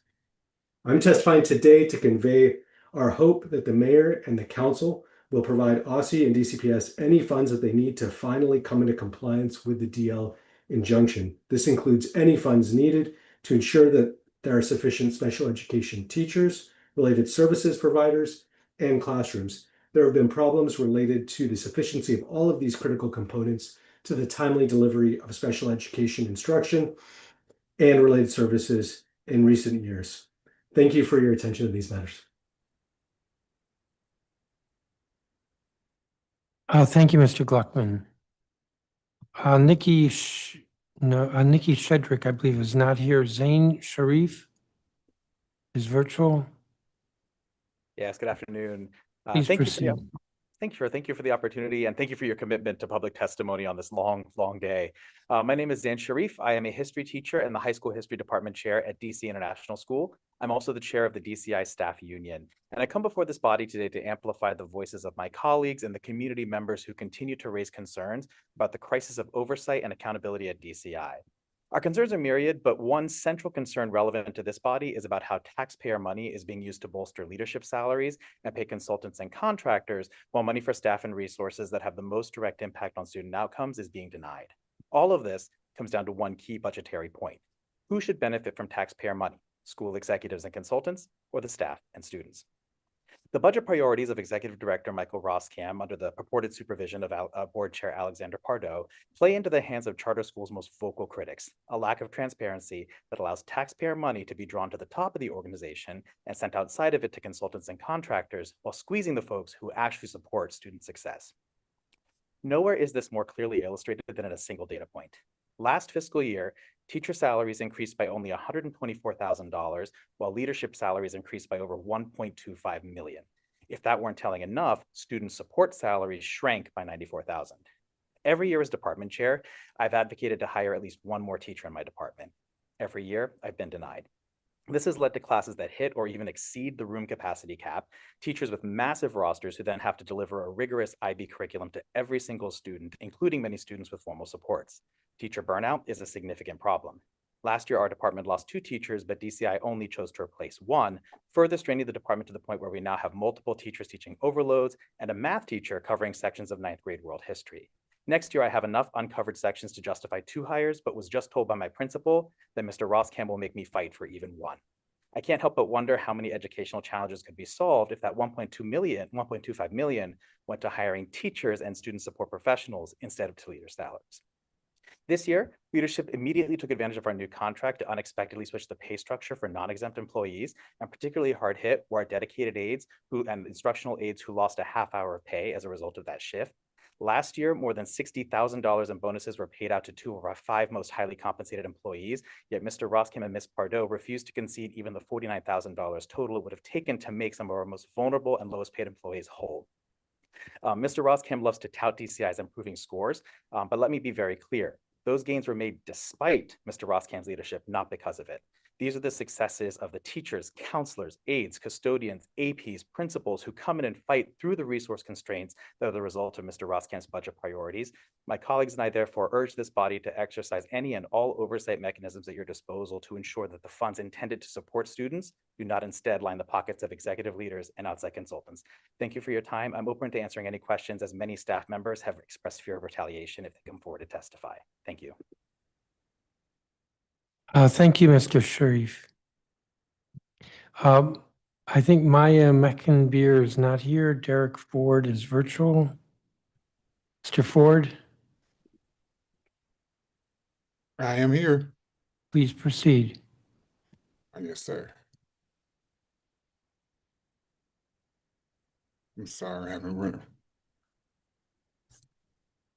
All right. Good evening, Chairperson Middleton and members of the Committee of the Whole. My name is Derek Ford. I'm here to advocate for the continued and robust funding of the Full Service Community School Initiative under the Office of the State Superintendent of Education. I currently serve as a community school coordinator at Minor Elementary School through Edgewood Brooklyn's Family Support Collaborative, an organization that has effectively managed OSSI community school grants since 2014. An organization that believes in my presence here today to share the direct, tangible impact this funding has on our students and their families. The community school coordinator is a vital feature of Minor at operating the full integration of faculty member while maintaining the objective clarity of an external partner. This presence on campus every day allows the coordinator to bridge the gap between school and home, building a safety net of support that ensures no student's needs go unnoticed or unmet. For the school year 2025 and 26, the coordinated efforts has been focused on removing the non-academic barriers that often hinder academic success and ensuring long-term institutional stability.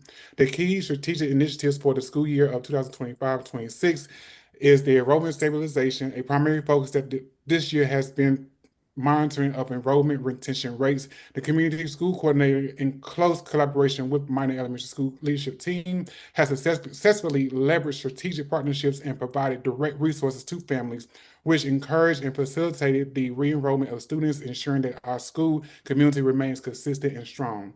Active social learning. The coordinator funded and lunch bunch initiative with the select students. This program moves beyond traditional supervision. It provides students with a structured environment to practice conflict resolution and interpersonal skills, which directly results in fewer behavior disruption during instructional time.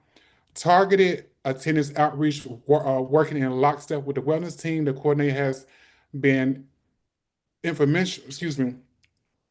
instrumental in tackling chronic absenteeism rather than taking on a primary preventive approach.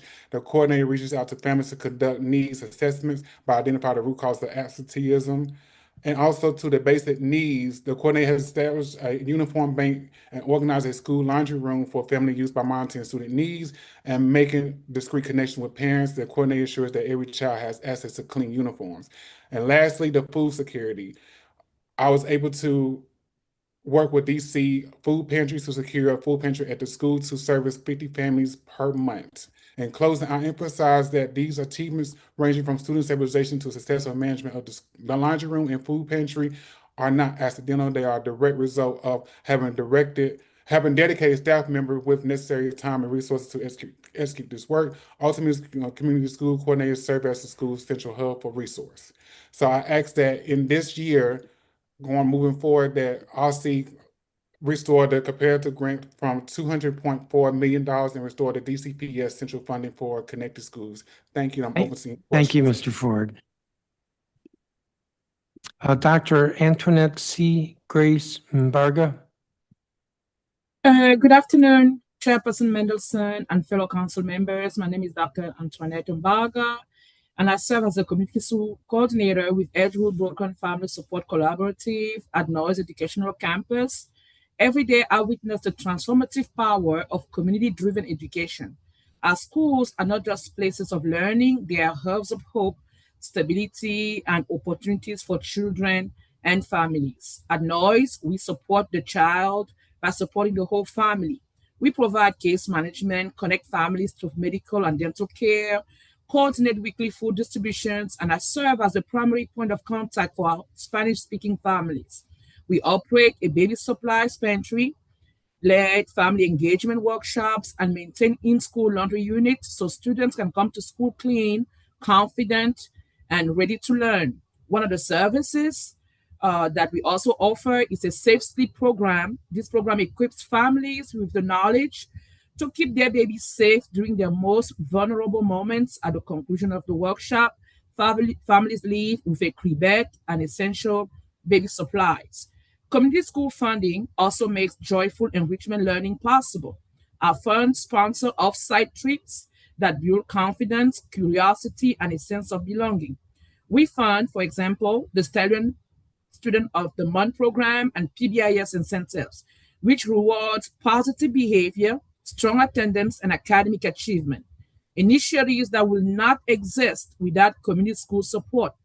PBIS serves all students in grade K to 5, and we were successful with supplying brand new cheerleading uniforms, ensuring that every student felt proud, included as member of the cheer team. These supports are not extras, they are essentials, and the data proves it. At Noise, our in-seat attendance is now 89.59%, an improvement of 1.88 percentage from last year.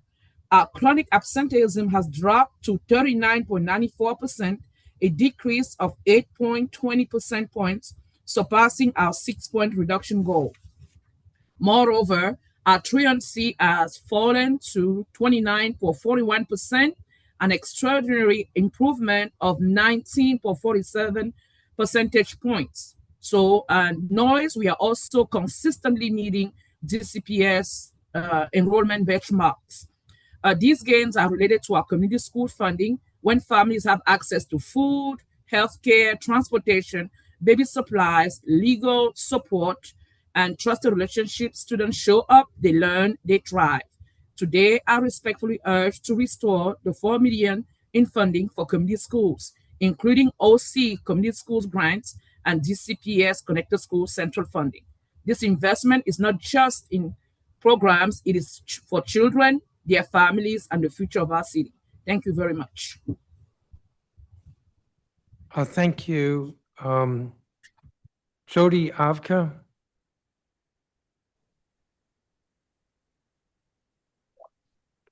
Hi, Chairman Mendelson. Good afternoon. Hello, members of the committee, and thank you for the opportunity to testify today. My name is Jody Ofka, founder and executive director of Access Youth. As you know, in the 2024-25 school year, 39.5% of DC public school students were chronically absent, with rates reaching as high as 80% in the highest need schools. For more than 17 years, Access Youth has worked inside DC public schools, serving more than 800 students annually and over 10,000 students to date. Students at the highest risk of school disengagement. Access Youth embeds full-time on-site staff in DC public schools, working one-on-one with students most at risk of chronic absenteeism, removing barriers, building relationships, and keeping them engaged and on track to graduate. And it works. Students in our program have 20% fewer unexcused absences, 10% higher in-seat attendance, and more than 90% are promoted or graduate each year. Chairman, we appreciate your leadership on this issue. It's not a problem of effort, it's a problem of alignment. Programs are operating at different points in the system, funded differently and measured differently, without a shared strategy tying them together. Current attendance work spans multiple agencies, OSSI, DCPS, Department of Human Services, OAG, CFSA, and again, we still have no coordinated framework. As a result, the district is investing across programs and not aligning those investments to scale what works. OSSI has taken an important step with the launch of the Partnerships for School Attendance, or the PSA initiative, through a recent RFP. The PSA reflects what we know works: full-time on-site staff engaging students early and consistently. As PSA is implemented, it will be critical to ensure it builds on existing school-based partnerships and does not disrupt experienced providers. Attendance work is relationship-based. When continuity is disrupted, students lose support. School-based programs funded through OSSI serve more students earlier and more consistently. This year, Access Youth 6 OSSI-funded sites alone served approximately 360 students through ongoing in-school support. By contrast, the DHS Past Truancy Reduction Pilot has delivered sustained services to only 161 students with uneven outcomes at a cost of approximately $300 million last year. The district is investing more to serve fewer students later and less to serve more students earlier. Instead, we need increased and sustained funding for early school-based intervention. Intensive case management should support, not replace, these efforts. This is ultimately a question of scale. At the current level, we are not reaching enough students to move the needle on a crisis affecting nearly 40% of DCPS students. Current OSSI PSA funding, approximately $2 million, supports just 7 to 10 schools. By comparison, the district is investing approximately $6.9 million in FY27 to DHS to serve a similar number of schools. At roughly $200,000 per school under the PSA model, reaching even 40 schools would require $8 million, making a moderate $4 million investment. Serving a few thousand students across disconnected programs is not enough. We must have a district-wide analysis of programs and funding, shared metrics and data across agencies, and a unified district-wide OSSI-led strategy. We don't need to start from scratch. We need to align strategy, funding, and implementation to scale. OSSI is uniquely positioned to lead this work and must be resourced to do so. The decisions made in this budget will determine whether we continue to operate a set of programs or build a coordinated system that reaches students at scale. Thank you, and sorry for being over time. Yes, I did let you go over, and I don't have a copy of your statement, and you had a lot of data in there. You expect me to remember all that? Of course you can, but I'll send it. So you'll send it shortly? Yep, I'll send it to Bijan right now. Great, thank you. You got it. Don Gatewood.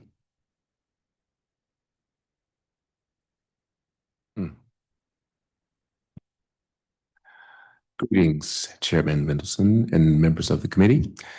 My name is Don Gatewood, and I am the Chief Workforce Development Officer at SUM, So Others Might Eat, Center for Employment and Training Program. And we are a very proud provider of a free, high-quality adult education and workforce training program serving DC residents. Thank you for the opportunity to testify today. SUM is both an OSSI grantee and a SNAP employment and training provider.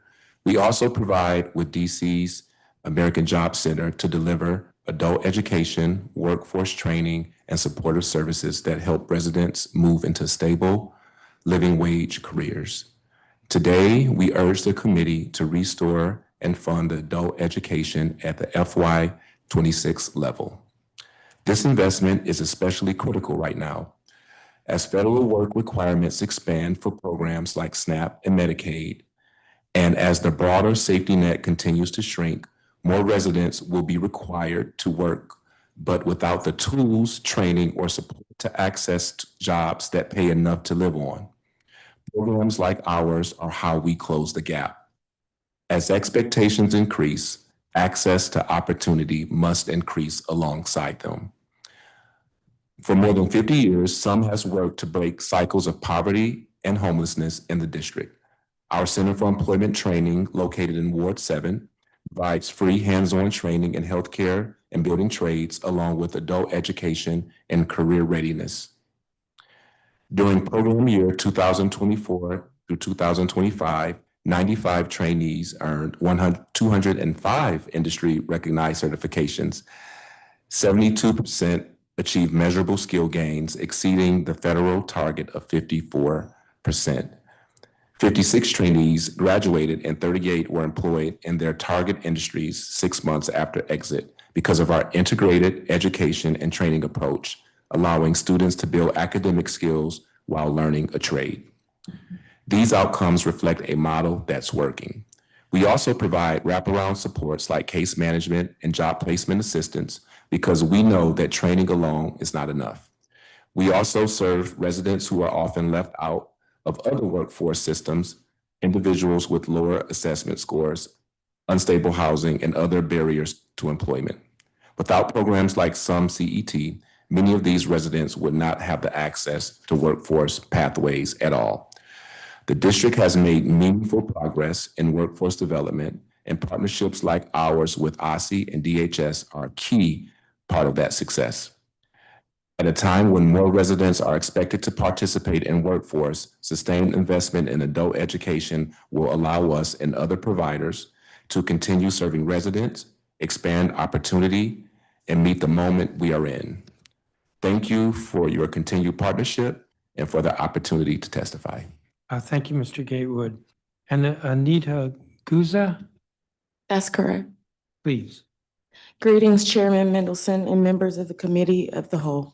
Thank you for the opportunity to testify regarding the FY 2027 budget for OSSI. My name is Anita Guza. I'm an immigrant to this country. My family and I are originally from Monrovia, Liberia in West Africa. I've lived in Ward 1 for over 30 years. So I guess it's safe to say I consider myself a Washingtonian.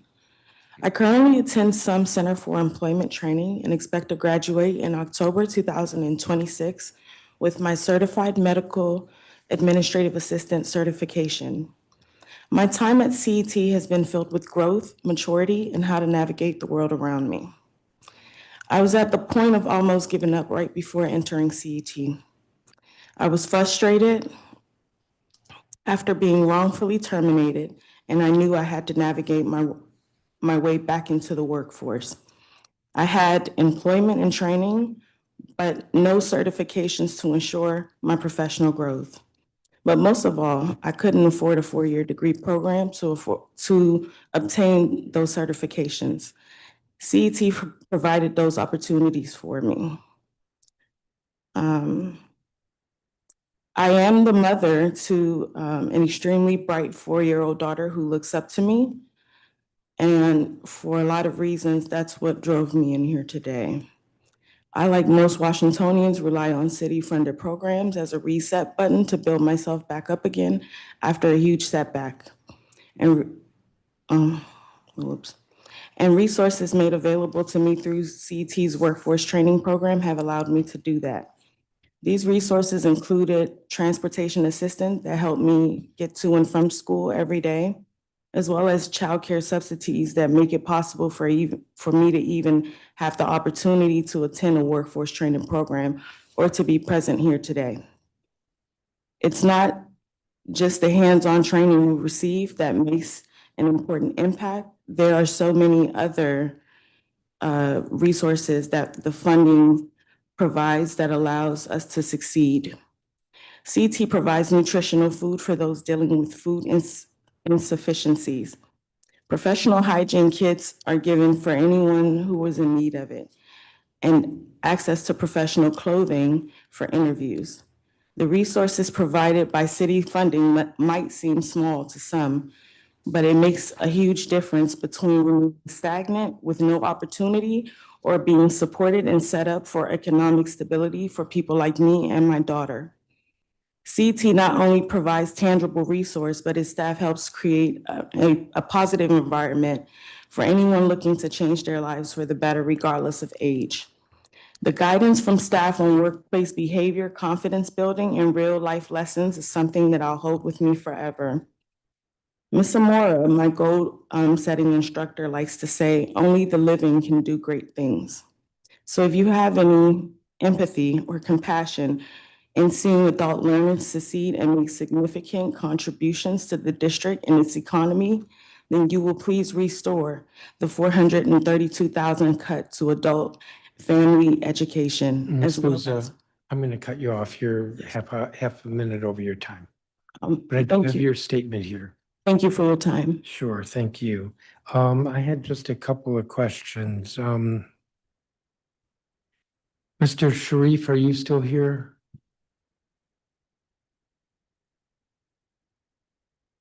Zain Sharif? Sorry, yes, sir. So we got testimony at the last hearing, I think it was the oversight hearing about DCI. and I brought it up with the Public Charter School Board. Uh-huh. I don't think there's much that the committee can do. That would involve us getting into the internal dynamics of an individual school. And I pressed the Public Charter School Board or the executive director that I think when we hear complaints of the magnitude that we heard, that the Public Charter School Board has a duty to look into it. So I don't know that you've reached out to them, but I would encourage that. And then the issue for us would be if the Public Charter School Board is not responsive.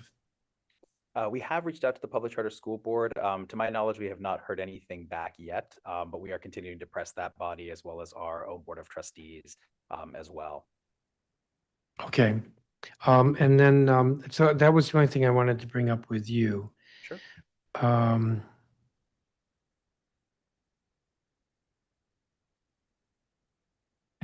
And then I wanted to, Mr. Gluckman, in your testimony, you urged that we provide adequate resources for OSSI and DCPS to comply with the injunction. I don't know what that means. Well, that's a good question. I don't know what that means precisely either because I don't see the details of their of where all the different money goes in one way or another. But I guess we just would want assurances from OSSI and DCPS that they have adequate funds in order to comply promptly with the injunction and actually get them to get this thing resolved. So I can tell you how this goes. If I ask the superintendent, do you have adequate funds to comply with the injunction? The answer will probably be yes. And next year you'll be testifying that they're still not in compliance. I'm kind of thinking, we usually do a hearing in the fall on special education. This year, the fall will be very crowded because it's the end of the council period. But I would suggest that maybe when we have our next hearing scheduled, that you reach out to us reach out to us so that somehow we get more of a focus at the hearing on how they're going to comply with the injunction and what it requires in terms of resources. So, I mean, I certainly am interested in compliance. But there's a cost for that. And I feel like we're too far into the budget process for us to be able to figure that out and make sure that it's funded. That's a little bit unfortunate, but how do I want to put this? If we can't get it done today, that doesn't mean we can't try to get it done tomorrow. So I'm thinking that the next hearing might be where we get more focused on what the resources are. Have you worked with my staff at all? Yeah, I've been in touch with your staff and I can be in touch with them either now or as we get closer to the fall, whatever would be most efficient for you. I would say maybe both. Okay. We're pretty preoccupied with budget, but that doesn't mean don't reach out and have some conversation about when the next step would be. Okay. I will do that. Thank you for your attention to it. Thank you. I have no other questions for you all. Three of you, thank you for being here in person. And I'm going to move to the next group.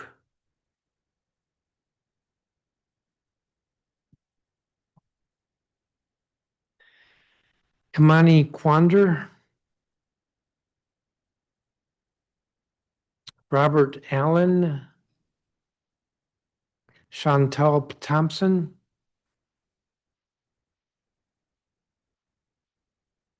Tanisha Holder with Empower Ed. Are you Chantal? No. That's okay. Tanisha Holder's online. Ava Millstone. I'm going to keep calling until I get another live person and then I'll stop. Right, Richard Maria, Marea, Marea. I have 4 people there. You are?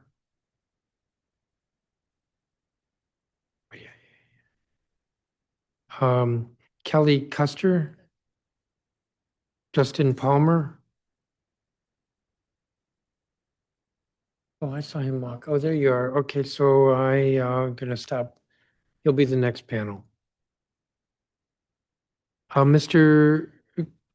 Quander?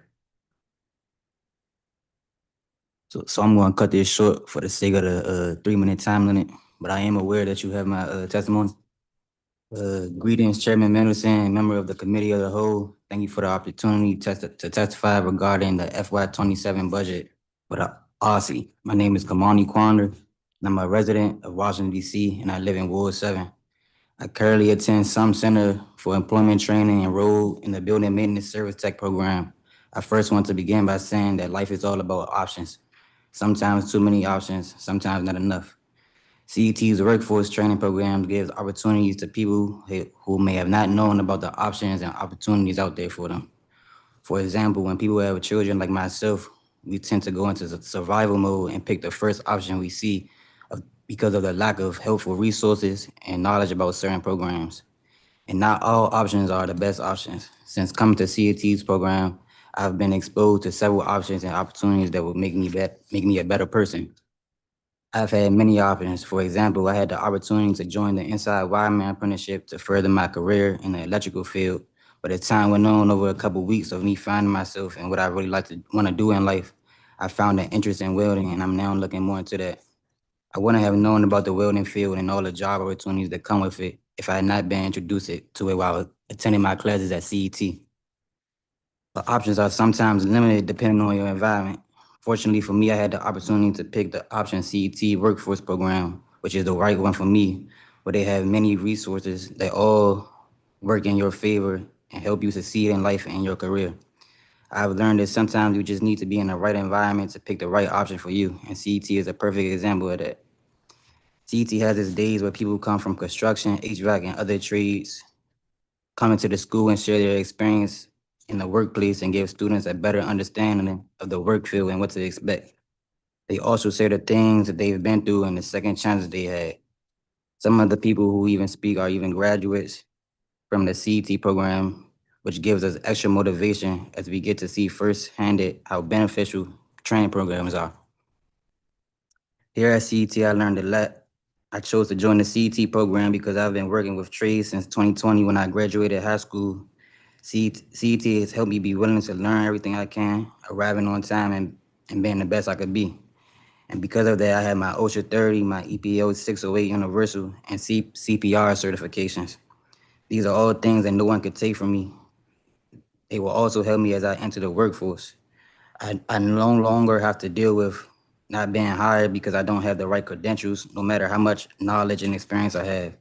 CET has supported me in this position so that I can now support myself and my son. CET is a family. Admins care about their students, are willing to go the extra mile for students who are dedicated and determined to start their career. Everyone needs help in some type of way or form, and with programs like CET and their willingness to help and go above and beyond for those people they see that want to better themselves and sacrifice and put the effort in, is why continued funding is important.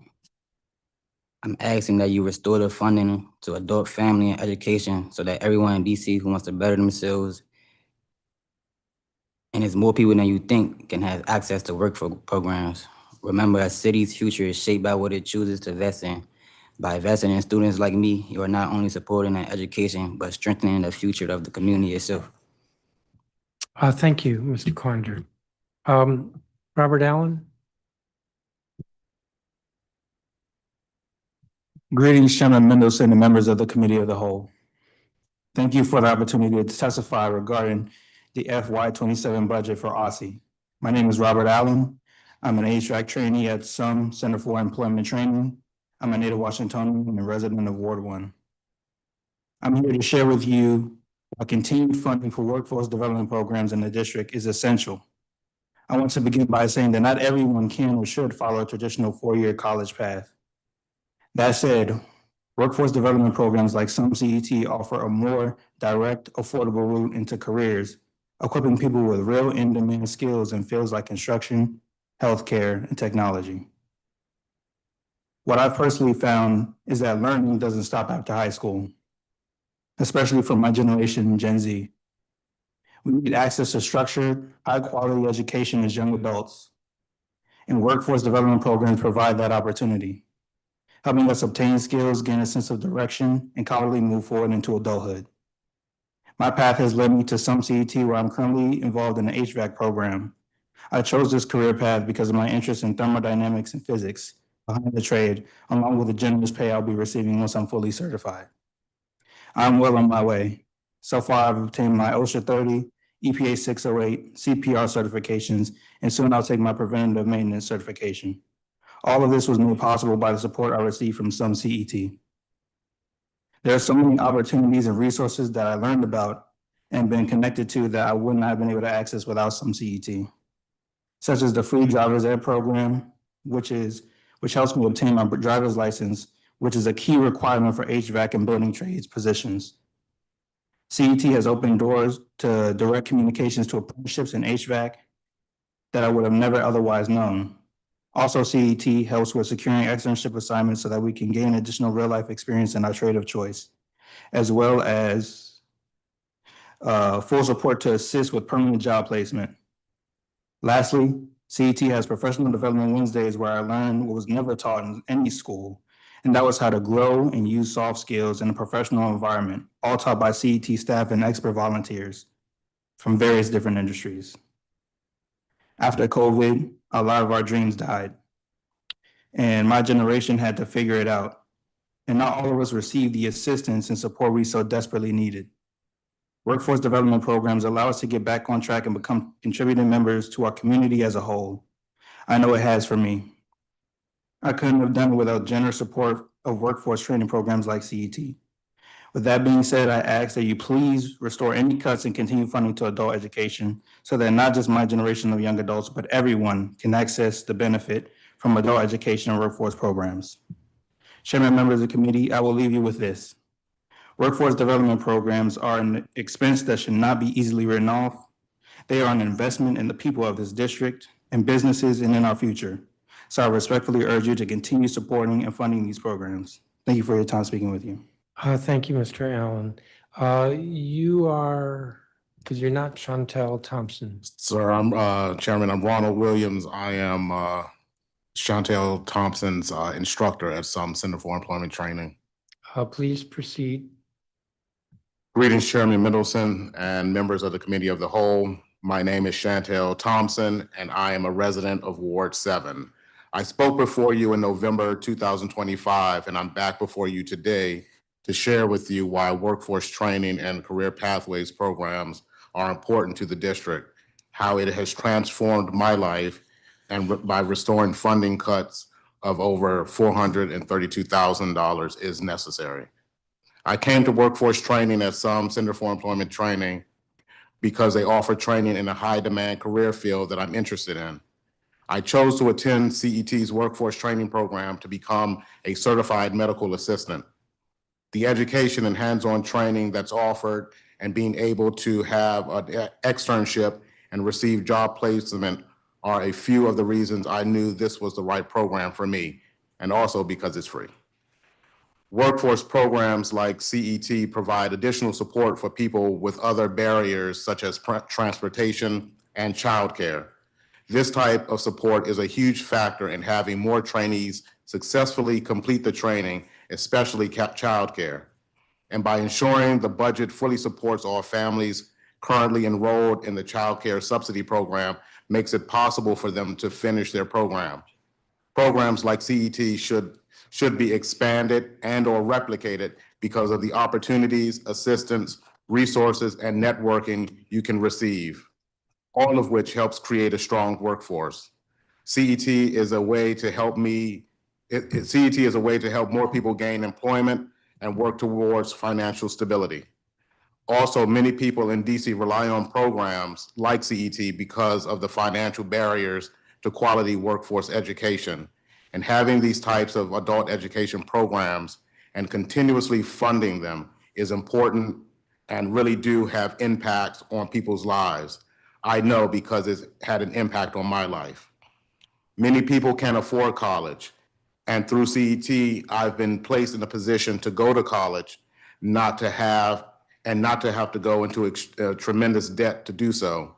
I'm a couple of steps away from receiving a full scholarship to attend Trinity University here in DC for my Bachelor of Science in Nursing. If it had not been for me attending some CET and being able to connect with people who are genuinely interested in my education and employment goals, I wouldn't be starting classes on May 26th, nor receiving a college education this fall. All of this was made possible through CET and I'm immensely grateful to everyone involved. I am proof that workforce and career pathways programs are effective. So I ask you to restore funding to adult, family, and education so that everyone who wants to change their lives and their families' lives can have access to quality workforce training and adult education like I have. Thank you for your time. Thank you, Mr. Williams. Tanisha Holder, who's online. Hi, yes, I'm here. Good afternoon, Chairperson and members of the Council. My name is Tanisha Holder, a member of Empower Ed, and I'm here today to urge the restoration and expansion of funding for community schools and OSSE competitive grants in the fiscal year 27 budget. The proposed elimination of the $2 per student per school subsidy under the Healthy Schools Act, a total cut of $168,000, would directly undermine schools' ability to implement proven alternative breakfast models, such as breakfast in the classroom and grab and go, that boost attendance, behavior, and academic performance. Schools need to leverage funding with as many flexibilities to continue serving meals that establish pathways to operative alternative breakfast models. Defunding this critical investment moves the district in the wrong direction and risks leaving students without a pivotal start to their day. At a time of rising inflation, growing youth mental concerns, chronic absenteeism, and shrinking federal safety net protections, this is not the time to reduce stabilizing supports for children and families. This is the time to strengthen them. The reduction of community schools funding during a period of inflation, youth instability, and declining federal supports raises a fundamental question about governmental responsibility. If public institutions will not preserve access to the basic conditions necessary for educational equity, safety, and family stability, then how are life, liberty, and the pursuit of happiness meaningfully protected for vulnerable communities? Community schools are not auxiliary programs. They are critical public infrastructure that allows students to access education in a meaningful and sustainable way. Community schools provide proactive, preventative support that addresses the realities students face beyond the classroom. They connect families to food assistance, healthcare, transportation support, clothing resources, laundry access, mental health services, and language access support for immigrant and Spanish-speaking families. They also directly impact educational outcomes through the provision of an actual holistic approach. Community schools have been shown to reduce chronic absenteeism through coordinated case management and family engagement. They improve academic outcomes for Black students, English language learners, and economically disadvantaged students while creating safer and more connected school communities. If we are serious about youth safety, educational equity, and long-term economic mobility, then these supports cannot continue to be treated as optional or temporary. The urgency becomes even clearer when we compare DC to surrounding districts. Approximately 70% of schools in Prince George's County operate as community schools. Baltimore has expanded the model to nearly all schools. Cincinnati has fully integrated the model district-wide. Meanwhile, if the proposed budget passes unchanged, Washington, D.C. risks reducing community school access to less than 1% of schools. That is not expansion. That is systemic retreat. The question before us is not whether these supports matter. Families and educators already know they do. The question is whether our budget will reflect these realities students are living through. At its core, this conversation is about governmental responsibility. In a city that speaks often about equity, safety, and opportunity, we must ask whether we are willing to preserve the conditions necessary for children and families to actually access those promises. When essential support. Ms. Holder, I'm going to cut you off because you're over your time, but I do have your full statement. So thank you. Thank you. Ava Milston. Excuse me. Good afternoon, Chairman Mendelson and members of the committee. My name's Ava Millstone. I'm a Ward 6 resident and a DCPS parent with children at Amadon Bowen Elementary and Jefferson Academy Middle School, both Title I schools in Southwest DC. Chairman Mendelson, at the DCPS budget hearing, you responded to my testimony by saying this budget challenge is not only about revenue. You said it's also about agency overspending, budget gimmicks, and whether the district is pretending future years are balanced when they're not. You named future reductions in education areas like childcare subsidy and out of school time. I agree, this is not about how much money we have. It is about how honestly we budget and how effectively we spend. And that's exactly why I'm asking council to protect and expand community schools. Community schools are not extra programming. They're infrastructure for making public dollars work better. The research is clear. Brookings describes community schools as a way to integrate rather than silo health, mental health, expanded learning, social services, family engagement, and collaborative leadership. Learning Policy Institute's review of 143 studies found that well-implemented community schools are linked to improved attendance, academic outcomes, school climate, and reduced chronic absenteeism. So if we're worried about inefficient spending, fragmentation, and long-term structural problems, community schools should be part of the solution. This is personal to me as it is to many here. At Jefferson, Ms. Fitzgerald's Connected Schools position was cut in our community for next school year. She's not an abstract program manager. She's connective tissue, the person who knows families, knows partners, and helps resources actually reach students and families. That role is exactly the kind of role the research says makes community schools work. Someone with dedicated time to build relationships, coordinate partners, communicate across the school community, and turn scattered resources into a coherent system. When we cut that position, we're not saving money, we're weakening the infrastructure that helps schools use money well. Empower Ed and the Aussie Community School Coalition are asking for $4 million in FY27 to restore Aussie Community School competitive grants and DCPS central funding for connected schools managers. We also call for policy shifts to ensure every community or connected school has a full-time coordinator, create coherence across programs, set evaluation targets, and use a transparent, equity-driven process for school selection. OSSI's role should not be limited to compliance. OSSI should help build system coherence, shared outcomes, transparent data, cross-agency alignment, and continuous improvement. As our state education agency, OSSI must be able to report transparently on what's working across sectors. As a parent-informed educator, I also support Empower Ed's broader OSSI budget priorities, including early childhood educator pay equity, educator wellness and retention grants, experiential learning, and multilingual family support, as well as expanding OSSI's apprenticeship and teaching program. If we want a budget that works not just on paper, but for the people who live here, this is one of the smartest investments we can make. Thank you. I've included an addendum and I'm happy to answer any questions. Thank you, Ms. Millstone. Kelly Custer, who's online. Thank you, Chairperson Mendelson. I am a teacher at the District of Columbia International School, and like many of my colleagues, Mr. Sharif, whom you just heard, for parents and students, I am here due to the growing concerns and crisis this school continues to face.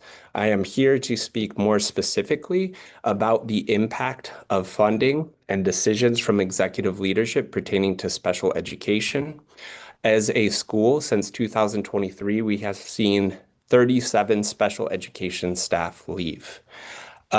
We have seen 17 special education teachers who have left DCI since 2023, 11 dedicated aides, and 5 special education coordinators. The impact of this turnover has had dire consequences for the education and outcomes of the 304 DCI students with IEPs and 126 students with 504s.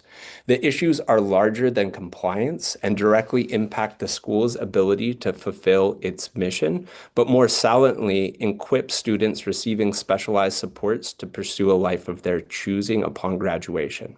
Under current executive leadership, we have seen full special education teachers' positions cut from the budget, while the number of students receiving formalized support continues to grow.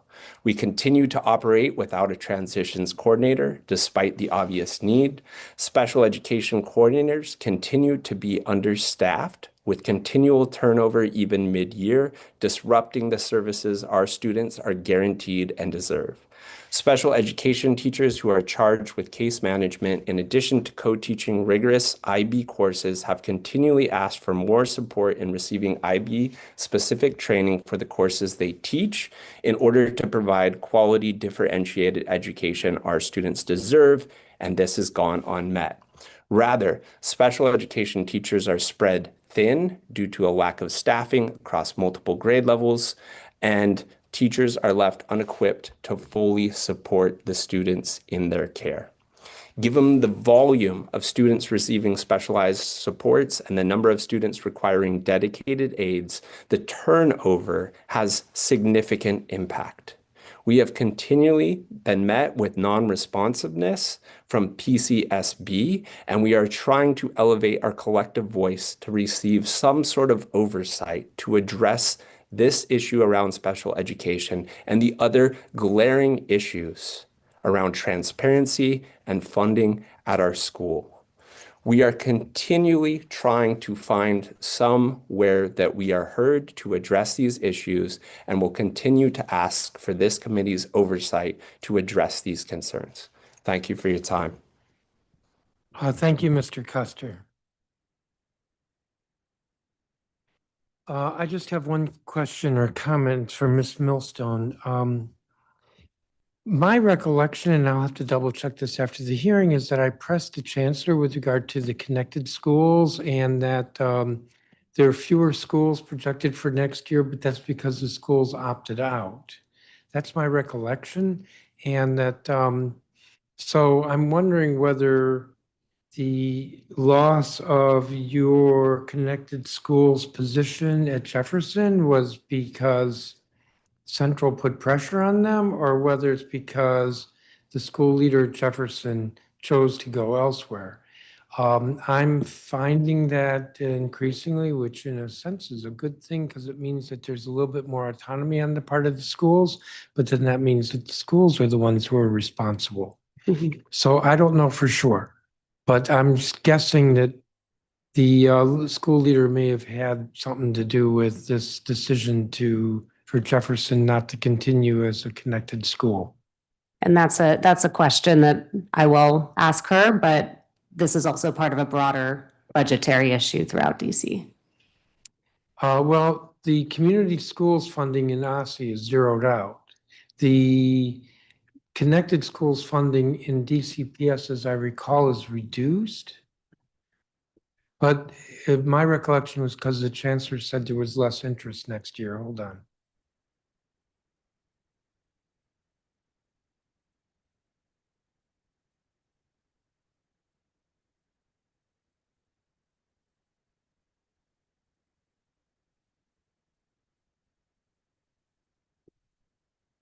So at any rate, to be continued. Thank you. Thank you all for your testimony. I'm going to keep moving here. Justin Palmer, who's Vice President, Public Policy and External Affairs with the DC Hospital Association. Michelle Yan, who is Chief Strategy and Operating Officer, City Schools Collaborative. Caroline Hutchins. Don't know what she does. Zachary Diamond is online. Kelly Crawford. Ariel Bethune. Kayla Primus from LAYC. Jordan Hopper from LAYC. Russ Williams, CEO, Center City Public Charter School. Don't see them, but I see Ashley Wilson. it's online. Ibrahim Bannister. It's online. Wilberta Smith Bynum. I don't see them.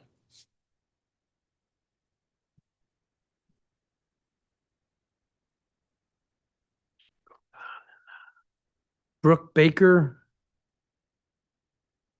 Ann Schlegel Milch.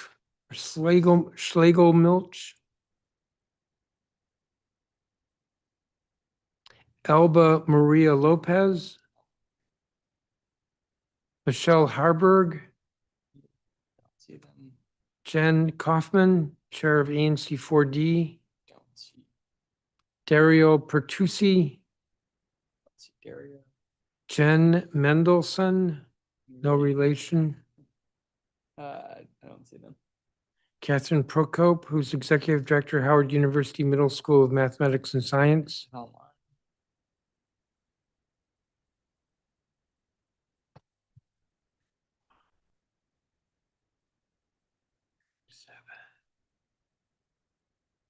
Ronell Fields. Maisha Tolson. Nope. Dr. Joshua Jackson. Jeffrey Young. Yes. Tirsa Coates. I'm going to stop there. I'll call the names again. Justin Palmer. Looks lonely there. But you're up.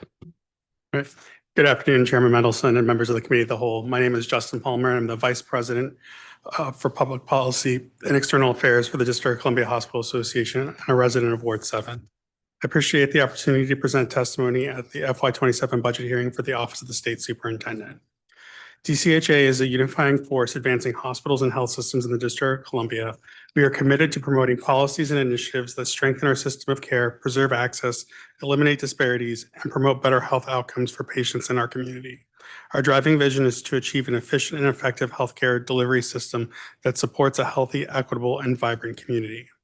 Today, I'm here to express our support for the additional and dedicated funding included in this budget for the Advanced Technical Centers now in Ward 5 and Ward 8. These centers are critical components to building the next generation of healthcare workers and cybersecurity experts. The opportunities opened by these two facilities are immense and a great example of what can happen when federal, local, and private funds are braided to create a new delivery model.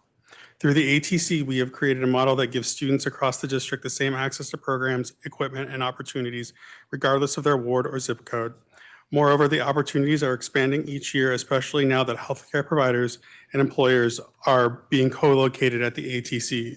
The Ward 8 ATC is co-located with Women Walker Health, allowing students to have learning opportunities at their health center and Cedar Hill Regional Medical Center, which is right down the road. In the Ward 5 ATC, Children's National and MedStar Health are opening urgent and primary care facilities, providing essential learning opportunities for those students. DCHA has been working closely with OSSI and the DME to ensure that the opportunities offered in Ward 5 and Ward 8 are in high-demand entry-level occupations that allow these students the opportunity to go directly into the workforce with recognized credentials and start their career journey. Others choose to go directly to college and put the credits they have earned at the ATC immediately to work for them. At the association, through our 501c3, we have started the District of Columbia Health Care Employment and Opportunity Link, or DC HEAL, which seeks to connect ATC and CTE graduates to one-year apprenticeships immediately after graduation. This provides the participants with a full-time job with benefits and their first career advancement after the year apprenticeship. Importantly, these two centers are growing in popularity with enrollment and interest going above expectations. There's a demand for the opportunities offered at the Advanced Technical Centers, and we encourage the council to support the funding included in the budget to allow the ATCs to continue to grow and the students to thrive. Thank you for allowing me to testify, and I'm happy to answer any questions. Thank you, Mr. Palmer. I don't have any questions. You don't have to stick around if you don't want to, but thank you.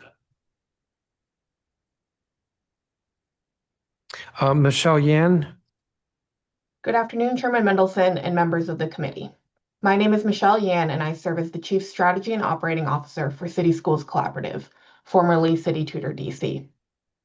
CSC leads efforts to expand high-impact tutoring and strategic staffing models across DC schools, helping thousands of students accelerate learning and improve academic performance every year. I'm here today to commend OSSI for its commitment to scaling and strengthening high-impact tutoring in the district. 5 years ago, in the early days of the pandemic, DC and CSC originally pledged to serve 10,000 students with HIT. Now we've reached more than 36,000 students, including 10,700 students this year alone. With OSSI's leadership and a coalition of dedicated tutoring providers, HIT is embedded in more than 100 DC public and public charter schools. DC is a national example for high impact tutoring, and this year's proposed budget is yet another example of why, with $3 million to double down on the district's investment in HIT. In a year of tough choices, this exemplifies DC's commitment to follow the evidence and invest in what works for students.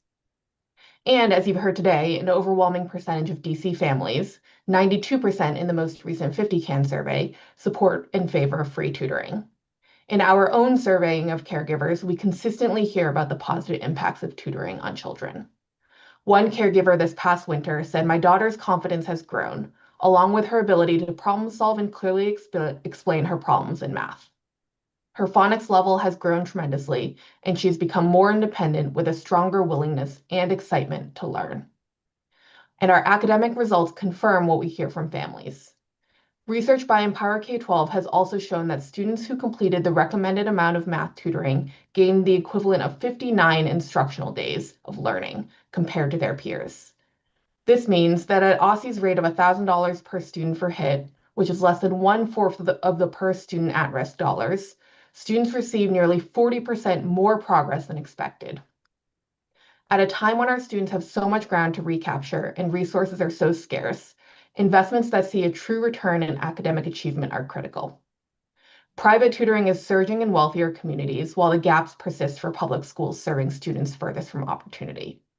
In DC, high-impact tutoring has helped close learning gaps and deliver consistent, relationship-based academic support where it's needed the most. This type of impact is systemic change, and systemic change is not easy. It has required sustained commitment from every education leader across the district, from OSSI and DME to our DCPS and our charter leaders to council. I urge council to continue to do its part to sustain and protect this investment. Thank you for your dedication to DC students, and I welcome your questions.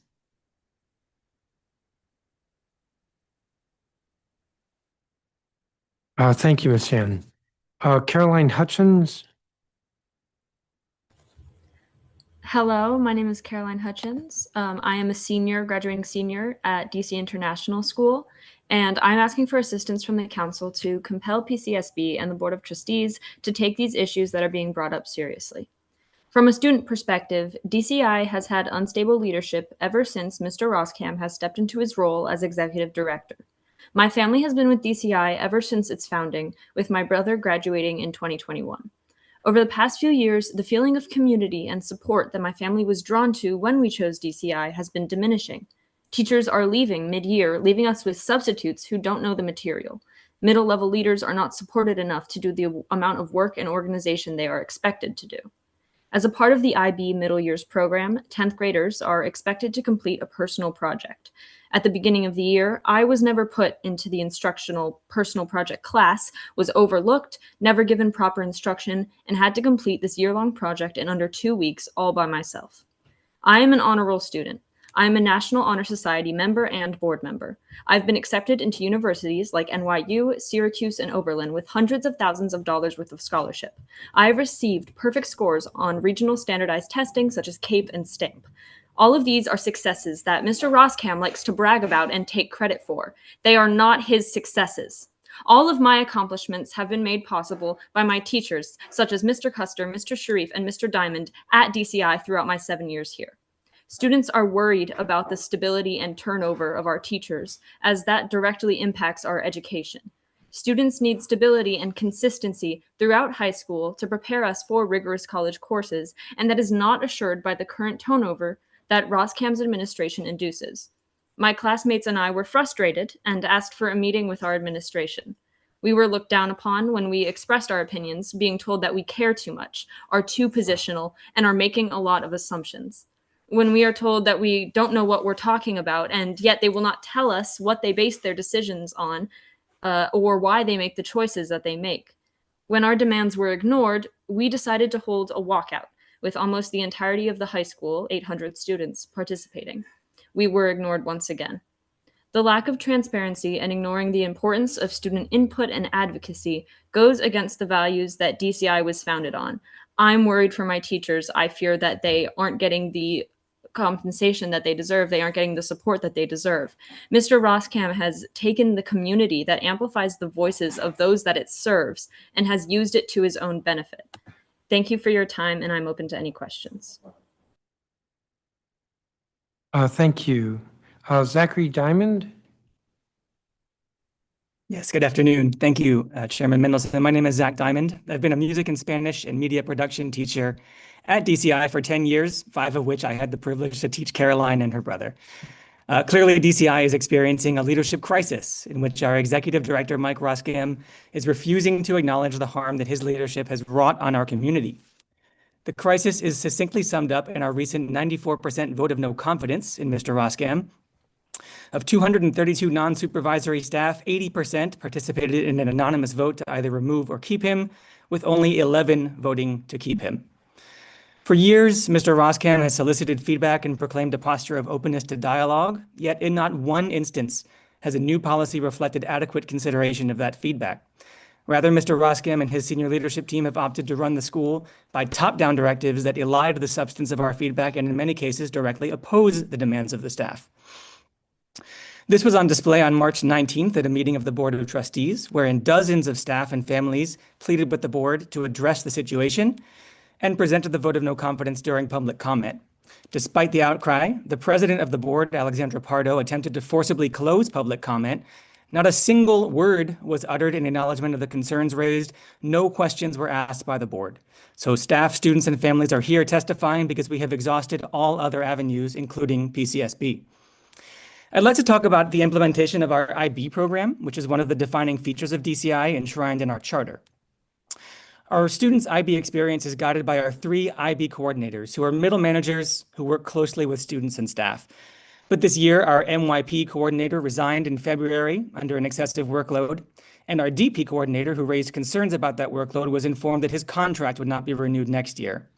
Despite multiple IB guides recommending a team of teacher coordinators for a variety of program components, DCI leadership is remarkably reluctant to hire or appoint teacher leaders that would allow the IB coordinators to delegate any of their important work.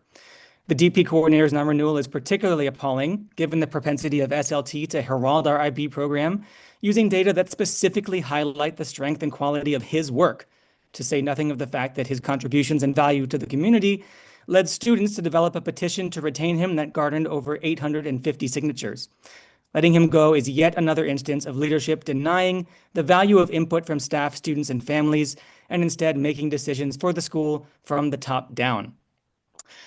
Given that our pleas seem to be floating off into a void, we're asking this body to exercise oversight over the operations of one of the largest schools in the city. The staff at DCI are united and firm in our conviction that we need a new executive director who is willing to work with all stakeholders and implement policies in partnership with them rather than from the top down, and who won't treat widespread dissent as a minor annoyance to brush aside. Like my colleagues, Mr. Sharif and Mr. Custer, I reiterate that our community will continue to reach out for support so that together we can return DCI to its proper status as a beacon of rigorous and accessible IB education in DC. Thank you for the opportunity to speak today. Thank you, Mr. Diamond. Ashley Wilson?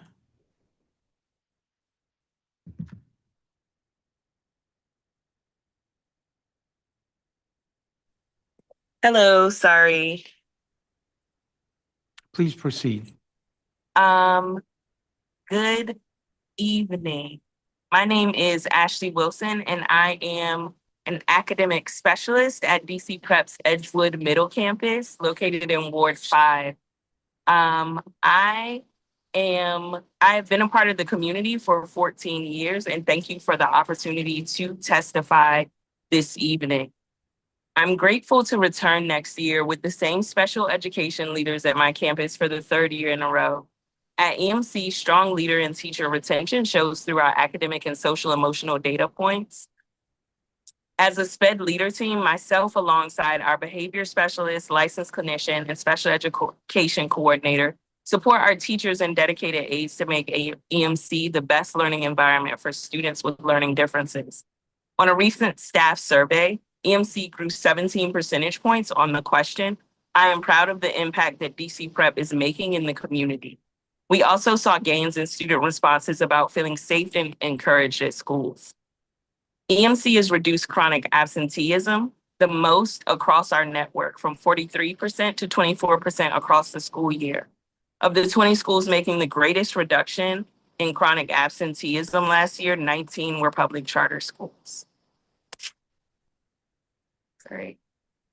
OSSI has set ambitious priorities, a new assessment model under DC CAPE, updated graduation requirements, literacy initiatives, mass task force recommendations, and emerging AI policy. Charter schools are committed partners on all of it, but every item carries real implementation costs, and those costs fall disproportionately on schools already operating with less. When funding runs short, schools are faced to choose between impactful implementation of new initiatives to keep the lights on. The result is checkbox compliance instead of real improvement in student outcomes that OSSI is trying to drive.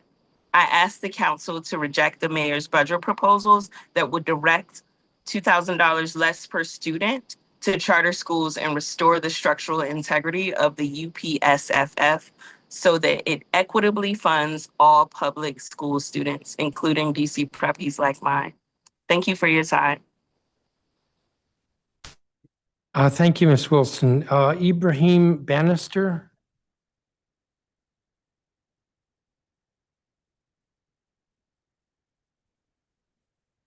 You're muted, or we can't hear you. It doesn't say you're muted, but we can't hear you.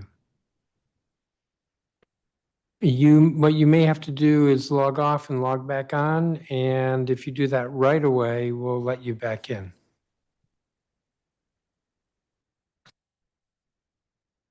Elba Maria Lopez? Hello. Good afternoon, and thank you for the opportunity to testify today. My name is Elba Lopez, and I'm the director of a Child Development Center in Washington, D.C. I am here today because our early childhood education workforce is in crisis, and without long-term commitment for a pay equity fund, we will continue losing educators, classrooms, and the entire center across the city. The pay equity fund showed us that what was possible when early childhood educators were treated like professionals instead of undervalued workers. At our center, we achieved an 88% staff retention rate because educators finally had wages that allowed them to survive in one of the most expensive cities in the country. Children had stabilities, families had consistency, teachers finally had hope. One of our teachers, Ms. Carlise Coleman, was able to secure stable housing for herself and able to purchase reliable transportation to get the metro, allowing her to consistently arrive for work despite the many transportation disruptions in care. But today, that progress is slowly slipping away. Our educators have not received meaningful increases since 2023. Instead, they continue receiving notices of reduced wages and uncertainty about what happens next year.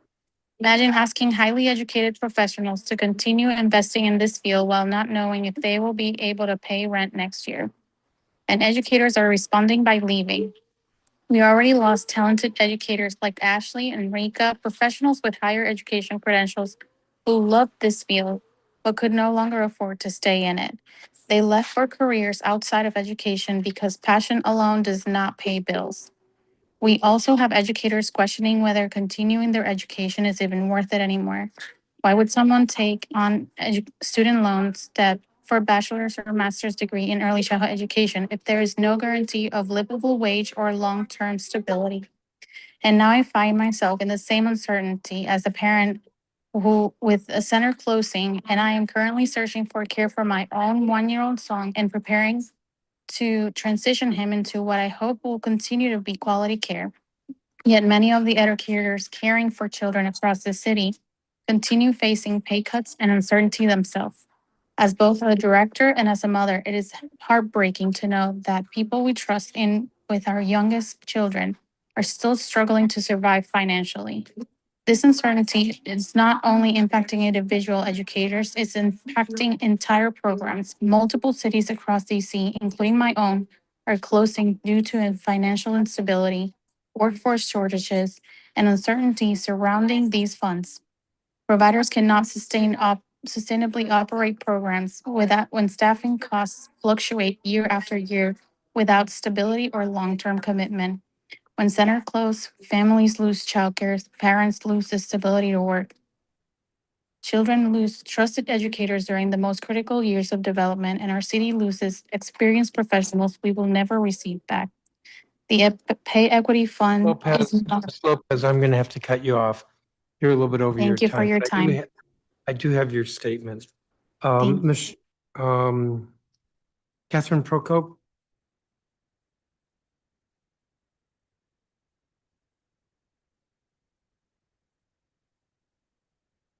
Catherine Prokop?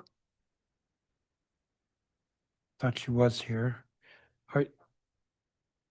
Then let me go back to Mr.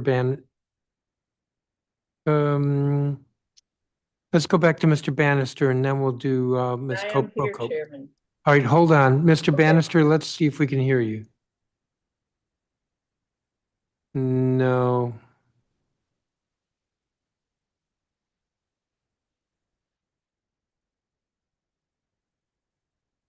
I don't know what to suggest.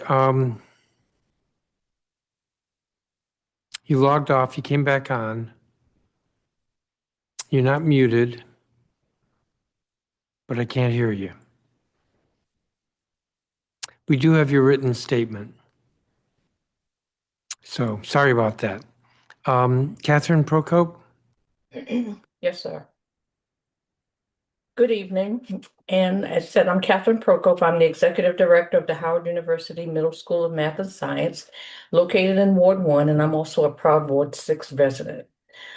I'm here to just, one, thank OSSI for its partnership and to be direct about what is at risk in this particular budget. Under Dr. Mitchell's leadership, OSSI invested in high-impact tutoring, and that investment has transformed learning at our school. Our tutors are our Howard University undergrad and graduate students who sit with our kids at least 3 times a week and refuse to let them fall behind. Research says HIT tutoring delivers an equivalent of 59 extra days of math instruction, and our NWA MAP and DC CAPE results confirm it. Steady, measurable growth for the students who need it the most. And those relationships are real, that growth is real, and that funding must continue. OSSI is asking every school in the city to implement DC CAPE, invest in structured literacy, strengthen math instruction, and meet new graduation requirements, and we're committed partners on all of it.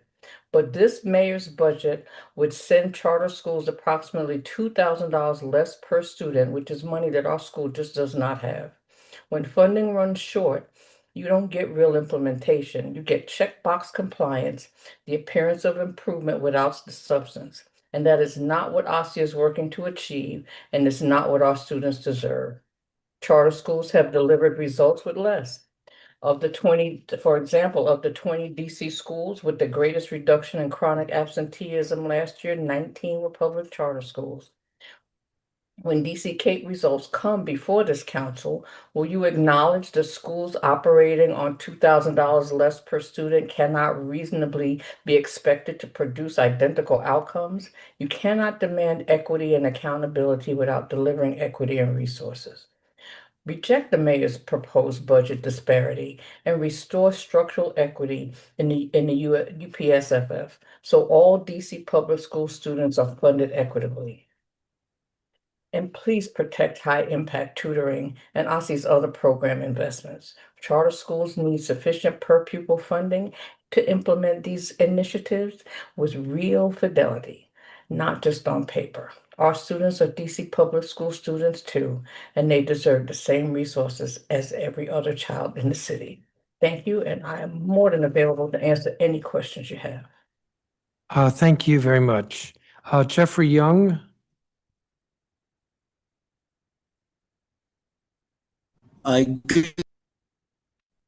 You just muted yourself. About that. Good evening. Good evening, Mr. Chairman and members of the committee. My name, as you know, is Jeffrey Young Sr., and I'm a native Washingtonian and an elementary assistant at Lee Montessori Public Charter School in Ward 5. I've been working with children of all ages for almost 40 years, and for the last 4 years, I've been a proud member of the Lee community. Prior to joining the staff at Lee, I worked as a non-public special education day school that serves children from ages 5 to 21. and I want to thank you for this opportunity to speak with you. I'd like to advocate today for the continuation of OSSI's efforts to support social emotional learning, SEL, programming for our students. At Lee, we exist to create a more just, liberated world, and SEL instruction is woven into the fabric of how we work to accomplish those goals. Equity, bravery, grace, joy, and growth. Those are the cornerstone ideals we strive to impart to our students. And it's with the help of our students, and it is to help our students grow academically, emotionally, hopefully establishing habits that will lead to their long-term well-being. With that in mind, I'd like to share just one example of how our students practice these tenets in their daily activities at Lee. I work in an upper elementary school classroom, and as such, I'm tasked with monitoring the kids' activities during their recess time. Recently, we were having some issues with fair play and safe conduct during some of their games. In an effort to rectify the situation and to provide a safe and enjoyable experience for everyone, we brought the kids together. Excuse me, I'm turning my page. We brought the kids together and tasked them with developing a set of rules that would govern how they would participate in what they were actually doing with soccer matches, and how we would resolve disputes peacefully and equitably. With our sixth graders taking the lead, the kids met on a couple of occasions and agreed on a list of 6 rules that would govern how they played. It was gratifying to see them working together to address everyone's concerns and agree on a set of rules. And since adopting those rules, we've had no major incidents during the daily matches, and any disagreements have been settled peacefully and in keeping with the rules. This is just one example of the daily application of the tenets of SEL that help us maintain a welcoming and nurturing learning environment. I think I speak for all of my colleagues when I say that we are very proud of what we do at Lee using SEL framework, but it's hard to keep it up when we receive $2,000 less per student than our colleagues in the DC public school system. As someone who has experienced different schools, I've noticed a marked difference in the commitment to creating an environment built upon the core tenets of SEL, and as opposed to one where SEL is just lesson presented on a periodic basis. This matters because our students feel comfortable in their school environment, and the opportunity for positive learning outcomes is greatly increased. I see my time is about up. Yeah, it so is I want about to thank you for this opportunity, and you can read the rest of my statement a little later. Yes, which I have in my left hand. Thank you, Mr. Young. Thank you. Tirsa Coates. Good afternoon, good evening, Chairman Mendelson and members of the Committee of the Whole. My name is Tirsa Coates, and I serve as the Chief External Affairs Officer at DC Prep. I'm also a former DC Prep parent. I became an adoptive parent to 2 children from DC's foster care system, and DC Prep gave them exactly what they needed: a strong education, wraparound supports, a community that held them to high standards for the kind of citizens they would become. That experience is why I care so deeply about what is happening now. The investments made in my children's education truly changed the trajectory of their lives. Nearly half of DC's public school students attend charter schools, and they deserve the same level of investment that my own children received. I want to start by acknowledging that OSSI, under Dr. Mitchell's leadership, has made lots of things possible for our students. DC Prep has been a proud partner in high impact tutoring, and we have seen its impact firsthand on our students and in our classrooms. The HIT grant, it funds our junior teacher program. So that's where early career educators are bringing intentional, high leverage instructional practices directly to students. And that includes building conceptual understanding, using repetition to reinforce learning, incorporating read alouds, and encouraging informed estimation. At Benning Elementary Campus, investments like these are showing up in our data. Students made phenomenal growth in DC CAPE ELA scores, and that earned Benning Elementary Campus the distinction of being the only school in Ward 7 to win the Empower K-12 Bold Performance School Award this year. That does not happen without intentional investment and strong partnership. OSSI, as many of my colleagues have stated here, has set some very ambitious goals, and DC Prep is committed to partner in executing it. But when charter schools receive approximately $2,000 less per student than their DCPS peers, schools are forced to make really tough choices and compromises. We can't ask charter schools to be full partners in OSSI's agenda when we fund them as second-tier schools. It's not equitable, it's not fair to our students. Shortchanging charter school students directly diminishes what OSSI is working so hard to drive in terms of outcomes. I ask that we reject the mayor's, that you reject the mayor's budget proposals that will redirect $2,000 less per student to charter schools. I ask that we restore the structural integrity of UPSFF so it funds all public school students equitably. And I hope that we'll protect the investments that OSSI has made in high impact tutoring, which is working so well. Thank you very much for your time and for your commitment to DC's students. Thank you, Ms. Coates. I want to see if Mr. Diamond is still here. So I just kind of want to go, I appreciate the testimony. I'm looking at Caroline Hutchins, your testimony, but let me ask Mr. Diamond. So my understanding from your testimony and other testimony that I've heard today and a couple weeks ago, there's been excessive turnover by faculty the last several years at DCI. That Correct. I heard today that a large number of special education faculty, whether that's aides or teachers, that there's been turnover there. That Yes, there was that's correct. a 94% vote of no confident on the part of the staff. Yeah, so I can tell you the numbers of 232 eligible staff members to be able to vote. 175 voted to remove Mr. Rosgam and 11 voted to keep him.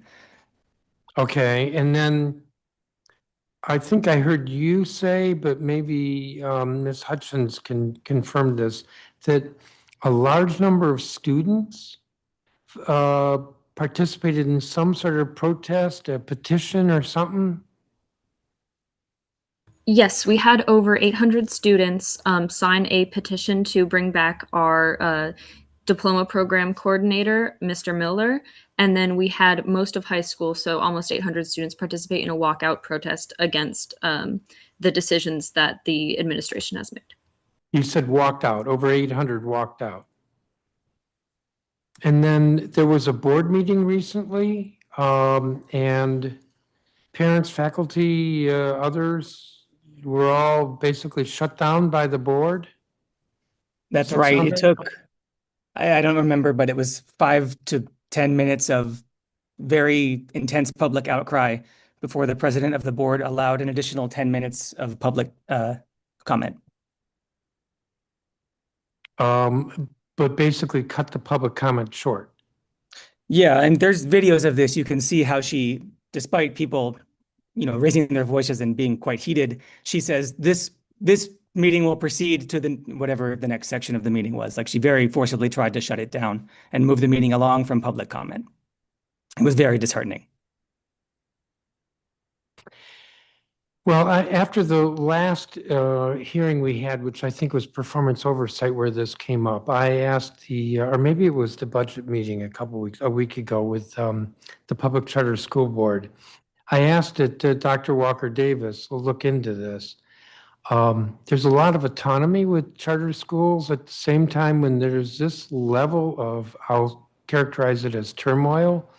I have not seen this since Eagle Academy closed, and that was a very different type of turmoil. It's very concerning, and I think that the Public Charter School Board or the executive director or the staff should be looking into this to assess what's going on and to try to get some stability to the school. Would it be unfair for me to characterize it as a degree of instability right now? Not at all unfair. I think that's absolutely accurate. All right, I'll leave it there. Thank you for your testimony. And given what I'm hearing, maybe it's a little harder for you, Mr. Diamond, as a member of the faculty to be speaking out. I don't think it's so easy to fire a student, but hopefully you're okay. Thank you. Certainly not for one your who's testimony. graduating. I want to thank all the rest of the witnesses as well. I'm going to move on. So you all are excused. Atreyu Lee. Elizabeth Antunes, Jordan Doherty, Charisse Seaver, Brandon White, Chief Executive with Spark the Journey, Molly McSherry,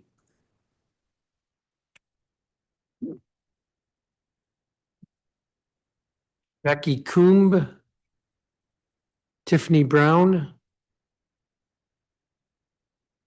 Monique Riley, Lori Butler,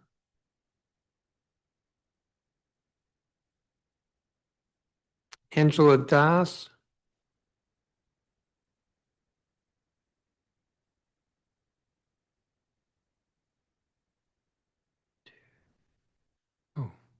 I said Angela Das, right? Nicole Summers, Kayuna Ballantyne, Laura Taylor, Erica Harrell, Anastasia Fitz, Regine Mewborn, Sharfa Hussein, Sierra Berry, Aaron Fisher,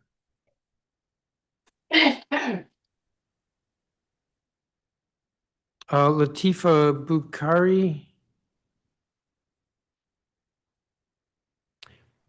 Rafia Muhammad. These are folks with spaces in action. Erlene Fletcher, Yassine Bukhari. There's the Yasimini Bukhari, that may be the same person. Idem Abba.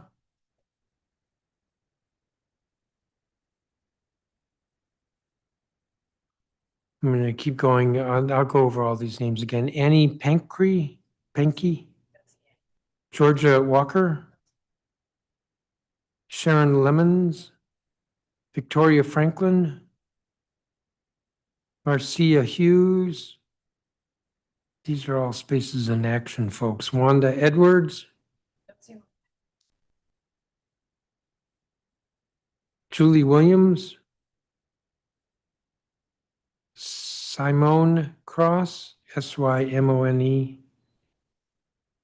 Kiara Fernandez, Eunice Fletcher,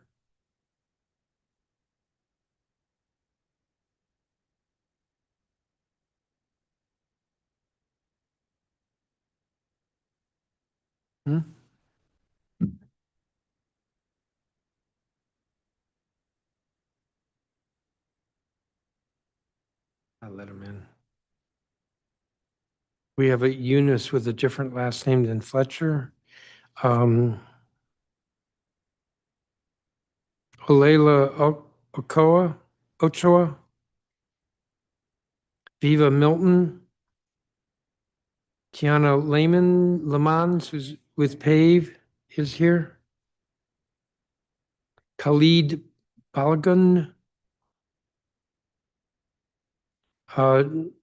Janatul Reza, Kevin Williams.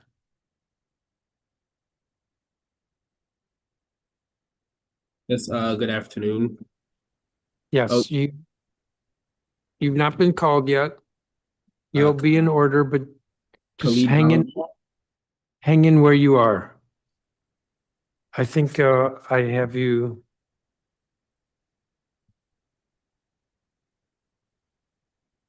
Yes, I have you.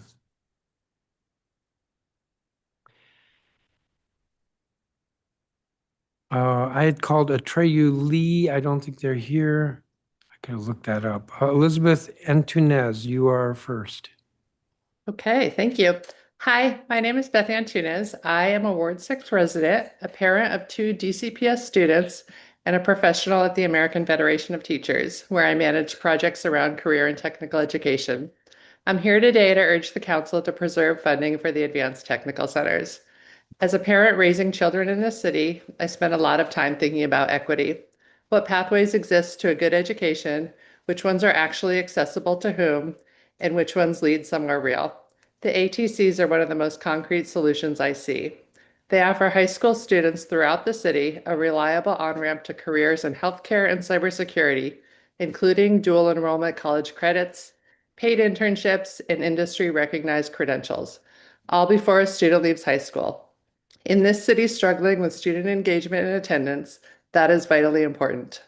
From my perspective at the AFT, I also want to speak to what it took to build this. The ATCs did not materialize out of thin air. They are the product of years of deliberate relationship building between the district, labor, philanthropic partners, health systems, and higher education. The AFT was proud to be part of that work, and I want to share what made that partnership possible. In 2024, Bloomberg Philanthropies made a $9.5 million investment to expand the ATC model, to open the new Ward 8 Center at Whitman Walker Max Robinson, and to launch the DC Healthcare Employment and Apprenticeship Link Program, DC HEAL. That's not a grant you win by luck. That's a grant you earn by building a program that serious funders believe in. Bloomberg made this investment because DC's ATC model works, and because partners at the national and local level, including the AFT, made the case for it. Cutting local funding for the ATCs would be a signal to those partners that the district is walking away from its own investment. It would jeopardize the credibility we have built with Bloomberg and other funders who have committed dollars based on DC's own commitment. Philanthropy does not sustain investments in programs that their governments abandon. That $9.5 million did not come to us by accident, and it will not be replaced easily if the city sends the message that the ATCs are on the chopping block. The Ward 8 ATC is not just an education program. It's inside a healthcare anchor in a community that has been identified as a healthcare desert. The partnerships with Children's National, MedStar, and others give students clinical experience and create pipelines into jobs that pay good salaries in their own neighborhoods. That's exactly the kind of investment the city should be protecting and not cutting, especially at the moment when our region has lost jobs and young DC natives face unemployment rates far higher than their non-native peers. I do understand that this budget moment is genuinely hard, but I ask the council to consider what it took to get here. Years of organizing, coalition building, union advocacy, philanthropic negotiation, and community trust. The ATCs represent what it looks like when a city gets it right, when partners align around something that serves youth who are most often left out. As a parent, I don't want to tell my child or anyone else's child that we built something great and then walked away from it. As someone who works every day to make CTE programs like this possible nationally, I don't want to tell our partners at Bloomberg and elsewhere that DC is no longer a reliable steward of the investments. I know you're almost done, but I'm going to cut you off because you're over your time. You have two questions. You mentioned labor was involved and you are with the American Federation of Teachers. Yep. But I don't recall hearing anything about this from the local Washington Teachers Union. WTU was supportive, and they were there from the beginning and the beginning of the meetings and the negotiations. Interesting, because as I said, I've not heard a word from them. You also said in your statement it will not be replaced easily. But isn't the Bloomberg money done? And it's now all local money in the budget.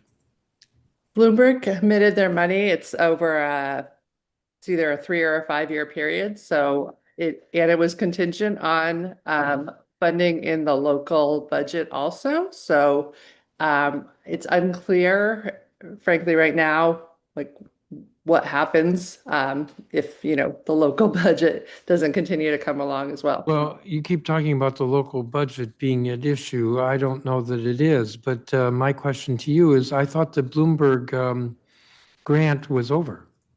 No. It was offered, it was given in 2024, and it's a multi-year grant.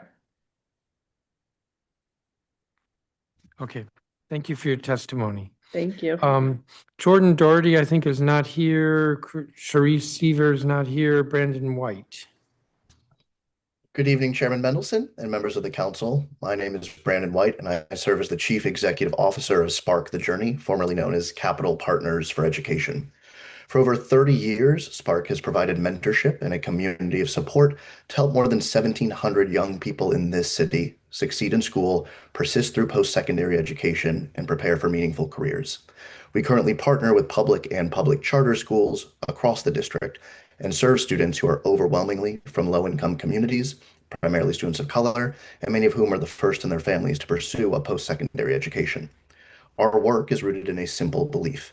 Talent is everywhere, but access to relationships, networks, and career-connected opportunities is not. Mentoring helps to close that gap. Through Spark, students build the confidence, skills, experiences, and trusted adult relationships they will need to navigate the transition from high school to whatever comes next. That is why I'm here today to express strong support for continued funding for the district's advanced technical centers. The ATCs are exactly the kind of investment our city should be protecting. They give DC high school students hands-on career preparation, dual enrollment opportunities, industry-recognized credentials, paid internships, and exposure to high-demand fields like healthcare and cybersecurity. In the first 3 years, the ATCs enrolled 400 students who earned more than 4,700 college credits and more than 250 industry-recognized credentials. CTE program completers, including those at the ATC, have a graduation rate of 97%. Just as importantly, the ATCs expand access. They serve students from DCPS and public charter schools, including many students whose home schools do not offer these particular pathways. A majority of ATC students are considered at risk, and the programs are intentionally reaching students who are the furthest from opportunity. Spark is especially excited about the ATC in Ward 8, where we are in discussion to partner with OSSI to launch a philanthropy-funded, career-connected mentoring pilot program for students. Our goal is to connect ATC students to mentors who have experience in their particular fields of study, so that students have not only technical preparation, but also trusted adults who can help them to navigate their next steps. That combination is powerful. Students need credentials, but they also need networks. They need work-based learning, but they also need guidance. They need exposure to careers, but they also need people who can help them see themselves in those careers. At a time when the district is focused on student engagement, economic mobility, and preparing young people for good jobs, the ATCs are aligned with exactly where we need to go. Minimizing funding to the ATCs could disrupt a promising model that is already serving students, already producing results, and already connected to the district's long-term workforce needs. I thus urge the council to maintain funding for the advanced technical centers and to continue investing in pathways that help DC students graduate ready for college, career, and economic mobility. Thank you so much for the time and for your continued commitment to all of DC students. Thank you, Brandon White. Molly McSherry, I think, is not here. Jackie Coombe, Tiffany Brown, Monique Riley. Hello. Good evening, everyone. My name is Monique Riley. I serve as an instructional specialist at the ATC in Great Ward 8, the Advanced Technical Center. I teach and support dual enrollment students across multiple healthcare courses, including psychology, medical terminology, and right now, anatomy and physiology. The ATC is not just another program. It is truly a bridge. A bridge between high school and college, yes, but also a bridge between exposure and real career pathways. A place to learn the skills that our students can use in healthcare and other industries. The ATC Ward 8 site uniquely offers certifications in both CCMA and EMT pathways. Across the country, these CERT exams have been difficult for many students, especially in areas that require critical thinking and applying knowledge within real clinical scenarios. We've learned from and planned for this. What makes the ATC different is that we are not stopping at a basic understanding of healthcare concepts.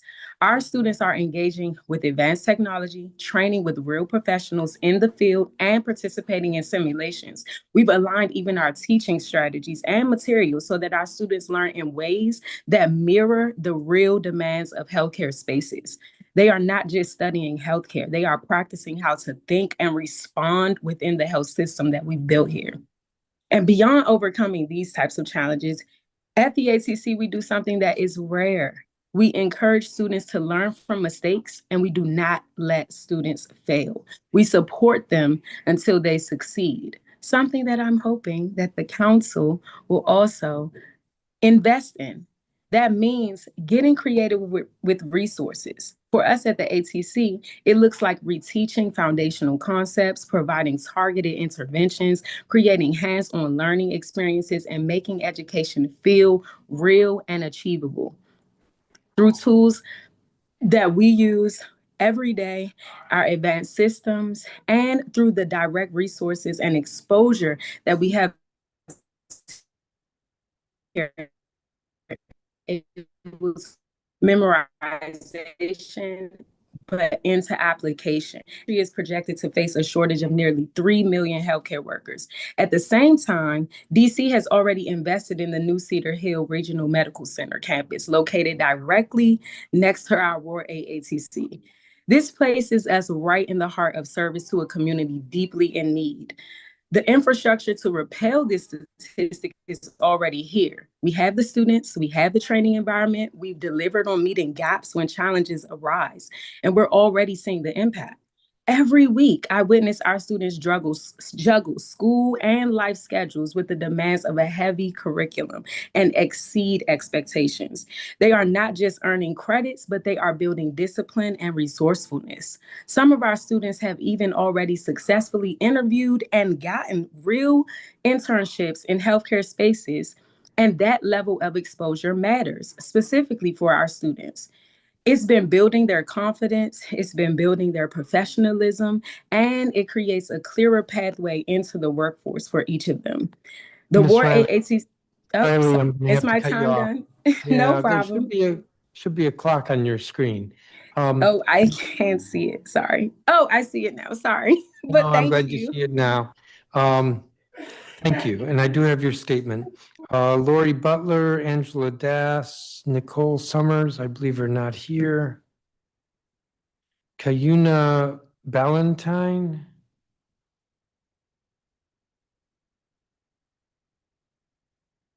I'm told did not accept the panelist invite. Laura Taylor, I think, is not here. Erica Harrell did not accept the panelist invite.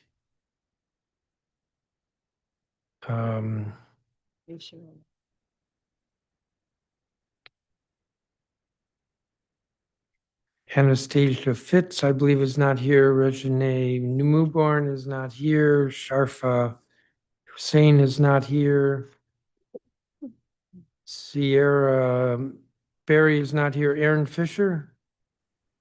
Good evening, I'm here. Excellent. Yep. Good evening, Chairperson Mendelson and members of the council. My name is Erin Fisher. I'm the CEO of Bright Beginnings. We're a two-generation organization. We serve children and families in Ward 7 and Ward 8 for over 36 years now. I'm here today in support of continued funding for the Pay Equity Fund and child care vouchers, which are both essential to the success of families and early childhood education providers across the city, including Bright Beginnings. The Pay Equity Fund and child care vouchers account for just under 30% of our $13 million budget. Bright Beginnings serves over 200 families experiencing housing instability and intergenerational poverty. We've been providing high-quality early childhood education and comprehensive family support services with the belief that children can only succeed if both their parents and their educators are continuing to learn, grow, and thrive. The work we do is transformational, but that work is only possible when families can access affordable, high-quality childcare, and when educators are paid wages that reflect the importance and complexity of their work. The Pay Equity Fund has been a critical investment in stabilizing and strengthening the early childhood workforce in the district. For too long, educators have been underpaid, despite being responsible for the healthy development, safety, and learning of our young residents.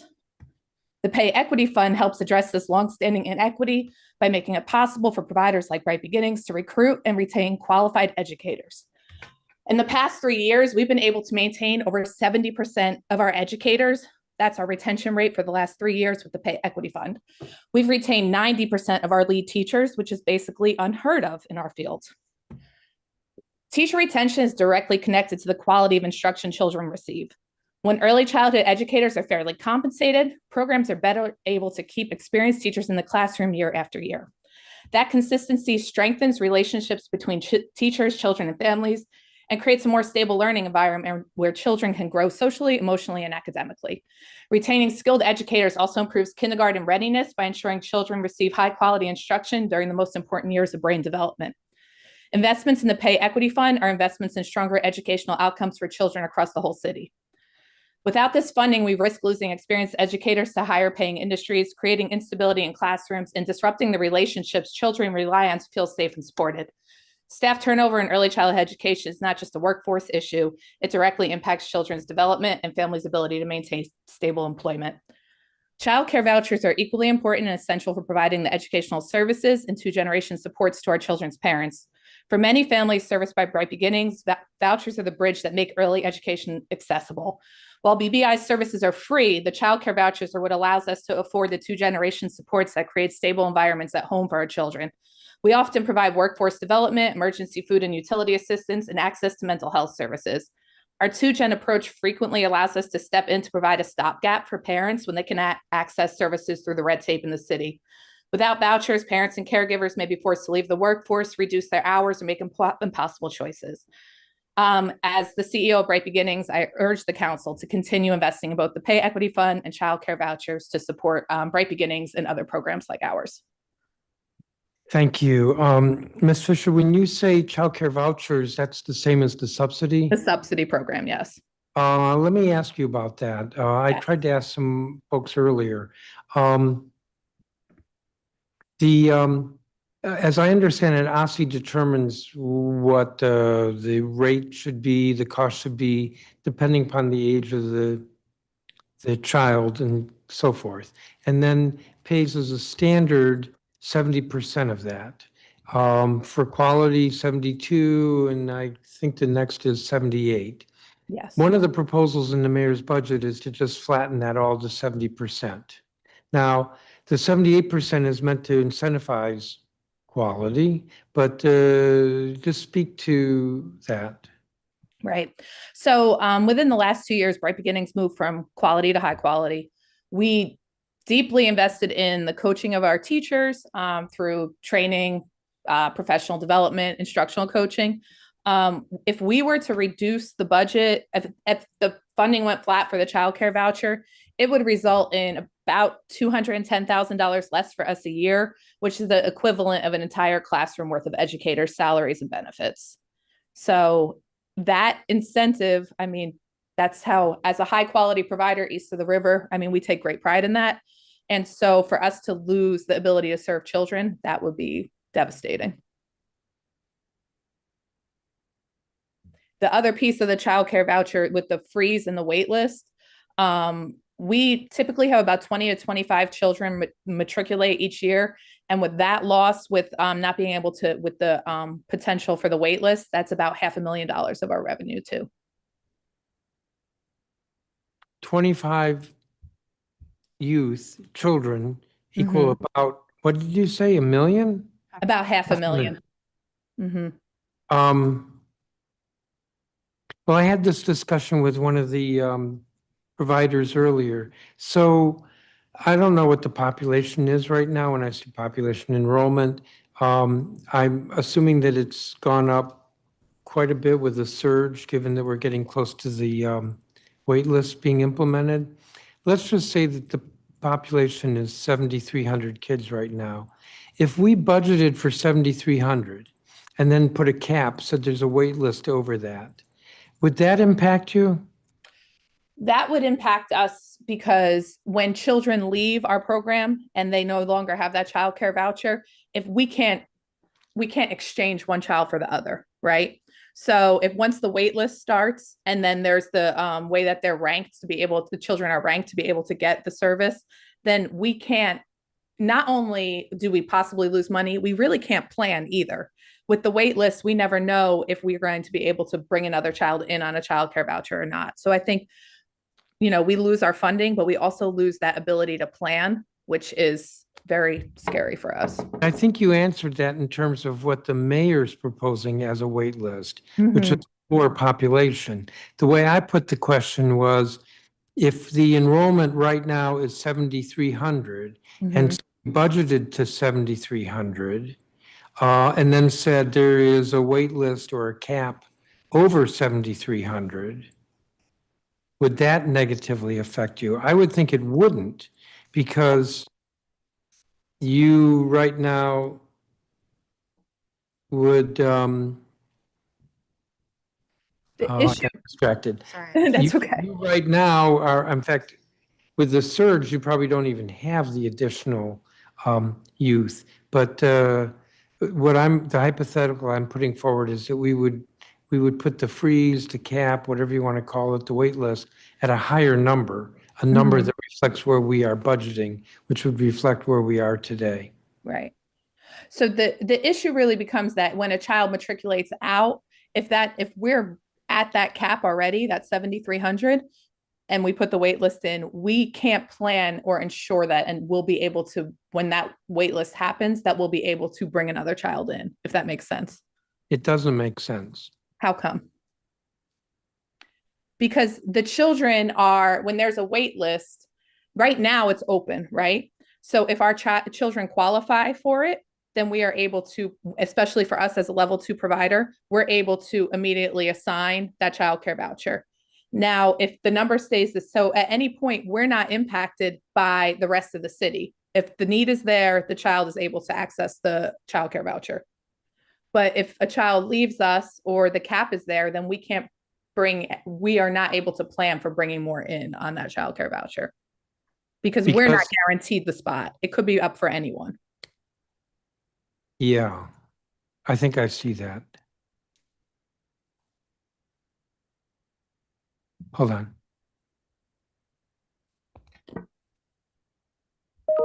I don't think I have any other questions for you. Thank you.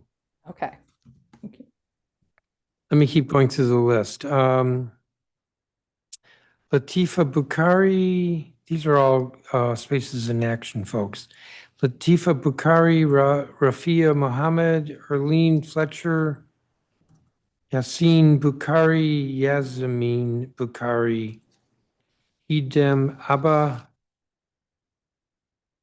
Annie Penke, Georgia Walker, Sharon Lemons. It's a voice in my ear saying nope. Victoria Franklin. Yes.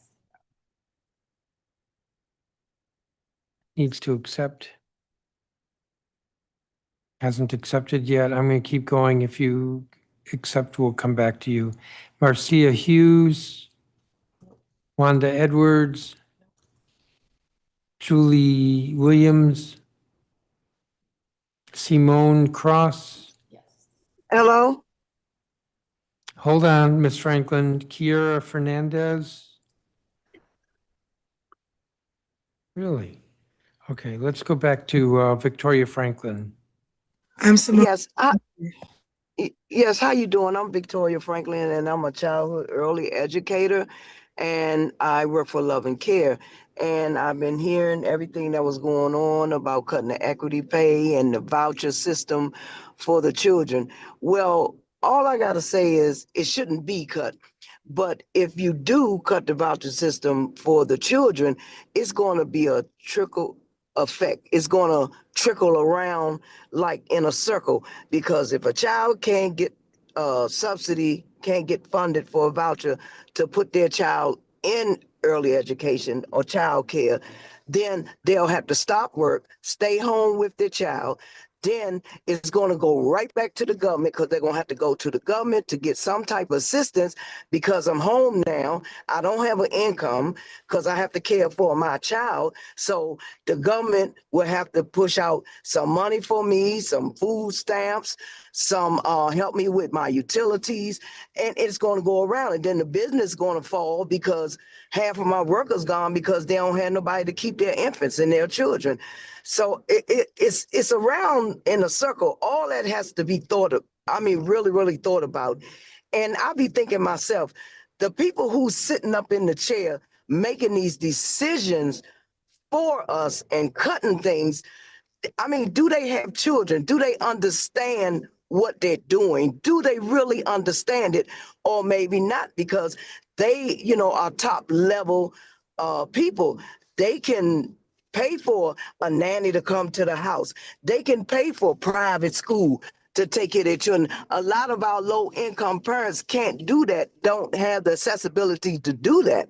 So I mean, it's really sad when we come to this area like this, that things have to be cut and hurt the low income person that's been struggling for years trying to make it on top, even working, and can't do that because so much of the help is trying to be cut and not be funded. Hello? I'm here. Oh, I didn't know whether you was hearing me now because I'm driving. I'm just leaving the daycare myself, you know. And then now the equity pay, that should not be cut. I mean, if you really look at it, we have everybody's children. If you look at it from sun up to sundown, we have your children more than you have them. So we go through a lot. It's a lot we have to do to care for your child, make sure your child's safe, make sure your child is eating properly, make sure your child is learning properly. It's a lot we have to do. And we need to be compensated on a level that reflects our work. Now, Ms. Franklin, your time is up, I'm sorry. but I appreciate your testifying and thank you. Okay, you're welcome, sir. Let me ask you one question. Do you have children? I do. Are they in early education or child care, daycare? She's a 25-year-old artist. Oh, okay. She's an artist. So at the time when she had to go to some type of care, when you had to work, you didn't have to go through this type of stuff because you probably either had a mom that could stay home and they had an income that No. Okay. She'll never go into politics because I took her to every meeting. But Oh, okay. I'm gonna move on to the next witness because it's like 5 after 8 p.m. and we still haven't gotten to the agency. But thank you, Ms. Oh, Franklin. okay. All right, sir. Thank you so much for having me. Simone Cross. Hello, my name is Simone Cross. Excuse me. I am with Bethel Christian Fellowship for 3 years now, both as a mother and an educator. I am a mother of 3, and I have a preschool student, also 2 school-age students as well, while working a full-time job and also as a full-time student as well. I am also a leader with Space in Action. I value my childcare because it provides a safe and flexible space for me and my children. And I also work there as well, without worrying about where my child has to stay or what do I have to do as a teacher. But like I said, I'm also as a educator. I value everything that they teach my children as well, not only for me but also for my students. I give them warm welcomes and everything, and we just had teacher appreciations. So I appreciate a lot of things that the parents has been giving me this week, a lot of feedback on how their children is growing as a child, just growing up, because we have them from infants to toddlers to preschools all the way up to school age. And I really on my end, I'm really dedicated as a teacher, but I really would like for us to just go back on behalf of what Miss Erin has said about pay equity. We really do need it, not only for the parents, but also for the teacher as well. We are in there nonstop every day, all day, making sure that these children have exactly what they need. But thank you for letting me share. Yes, no, well, thank you for sharing. Kira Fernandez.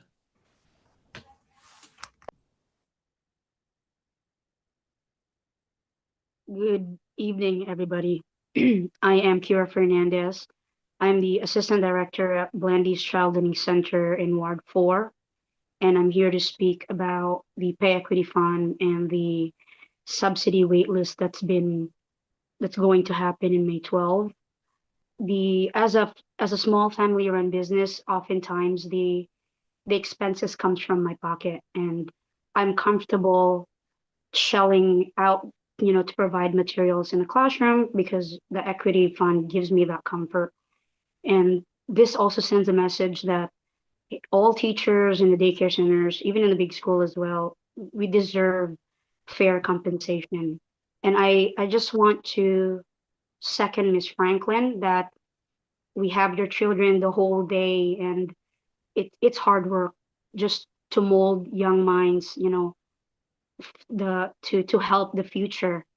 And it's going to be a struggle, especially unlike big corporations. As a small business daycare owner, it's everything we rely on whatever resources that we can get. And I want to move on also for the subsidy. I'm losing 16 plus children to the big school in the fall, and it doesn't really mean that I'm getting 16 plus in return. And with the subsidy wait list, it's gonna be a struggle just to fill up the spots. And because there's going to be less kids, now we're planning to maybe cut hours from the staff because hey, there's not enough children. This is just the struggle, the reality that we face, and I'm hoping that the pay equity fund is not going to be cut, and also maybe change the new rule that's been put in place in terms of putting the subsidy children in the wait list. Thank you for hearing me. Thank you, Ms. Fernandez. There was earlier a Eunice, but I don't think she accepted, so I'm going to keep moving. Olela Ochoa.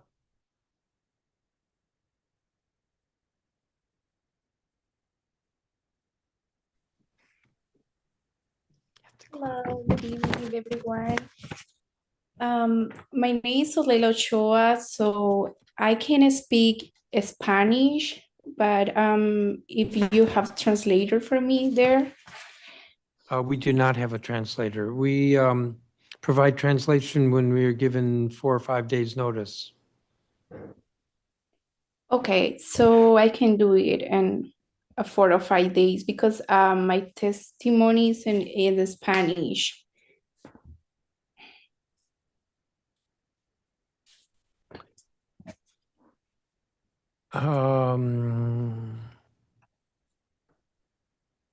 If you want to read it in Spanish, I will not understand it, but there's one person here who says he will.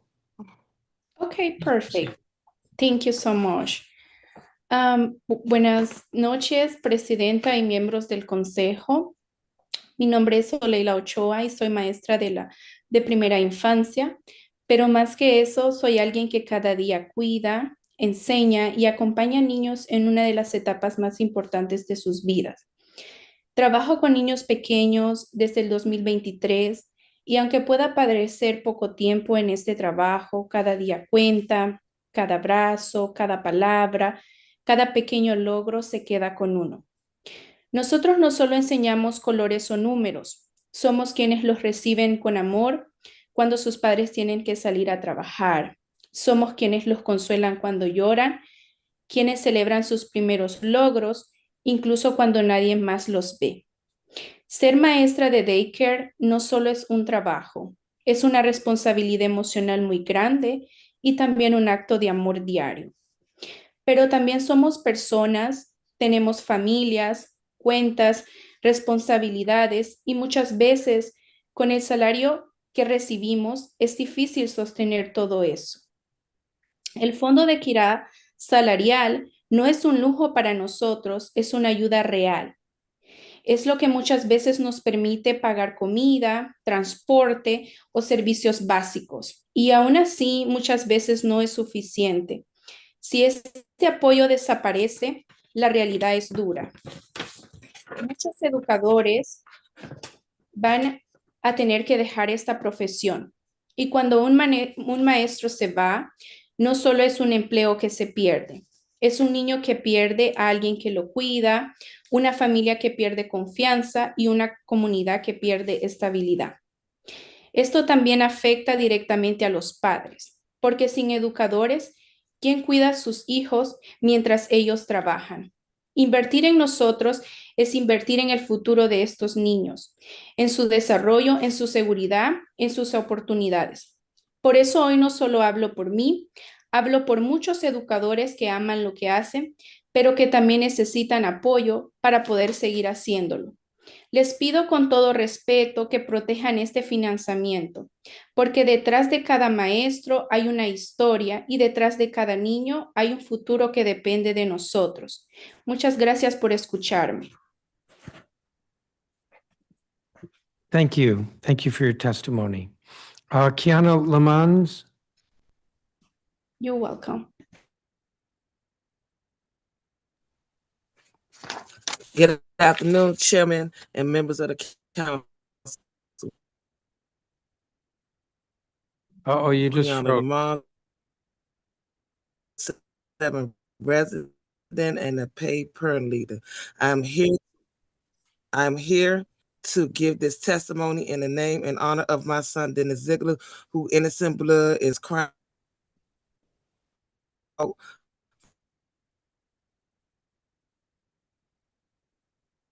city. Why don't you turn your camera Streets off? of Maybe the you won't The keep. two images in my written submission represent the tragedy repeating across all 8 wards. On one side is the pride of my son, graduate life. The two images in my written submission represent across all 8 wards. On one side is our city is in a state of profound crisis, a collective mental breakdown born from severe trauma that we all fail to address. All hands must be on deck. We often treat the budget for public safety, education, and mental health as separate. They are not. If we want to win the war against mental health crisis, we automatically win the war for public safety involving physical violence. To win this war, we must invest in programs that we know support our students. This includes supporting high impact tutoring. My son fought through the valley of the shadow of death to graduate schools, but too many of our children are falling through the cracks long before they reach that stage. High impact tutoring does more than support students out.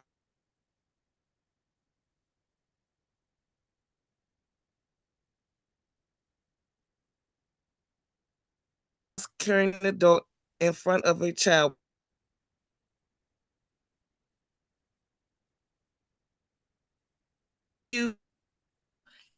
And I believe in you.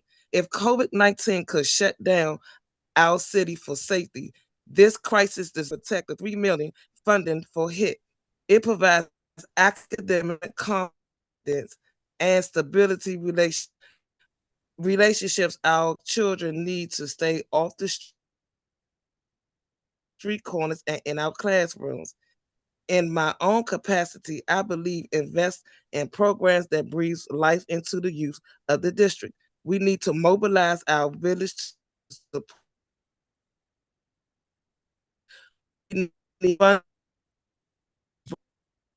this.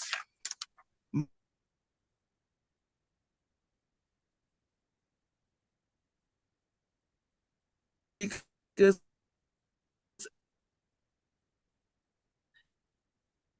I feel like we've lost you completely here.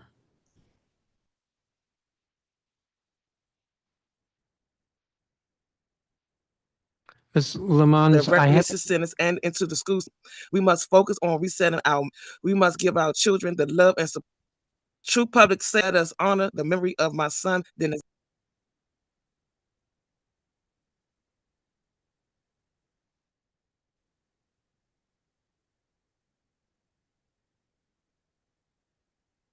Mr. Lamont, Ms. Lamont, I have your statement here, and I know you were near the end of it, so we do have it. Let me move to the next witness. Khalid Balogun. Balogun. Yes. Please begin. Yes. Good evening, Chairman Mendelson, members of the committee, and viewers district-wide. My name is Khalid Balogun. I am a 12th grader at Paul Public Charter School and an alumnus of the Ward 5 ATC. I participated in the program during the second year of its founding. I stand before you today not only as a former student, but as someone whose entire professional foundation was built inside the walls of the ATC. I served as the ATC's local chapter officer and now as the state reporter for the Technology Student Association, a national STEM organization that the ATC made accessible to me. In that role, I learned to communicate, advocate, and lead on behalf of my peers. Skills that I use right now in this very moment to advocate for students who will come after me. The ATC didn't just shape my education, it changed the trajectory of my life.